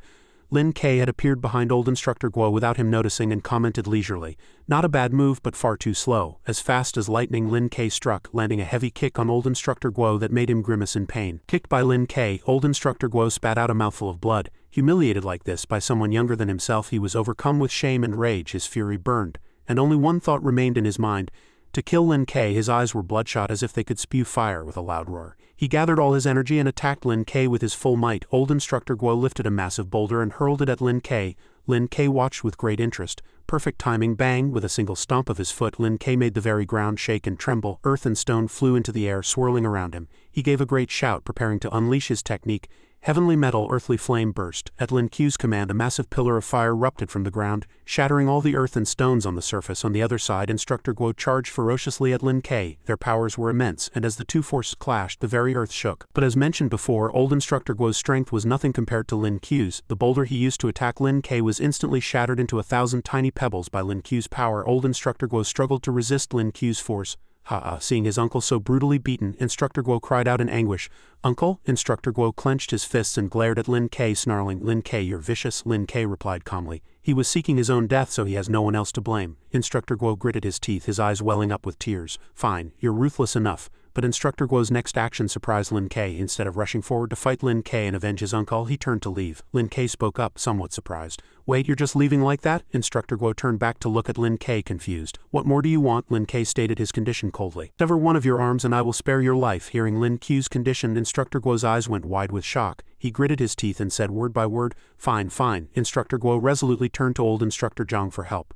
"Elder Zhang, I'll have to trouble you." Although reluctant, old Instructor Zhang could only say helplessly, "Forgive me." With a single slash of his blade, Instructor Zhang severed Instructor Guo's arm. Instructor Guo was drenched in a cold sweat from the pain, but he clenched his jaw and made no sound. Forcing himself to speak, Instructor Guo asked Lin Ke, "Are you satisfied?" Lin Ke replied coldly, "You can scram now." Clutching his freshly severed arm, Instructor Guo staggered away. At this point, Instructor Zhang was still standing in place like a statue, staring at Lin Ke with a face full of anger. Lin Ke looked at Instructor Zhang with amusement. "What, you want to have a go too?" But what Instructor Zhang did next truly stunned everyone. He dropped to his knees, kowtowing repeatedly as he said respectfully, "Chief Instructor, your divine skill is unparalleled. This humble one would not dare to show off my meager skills before an expert. With someone like you presiding over the Red Feather Army, how would I dare to be so presumptuous?" Lin Ke simply said, "Then why are you still here?" Trembling with fear, Instructor Zhang replied, "This humble one is so bold as to wish to say a few words to the Chief Instructor." Lin Ke was somewhat curious. Having received Lin Ke's permission, Instructor Zhang stood up to speak. He said respectfully, "I wonder if the Chief Instructor has heard of the Assembly of Heroes in Jiangzhou?" Sensing a hidden meaning in the man's words, Lin Ke asked curiously, "The Assembly of Heroes? What's that?" The man began to explain. "The Assembly of Heroes is a gathering hosted by various martial families and sects. It's held once every 3 years, and the next one is in 6 months. When the time comes, martial artists from all over will attend, gathering to spar, exchange techniques, and discuss cultivation methods. In that case, this might be a great opportunity to integrate with everyone. Of course, the centerpiece of this Assembly of Heroes is the trading fair. The major families will sell some of their cultivation techniques, spiritual medicines, and treasures. Attendees can freely bid on items or sell their own treasures. This would be a chance for Lin Ke to learn, cultivate, and elevate himself to an even greater realm of power." The man continued, "Although the event is organized by common folk, the experts who attend are not to be underestimated. Masters from the Imperial Court often make an appearance at the Assembly of Heroes." Hearing this, Lin Ke grew even more curious. People from the court would attend a small gathering organized by commoners?" The man continued. "The main reason is that the gathering attracts people from all walks of life, so one can often hear news that ordinary people would never know. Many of the court's spies also use it as an important source of intelligence." Lin Ke was beginning to take an interest in the information this man was providing. "So this Assembly of Heroes is quite interesting," he thought. The man, sensing this, immediately had an idea and sought to recommend Lin Ke for the assembly. "If the Chief Instructor is interested in attending, this humble one is willing to make the introduction for you." "What do you want in return for doing this?" Lin Ke knew that no one would help a complete stranger for no reason. This man surely had an ulterior motive. However, the man immediately knelt down. He felt that Lin Ke's power and ability were extraordinary. He wanted to follow Lin Ke. Besides, in front of Lin Kei he was but a tiny ant. How could he dare to have any extravagant hopes? He was just afraid of losing his life, he said. The technique the chief instructor displayed earlier is something this humble one has never seen before. As long as I can follow you, chief instructor, I will be content. In contrast to the man's dramatic reaction, Lin Kei replied calmly, I don't need any followers, but if I gain anything at the Assembly of Heroes, you will naturally receive your share of the credit. Lin Kei had a kind streak. He had no desire to make anyone submit to him. Since someone was offering help, he would naturally repay the favor. It was all about give and take. The man said, Thank you, chief instructor. Perhaps he sensed that kindness, and he also breathed a sigh of relief at having kept his life. Lin Kei moved to another spot and thought quietly. Jiangzhou isn't far from home. Besides, I've been away for a long time. It's time to go back for a visit. The scene shifts to a military camp where Lin Kei is idly looking around. In the distance, the figure of a general approaches to make a report. Meanwhile, in the tranquil countryside of Sanhe Town, houses were sparse, built upon terraced fields. As a result, the layout of the roads was very winding. In the middle ran an ancient-looking stone-paved path that served as a public walkway for the villagers. Lin Kei arrived at a small cottage from outside. Reaching the door, he called out loudly, Mother, I'm home. A woman who appeared to be of a considerable age emerged from the house. She was startled to see Lin Kei, feeling that something was amiss for him to return so soon. She asked with concern, Care, why are you back? What is it? Was Squire Guo not good to you? From the woman's words and actions, she was clearly Lin Ku's mother. Puzzled by the question, Lin Kei broke into a nervous sweat. Ah, of course not. Aren't I perfectly fine? To continue their serious conversation, the two went inside the small wooden house. Lin Ku's mother found a small stool while Lin Kei sat cross-legged on the floor. The two sat facing each other with a long story to tell. Lin Kei spoke first, a hint of guilt in his voice. Sai, it's all my fault for making you become a live-in son-in-law for another family. It's for the best that the engagement was broken off, for the best. Sighing, Lin Kei also revealed why he was now at home. I came back this time to take you to Lingzhou. I have some properties there, and I'll hire a few servants to take care of you so you can live out the rest of your days in comfort. Lin Kei felt that his mother had raised him single-handedly, and now that he was grown and his career was gradually taking shape, it was time to repay her kindness. For her part, his mother knew Lin Ku's personality well enough and found it somewhat amusing. Haha, you go away for a while and learn nothing but how to brag. I'm not going anywhere. This is the home your father and I shared. Even if I die, I'll die here. Hearing his mother's resolute words, Lin Kei was a little speechless.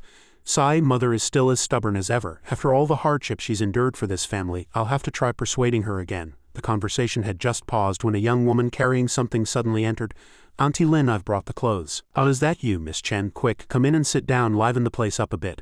Lin Ku's mother warmly greeted the girl. When Lin Kei saw the girl's face, he was taken aback. Lanner, is that you? Seeing Lin Kei, Lanner had the exact same reaction. Lin Kei, is that you? And so the two went outside to cool off and chat. With Lin Kei walking her home afterward, they both walked along that old stone path surrounded by houses that looked quite plain. Lanner, I heard from my mother that you often came to help after I left. Thank you for everything during this time. Lin Kei was grateful for Lanner's kindness in helping and looking after his mother while he was away. Lanner replied politely, Don't mention it. Didn't you also help me a lot in the past? Suddenly, Lin Kei noticed the bluish patches on Lanner's skin and found it strange. This chill coming from her body. What's going on with her? Why is it like this? Lin Kei was about to ask Lanner, Hey Lanner, have you been feeling unwell lately? Lanner replied quickly without a second thought. Unwell? No, not at all. Why do you suddenly ask me that? Is something wrong? Lanner looked at Lin Kei suspiciously and asked in return. It's nothing. I just noticed you look a bit pale and wondered if you were feeling alright, so I thought I'd ask. Lanner chuckled. Haha, I'm fine. It's probably because I lost a bit of blood recently.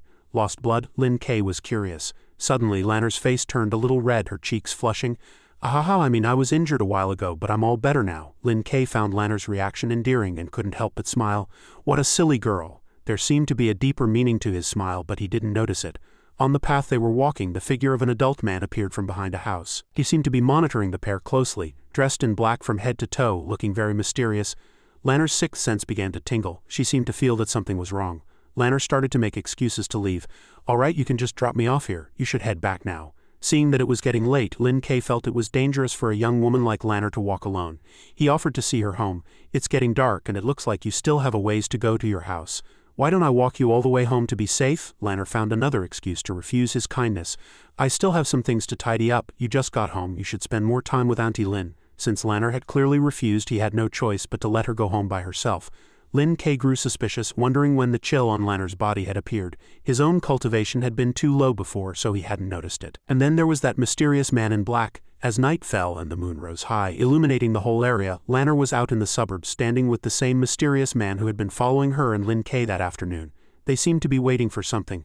A few villagers had also gathered in the area, notably a strange man with a black cloth on his head dressed identically to the other man. The mysterious man from the afternoon stood behind Lanner, reporting, "Young chieftain, the person has been brought back." Lanner's expression was grim. She merely remained silent. On the other side was the man with the black cloth wrapped around his head who was addressed as the young chieftain. He said, "Lanner, you know that your parents betrothed you to me when you were still in your mother's womb, don't you?" It turned out he was Lanner's fiancée in name. He continued, "And now you've run off again. Were you off to see that sweetheart of yours?" His words were tinged with jealousy. "I heard that sweetheart of yours left long ago to be a live-in son-in-law for another family. What are you still hoping for? Don't you think you're just degrading yourself?" He seemed to be warning Lanner to mind her actions and think twice, and also to claim her as his own. After hearing these sharp-cutting words, Lanner's face turned pale, and she broke into a sweat. She could only remain silent, unable to speak. An old man said to Lanner, "Lanner, hurry up and admit your mistake to the young chieftain. Promise you'll never do it again." It seemed this old man was Lanner's father. The young chieftain was no ordinary person in this small village to have this father and daughter so afraid of him. Suddenly, the young chieftain flew into a rage and ordered, "Did I give you permission to speak? Slap your own face now." Without a second thought, the old man complied with his outrageous demand. Yes, I spoke out of turn. He said this while slapping himself across the face. The sound of each slap echoed, turning his cheeks red, each one painful to hear. The young chieftain's subordinate approached him, covered his mouth with one hand and reported something. After listening, both of their brows furrowed as if something was wrong. "So that's why you were so stubborn today. It turns out your sweetheart is back," he said. "Old woman, go and kill that scoundrel," he ordered furiously, his possessiveness on full display.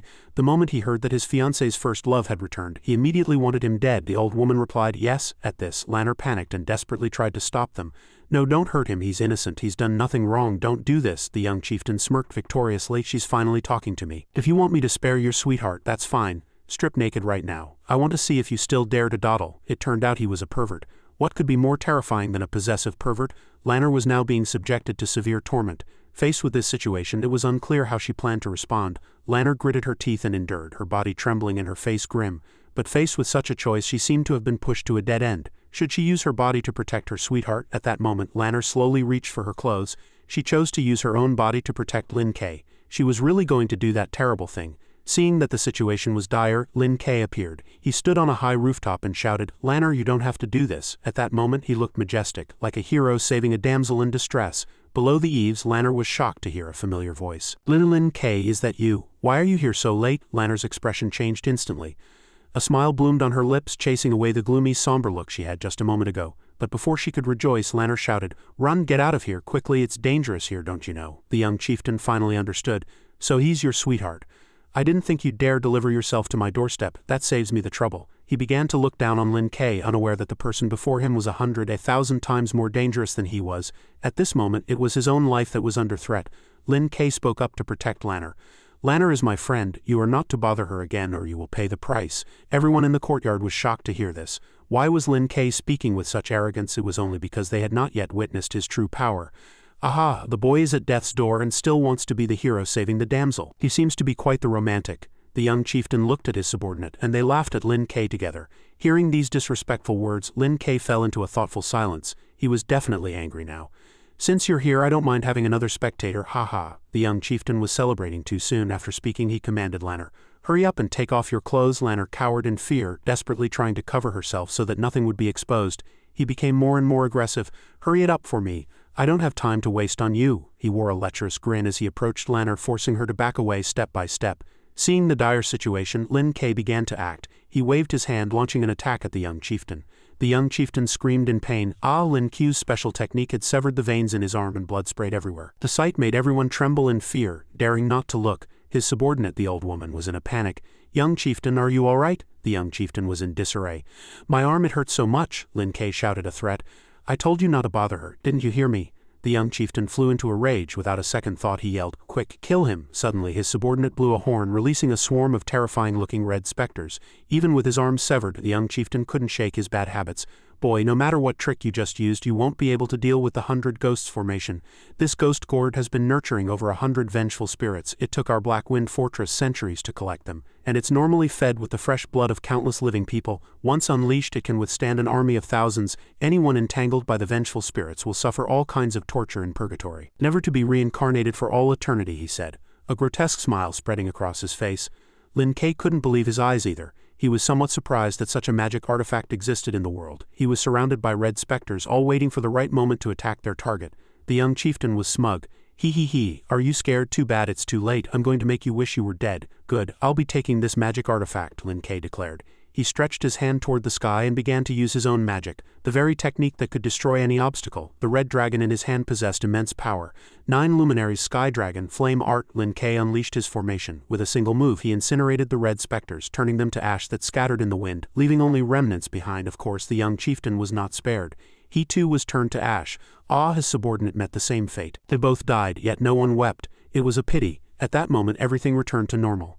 A tree branch with a green skull on it had fallen to the ground, a remnant of the tragic scene. Lin Kei saw it, picked it up and tucked it into his clothes. Lanner, who had witnessed the entire scene, couldn't believe her eyes. She stammered, "Brother Lin, are you still the young Master Lin I knew?" She knelt down and asked again, just to be sure that the person before her was the same Lin Kei from before. Her family beside her was also in shock. The 2 elderly people fell to the ground, their mouths agape. Lin Kei replied gently, "Of course I'm still your friend, young Master Lin. I've just learned a few magic spells recently." He even offered a gentle smile, his eyes soft. Deep in the night, silence enveloped the small village. The moon seemed to be missing a sliver tonight, and the sky was full of stars. Our hometown was originally in the southwestern mountains, a place where witchcraft cults ran rampant. We moved here to escape the oppression and bullying from our clan.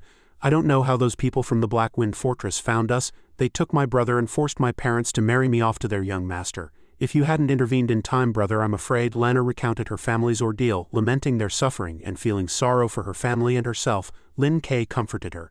"It's all right now. The people who scared you are gone. I will protect you, my friend."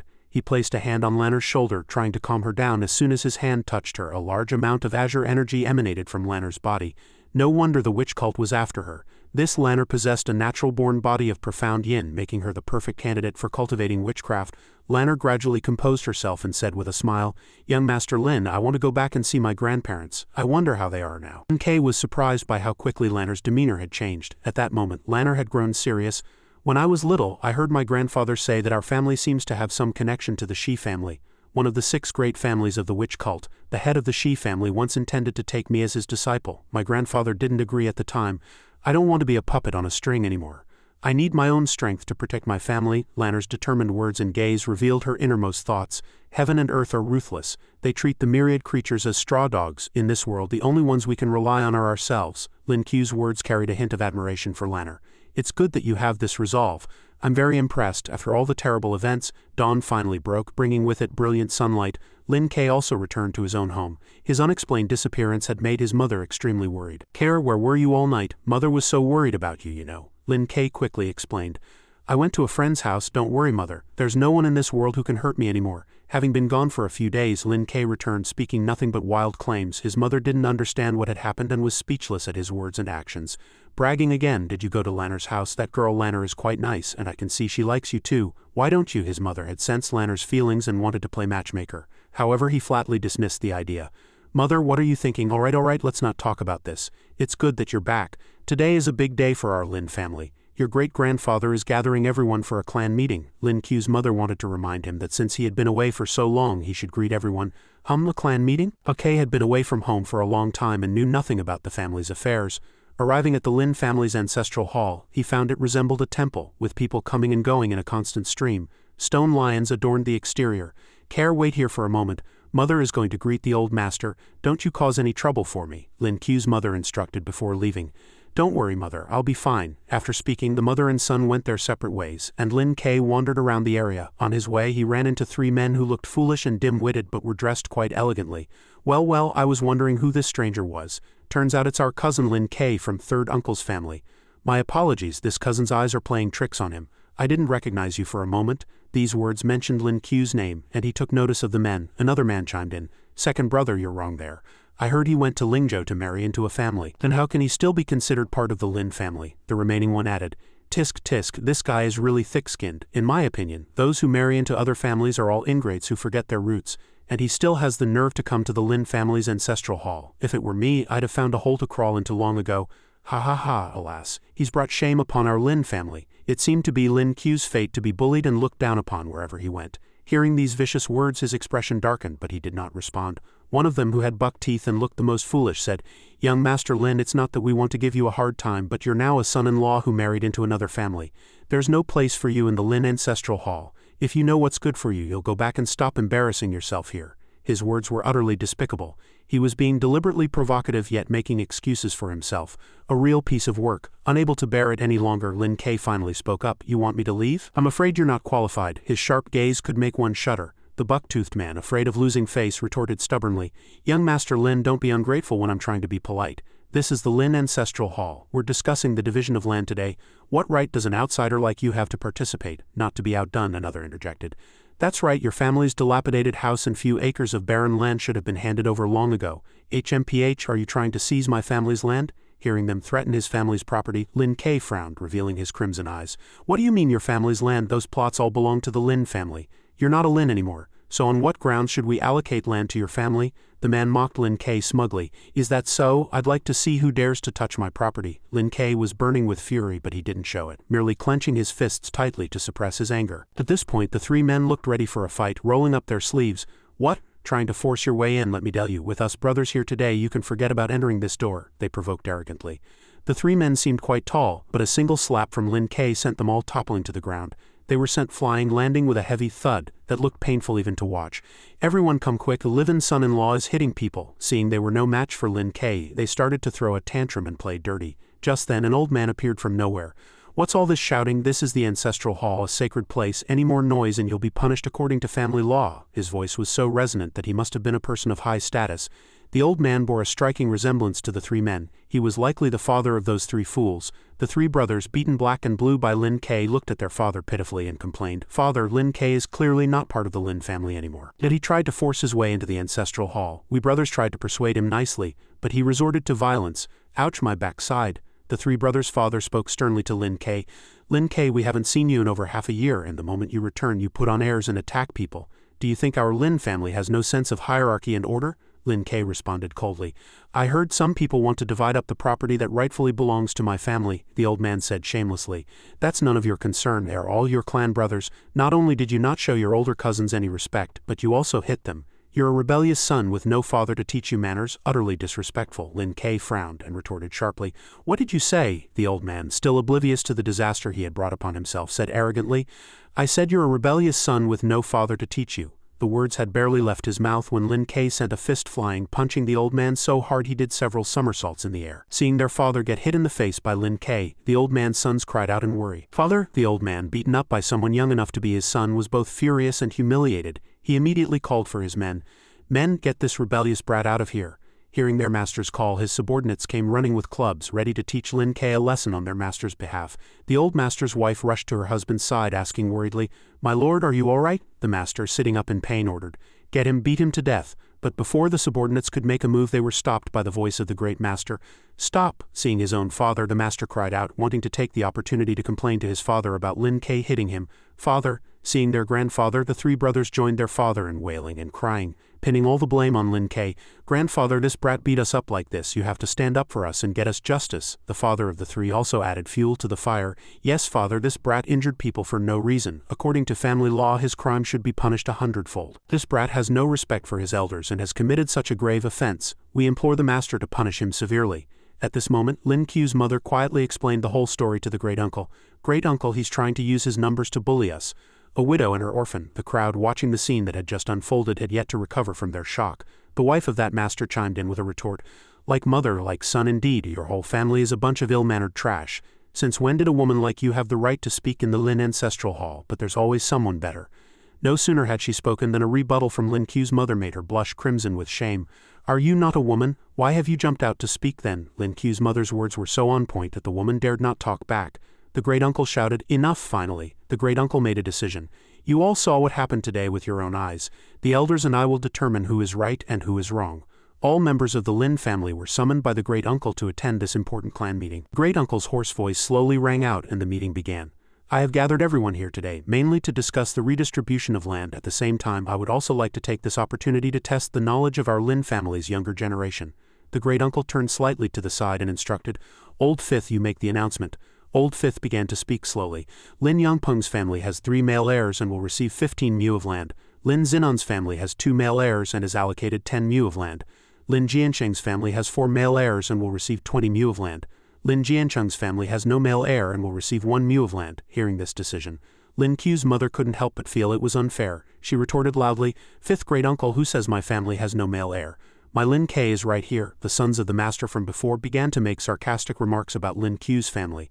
"Third aunt, didn't your son go off to be a live-in son-in-law? How can he be counted as a male heir of the Lin family? We took pity on you, seeing how you are all alone and left you one fen of land. Are you still not satisfied?" Then it was the father's turn to speak harshly to Lin Ku's family. "One fen of land isn't bad, but if you keep spouting nonsense you won't even get that one fen. Then there will be nothing you can do." Lin Ku's mother couldn't be bothered to reason with the father and his sons. Without hesitation she knelt before the great uncle to seek justice for Lin K. "Great uncle, Lin K is also your descendant. You can't treat us like this." Seeing her act this way, the great uncle was put in a difficult position. "Third sister-in-law, what are you doing? Let's discuss this properly." The great uncle was also surprised by Old Fifth's decision on the land allocation. He turned to Old Fifth with a reproachful tone. "Old Fifth, this allocation is improper. Why didn't you consult me before announcing it?" Old Fifth said hesitantly. "Well," just then the great uncle's greedy son arrogantly cut Old Fifth off. "Great elder, third uncle's family has no male heir. This arrangement is already very generous to them. In the future, if the harvest is good, we'll all share some with their family." Hearing this, the great uncle turned to seek Lin Ku's mother's opinion. "Third sister-in-law, my eldest nephew has a point. How about?" But of course she would not agree to such an unfair distribution. "This property was earned by my Jiancheng. How can you give it away to others?" Lin K then spoke softly. "Mother, stop begging them." His mother turned around, tears streaming down her face, and looked at her only son with a pained heart. She was heartbroken that as a weak woman she couldn't get justice for her son. "My son, mother has failed you and failed your father." With that she intended to end her life by smashing her head against a pillar, but Lin K stopped her just in time. Lin K said resolutely, "Mother, what are you doing?" "Don't worry, mother. As long as I'm here, no one can even think of snatching our family's property." One of the old man's three sons spoke to Lin K and his mother with the same crude attitude. "Stop being so stubborn. In a moment you'll be obediently signing the contract, otherwise you won't get a single mew." Lin K stared at them with icy eyes and said sharply, "If this were the Lin family's ancestral property I would have nothing to say, but this land belongs to my family. My father bought it with money, with our own private assets. What right do you have to divide it?" The one who spoke was the father of the three fools. He was furious to see Lin K at the ancestral hall's land distribution meeting. "Where would your father get the money to buy land? Wasn't it with the Lin family's capital? What right do you, a live-in son-in-law, have to come back and fight for the family property?" Lin K frowned, clenching his fists. Finding the man's words extremely grating, he immediately issued a challenge. "No one is getting what's mine. If you want it, you'll have to ask my fists first if they agree." Suddenly a voice sounded from behind Lin K. The person had blonde hair and wore only a thin shirt on his upper body, revealing a well-defined six-pack. His arms were wrapped in white cloth and he looked ready for battle at any moment. When the clan members saw him, they immediately recognized him and greeted him happily. "Cousin Shuwu, when did you arrive? We didn't even see you." Shuwu saw them and bowed respectfully to his older cousins. "I just arrived. I saw how arrogant this kid was and couldn't hold back, so I rashly stepped forward. I hope you'll forgive me, my dear cousins." "Not at all, not at all." Seeing how polite he was, his cousins couldn't help but look proud as they smiled and returned the gesture with cupped fists. Not wanting to waste time, Shuwu crossed his arms, looked directly at Lin K and contemptuously repeated his earlier words. "So based on what you just said, you think you're a good fighter?" Lin K felt that talking to this guy was like talking to a brick wall. He had already made himself perfectly clear, yet the guy was asking again. He wondered if he was deaf. With this thought, Lin K had no desire to respond to him. Shuwu would not let this moment pass. In front of everyone, he officially issued a challenge to Lin K. "It's rare for the whole clan to be gathered here today. This little brother has a proposal and I ask all the uncles to bear witness." Hearing Shuwu's words, the uncles' faces beamed with pride. He was truly a credit to their family. "Well said, well said." Shuwu asked Lin K one last time to confirm everything. "As long as I defeat you, you're willing to give up the courtyard?" "That's right," Lin K replied with a cold expression. "There's no time like the present."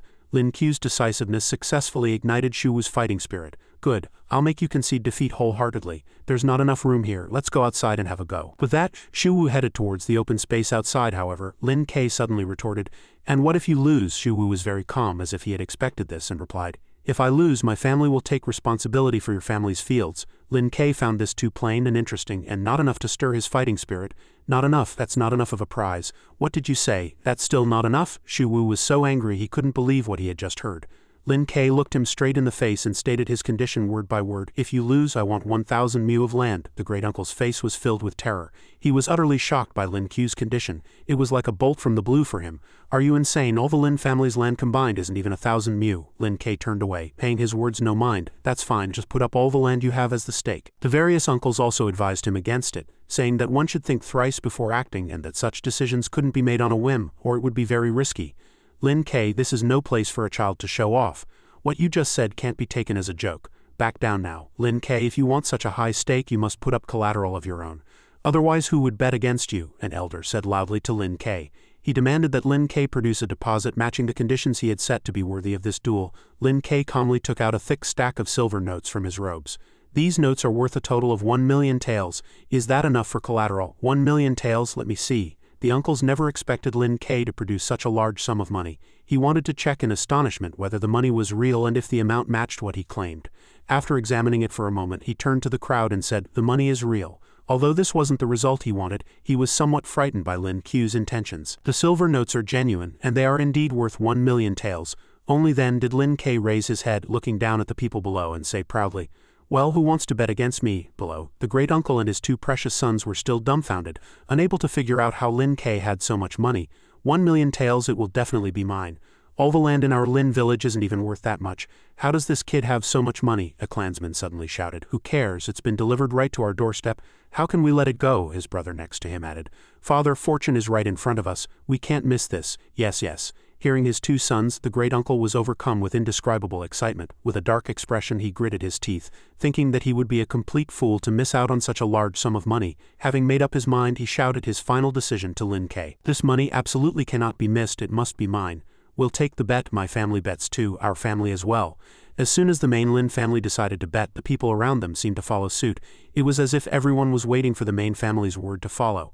By accepting, even if they lost, they would lose together with the main family and not abandon them. Lin K and Shu Wu entered into a fierce battle. The two sized each other up while the crowd below held their breath, watching nervously. Cousin Weisai, is this really okay? Everyone has bet their entire family fortune. One of them was starting to get scared, afraid of losing everything. Weisai reassured him not to worry because he knew very well how strong Shu Wu was. Relax, it's fine. Shu Wu is a court-certified martial artist. Dealing with a kid like Lin K should be more than enough, right? I'm just afraid, what if? Before he could finish, Weisai cut him off. What if what? If that kid Lin K really had any ability, he would have been given an important position by the imperial court long ago. Why would he have stooped to becoming a live-in son-in-law and fighting over someone else's property? Back to the fight, Shu Wu challenged Lin K again. Don't blame me for not warning you. I'm a high-level martial artist certified by the court. Don't regret it when you lose in a moment. Lin K paid him no mind. Beat me first and you can say whatever you want. Less talk, more action. If you've got what it takes, bring it on. Shu Wu immediately channeled his energy and charged toward Lin K at high speed. He seemed extremely confident in his martial skills. But man proposes, God disposes. He had just reached Lin K when he was met with an uppercut that sent him reeling in shock and straight to the ground. The great uncle and his two sons witnessed this, their faces clouded over. How could this be? Shu Wu's martial arts were certified by the court, yet he was defeated by a nobody? Just who is this Lin K? Lin K, completely unharmed, turned to claim his winnings, his expression so calm it was as if he hadn't been in a fight at all. Fifth Master, you've collected everyone's land deeds, haven't you? It's time to hand them over to me. The Fifth Master had never expected this outcome. He stammered, looking at Lin K with terror in his eyes, as if begging for mercy. Because everyone had bet their entire family fortunes on this fight, and now they had lost everything. What was left? The great uncle stood before Lin K, smiling fawningly, and pleaded on behalf of everyone for the return of the deeds. Worthy nephew Lin, great uncle was just joking with you earlier. How about you return the land deeds to us? Later I'll go talk to fifth uncle. We won't take your family's land and we'll even each give you a portion of our own. What do you think? Lin K found his words extremely grating.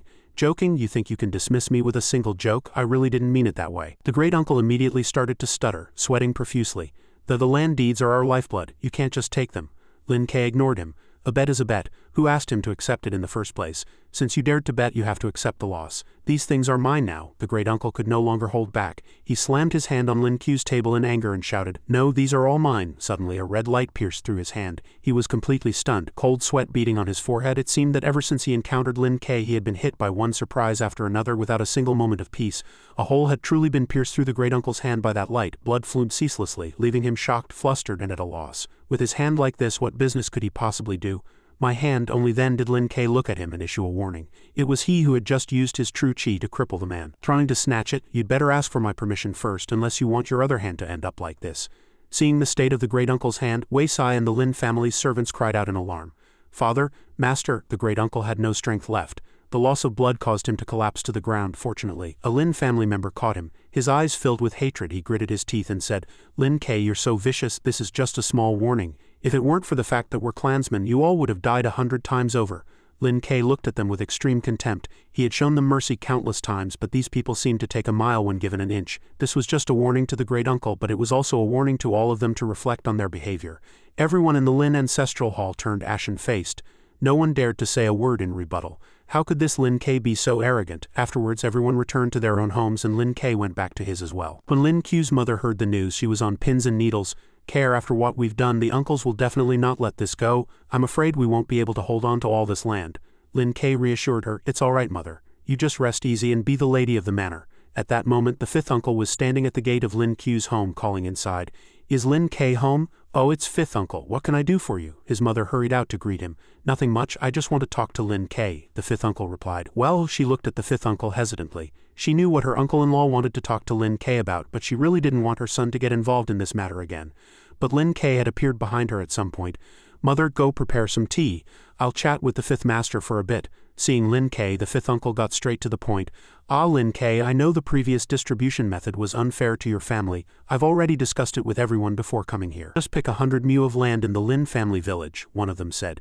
"Take whichever plot you want and no one will say a word. But please return the rest of the land. You have to leave a way for everyone to survive, don't you? A way to survive? No one left a way for my family back then." Lin Ke found his words baffling. Why had no one spoken to his family this way before? Why did they only come begging one by one after they had lost everything? "Lin Ke, listen to my advice," another clan uncle added, seeing they had already made a concession.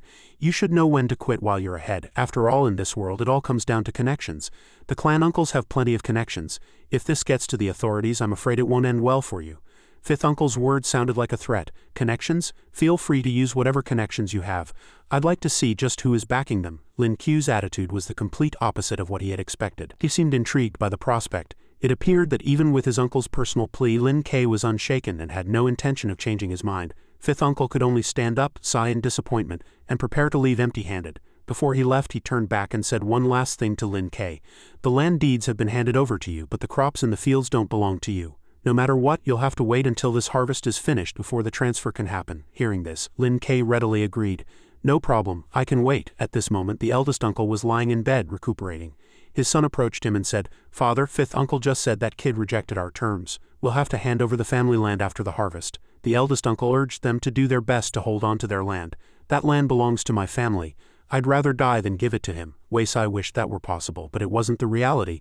"But we've already signed the documents and put our thumbprints on them." The eldest uncle felt utterly helpless with this group of useless descendants. Lying on his sickbed, he let out a long, frustrated sigh. "Fool, so what if you signed and put your thumbprints on them? Can't we just say we were forced to sign? How can you be so dense? As long as we send some timely gifts, do you think the county magistrate won't speak up for us?" 3 months later, the Lin family village was bustling with excitement. "Today is the annual grand event of our Lin family village. Thanks to the blessings of heaven, we've had favorable weather and a bountiful harvest for everyone this year," the patriarch announced, standing before the crowd. "As is tradition, esteemed guests and friends of each family will also take this opportunity to visit our village. This event not only expands the network of our entire clan but also showcases everyone's capabilities. So if any family has connections, don't hide them. Bring them out for everyone to see. You might just find some unexpected opportunities." After hearing this, Weisai glanced pointedly in Lin Ku's direction and said, "Don't worry, great-grandfather. Everyone has already made their arrangements. I'm just afraid some people have no connections to show and will only end up making a fool of themselves." Someone else, whose identity was unclear, also frowned at Lin Ke, secretly criticizing him. "Who knows where this kid picked up a few tricks, but that's all he is. So what if he's capable? It's not like he can start a rebellion, can he? Just wait until a few important figures arrive. Let's see if you can still be so arrogant then." The guards at the village entrance began to loudly announce the arrival of esteemed guests. "Lord Shu of Dingfing Granary has arrived. Isn't that seventh uncle's guest?" The people around began to whisper, guessing which family the guest belonged to. These were important figures, and everyone was excited to see them for the first time. The man known as seventh uncle stepped forward to greet them. "Lord Shu, it's very kind of you to have troubled yourself to come all this way," Lord Shu replied politely. "Your Lin family village's annual festival is famous far and wide. How could I miss such a grand occasion? You flatter us, Lord Shu. Please take a seat in the rear courtyard." Seventh uncle invited them to the back. Following this, a continuous stream of announcements for arriving guests filled the air. "Shopkeeper Li of Heji Hall and Head Constable Wong of Fengping County have arrived. Please, come in. Come in." With each name called, someone would go out to welcome them, creating a lively and bustling atmosphere. Suddenly, the excitement came to an abrupt halt with the appearance of one person, someone none of them had ever expected to see here. "His Excellency, County Magistrate Luo has arrived. Even the County Magistrate is here in person." I wonder which family has such great influence. Everyone was utterly astonished, their faces etched with disbelief that such a major figure would attend. The eldest uncle and his eldest son eagerly ran out to greet the magistrate, bowing respectfully with their hands clasped. This humble one greets your excellency, the county magistrate. This junior greets your excellency, the county magistrate. The first thing the magistrate noticed was the bandage wrapped around the eldest uncle's hand. He asked with concern, "Awendong, what happened to your hand?" "This junior will explain the matter to you in detail later. Your excellency has traveled a long way. The journey must have been tiring. Please rest in the main hall for a moment." As expected of the main branch, they really know how to put on airs. When did the main branch get connected with a powerful figure like the county magistrate? It's probably about the land dispute. Now there's going to be a good show. Two outer disciples said this with schadenfreude, looking over at Lin Pai. Wei Sai also got carried away, standing behind Lin Kei and deliberately bad-mouthing him loud enough for him to hear. A man whose heart is not content is like a snake trying to swallow an elephant. Don't end up cornering yourself. Although Lin Kei heard him, he couldn't be bothered to respond and simply stood there in silence. At that moment, a figure appeared at the entrance of the Lin family village. This person had long hair draped over his shoulders and was dressed in a dark red Western-style suit, observing everything from the back. Seeing the man walking toward them, the gatekeeper of the Lin family village immediately went up to ask who he was and where he came from. The man was clearly a stranger he had never seen before. "You are?" Before he could finish, a quick-witted clansman hurried forward, pointed at the man, and introduced him. "This is gang leader Duan of the Flying Eagle gang from Lingzhou. He is here specially to pay his respects to Master Lin. Please announce his arrival." Upon hearing this, the gatekeeper announced it loudly, capturing the attention of everyone inside. They were all curious to see what this person looked like. "The Duan family of the Lingzhou Flying Eagle gang has arrived. When did our family get involved with someone from Lingzhou?" His appearance caused quite a stir. "I've heard of this Flying Eagle gang. Their power has grown immensely recently, annexing a large number of businesses. They're no less than a local tyrant. Tisk, we can't afford to provoke someone like that, better stay far away." Everyone was speculating about which family's guest this person was. If he had no connections here, why would he show up? Ignoring the whispers, Duan Tianchu walked straight up to Lin Kei, bowed respectfully, and addressed him. "Mr. Lin." Lin Kei hadn't expected to see him here, and a flicker of surprise crossed his face. "Mr. Lin, I've converted the profits from the businesses under your name into silver banknotes. The total here is 5 million taels of silver. Please have a look, Mr. Lin." After speaking, Duan Tianchu respectfully presented a box to Lin Kei. 5 million taels of silver, that gang leader Duan from the Lingzhou Flying Eagle gang. Did he make some kind of mistake? His words shocked everyone around them. Their faces were filled with terror and disbelief. Lin Kei, in stark contrast, remained as calm as ever. He waved his hand and said, "All right, step aside for now." Duan Tianchu obeyed his command. Yes, this humble one will take his leave." A servant ran over to ask Duan Tianchu a question. "Gang leader Duan, you've come all the way from Lingzhou and haven't had a chance to meet everyone. Why are you leaving so soon?" "There's no need. I came for Mr. Lin. Seeing him is enough," Duan Tianchu replied. He had achieved his purpose, so he had no regrets about leaving. "I was wondering why this kid was so arrogant. Turns out he's been fraternizing with gangs." "Yeah, and that gang leader was so respectful to him. I wonder what tricks he used. So what if the kid has a bit of money? This could all just be an act he paid them to put on for us." Those three brothers appeared right on cue, presumably with nothing better to do than to wait for moments like this to provoke Lin Kei. Who cares where he comes from? No matter how powerful he is, he's just a common ruffian. Once the authorities get involved, he'll be dealt with. Right, we're on our own turf. What do we have to fear from him?" With one singing the lead and another the harmony. Their jealousy was so palpable they clearly wished for others' misfortune. Suddenly a loud announcement echoed from the gate. "His Highness Prince Ning has arrived. It's Prince Ning of Lingzhou. Why would he come here? No one here has that kind of influence. This is a member of the imperial family." The group of outer disciples began to worry again. They had experienced too many unexpected surprises today. Why were these major figures appearing one after another? This arrival truly opened everyone's eyes. This man's status was so high that even the county magistrate had to run out to greet him. "This subordinate official pays his respects to your highness." The old patriarch also hurried forward. "This old one kowtows to your highness." The county magistrate instantly grew tense. He bowed his head, not daring to meet Prince Ning's gaze. "May I ask for your highness's instructions gracing us with your presence?" "This prince has come to visit Mr. Lin," Prince Ning replied sternly. At these words, everyone was filled with doubt and confusion. Who was this person Prince Ning was referring to? "Mr. Lin? Which Mr. Lin?" The old patriarch seemed to sense something and suddenly turned to look at the eldest uncle, thinking to himself, "Is this Jianxun's connection? Could Prince Ning be here for my family? Although I know a few friends in Lingzhou, I've never heard them mention any acquaintance with Prince Ning." Jianxun thought to himself, his mind racing, but he remained silent. Disregarding the crowd still lost in their own thoughts, Prince Ning walked directly up to Lin Kei, shattering all their assumptions. "This humble prince greets Mr. Lin," with his hands behind his back. Lin Kei was the picture of calm. "Your Highness is too kind." This was like a bolt from the blue. They wished someone would tell them that what was happening before their eyes wasn't real, that it was just a dream, that reality couldn't be like this. How could Lin Ke, a nobody, possibly know Prince Ning? Lin, is it Lin Ke? To congratulate Mr. Lin on reuniting with his family. This humble prince has prepared a small gift as a token of my sincerity. I hope you will accept it. Prince Ning's words were carefully chosen, showing extreme deference to Lin Ke. Heavens, am I dreaming? A dignified member of the imperial family is being so respectful to a mere boy, a member of the Lin clan suddenly exclaimed. What is going on? Even if this kid has money, he couldn't possibly bribe a member of the royal family. A person of such noble status as a prince is actually giving him a gift. The three brothers were terrified. What on earth was happening? Inside the box was a pair of crystal clear, sparkling jade bracelets that captivated everyone's attention. It was the gift Prince Ning had put his heart into preparing. You are a transcendent master, Mr. Lin, so ordinary things would naturally not catch your eye. This pair of jade bracelets is a treasure from the Mirror Moon Hall jewelry shop. This humble prince specially sought them out for your esteemed mother. I hope you will not find them wanting. Prince Ning had only one wish, that Lin Ke would accept his sincere gesture. Bracelets from Mirror Moon Hall. Looking at the quality of these bracelets, they are absolutely the best of the best. If you were to sell them in the city, they'd be worth at least several 100,000 taels of silver. Dream on, thinking you could buy something like this for a few 100,000 taels. Indeed, items from the Mirror Moon Hall jewelry shop can't be bought with just money. The crowd was incredibly noisy, bursting into praise the moment the box was opened. Your Highness is very thoughtful. Lin Ke felt the gesture was too grand. But seeing that Lin Ke had no intention of returning it, Prince Ning was delighted. As long as you don't find it lacking, Mr. Lin, this humble prince is satisfied.